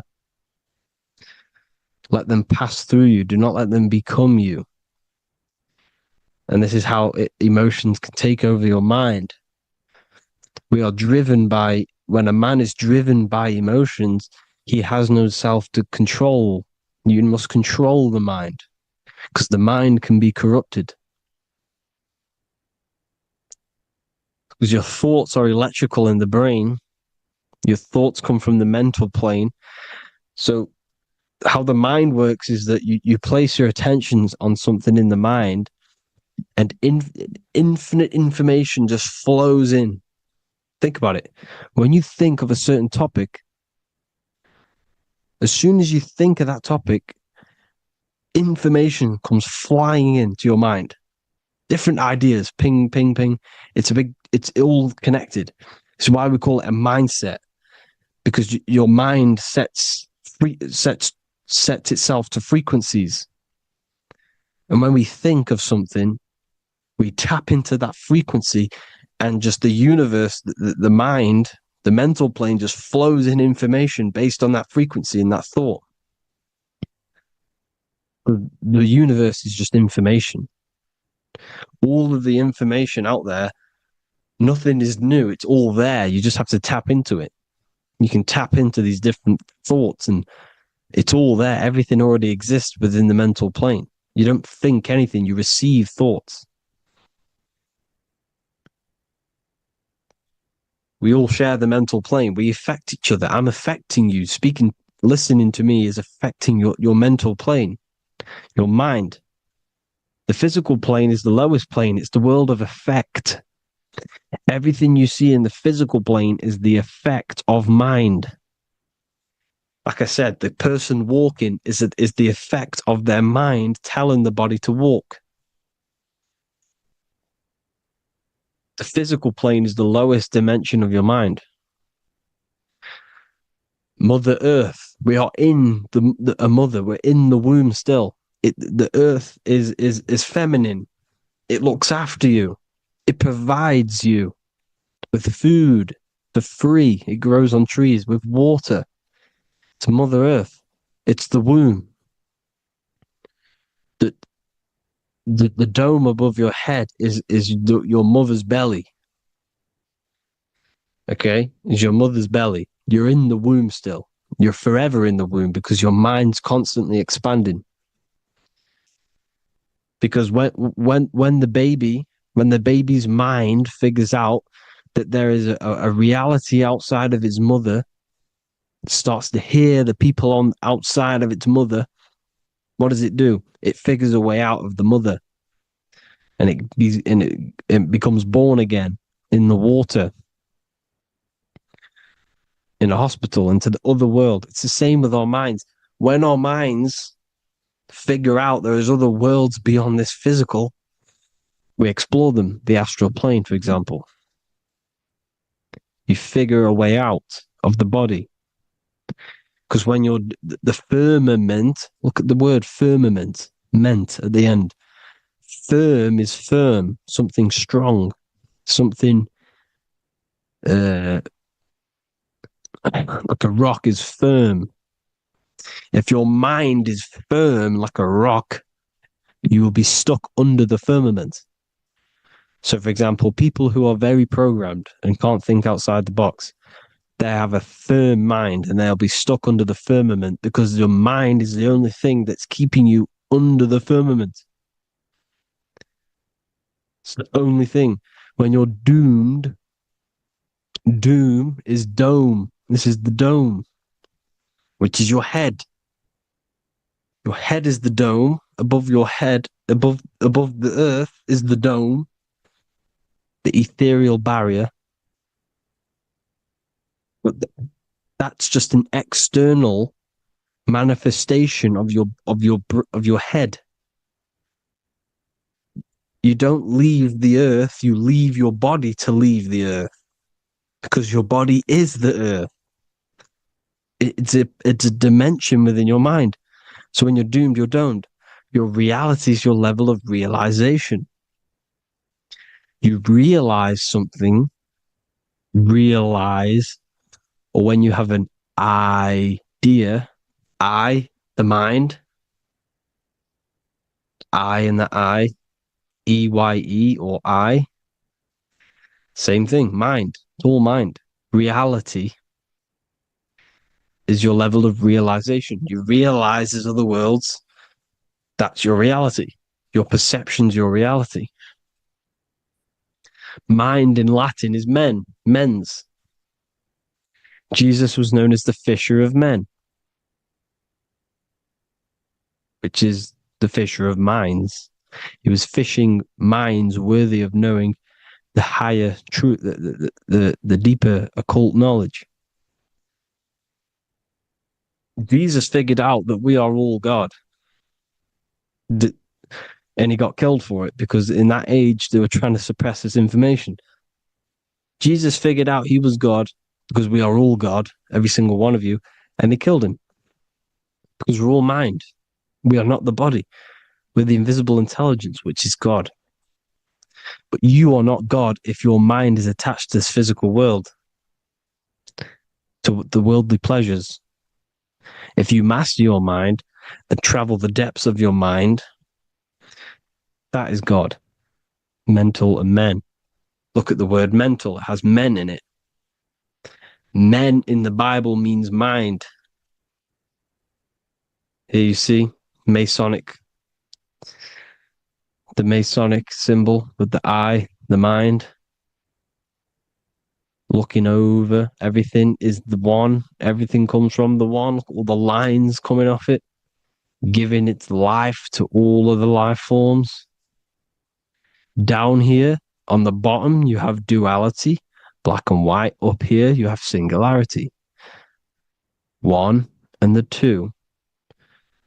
Unification and division. The lower self is divided into the left and the right. So the Bible even says, I forgot what verse it is, but it says, it's better to go through life with one eye than to have two and be cast into the fiery abyss of hell. I'm not sure what verse it is, but you can research it yourself. It's better to go through life with one eye, to be unified. unified consciousness, dimension. No brainer. No brainer. The language tells you the truth, people. Dimension. The dimensions are in your mind. Entertainment. Entertain the mind. Disappointment. It's all in the mind. Environment. The environment that you are in is a product of your mind. Within, rearranged spells high twin. Within is your mind, and your external world is mirrored from the decisions you make in your mind. Advertisement, commitment, it's all meant, it's all mind. Everything is mind. Everything. So, this is important. The collective thoughts and collective beliefs. The collective, because we all share the mental plane. And because of this is why we are in a weakened state of consciousness at the moment. Because the collective thoughts and the collective minds overall are asleep. And they don't believe in anything. You see, everything is true within the mind. You think of something, it is there instantly. You think of a chair, it's there in your mind. You think of anything, it's there instantly. So everything's true within the mind. Anything can happen in the mind. Anything can happen on the physical plane if the collective consciousness, the collective minds, believe it to be true. This is why back in the days, in the ancient days, you look at all the old world stuff, you see all this crazy technology, and it's because as a collective, as humanity back then, they believed that they had much more open minds. Therefore, the things manifested in the physical world were a lot more out of the box, so to say, compared to today. For example, magic is not as powerful today because the masses don't believe in it. It's still powerful, don't get me wrong, but if the masses believed, or if everyone knew magic could be real, because it is, anything's real in the mind, it would be a lot more powerful. You see? So and what they're trying to do is create a hive mind worldwide. They're trying to make one religion, an external god. What happens when you worship something external? You give energy to it, because where attention goes, energy flows. Where your mind gives attention to, energy goes there. And when we all believe in external gods and give our worship and our power to these external things, we all give energy to it, which will manifest as a demon in the astral planes. It's a hive mind. They're trying to make a hive mind to summon our energy. Trying to summon our energy. And it through mind, through collective thoughts. The hive mind. They want one religion, one government, one currency, one belief system. And that will create a hive mind, which will limit our consciousness, which will limit what we can do in the physical world. Because if everyone doesn't believe in certain things, it cannot happen, because it's all in mind. Mind is so powerful. I am you and you are me. I hope you all enjoyed this video, people. If you haven't already, join the Wisdom Academy. The Wisdom Academy, we have many occult lectures just like this one. Also, we have just launched Mindwave Hub. If you want genuine frequencies, genuine binaural beats, because the ones on YouTube, the ones on Spotify, Apple Music, they're all tuned to A440 hertz, which shuts down the right hemisphere of the brain. If you want to gain access to your true consciousness, your mind, you need to balance the two hemispheres and balance the chakras. You can do that externally by listening to binaural beats. If you want true frequencies, true binaural beats to hemisync the chakras, hemisync the brain, to gain access to the different dimensions of your mind, well, you can gain access anyway, but it's going to help you if you're trying to learn this. Join Mindwave Hub. The link will be in the description. Listen to the binaural beats, meditate to them, listen to when you go to sleep. They'll massively benefit you. Thank you all, people. Hope you had an amazing, lesson. Hope you learned a lot. And please subscribe. God bless you all.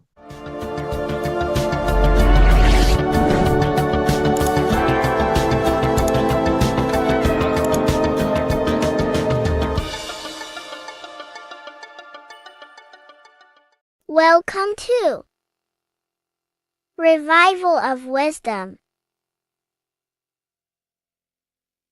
Welcome people, we're back with another video, and this video is about Freemasonry and the connection to the Illuminati. Please, as always, to make sure to hit that like and the subscribe button and turn on the notifications to never miss a video. On May the 1st, 1776, the founder of the Illuminati, Adam Weishaupt, founded this secret organization, and this date can be found in Roman numerals underneath the all-seeing eye pyramid on the $1 bill. This $1 bill also says Anu Coptus Novus Ordo Secularum. This is Latin for announcing the birth of the New World Order. This New World Order will be headed by Lucifer, the all-seeing eye, and followed by the 13 layers of bricks for the 13 elite bloodlines. So your Orsini's, Rockefellers, Rothschilds, Soroses, and the other 9 elite families. So when Adam Weishaupt created the Illuminati, he made it consisting of high-level degree Masons, French and Latin philosophers, and many more powerful people to all become one society. So this is why you see Masons using this same symbol of the all-seeing eye inside the pyramid. But not all Freemasons are part of this Illuminati secret society. As the 33rd degree Freemason Manly P. Hall said in his book The Secret Teachings of All Ages, Freemasonry is a fraternity within a fraternity, an outer organization concealing an inner brotherhood of the elect. So what he's saying here is that Freemasons have to go up the degrees of Freemasonry, and once they hit the top, they either get elected or not into these secret societies like the Illuminati, Skull and Bones, and Knights Templar. So when you see celebrities doing this one-eye symbolism, either covering one eye, doing the triangle, or doing 666 over one eye, this is showing and reflecting the symbolism of Freemasonry. They have taken the oath to never speak on anything they learn about Freemasonry. Duncan's Ritual of Freemasonry book states the oath they have to take. Quote, I ... of my own free will and accord, that I will hail, ever conceal, and never reveal any of the secrets, arts, points of Master Mason's degree to any person whomsoever. All this most solemnly, sincerely promise and swear. Now, this is what happens when they break the oath, stated in this book, quote, myself severed in two, my bowels taken from thence, and burnt to ashes. So this states that Freemasonry comes first, before any law of the land. It has the right to kill you if you break your oath. This is the hand gesture they have to do every time they enter the ritual room inside the Masonic lodge. This is the cutthroat symbol, showing you and reminding you of the oath and what will happen if you break it. Now, in this book, Richardson's Monitor of Freemasonry, it states, if you break your oath, binding myself under no less penalty than to have my throat cut across, my tongue torn out by the roots, and my body buried in the rough sands of the sea, if they do not decide to kill you, this book states this by pointing him out to the world as an unworthy vagabond, by opposing his interest, by dearranging his business. In other words, they have the power to frame you and destroy your reputation to the world, and destroy your business if you break this oath. So yes, they do kill to keep this truth hidden, because this truth of this reality is what keeps them in power. They have the ability to manipulate people, because people do not know what manipulates them. This is why they call themselves the government. They govern the ment, which is the mentality, because the mind is the root cause of reality. They control what you perceive to control what you manifest. By knowing the truth, you are set free, and you no longer need no controller above you.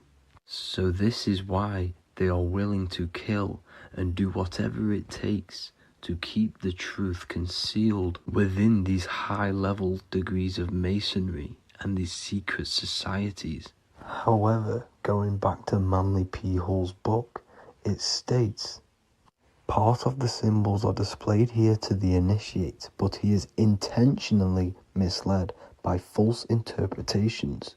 So this is saying even Freemasons are intentionally misled and told lies to conceal the truth, to make sure the truth is hidden in the high degrees of masonry. So that's it for this video, guys. Thank you all for tapping in. Please leave a like and a subscribe. God bless.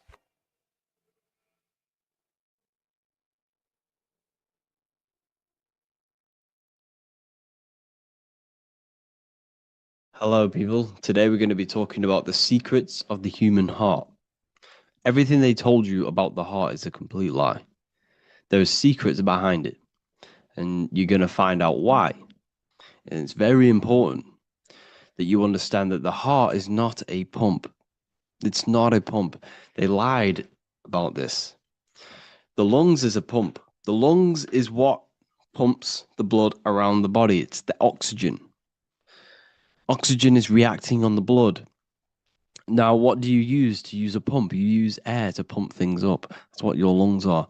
They use air, oxygen. Now, oxygen carries magnetism. If you pour liquid oxygen between two magnetic magnets, you find an attraction, as you can see here. So this attraction proves that there is magnetic principles within oxygen, liquid oxygen. So when we breathe, we are essentially breathing in magnetism. Magnetism is the force driving this world. So your heart is a chestahedron. It's a seven-sided shape in geometry, and each side is pretty much equal. It's a chestahedron. Look at the word chestahedron, chest, where your heart is. And it looks very, very similar. So this is the sacred geometry of the heart. And when a chestahedron is placed in an angle, when it's placed in a box, a cube, it sits at an angle of 36 degrees off center. This is the same angle which the heart sits within the chest. That's why it's called a chestahedron, because that's what the heart is. It's a chestahedron. And when you place a chestahedron into water, it causes a spiral. It causes a vortex motion, because your heart is essentially a vortex generator. So the heart is not a pump, it is a valve. This is where blood goes into. And when the blood goes into the heart, this is what causes it to vortex, because the heart is in a shape of a vortex. Look at the tissues, everything's wrapped around, everything's spiraled. See this here? This is the spiral of magnetism.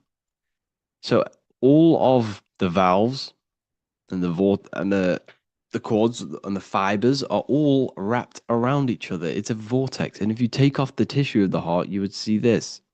Kind of looks like the Holy Grail. And this is essentially the vortex spiraling of the heart tissues. And if you unraveled the heart, because your heart is one tissue, it's one muscle. Look at it here. This is a heart unfolded. And it's just spiraled together to create this. That's what the heart is. So the heart's tissues is spiraled here, and the heart itself is all wrapped around each other in a vortex, in a spiral. Because all spiraling is all to do with magnetism. So the heart is a vortex generator. The heart takes blood, so blood enters the heart. The heart charges this blood. It reacts with the heart. The blood is turned into the heart moves through the blood moves through a vortex motion within the heart and then goes back out of the heart. So there is something going on inside of the heart which is very, very crucial that we might be missing. So the heart is spiraling blood, and there's a reason why it's doing this. When you spiral something, it gives it more energy. It gives it more frequency, more energy, more force behind it.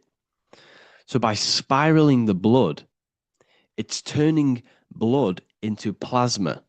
That's what the heart is doing. It reacts with the heart, it turns it into a vortex and turns the blood into the fourth state of liquid or fourth state of matter, which is plasma. Okay?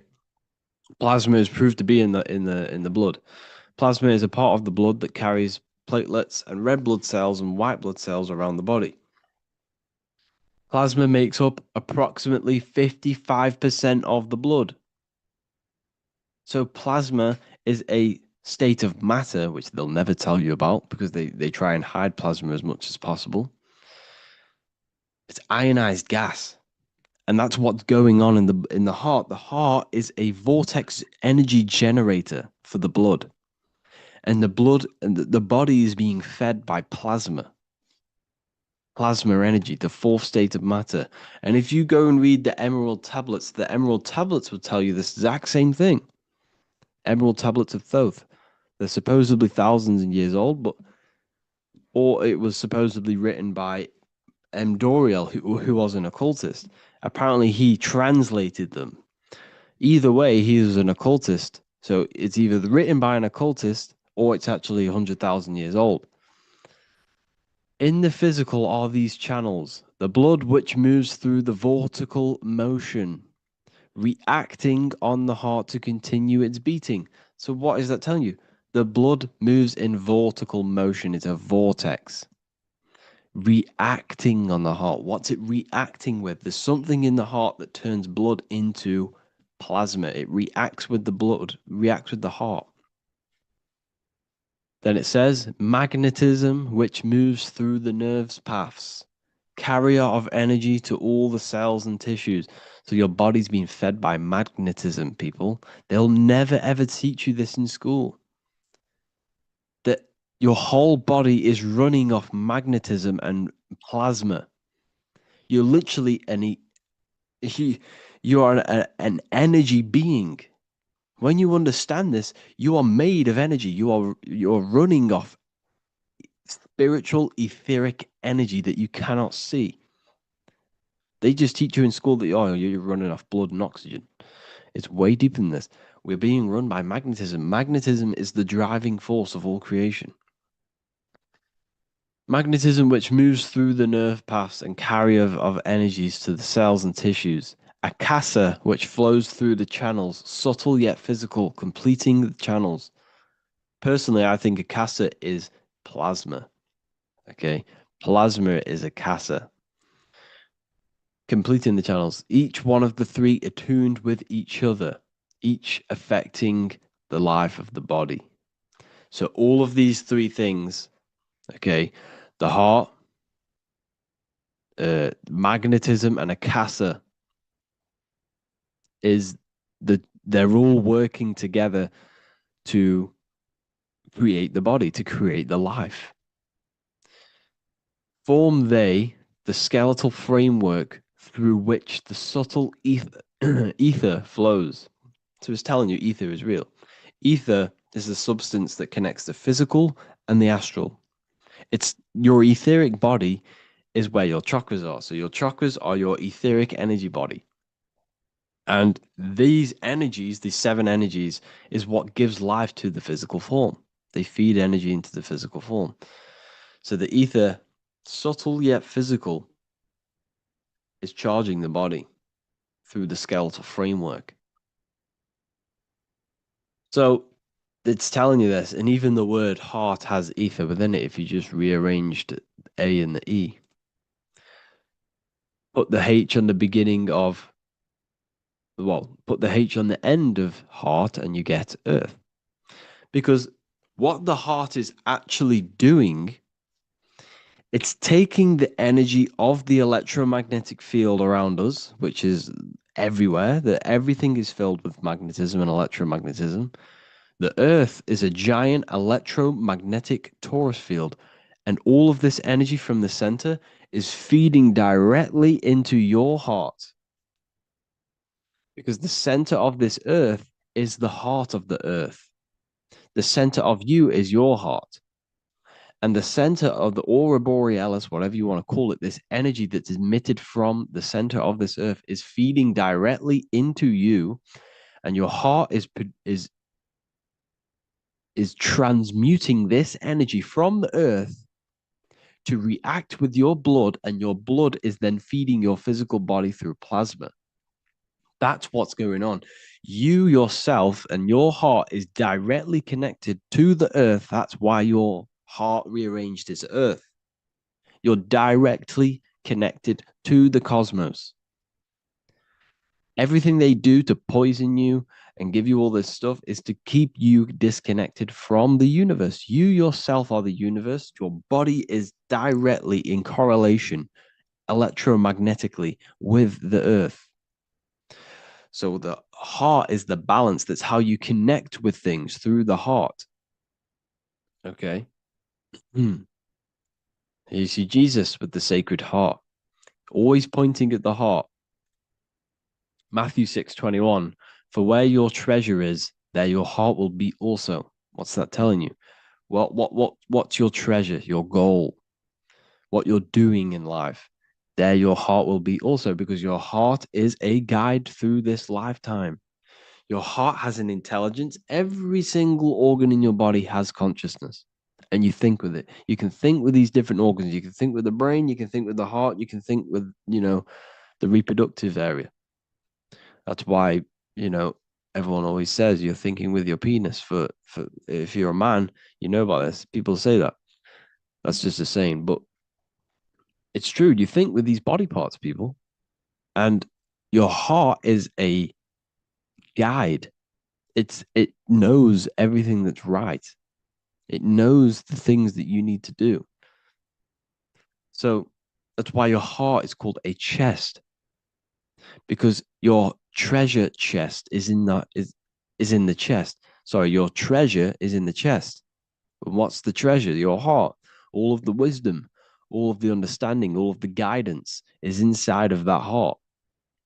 And you need to follow your heart. That's why we say follow your heart, to find your treasure in this life.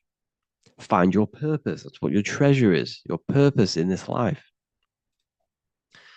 So the heart is also producing your electromagnetic field around your body.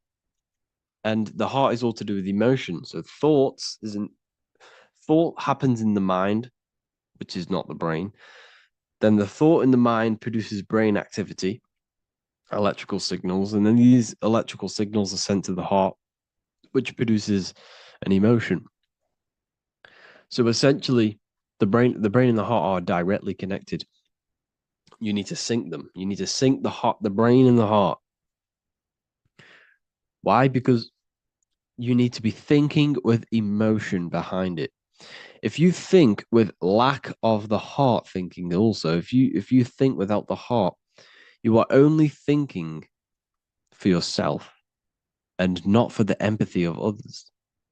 You have to think before you take action of the emotion of others and have thought of people's feelings behind. So you must sync the heart and the brain. The actions you must take must be in line with your heart. Your heart tells you everything. Before you do something, you can feel whether it's right or wrong. You can feel it deep down within you. When you quieten your mind, you can feel it. Where if you know when you're doing something wrong, especially when you're a child, because this, as you get older and you constantly do negative things, then yes, you can block out the heart completely. But deep down within people, they know what they're doing and they know whether it's right or wrong. You feel horrible when you do something bad. You feel it inside of you. And Manly P. Hall said, every time you go against the heart, you are destroying your electromagnetic field. It kills the magnetism of your body every time you go against it. Obviously, I don't know if this is true, but I agree with this. Manly P. Hall was an enlightened individual who understand the anatomy of the body, understand all of the occult things. And essentially, every time you go against your heart, you are killing the magnetism of your body, your cells, and everything about you. Because your whole body is magnetic. You have magnetic attraction all over you. So there's a saying, well, obviously in Christianity, what happens in heaven happens on earth. Well, what happens in the brain happens in your heart. Heaven is the head, earth is the heart. Every thought you think produces an emotion in the heart. Every single thought triggers an emotion. You know, when people say they got a broken heart, because all of that emotion is in the heart. Not in the heart, but in the invisible intelligence behind the heart. You must understand there's a consciousness, an invisible spiritual consciousness behind every physical thing. So your brain is dual, your heart is single. Your brain consists of two hemispheres. So when it comes to decision making in the brain, there can be confusion between the left and right hemispheres. This is why people are confused. But the heart is a singular organ. And if you go onto Google and type in brain cells found in the heart, there are 40,000 neuron cells in the heart, the exact same cells which are found in the brain, in the cranial brain. This means that your heart is essentially a brain for your emotions, what it is. And your emotions tell you what is right and what is wrong. So every thought you think produces an emotion, and whether that emotion is good or bad will tell you whether something is right or wrong. So the heart is the guidance through this life, and your higher self resides in the heart. You have to follow the heart. You have to do what the heart tells you all the time. So I hope you enjoyed this video, people. Please feel free to contact me if you have any video ideas or anything like this. And welcome to the university. I look forward to connecting with you all.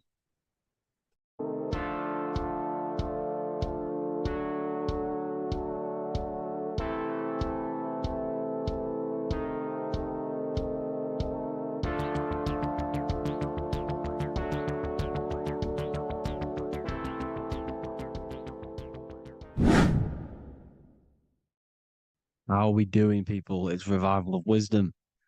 We're back today talking about sun worship. Okay? And please enjoy. Sit back and enjoy the video. First thing we need to understand is that the sun is the risen savior. It's the light of the world. Without the sun, we have nothing. Now, the sun is the Son of God. We didn't make the sun. No one owns the sun. But who created the sun? Obviously, the Creator created the sun. Therefore, it is the Son of God. And that is what Jesus is symbolizing in the Bible. The Bible is a metaphorical story. That's why it's called the greatest story ever told, because it is a story about the sun, the zodiac. It's about you, the systems in the body. It's about everything that is sacred in this creation. Now you can see the suns behind Jesus' head in all of the ancient portraits, even the ones that are more modern. You still see a sun on the back of his head because he is the sun. He's the light of the world, our risen savior. And this is what Christians are lost because they don't realize it's a symbolic story and they think Jesus was a historical person. He's not a historical person. Okay, this is what we need to get out of our mind.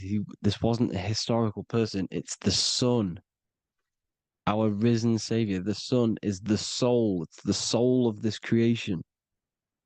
Because what is a soul? A soul is pure life force, pure energy. Whatever a soul inhabits, it gives life to. Like our soul feeds our body.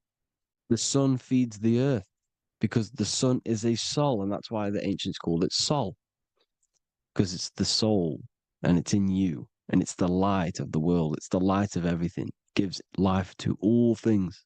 Here's Jesus and his 12 disciples. The 12 disciples symbolize the 12 zodiac signs.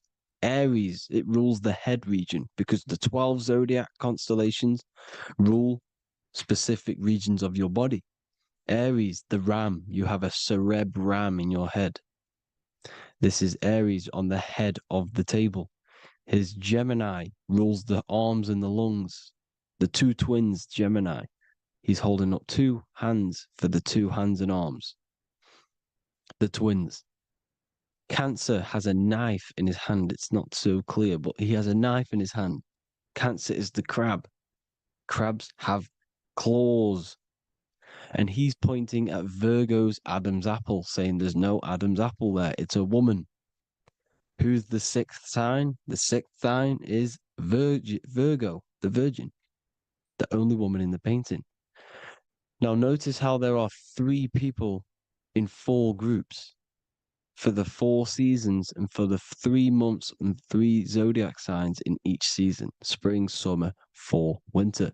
Matthew, Mark, Luke, and John with the suns on the back of their heads, because it's the 4 states of the sun. The 4 states of the sun. Now, 6th sign, Virgo, the virgin, the only woman in the painting with no Adam's apple. Then we have the sun, Jesus, red and blue, red shift, blue shift. Electromagnetism. The ancients knew this. He's got one hand open, one hand down, because the sun gives and retrieves. The sun rises and it falls. It gives, then pulls away. That's what the sun does, and that's what he's doing. His arms are out, symbolizing the rays of the sun, casting down onto the earth, giving and then receiving. Libra, his 2 hands are equal, he's holding his arms out equally, because Libra is the 2 balanced scales. Libra is when the sun is balanced between the summer and the winter. It's being judged. The sun isn't balanced. That's what Libra is, the 2 scales. Capricorn is the goat. Goats have 2 horns, and you can see the 2 horns on his head here. See? So this is astrology. This what Leonardo da Vinci is depicting here. It's astrology. He knew the story of the Bible is all astrology. It's all based on astrology. The Son of God, the real Son. Now here are some Bible verses. I am the light of the world. Obviously, that's the sun. What other light is there that lights up the world? The moon can't do it. It's the sun, the one and only Son, our risen Savior. Because if the sun didn't rise, we'd all be dead. So it's our risen Savior. And it dies for our sins every night and then gets reborn every day. Now, Jesus calms the storm. Mark 4:35-41. The disciples are all on a boat and there's a heavy storm. But Jesus is asleep. The disciple says, Jesus is asleep. We need to awake him. They wake up Jesus, and Jesus got up and rebuked the wind and said to the waves, quiet, be still. Then the wind died down and it was completely calm. Well, when Jesus was asleep, this is the sun not being risen. It's not risen yet. Because in the night times, that's when the storms happen on the sea and the ocean. And when they awake Jesus, Jesus rises because he's the sun. He rises and everything calms. Because when the sun comes, the storms go. You see? So it's the sun. It's all about the sun. Here's another, Luke 22:10. A disciple asked Jesus, When will we know it's the end times? And Jesus says, as you enter the city, a man carrying a jar of water will meet you. Follow him to the house that he enters. Well, this is clearly talking about astrology, the topic that Christians think is satanic, when they don't realize the whole thing's based on astrology. Because the end times is the end of Pisces, which is the two fish, which is the age we've just gone out of. And you can see all these ancient churches here with two fishes, because they knew it was the age of Pisces. There's an ancient photo, ancient artwork with the two fish, Pisces. And the end times, as it talks about in the Bible, and Christians think the world's going to end or something. But no, it's just the end of Pisces. As you enter the city, a man carrying a jar will meet you. Follow him to the house. The house is the zodiac sign that he enters. And the zodiac sign is Aquarius, because that's what it is, a man carrying the water. We know this is astrology because a woman, that is a woman's job in the ancient times. In the ancient times, the woman used to get the water. You would never see a man collecting water back then. That was the woman's job, whilst the man builds the houses, for example. You see, so we know it's talking about astrology because astrology is the man holding the bucket of water. It's the end of Pisces. Now we are in Aquarius. And of course, Luke 24:36, the risen Savior, the Son. Now, the Son is also born on the 25th of December, a virgin, just like Horus, Mithra, Buddha, Krishna, Hermes, and thousands of other gods, all born on the 25th of December. Well, it's because the sun moves 1 degree northward on the 25th of December. And on the 22nd to the 24th, it stays in the same degree because it's moving south. But then on the 22nd, it stays in the same degree on the Southern Crux constellation. And the ancients called this the sun dies on a cross, because the cross is the Crux constellation, the Southern Cross. And it stays on that same degree for 3 days on the cross. The sun dies on a cross, and then on the 25th, moves 1 degree northward, bringing back the summer, the light, the warmth, the growth of crops. And this is the sun being reborn again, a virgin, because it's pure. And here's Mithra, another sun god before Jesus was around, before Christianity. It was Mithraism, and Mithra, Ra is Ra, the sun god, Egypt. It's all about Ra, the sun. You see the crown of thorns on Jesus' head, symbolizing the rays of the sun. And here are the rays of the sun on the back of Mithra's head. Krishna, the sun. Buddha, the sun. Horus, horizon. All born virgins, all did miracles, all resurrected. Dead for 3 days. Well, here he is, dead for 3 days on the cross. And resurrected, because it's the most ancient religion ever been on the face of the earth, the worship of the sun. And we should worship the sun, because without the sun we are nothing.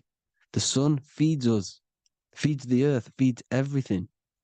Without the sun we are nothing. It's been reversed, and now we're worshipping man. When we're worshipping a man called Jesus, was never real. It's all about the sun, the most high, the most powerful, potent, celestial body in the sky, the orb that feeds us every day. It dies for our sins and rises every day. It's the sun. Now on the Holy Communion Day, it's the worship of the sun. They give out many suns. Here's Jesus holding a sun. And they raise the sun on Sunday, because they go to worship their sun god on Sunday. Not Saturn Day, not Moon Day, Monday, but on Sunday when the sun is exalting. And they hold suns up above their heads because the sun rises. They're symbolizing the sun rising above their heads as Savior. It's the sun. It's the Holy Communion Day. And here's Jesus giving a piece of himself to the children. It's the sun, the light.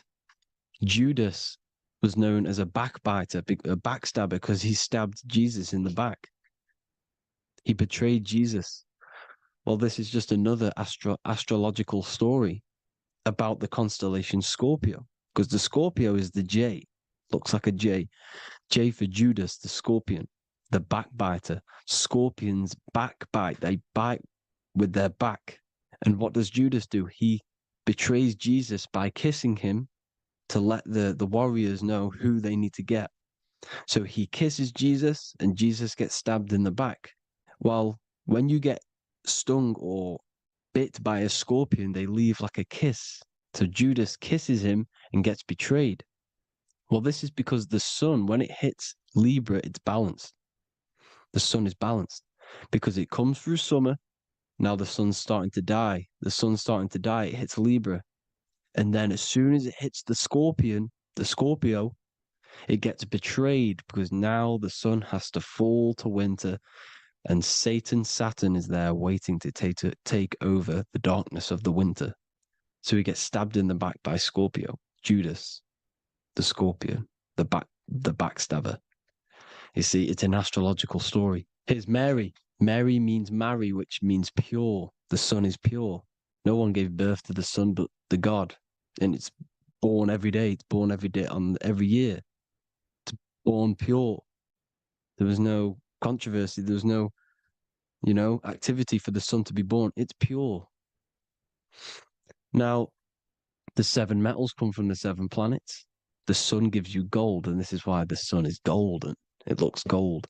And this is why the banks are backed by gold, because gold is the most valuable metal, because it's the sun, the most valuable celestial orb in the sky, in the heavens. Well, here's Jesus, another ancient symbol of him being crucified on the cross with the big sun, the Southern Cross constellation. The sun dies on the cross constellation. And if you go to the old etymology dictionaries, you will see sun and son is the same word. They come from the same etymology roots. You can use them for no matter what, but they've been confused today. But if you go back to the old dictionaries of etymology, they are interchangeable. You can use them. Son, sun, sol, it's all the same thing. The 12 disciples, 12 brothers of Joseph, 12 tribes of Israel, 12 breastplates on the stones, because it's all the 12 astrological signs. They could have used any other number, but there's 12. Because 12 is the mind, which is God. 7 is the number of matter, which is man. 7 energy centers in the body. 12 cranial nerves in the brain, because it's the mind. 12 is the 12ness. The zodiac is literally the mind of God, the signs of God. Now here we see here, Job 38, 31 to 33. Can you lead forth a constellation in the season? He's asking you, can you read the sky? Can you read the heavens? Canst thou bring forth the Mazzaroth in its season? Mazzaroth means 12 signs, the zodiac. Why did they translated every single Hebrew word in the Bible into English, but they decided to leave out Mazzaroth?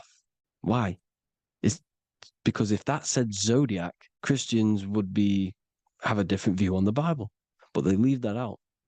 But Mazzaroth actually means the 12 signs, the zodiac, and the stars means sign. The word stars means sign because the stars are signs, things to come, which is off in Hebrew, which means sign, things to come. You see a sign on the road, it's something coming. But God is saying, no, what does he say? To qualify as a director, a judge of man's life on earth, one must be able to govern the heavenly bodies that rule the earth. It's telling you to read the heavens. We need to read the heavens. Astrology, the 12 zodiac signs, the mind of God. It's telling you, read the Mazzaroth, read the zodiac, because they are things to come in your life. They are signs. It's not satanic, it's made by God. God said, let there be lights in the firmament of the heavens to divide the day from the night, and let them be for signs. Signs are things to come. The 12 zodiac signs. It's all about astrology. Here's Mary holding the sun. His son, her son. It's the sun in the sky. The one and only, the most high. The soul, the solo because it's on its own. The most powerful, Ra, radiance. Here's the Pope holding the sun.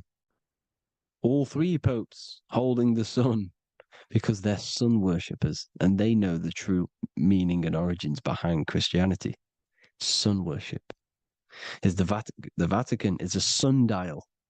Yes, this is literally a clock. Your clock, your watch is a sundial. It's got 12 sections on it for the 12 zodiac signs. 12 hours, 12 Horuses. Now here you see Jesus walking on water. Well, it's the sun, and here's the beard of the sun. Here's the pyramid of the sun, the illuminated one, the all-seeing eye, the sun. Here's the Ankh. The sun creates these symbols. The ancients knew this. Now, when you see these headdresses, these are actually the days of precession of the sun. Aries, Cancer, Libra. It's all about the sun. Here's some more sun worship going back to Egypt. Ra, Horus, Osiris, and Set. Jesus and Satan is Horus and Set. The sun and Saturn. Saturn rules the winter, Satan. Jesus, the sun, the light of the world, rules the summer, rules the day. Satan's the night, Saturn's the night, the sun is the day. The evil brother, Satan. Well, Horus comes, this is where we get the word hours from. There are 12 Horuses. The sun moves in 12 Horuses, 12 hours. Where's Horus? What hour is it? Where's Horus? His Ra, 12 noon, Ra, radiates, powerful, the most high sun. That's why he has a sun on the top of his head. These are the 4 states of the sun. Set, sunset. This is why we say sunset, because the sun is setting. His sunset, his Horus, horizon, the Horus is rising, Ra radiating, and the sunset. Then midnight is Osiris. Here's another ancient symbol for the sun, the scarab. Ra, the sun, scarab. It's got the word Ra in it because it's the sun. And here's the sun on top of the scarab with the wings. Because scarabs roll dung up hills, and then they'll let it fall down the hill to gain more matter. To gain more bigger, like a snowball effect. And the ancients saw this as a process of the sun, because the sun climbs up the hill and then it falls.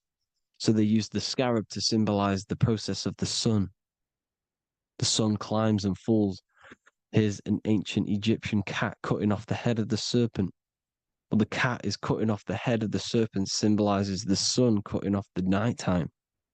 When the sun rises, it cuts off the nighttime. It cuts off the serpent. The serpents represent darkness or evil.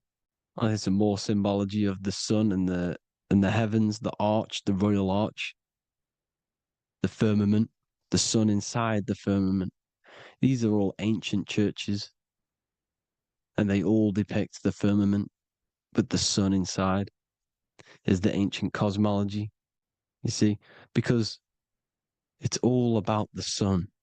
Everything's about the sun, because the sun is our orb made for us to sustain life in this, inside of this creation, inside of this firmament, the royal arch of heaven. Here's the Freemasons depicting it.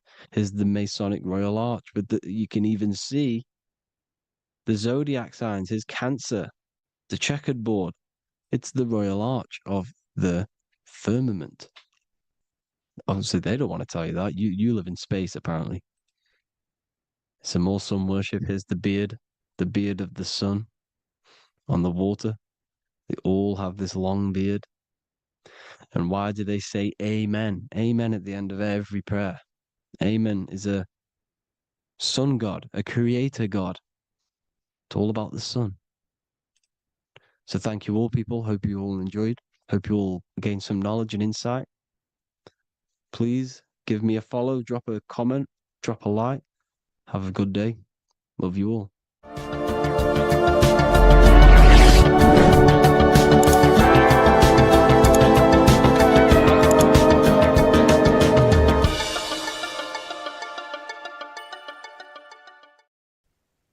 As above, so below. This is one of the most crucial teachings within esotericism, occultism,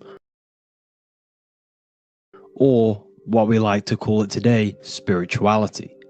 I don't like calling it spirituality because it's not spirituality. I teach human consciousness. I teach the science of you and your consciousness alone and your being. And in order to fully understand you and this world around you, you must understand this number one principle of as above, so below. There is many misconceptions of this, and there is many simple teachings of this, but I'm going to break it down today from the most simplest to the most complex, and you will see the connections between all things. This is the most important lesson you could ever learn, and I'm going to teach it you today. So what you must understand is with the term as above, so below, it applies with everything you see in this world and about yourself. We have something called the macro, which means the bigger scale. On the bigger scale, we have the whole earth. If we look down from the sky on top of rivers, this is what we see. We see this tree pattern. Then on a smaller scale, we see trees have the same pattern. Then we look even closer. We're going smaller and smaller into the leaves of the tree. We see the same pattern.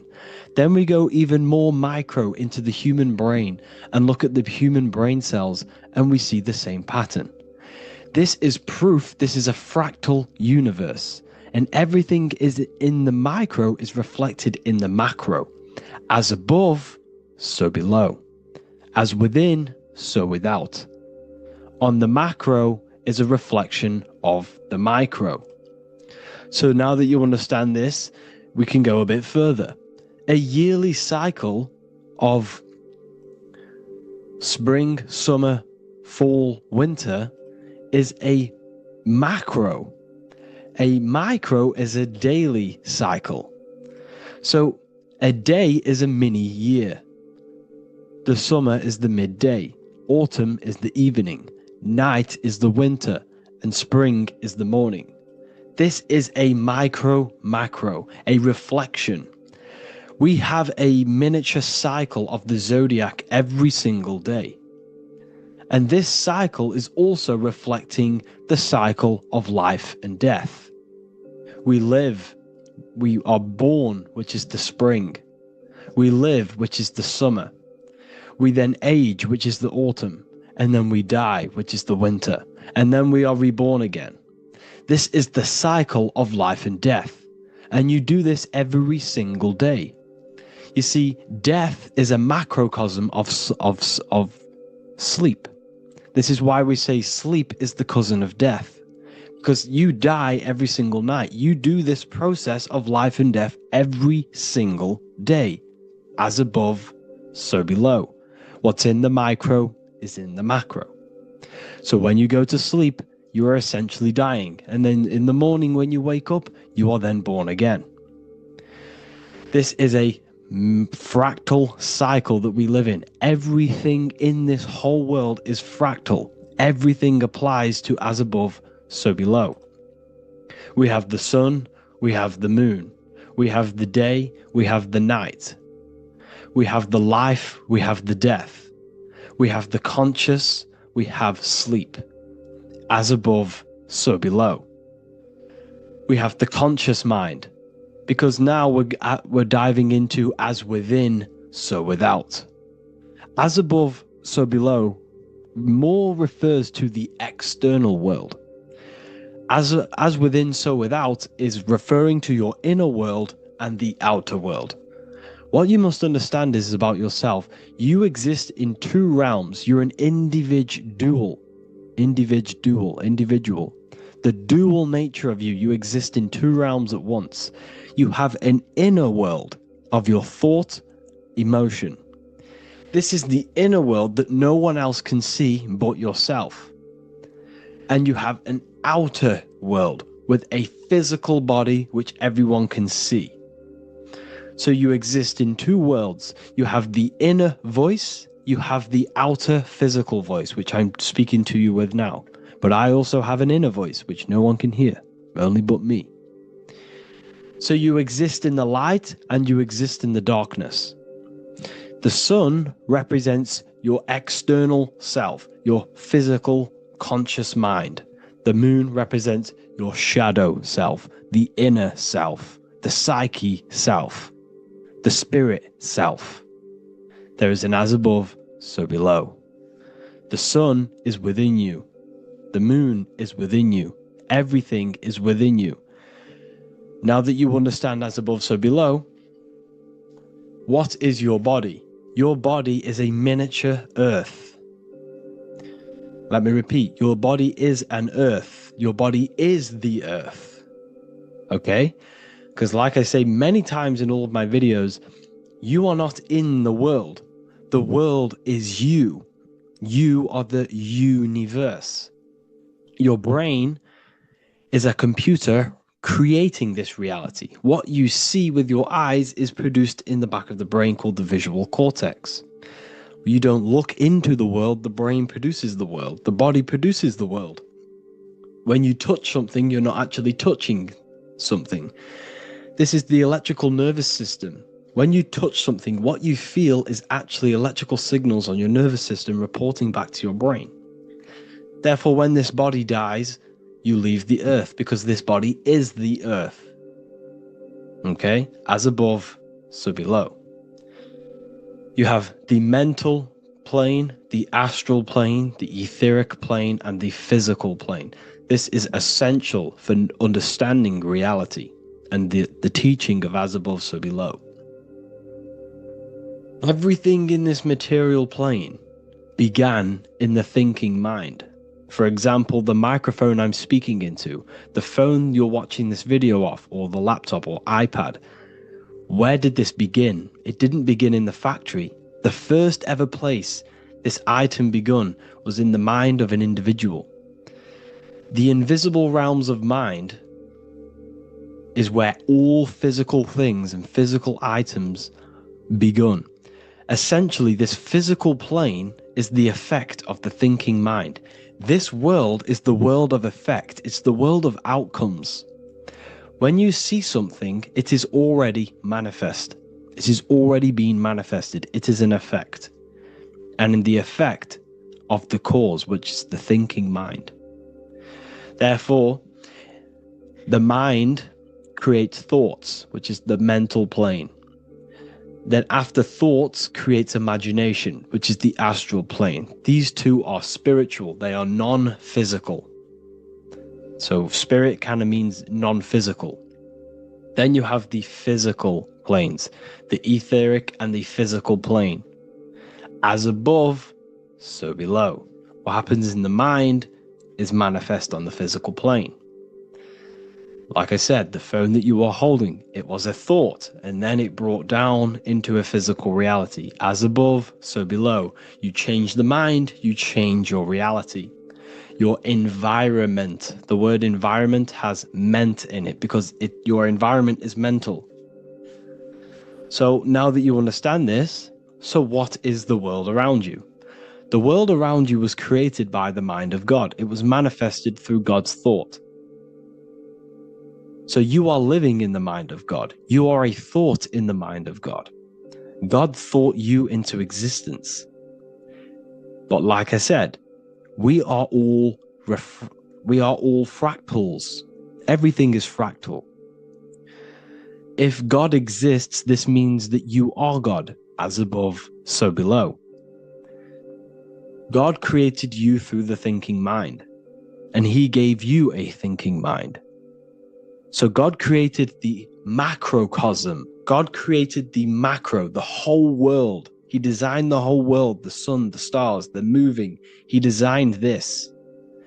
But then he gave you the thinking mind to design your own life and create your own life in his world. You are a microcosm of God's macrocosm. Just like God thought you into existence and the whole world into existence, you are a microcosm thinking your world, your reality into existence. You see this now? Everything is a reflection. Everything is a mirror. Everything is fractal. So in order for you to change your reality, you must change these higher planes. Your thought and imagination are the two key aspects of creating physical reality. Every object you see around you was begun in these higher planes of the non-physical, and they were brought out of spirit into physical matter through the thinking mind and physical action. So now we're going to get a bit deeper. The brain is not the mind. Now that you understand, we have spirit and matter. As above, so below. You have a non-physical side of reality and a physical side of reality. The mind is the spiritual brain. The brain is a physical manifestation, a physical effect of the mind. The mind uses the brain to operate in the physical world, and it's the same with the heart.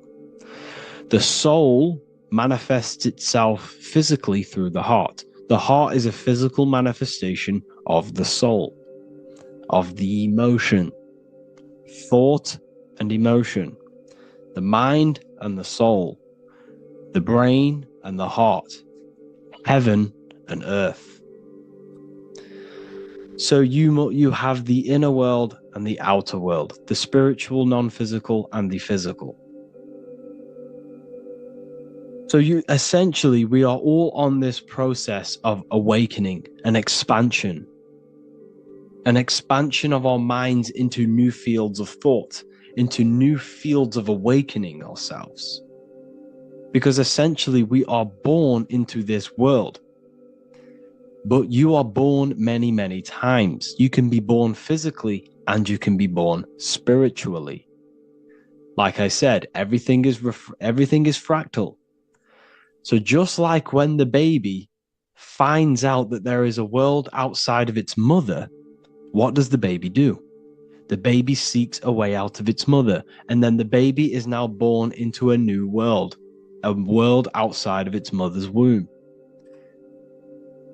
It's the same with you and your spiritual process. As your mind becomes aware that there are other realities beyond your physical body, it then seeks a way out. And this is why you are probably watching my YouTube, because you are now on the path. Something within you has guided you to this path of knowledge, truth, enlightenment, and expanding your consciousness. And it is your soul who brought you here. Your soul speaks through emotion, like guidance.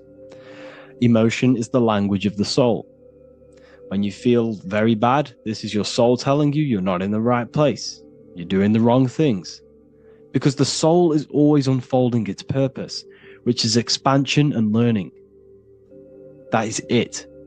The mastery of the self and the learning of the mind is the only thing that counts in the end after this life. So you are on a journey of expansion, of learning, creating, and spiritual rebirth. As above, so below. What does this body tell you? When I see someone overweight, I don't see the overweight. I don't see the body. I see the mind. I see an undisciplined mind. I see a mind that lacks self-control. I see a mind that seeks external validation. That's what I see when I see an overweight person. I don't see his body. I see the result of his mind. Because what does the Bible tell you? You shall know them by their fruits. It's the same saying as above, so below. You shall know them by their fruit. The fruit is their manifestation. Your body is a direct correlation and manifestation of your mind. Your inner world projects your outer world. As within, so without. As above, so below. Now, what do you see when you see this man's body? I see discipline. I see strength. Mental strength, not physical strength. I see mental resilience of pain.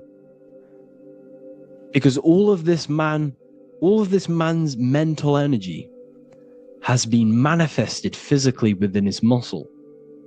This body is a direct manifestation of this man's mind's pain and suffering.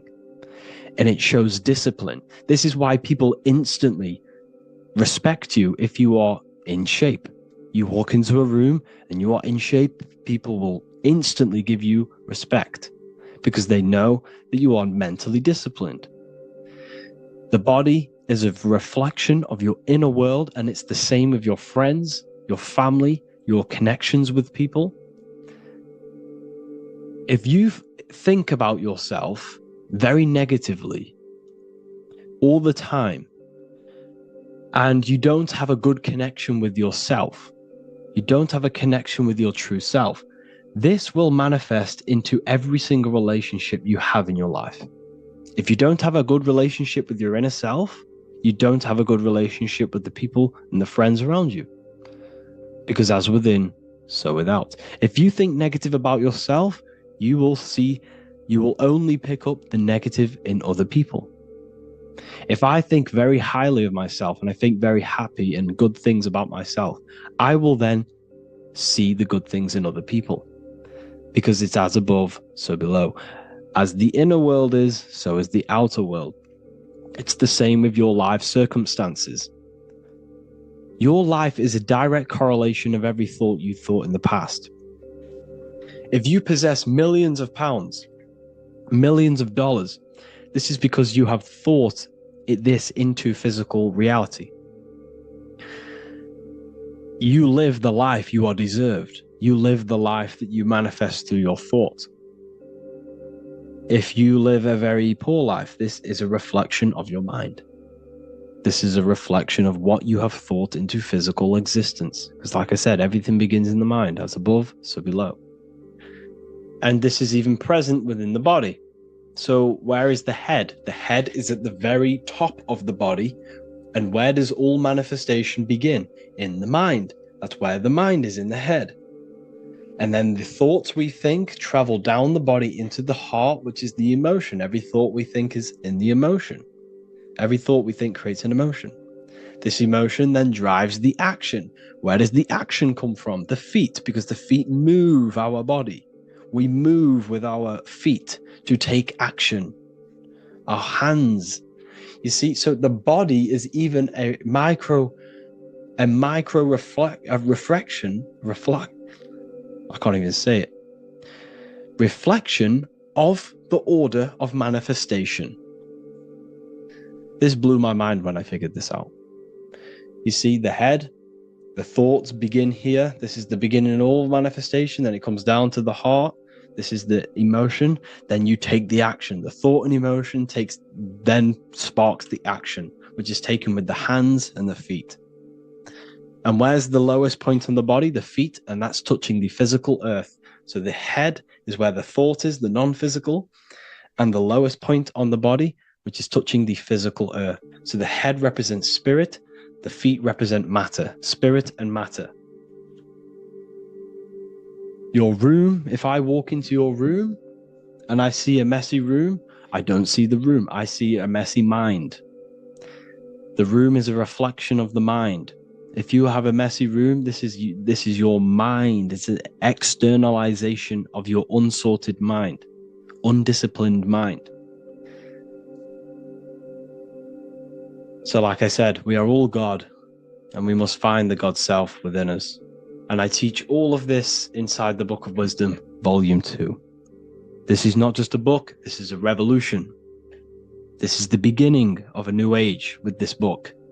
If you have read it, I congratulate you. You should feel very proud of yourself if you have an open mind. You should feel proud of yourself for watching these videos, because not many people have an open mind. Remember this, people. You are special if you're watching these videos. You have the mind. You have the ability to see through the illusion. And I take my hat off to you. You want to take this to the next step? Read the book. Or if you want to take it to the serious levels, join the university. The university, you gain access to every piece of my material that I've ever done, all of my books, all of my lectures that are hidden from YouTube, that are hidden from everywhere else, the lectures that give you real power. And if you feel alone on this journey, we have a conscious community where you can connect with like-minded individuals, because I've been there. I've been there when you feel lonely because you feel like no one else is thinking the way you are feeling. You can't talk to people about these things because people just think you're crazy. That's why I put together this, so we can connect, so we can unite, so you can connect with people, so you don't feel crazy about thinking about this stuff, learning about this stuff. And if you truly, truly want to level up your life, people, and take your studies serious, this is for you. We do live calls, we do lectures. There's a whole library filled with books you can read. It's the perfect place for the truth seeker. I thank you all for joining. Please leave a like, a comment, a subscribe. Let me know any future videos you want me to make in the comments. Thank you all. Have an amazing day.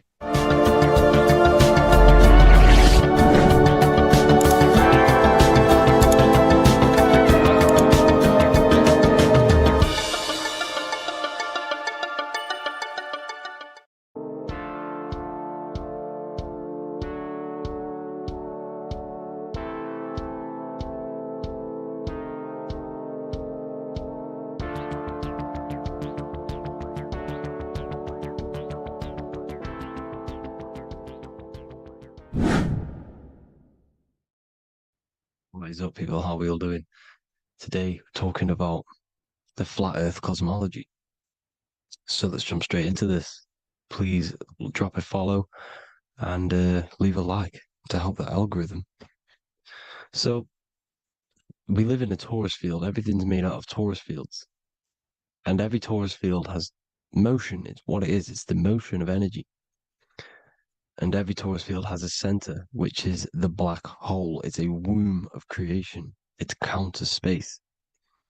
Now, this is why the North Pole is magnetic, because the center of this torus field is the most magnetic part, the strongest part of the field. So this is why all compasses will point you to the center. And the Earth's magnetic field is spread across the whole of the Earth. And it's spinning, as you can see here. It's like a tornado at the center. And this tornado is the force which is spinning the sun and the moon around us. You got the sun, the moon, Polaris, just like in the Masonic cosmos here. The sun, the moon, Polaris, the all-seeing eye. Now we'll get into Polaris a bit later, but the sun is the magnetic force. Sorry, is the electric force, because every field is electromagnetic. Now, the sun is electric. It's positively charged. It's gonna give you energy. It's feeding energy. The moon is more magnetic energy, which is taking your energy away from you. And this is why you become sleepy when the moon comes out, because it's taking away your energy. So these two forces is the balance. It's the yin and yang. It's the balance. Everything in this creation is balanced, because the torus field is the Earth is the plane of inertia, the 0 point within the field, because physical matter is a result of two opposing forces equalized on the plane of inertia. And that is where matter crystallizes into physical results. And this physical plane is the plane of inertia, planet Earth. And at the center of this plane is the black hole, the womb of creation. And outside of this black hole gives birth to light. So the torus field is constantly rotating, going into counter space, the black hole, and then out of counter space gives birth to the white hole, white light. You see? So it's going around, black hole, birth again, black hole, birth again. And it just keeps going around. It's an infinite cycle of energy. And this is where the infinity sign comes from. This is the motion, this is the force which is creating everything to spin inside of this circle. Okay? And it's making the stars spin. It's making the sun and moon spin around us, around this center point. Now here you see Horus and Set. Horus and Set putting their feet inside of this dome. This is the royal arch, the arch of the dome above us, which is like you see in the Masonic cosmos, the royal arch of Freemasonry. This is the dome above us, the firmament that the Bible talks about. You see, they're putting their feet in because Set symbolizes the moon and Horus is the sun. Horizon, Horus. Horus is rising, the sun. So they're both putting their feet around the center magnetic pole, which is the pole, North Pole. And above the North Pole, you have Polaris, the pole of electromagnetic energy. You see? And this is how we get the sun and the seasons. Because the sun, for us, when it becomes summer, it's on the Tropic of Cancer. Then it spirals outwards, going out and out and out, then goes to the Tropic of Capricorn. That's winter for us. Then it comes back in and creates summer again. So it's constantly spiraling around this center magnetic North Pole. You see? So this roof above our heads is the firmament, and this is what they've taken off of us. They haven't physically taken it, but mentally they have taken this away from you. It's a female energy, and this is what the Egyptians called Nut, the sky god Nut. And this is the womb. We are inside God's creation, God's womb, and the woman's womb when she has a baby is a microcosm of this, because everything inside of this creation is macro. It's a reflection of the bigger things, as above, so below. So the dome above our heads is the dome we are in when we are a baby. And you can see the sacred geometry of it is the exact same. It's the dome. And when we are inside of the womb, the woman, the sacred maker, which is the M, the Masonic M, this is the G male symbol. The Masonic M is maker, mason, matter, male. She delivers the male, you see.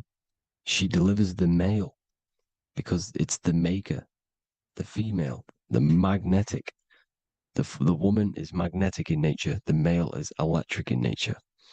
So when we are in this womb, the female, we are being fed by the center umbilical cord, by the center of the mother's stomach. We're connected to the center of the woman's stomach, just like we are when we are in the earth. The center is where the aurora borealis is being emitted from, the electromagnetic aurora borealis, the northern lights. This is our spiritual umbilical cord, connecting us to counter space, connecting us to the realms beyond this world. Because at the center of every torus field is counter space. And at the center of the earth is our spiritual umbilical cord, and this is the earth's belly button, as you see.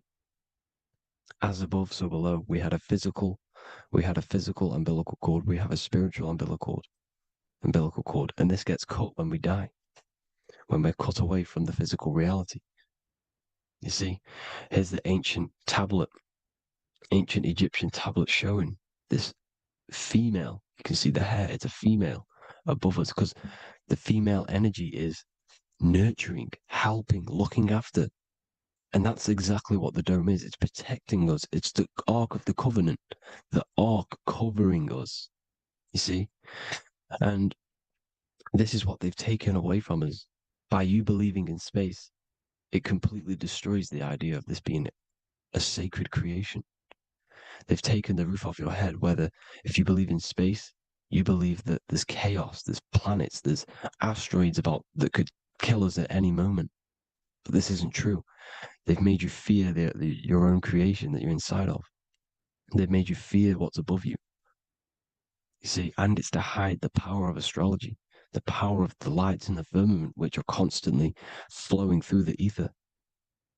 These powers which are above us are sending rays down to the earth, which are influencing our psychology and how we behave. And this is what astrology is. It affects human consciousness. It interacts with our consciousness. And there's a different energy every day because the planets are in different houses, different alignments. And this is, we'll go into this a bit deeper later on.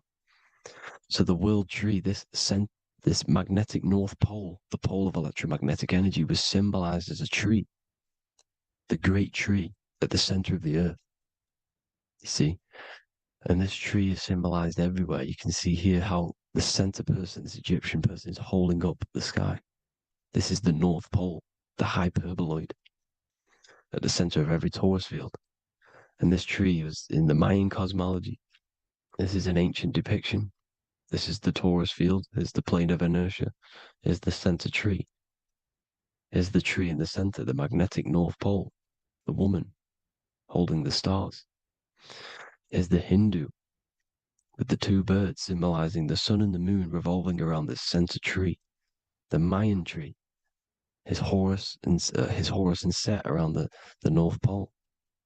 They all knew this flat Earth cosmology. They knew these secrets. It's so sacred you understand the creation that you're inside of. Because if you don't, you'll be led astray. You don't know where you are. You're lost. You see?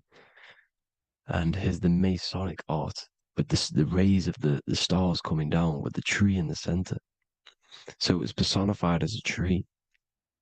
And we are in Asgard, Midgard, the middle garden, where there's good and evil.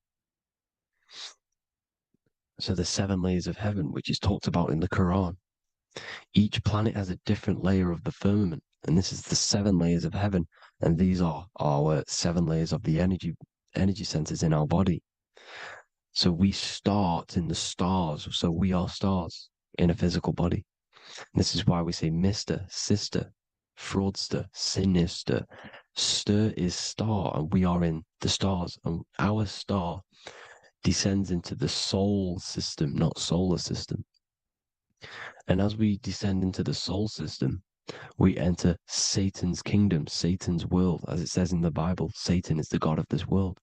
Well, if you've been into my research for a while, you know Satan is Saturn. Saturn's world, because Saturn's the outermost ring. He's the Lord of the Rings. And you enter his kingdom, the kingdom of time. And this is why Saturn's the time god.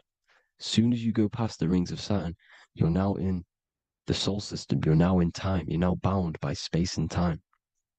And you're bound to the earth plane, the heart. Earth is heart. It's a rearrangement, it's an anagram for heart. And the heart of the electromagnetic color spectrum is green, and that's why the earth is green. And above green is blue, and this is why the sky is blue. In order to go to heaven on the macro scale, you have to go through the blue sky, through the 7 layers of heaven. In order to reach heaven in your body, whilst you're here, you have to go through the blue chakra to your head, which is heaven. It's micro, macro. Everything is micro, macro inside of this creation. It's an ancient. I think this is a French image, piece of art from the ancient French, with obviously the 7 layers of heaven, which they all depict. And notice how it's like a dome. We'll go into this dome symbolization, the Royal Arch of Masonry, which is next. But these 7 layers of heaven give us the 7 metals, the 7 days of the week, the 7 diatonic tones, the 7 chakras, the 7 everything. It's God's favorite number. And this is why the Masons use the G inside of the compass, because the G is the 7th letter, and God starts with G. You see? So it's 7. God is 7. Here's another depiction of the heart, the soul system, the 7 layers of heaven. La Fermete. You see, La Firmament, with the stars on the outermost layer. Here are the 7 planets. Jupiter, Mars. La Sophie, the sun. La Luna, the moon. So Saturn. So we are in the heart of this soul system. In order to ascend, we need to ascend up our chakra system, reach 144,000 hertz, God consciousness, the God man. You have to unfold God man, master of the mind, mastery of the mind. So what are the stars? The stars make everything unique. The stars are constantly rotating around the center, magnetic North Pole, the tornado at the center, which is stirring everything. It's stirring the ether. The center is the ether, and the 4 elements are born out of this ether. There's 5 elements: ether, spirit, water, air, and earth. The ether gives birth to the 4 other physical elements, which the whole of creation are made out of. About them 4 elements. 4 is the number of stability. You know, a chair, a table has 4 legs. It stables things. It's a foundation, and these 4 elements are the foundation of this creation. You see, and this magnetic North Pole is stirring this, and the 4 vibrational states of the ether are the 4 elements. Now let me get back to the stars. I just wanted to give you that. The stars are being stirred around this center point. Center. It's stirring everything. And they're always in different alignments. Every millisecond they're moving in different placements of the stars. And the planets are called the seven wanderers because they're not fixed. The stars are fixed. But the planets are called the seven wanderers, the seven layers of heaven, because they move faster and slower than each other. Each planet is slower and faster, has a different rate of speed it's moving. So these alignments are mixing in with the energies of the different 12 constellations. And this is why you have a unique characteristic. You have a unique look, a unique energy, a unique personality. This is because when you were born and you took your first breath, that energy which was in the ether, because the ether is all around you, and energy travels through the ether. The energy that the stars were casting down and the energy that the planets was mixing in with the 12 constellations was in the ether. So when you came out of the womb and your first breath, because breath is spirit, okay? So that first breath you took, that is the energy that is imprinted within your DNA, your soul. And you reflect that energy, you emit that energy. That's the energy that is with you forever until you die, till this physical body dies off. And that's what the stars are. The stars are giving a unique energy, characteristic, personality to every living thing. Every dog, every cat, every animal has a unique personality because it was born at a different time and place in the sky. Okay? The stars are your destiny. Now, the stars are constantly changing as well. If you look at stars through a telescope, they're constantly changing and forming different forms. You can see here, it looks like water. It looks like light through water because it's the ether above us, a sea of ether. And this light is being emitted through it and it's just constantly changing, giving different energies, each star. So this is why this is what the zodiac is. It's the expression of energy. It's the expression of the stars. And each constellation has many different personality, different energies, different traits. Each planet has different traits, depending where your planets are, depending what energies you hold. No two person have the same energy. There's no one. It could be similar, but no one's the exact same. It's because of the stars. The stars are never in the exact same split place. The planets are always in different houses. So here's some Royal Arch symbolism. Here's the Royal Arch of Masonry, as it says here. The sun and the moon, the constellations. Here's Cancer, the 7 planets, the 7 stars. Here's the Royal Arch. This is the firmament. Here's the duality. Black and white, duality, good and evil, rest and motion, dielectricity, magnetism. See? So this is what the Royal Arch is. It's symbolizing the cosmic dome above us. The womb we're in. We're inside God's womb. And here's George Washington, the Freemason, inside of the Royal Arch. You see? With the G, the Masonic G, God, 7. Here you see another depiction of George Washington with the stars in the dome above his head, his Polaris, the sky vault, Polaris. We'll get into that later. Go inside of all of your ancient churches, you will see the dome. Go to the Vatican, you'll see the dome. All of your ancient churches have this dome because it's the dome above your head. The ancients knew this. This was known. We did not live in space. It was known back then. They all knew. This is Crown Court, which is one of the most important courts in the UK. You can see it's clearly so much Masonic symbolism. You've got the 4 pillars of Masonry. The Royal Arch is like an arrow pointing upwards to Polaris. His Disney World is under a dome. In his Polaris, the sky vault. You see? And also 666 in the symbol. Here's more 7 layers of heaven. Here's an ancient depiction. The firmament. Here's the astral plane outside of the firmament. The Royal Arch. You see? It's everywhere. Here's Polaris, the 8-pointed star. Polaris is in between the sun and the moon. It's at the center of the Taurus field. And Polaris corresponds with the pineal gland as well because it's the all-seeing eye. See? So is Polaris the 8-pointed star, which is at the very top. It's the very center. It's on top of the North Pole. And it's an 8-pointed star that's always symbolized as an 8-pointed star. Here you see the Vatican. The Vatican is a giant key with an 8-pointed star. See, it's a key. Here's the dome. Here's the space delta, the USA space delta logos. Here you see the Egyptian god looking from the center of the North Pole, looking upward to an 8-pointed star, Polaris. An arrow pointing up to Polaris. Here's another, the bear holding a key with an arrow up to Polaris. 7 holds the key to Polaris. Here's an eagle holding a key above the North Pole to Polaris. Polaris, and here's another one. There's another bird, like a dragon, holding a key to Polaris. Because Polaris is definitely something to do with leaving this creation. Okay, maybe, I can't say for sure, but maybe it's to do with ascension, and this is why the Vatican hold the key to the 8-pointed star. And this is why the space, well, we all know space is a lie, but they're showing Polaris and its sacred symbology. Maybe it's to do with something leaving this creation, going to another. Here's some North Pole symbolism. As above, so below. You see the four seasons of the Big Dipper constellation going around Polaris.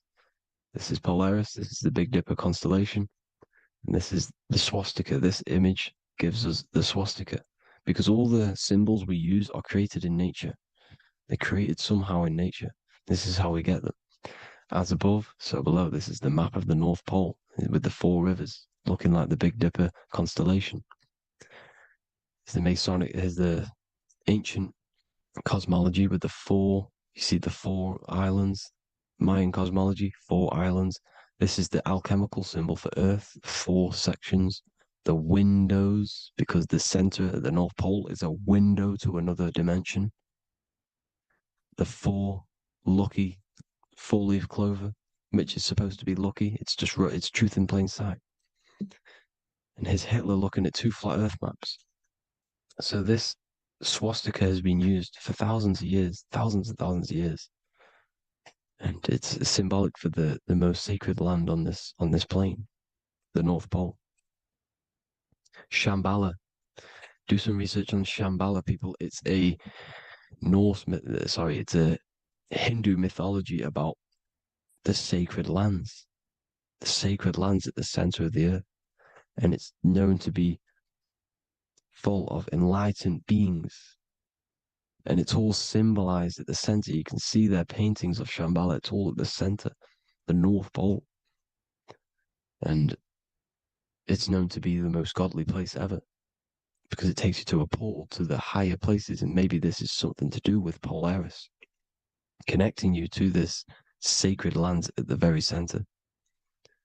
But anyways, people, thank you all for tapping in. Hope you all learned something. Have an amazing day. Please follow, subscribe, like, all the links in the description for the courses, the PDF. Please have an amazing day. God bless.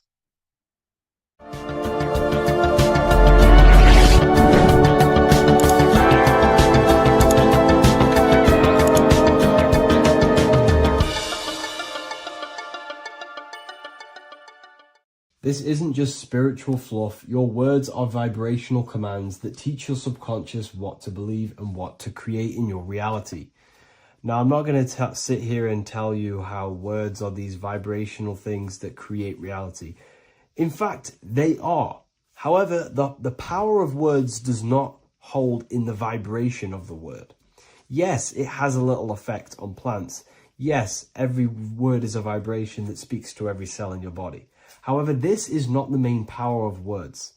The main power of words is restructuring your consciousness and invoking energy inside of your own consciousness. I'm going to go over these 2 in detail for you. Your life is an externalization of your consciousness. Your belief system, your internal world, are building blocks to create your external world. What you believe in is how you see reality. It is the filter that you see to see reality. If you want to change reality, you have to change your consciousness first. There's no point trying to create a change, a manipulation in the external world, because it won't last very long. You have to restructure your inner temple, your inside world of thought and emotion. For example, your external reality is an externalization of every thought you thought in the past. Your life circumstances are just a result of every thought you thought in the past. You become what you think about. So if we can control what we think about, we will control who we become. Words are a powerful way to restructure your subconscious mind, which will then restructure what you think about. For example, if I said the word chicken all day long, I'm going to be thinking about chicken all day long. The words we repeat enter our subconscious mind, and our subconscious mind molds our conscious mind of what we are consciously giving attention to and thinking about. And that becomes our emotion. Our emotion becomes the energy, the charge behind our action. And all of this creates who you are and your reality. If you want to create a change in your external world, you need to repeat the end result as in an affirmation. I am abundant. I am disciplined. For example, if you're trying to stop a certain addiction, don't say, I am going to stop smoking. Say, I am disciplined. By saying discipline, the subconscious mind accepts the word discipline and not the word smoking. If you repeat smoking, I am not smoking, your subconscious mind will just pick up smoking and then do more smoking. So if you are trying to create discipline in your life and trying to stop something, say, I am disciplined. The reason for this is powerful because you're conditioning your consciousness. You're conditioning your subconscious mind and filling it with the word discipline. And I'm not going to say do this a certain amount of times a day or do this in the mornings.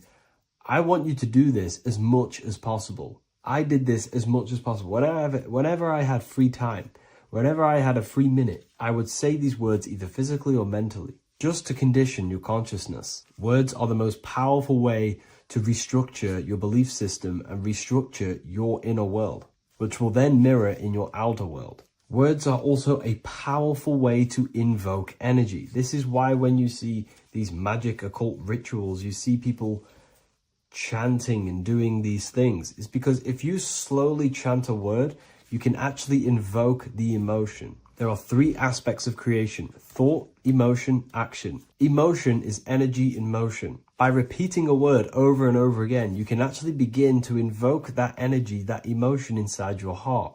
And you can start to feel the reality as if you are already living it. And this is just another powerful way to condition your consciousness to become a certain thing before you have it. This is what magic is. Magic is all to do with reprogramming the subconscious mind, aligning the subconscious with a certain belief or reality, which will then produce an effect in our thoughts, our emotions, and our actions, which will then create that reality. So if you want to create something in your life, literally just repeat, I am something. I am is referring to your consciousness. I am is the highest aspect of you. It is the true self. Whatever you condition your consciousness will be mirrored in your external reality. I am abundant will condition your consciousness to feel and believe you are abundant, which will then seep into your thinking. And then you will start to act more on this because you are thinking about it, which will then change your external reality. Words are vibration, and vibration is powerful. However, if you truly want to change your reality, you have to change your inner world of consciousness. And words are the best way to invoke feelings to become the reality you want. And words are the best way to condition your consciousness to a certain belief or a thought. And by doing this, you're actually creating a root cause. The cause is your consciousness, your mind, and you have to restructure the mind to create that reality. Words are a great way to restructure your consciousness and create reality. If you are struggling with the internal chaos, if you are struggling with emotional chaos, if you are struggling mastering your mind, or if you are isolated from your high intelligence, because intelligent people are not welcomed in our population today. I have created an amazing space, Ethereal University. Check it out. I'll leave all the links below. And I'll see you inside, where you can learn everything you could possibly imagine about occultism, esotericism. I'll see you inside. What if I told you that you are under a spell and this spell is controlling you in every aspect of your life and you don't even realize it? Spells are not what you've been taught. They're not fantasy magic wands that are casted over you. No, no, no. Spells are much, much deeper. A spell is a belief system that is installed into your subconscious mind, which holds power over you. Okay? If I install a belief into your mind and that belief holds power over you and controls you, that is you under my spell. A spell is a belief that someone has installed into you. Okay? You have a subconscious mind. The subconscious holds power over 90% of your daily basis behavior, thought patterns, and overall emotional state. Because the subconscious is the back end of our mind, the mind that we don't really have access to. It's the shadow self where all of our programs, all of our memories, all of our traumas, all of our everything that we've ever experienced is recorded and kept in this vast database called the subconscious.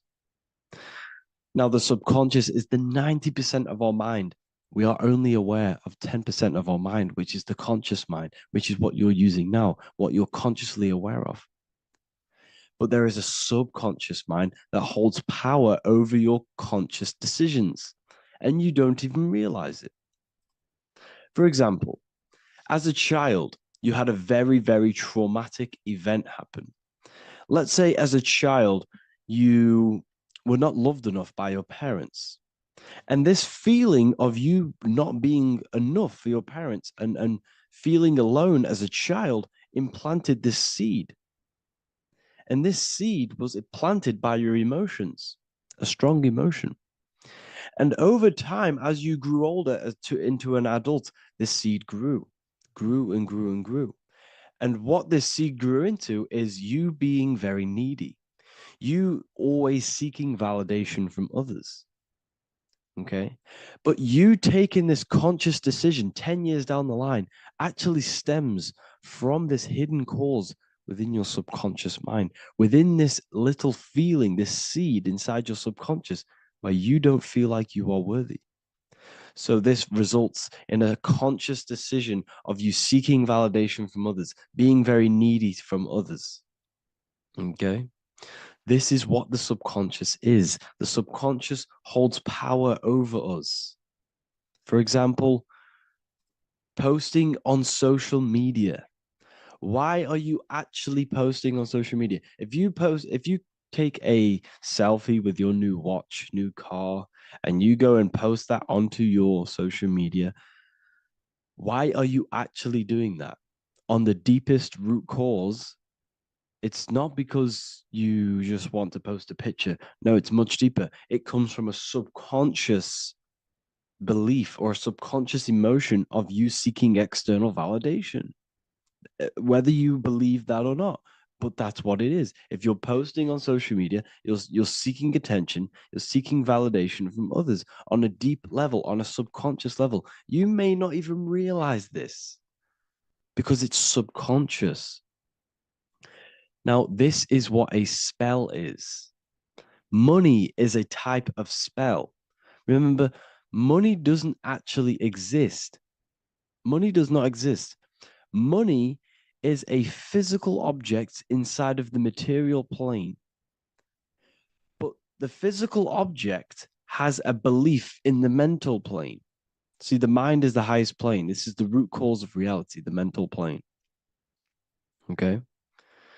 So our belief in our mind has given this piece of paper value and a meaning.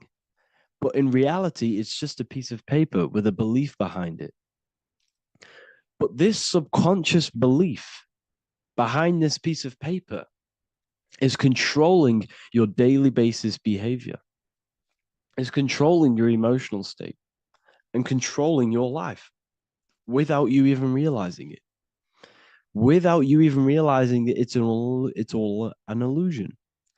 Money does not exist. It's the belief that gives the piece of paper a power. And the way we break the spell is by realizing that the money doesn't actually exist. The whole world is under the spell of money, and it's controlling all of us. But the spell is the belief. Once we all wake up and realize money has no value, it doesn't actually exist, it's only a belief. There is no actual money. That's how we break the spell. The spell is broken when we figure out that we are under the spell, under the belief, under the illusion of this piece of paper having value, and it's controlling our lives. That's why the word money has mon within it. Mon is moon, and the moon represents our hidden aspect of our mind, our subconscious, and the sun represents our conscious mind. So you have two versions of yourself. You have the self that you show to everyone, the conscious mind, and you have a shadow self called the subconscious, which is the hidden aspect of you.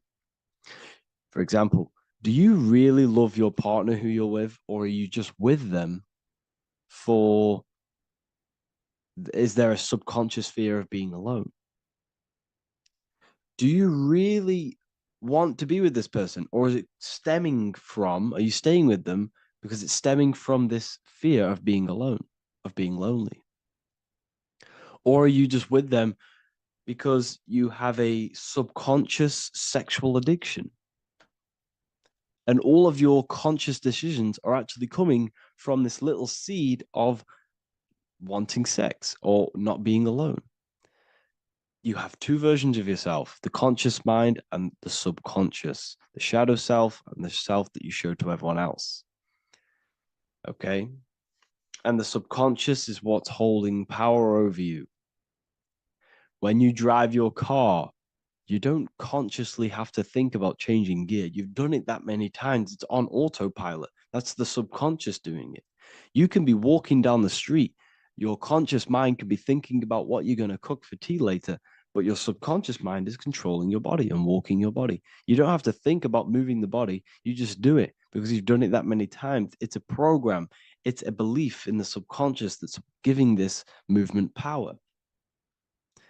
You see, the subconscious holds a lot of power over you. Our beliefs hold power over our daily basis behaviors and actions. Okay, like I said, posting on social media, this is seeking external validation. There's a subconscious stem, there's a subconscious urge bringing this desire into conscious reality. So we must break the spell of our emotions controlling us, our traumas from a child controlling us. For example, another example of this, let's say you were in a car crash years ago, and this car crash led you to having a very traumatic event, very traumatic emotion you felt in that car crash. You felt a lot of pain. That was impressed into your subconscious. And even to this day, you're probably scared of going into trains, going onto cars, going inside of vehicles. And you might not even be aware that it's actually stemming from this event that happened 10 years ago.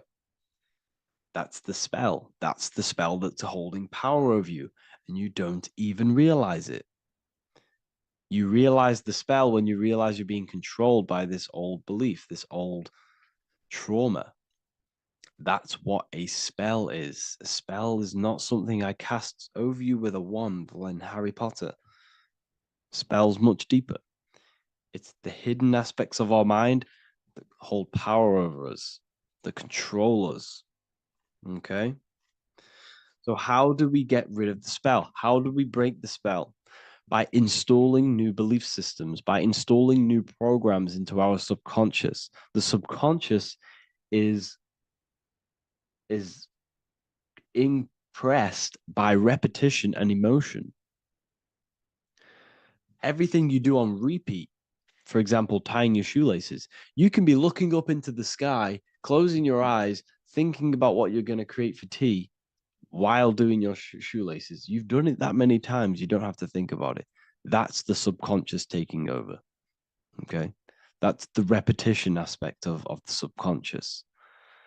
For example, you could probably run down your stairs. You know exactly how to run down the stairs. If I tried to run down your stairs, every staircase is different. I'd probably fall over. But you've done it that many times, you know exactly how to do it. It's what we call ritual. When you have an evening ritual, when you tidy the house, you do your skincare routine, you wash your teeth, that's a ritual. This is what the ancients called ritual.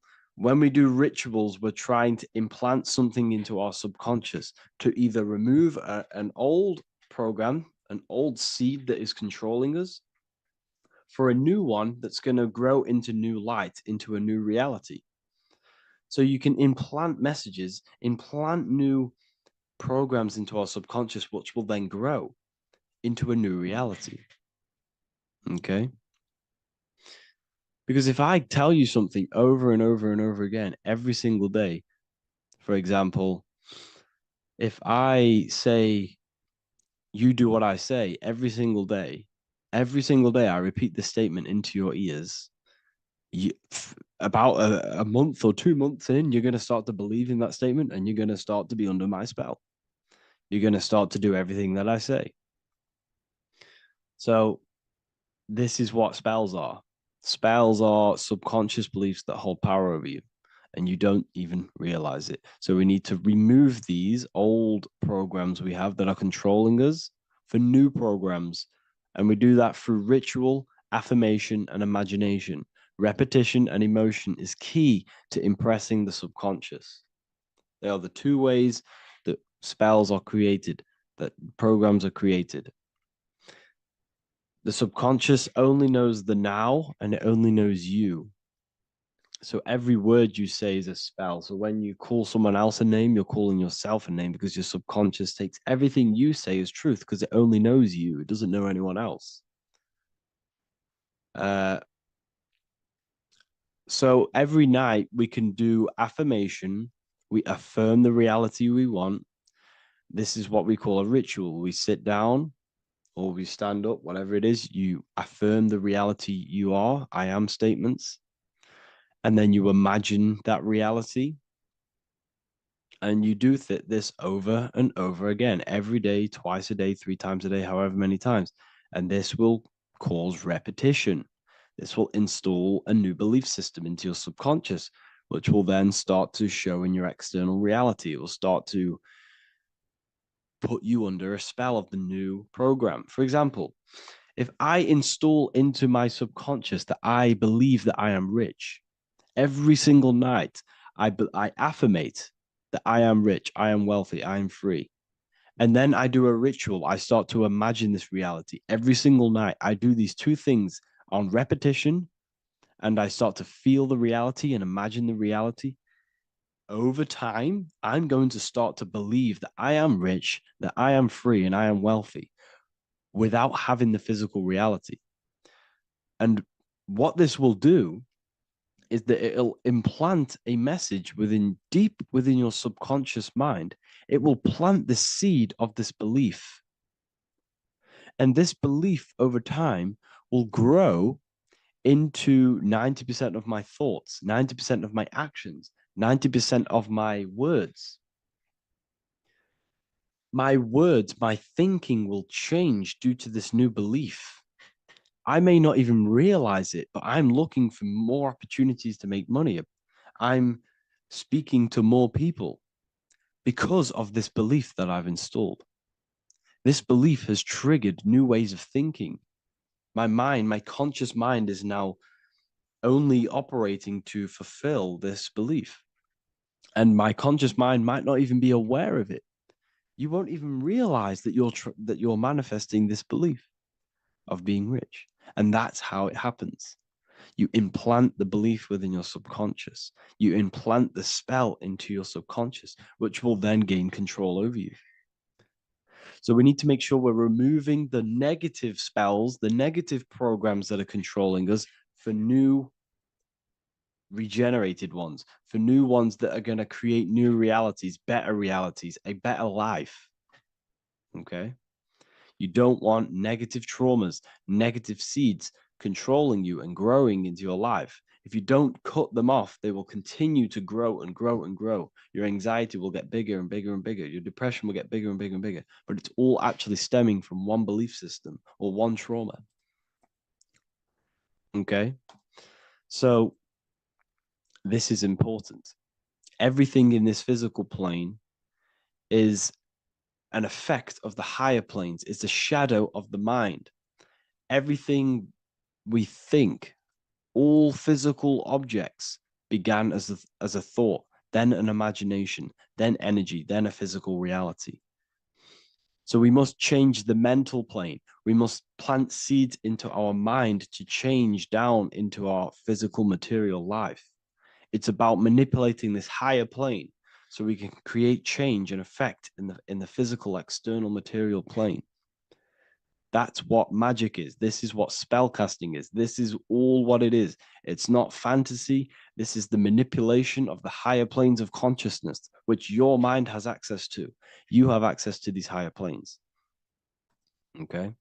This is exactly what I teach in my university. I teach different rituals. I teach specific rituals to get rid of certain things, certain belief systems.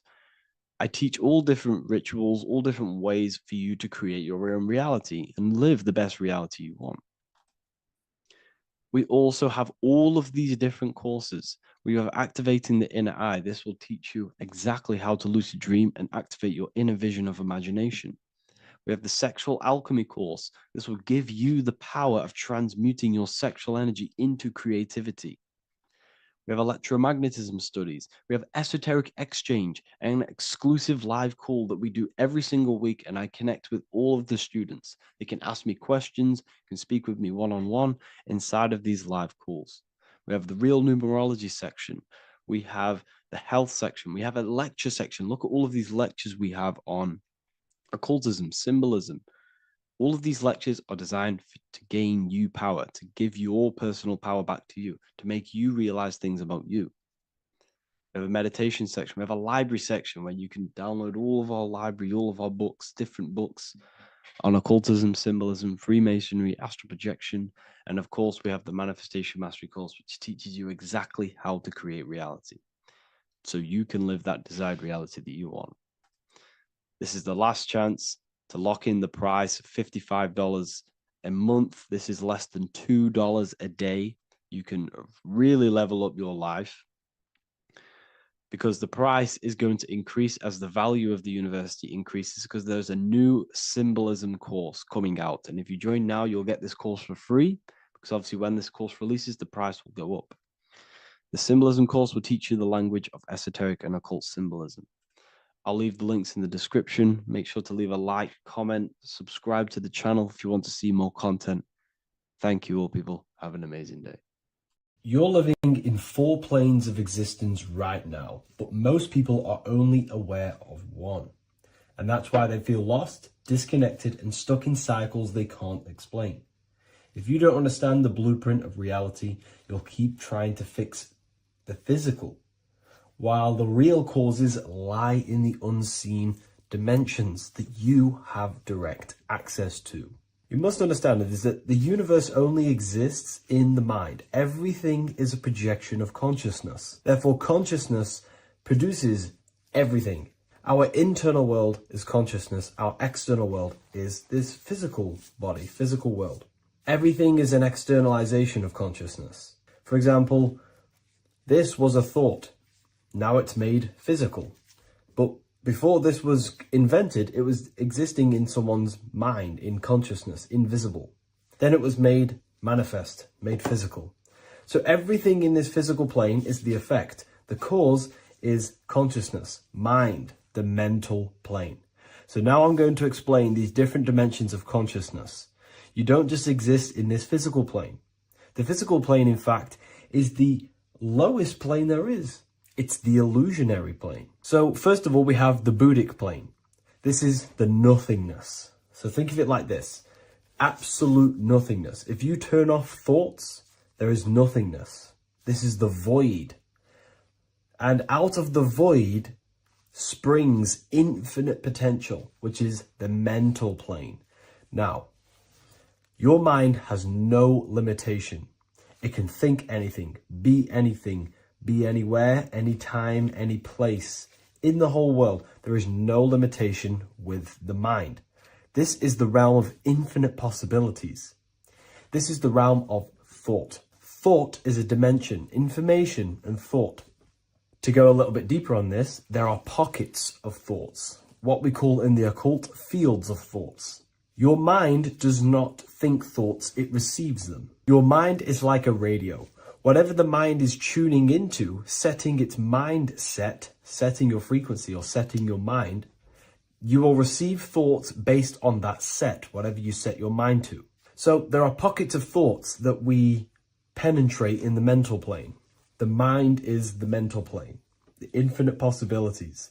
This is the spark of creation. This is where all things begin to manifest as an idea in the mind as a thought. So if you want to gain certain information, you need to meditate or do thought exercises where you are penetrating that dimension of thought, that pocket of thought. For example, if you want to find a way on how to make financial wealth, you would use your mind, set your mind on wealth and money and think, close your eyes and think about that specific topic and see where your mind takes you. And you will expand your mind into different pockets of thought and gain information.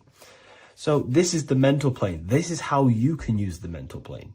You can use the mental plane to do this. Then we have the astral plane. We have higher, middle, and lower astral plane. The astral plane is the body for thought. So every dimension, physical, etheric, astral, mental, Buddhic, is a body for a dimension above. Each dimension below is a product of the dimension above. So for example, the astral plane is imagination. This is the lucidic realm of imagination. This is where thoughts begin to manifest into some sort of form. It's not a physical form because this is physical, but imagination is a lucidic form. It's not really physical, but it's there. It's a projection of light. It's astral matter condensed by the willpower of the mind. So depending on the vibration of that thought will depend whether it manifests in the higher astral plane, middle astral plane, and lower astral plane. If you think about more material things and visualize material things, this will manifest on the lower astral plane because material matter is low vibration. Now, that does not mean it's evil. That does not mean it's bad. Okay? It just means low vibration just means more material. But if you think and imagine more spiritual things, this manifests on the higher astral plane. So the astral plane is the screen in your mind that allows you to vision an apple, that allows you to vision anything. It's that mental projection that's inside of your mind. Now, this is what we call the third eye. It's an eye because the eye is the mind, and the mind can see into the astral plane. It perceives this spiritual world, this lucidic realm that we have access to. This is where also infinite potential takes place. This is the realm of spirits, demons, jinns, whatever you want to call them. Spiritual entities exist in this because this is where thought forms manifest into form. This is where thoughts create bodies. Think of it like this. The mental plane is a thought of a chair.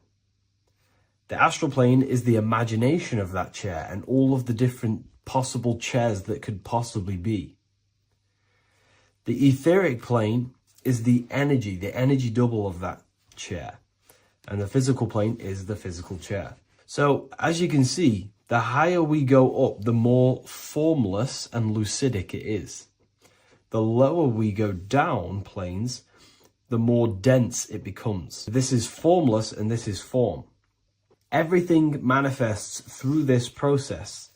This highlighter is down here in the physical plane, but the idea began in the mental plane. Everything begins in consciousness before it creates a physical body. it goes through this process. Therefore, if you want to start to mold and create your own reality and create things in your world, you can use these planes to your advantage. You can use your mind to do mental thinking exercises by closing your eyes and expanding your mind into a different pocket of thought to gain wisdom, gain information, gain downloads. The way you do that is simply get into a meditative state, close your eyes, pick a topic that you want to think about, and see where your mind takes you, but always remain centered on that topic. And you can do this for maybe an hour or two or half an hour, and your mind will take you places where you will unlock information. You can even use this to make decisions in your life. Think of the topic and see where your mind takes you. You'll gain information. This is how you use the mental plane for ideas. The astral plane is imagination. You have to reconnect with your imagination very vividly. Your imagination, your consciousness is infinite. It's not a three-dimensional plane. It's an infinite plane. You can think and make form anything in your consciousness, in your imagination. You can think anything and you can imagine anything in the most vast details. You just have to reconnect with your imagination. I have a free book on my website. I'll leave the link in the description. It's an ebook. It's called Activating the Inner Eye. This is going to help you reconnect with your imagination. It's a practical guide on how to imagine. So once you know how to use the mental plane and astral plane, thought and imagination, you pretty much need to use the physical plane to take physical action with this physical body that you have and start to manifest these desires you have in the higher planes. Now, it's very important that we master the mind, because the mind is the very fabric of reality. We become what we think about. Your life is a product of every thought you thought in the past. It is the mind that directs the flow of consciousness. And wherever this consciousness is flowing is what you will create in your life. Consciousness is the most potent force in the universe, and the mind is pretty much the universe in a microcosm form. It is infinite potential, and your mind will continue to expand into new realms of thought forever and ever and ever. You are eternal. You are not this physical body down here. You are consciousness, literally dreaming that you are in this physical body. So everything begins with the mind. We need to be conscious of the thoughts that enter our mental field of consciousness. There is a level of self-awareness that you can reach where you can become conscious of pretty much every single thought that enters your mental field. Now, we have over 7,000 thoughts a day. You can gain such mastery over your mind where you can become conscious of every thought you think. And that is when you gain superior power. Because when the mind is fully under control of self, you can direct the mind's potent force into a specific goal. Most people's minds are dualistic. They want something, but their mind is thinking something else. They have limiting belief systems. They have the little voice that comes in and says, you can't do this, you're a failure. That is a fractaled mind. The mind needs to be singular. It needs to be on your team and not an enemy. Do not let your own mind take away your power. Your mind should be on your team, giving you power, giving you the best possible thoughts and the best possible beliefs. When the mind is in this condition and on your team and not taking away your power through the destructive thoughts, it becomes a potent, powerful force used for manifestation to create anything. And the way we get the mind on your team is through constant meditation to learn how to control the mind and turn it on and off. Subconscious reprogramming through visualization, affirmations, cultivating emotions associated with your goal. All these three ways we can reprogram the mind slowly over time so that it becomes powerful and becomes on your team and doesn't give you negative contradicting thoughts. When the mind is fully aligned on one thing, it can create massive empires and things in your physical reality. So I hope this video helps, and I'll see you in the next one. In this video, we're going to be talking about the evolution of consciousness. You are born human. However, you possess consciousness, which is the awareness behind your being, the awareness behind your thoughts, the experiencer behind your five senses, the experiencer, the observer behind your thought, emotions, and senses. You are an eye, an invisible consciousness looking through a lens which is your body. Your body produces this physical world that you experience. Your brain produces this world. Your brain and body is a technological computer. However, you are an infinite, ever-expanding consciousness behind this physical body. And there is an evolution of consciousness, a cosmic journey of expansion. And this is why we see so much pyramid symbolism in the occult and esoteric world, and especially within Freemasonry. Because the pyramid represents climbing, an evolution, a raising state of consciousness, a journey. Steps symbolize a journey upwards. This is the raising and the evolution of consciousness, our inner world. The transmutation of our inner selves, of our souls and consciousness and our minds. So when we see this pyramid, we're seeing a evolution, a way up to source consciousness. And the eye in the pyramid represents your source consciousness. It represents illumination.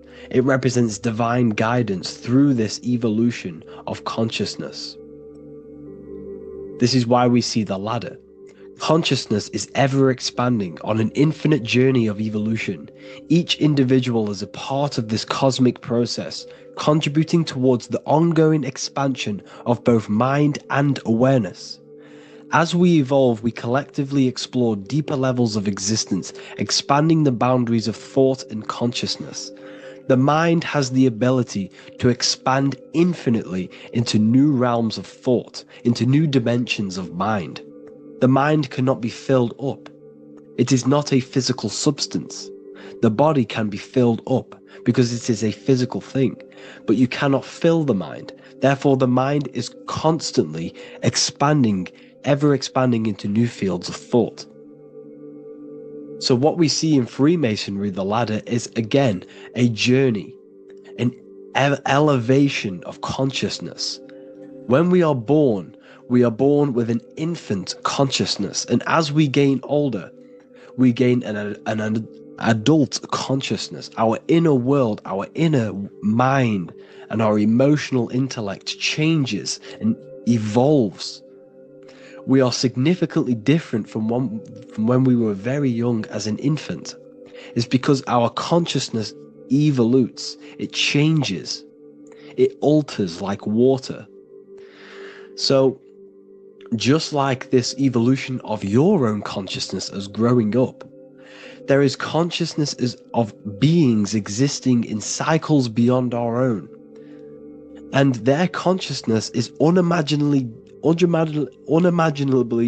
different from ours. They operate on a higher level of understanding and knowing, experiencing reality in ways that transcend our current comprehension. Our minds right now cannot comprehend the highest states of consciousness. There are entities, there are beings beyond our own, existing in higher dimensions of consciousness that we cannot comprehend because they have expanded. They are on a further way up the ladder of consciousness. However, we are all on the same journey. None of us can take the same journey. There is one ultimate goal, reaching source consciousness. However, this is always ever expanding. However, we are all on a different journey. There is one truth, one source, one goal. However, there are billions in different ways of reaching it, and we are all on these different paths to source consciousness, to this ladder, this evolution of universal evolution. Okay? Their awareness is attuned to new dimensions of existence, reflecting a more advanced stage in the cosmic journey of consciousness evolution. So when you take DMT, you are shot into these higher realms of consciousness where you meet these beings who look similar to these images. They are not speaking to you physically. They don't speak to you three-dimensionally through vibration and words. They speak to you mentally. If you have done DMT, then you know this. And if you have met these beings, then you know this. You might have even met some of these types of beings on mushrooms or any psychedelic drugs. Because ultimately, when you take these mind-altering substances, it's altering your consciousness. It's merging your consciousness with the spirit of that substance. And you are essentially attuning your mind to higher dimensions of consciousness. That's why we say we're getting high when we take these substances. Therefore, when you meet these beings on DMT, you are essentially meeting beings who are attuned to higher dimensions of consciousness, and they speak to you mentally. They speak to you telepathically through thought, because the universe is mental. Everything exists within the mind. The way you are now, your physical existence, is a state of mind. Mind, thought creates matter. Spirit and matter are two opposing ways of thinking. If we have a very spiritual mind, we have an expanded mind, we are a spiritual person through the mind. However, if we have a very low state of consciousness where we think about food, sex, lust, and all physical things, then we have a physical consciousness. Matter and spirit are two opposing forces, two ways of thinking. The mind attunes itself to different levels of understanding in different dimensions. So, essentially, this is what we're looking at. The body is a vessel for the fluidic, formless consciousness, a temple that houses the essence of our awareness. While the five senses are limited to perceiving only the physical plane, the mind transcends these limitations, capable of perceiving the full scope of reality. It is through the mind that we access deeper truths beyond the material, tapping into boundless nature of existence. Physical existence is a thin band, a thin layer of reality. It's like 0.001% of reality.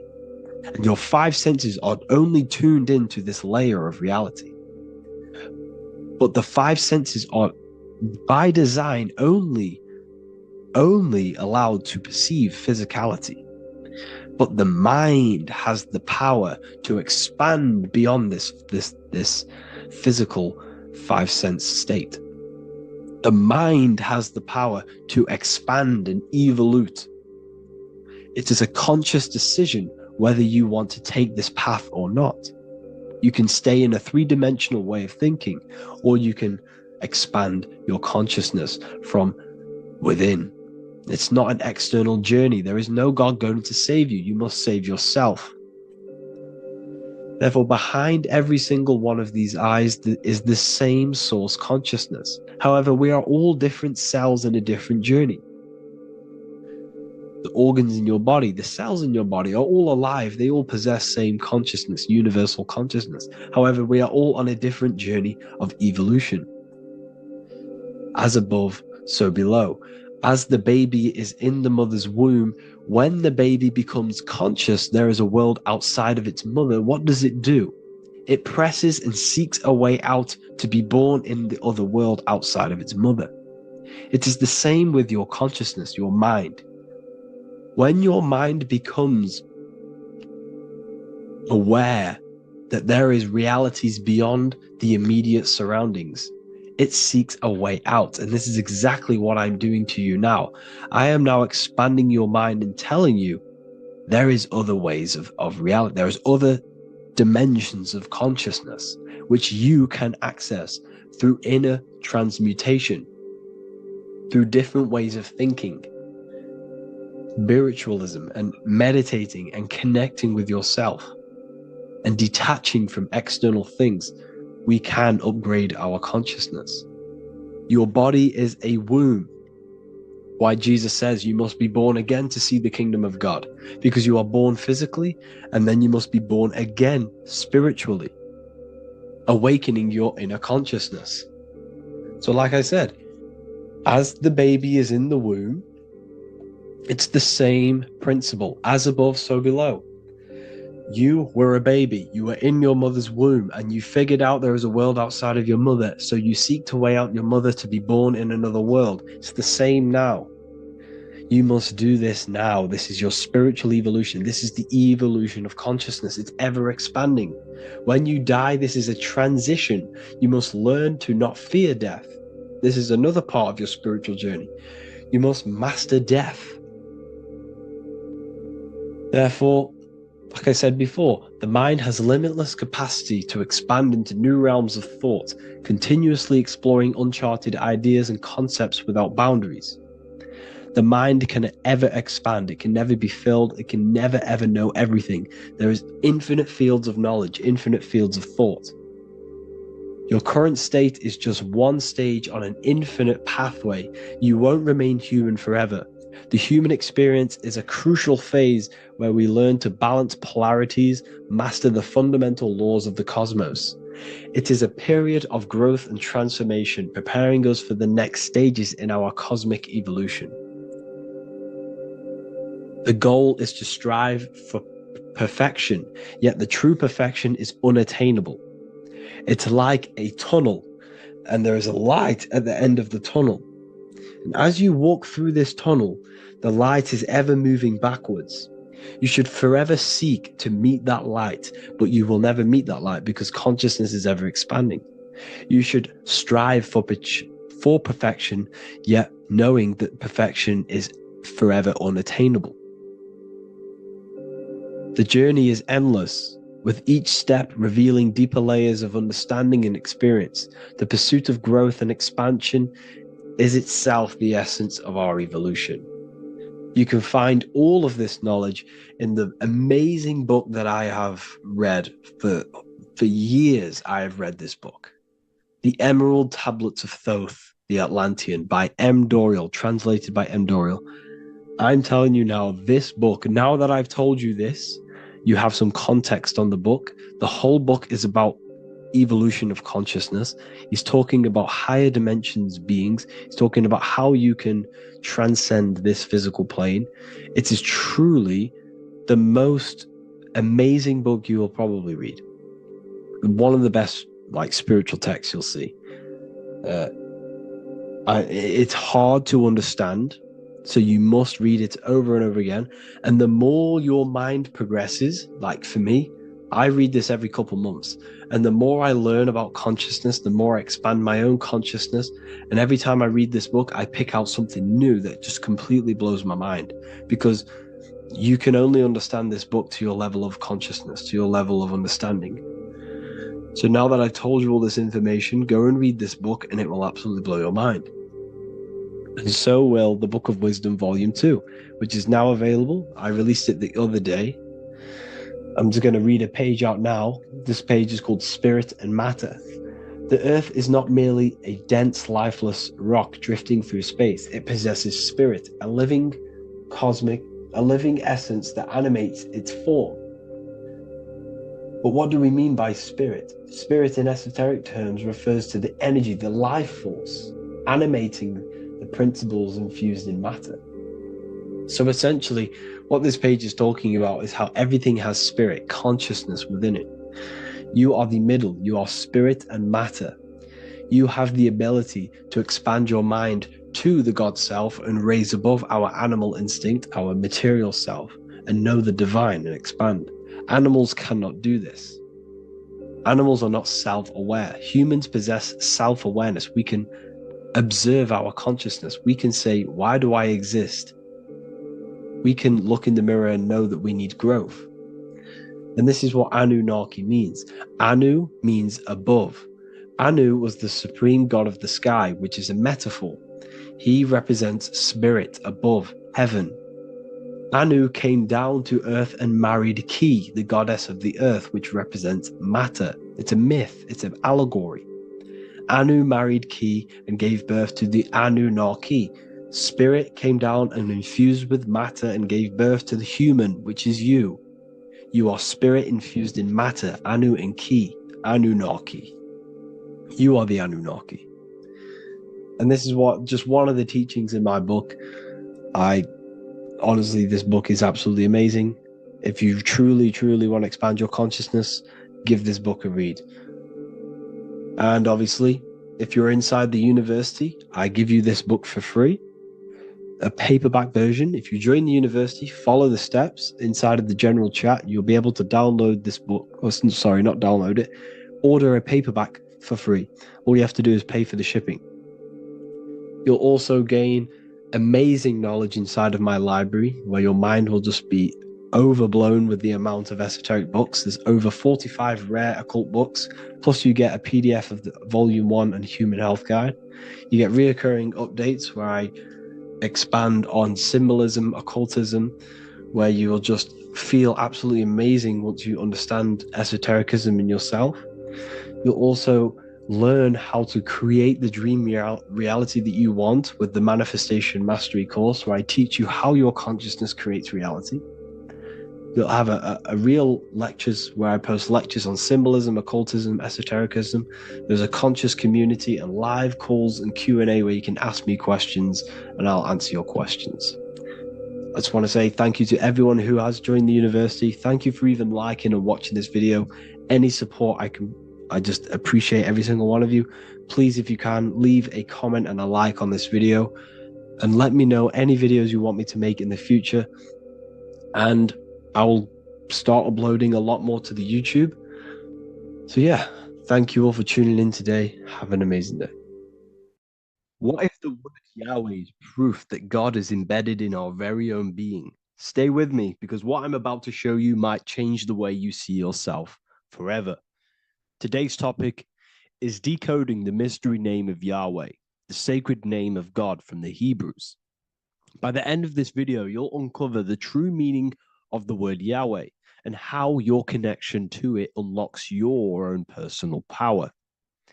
When we look at the word Yahweh in Hebrew, we flip it on its side. We're actually looking at the human body. These are the legs, this is the torso, here are the arms, and here's the head. So if we actually switch this on its side, we see the human body. The Hebrew name Yahweh often translates to I am. The I am. Now, what is the I am? The I am, when you say I, you're referring to your highest self.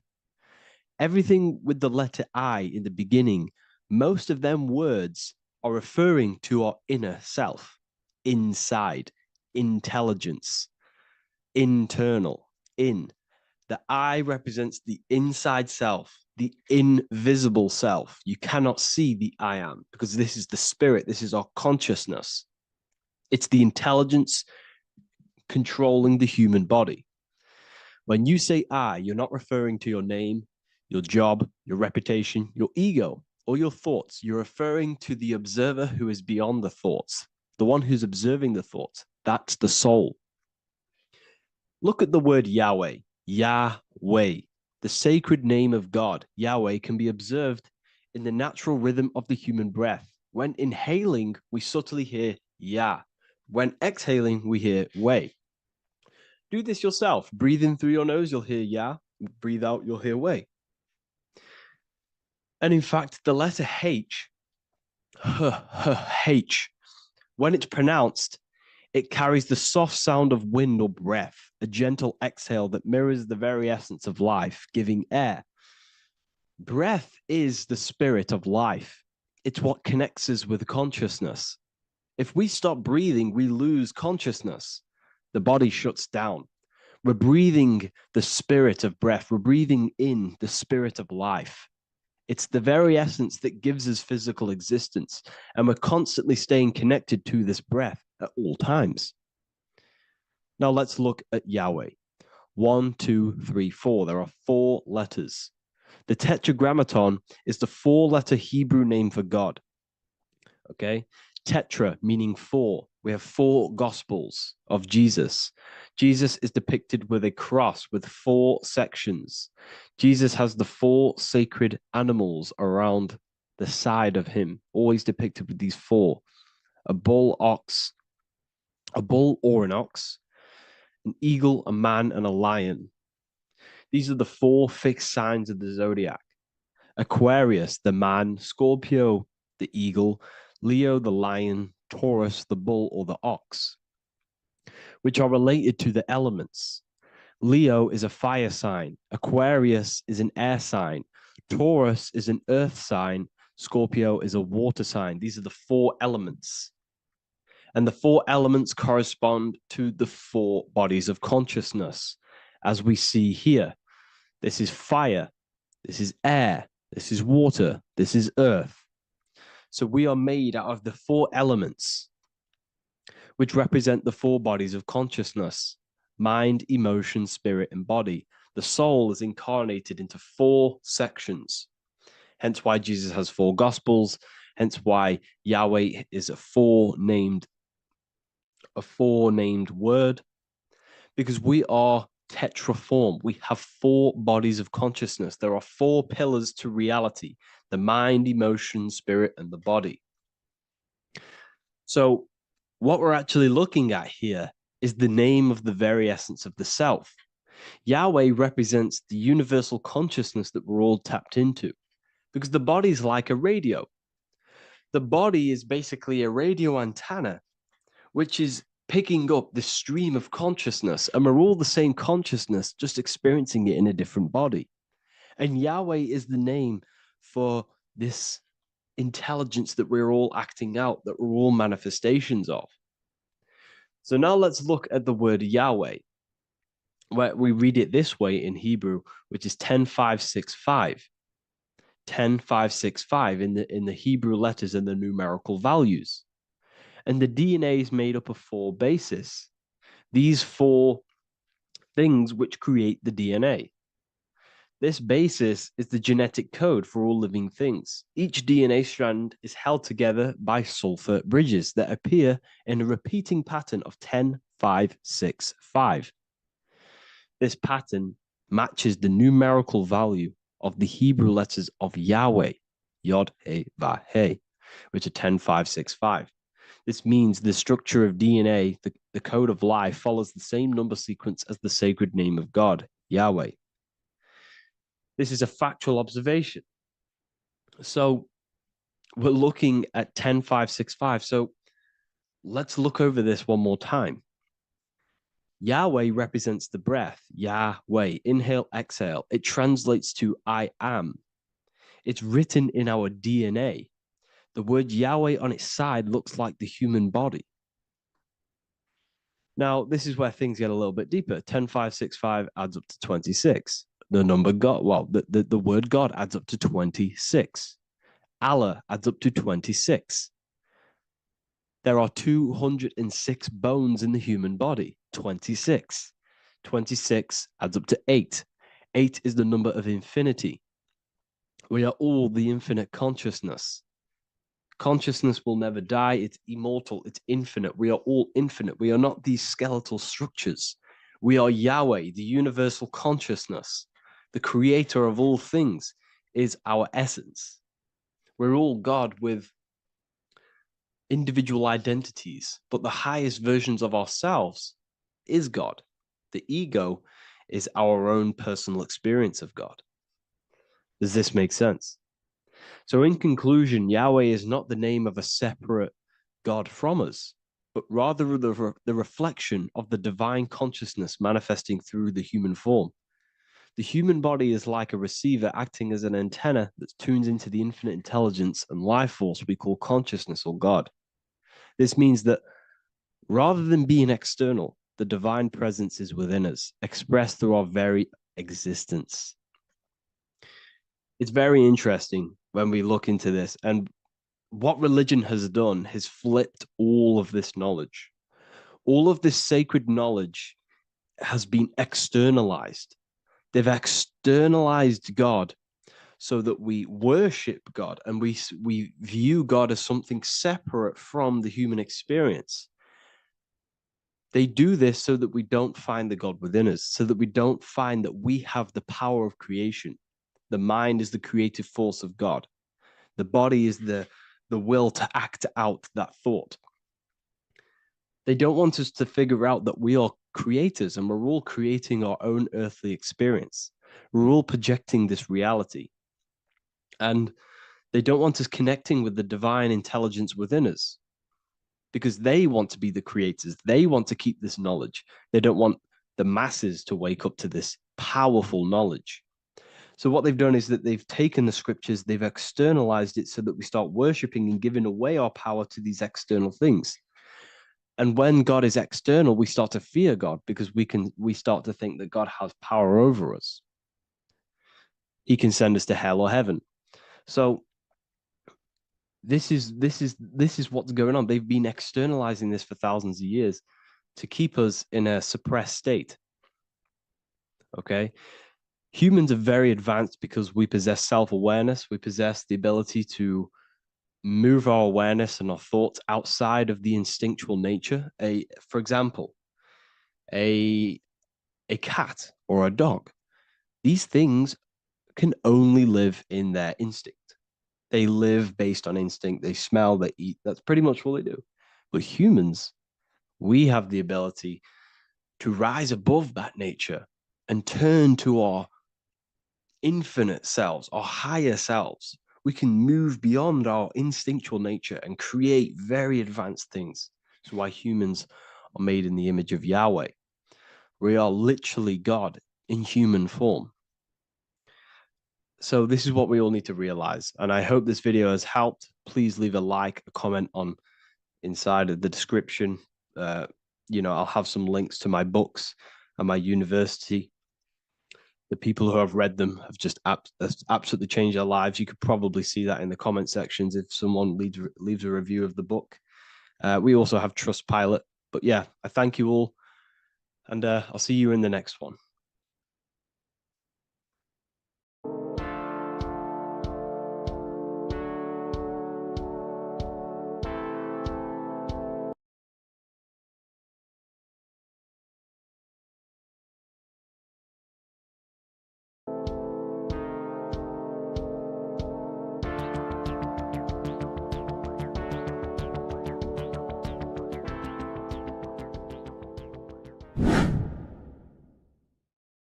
People, how are you all doing? It's Revival of Wisdom, and today we're going to be talking about your birth certificates and how we are slaves to a system and how they have trapped us into this system. Okay, so the first thing you need to understand about this system is there are two types of laws. You have the law of water, which is admiralty law, and the law of the land. So the admiralty law is the law of water, and this is what money is. Money is water. This is why we say liquidity, currency, the current. A current is water, something moving through something. Cash flow. And this is why banks are called banks, because a river bank is on either side of the water and it directs the currency. You see? So money is water.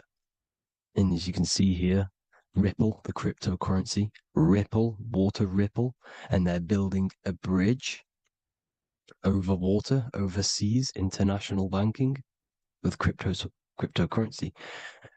So money is water, and this has specific laws about water, but water is the same everywhere, you see. What the difference is with the law of the land is that you can have different laws in different lands. I can't do certain things in the UK that people can do in America, for example. You see, that's the law of the land, but the law of water is the same because water is everywhere. Now, this is very important to understand when it comes to, these birth certificates.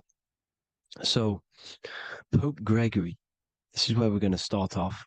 Pope Gregory in 1582 took the Orthodox Eastern sunrise calendar and changed it to his own Gregorian timeline, not a calendar, a timeline. This timeline was copyrighted by Pope Gregory under the name of the Vatican. So the Vatican owns the timeline that we are using today, 2023. They own it. They own the title of this Gregorian calendar. Okay. Therefore, anyone who is born under this copyrighted timeline, not calendar, they are subjected to Rome because Rome owns the timeline. They have a patent, a copyright for that timeline. What is on our birth certificates? That timeline. We are born underneath, we are subjected to the Vatican. This is why all birth certificates go to the Vatican. They own every single birth certificate. Okay? So when we use this timeline, we are subjecting ourselves to this timeline. Okay? Which the Vatican has a claim over. This calendar or timeline is set to sunset, not the sunrise, which is associated with death, darkness, and the moon, lunatics. You see, so this is a sunset calendar timeline. Okay, this is now, they've changed a couple things, right? They say that the new year is January the 1st. Okay, when we know this is in winter. January is winter, which is associated with darkness, death, the death of nature. So this is a death cult, people. These people are evil. They're so evil. The Vatican. And this is why we use April Fool's Day, because April is in Aries, and Aries is always the start of the zodiac. This is why Aries rules the head region. 12 zodiacs, 12 systems of the body. Each zodiac is associated with each part of the body, and this is why Aries is the head, cerebrum. But we're not going to talk about it in this video. But yes, that is what April Fool's Day is. They're putting it in your face. April Fool's Day is the real start of the year, when the sun starts to rise again, when the risen Savior is resurrected, when it's born again. This is when the Jews celebrate the Passover. This is when the Christians celebrate the resurrection of Jesus, and they eat lamb. The Jews eat lamb because we're in Aries, the new year. The sun is now born again, our risen Savior, the light of the world. So yes, this is what April Fool's Day is. It's the first day of the year, which they changed. Pope Gregory changed. So you need to understand is that you are in the womb. You are inside of a ship, because every ship, literally a ship, every ship is female. This is why they say she delivers the product, because she does deliver the product. You, the baby. Same thing with a ship. They deliver products. They are a she. And when they pull up to the bay, like you can see on this picture, they're pulling up to the bay. This is now called the birth canal. The ship is now in birth. On paper. Okay, this is law. And when they pull up, they tie up to the bay, and now they get a certificate of manifest certifying all of the products which are on the ship and what they are bringing into that nation. Okay, so you're bringing in this many of that, everything's on the certificate of manifest. And this certificate of manifest is also your birth certificate, because you are traveling through water when you are in the birth canal of your mother, because you are in water when you are in the womb. And you travel through the birth canal, and when you arrive, you get a certificate of manifest with the name, how many, the quantity, that's your birth certificate. Okay. And this is what it is. We are a we're not a corporation, but we represent a corporation, which is your name in full capital letters. That is your corporation. You cannot physically tax a body, but you can tax a corporation. This is why we get charged. This is why we get taxed, because it all goes down to the corporation, which our name represents, which we are subjecting ourselves to. We are my name, I am subjecting myself to this name, and that name has a corporation which I represent, which I subject myself to. You see, this is how we are attached to this straw man, this character that they have built on paper. So it's a character which is on paper. This is what we represent. So when the woman gives birth, she delivers the baby, and then she has another substance. Now I'm going to break down how they attach this name to us, how they do it. Okay. Our mother is carrying us the product in the womb, the water.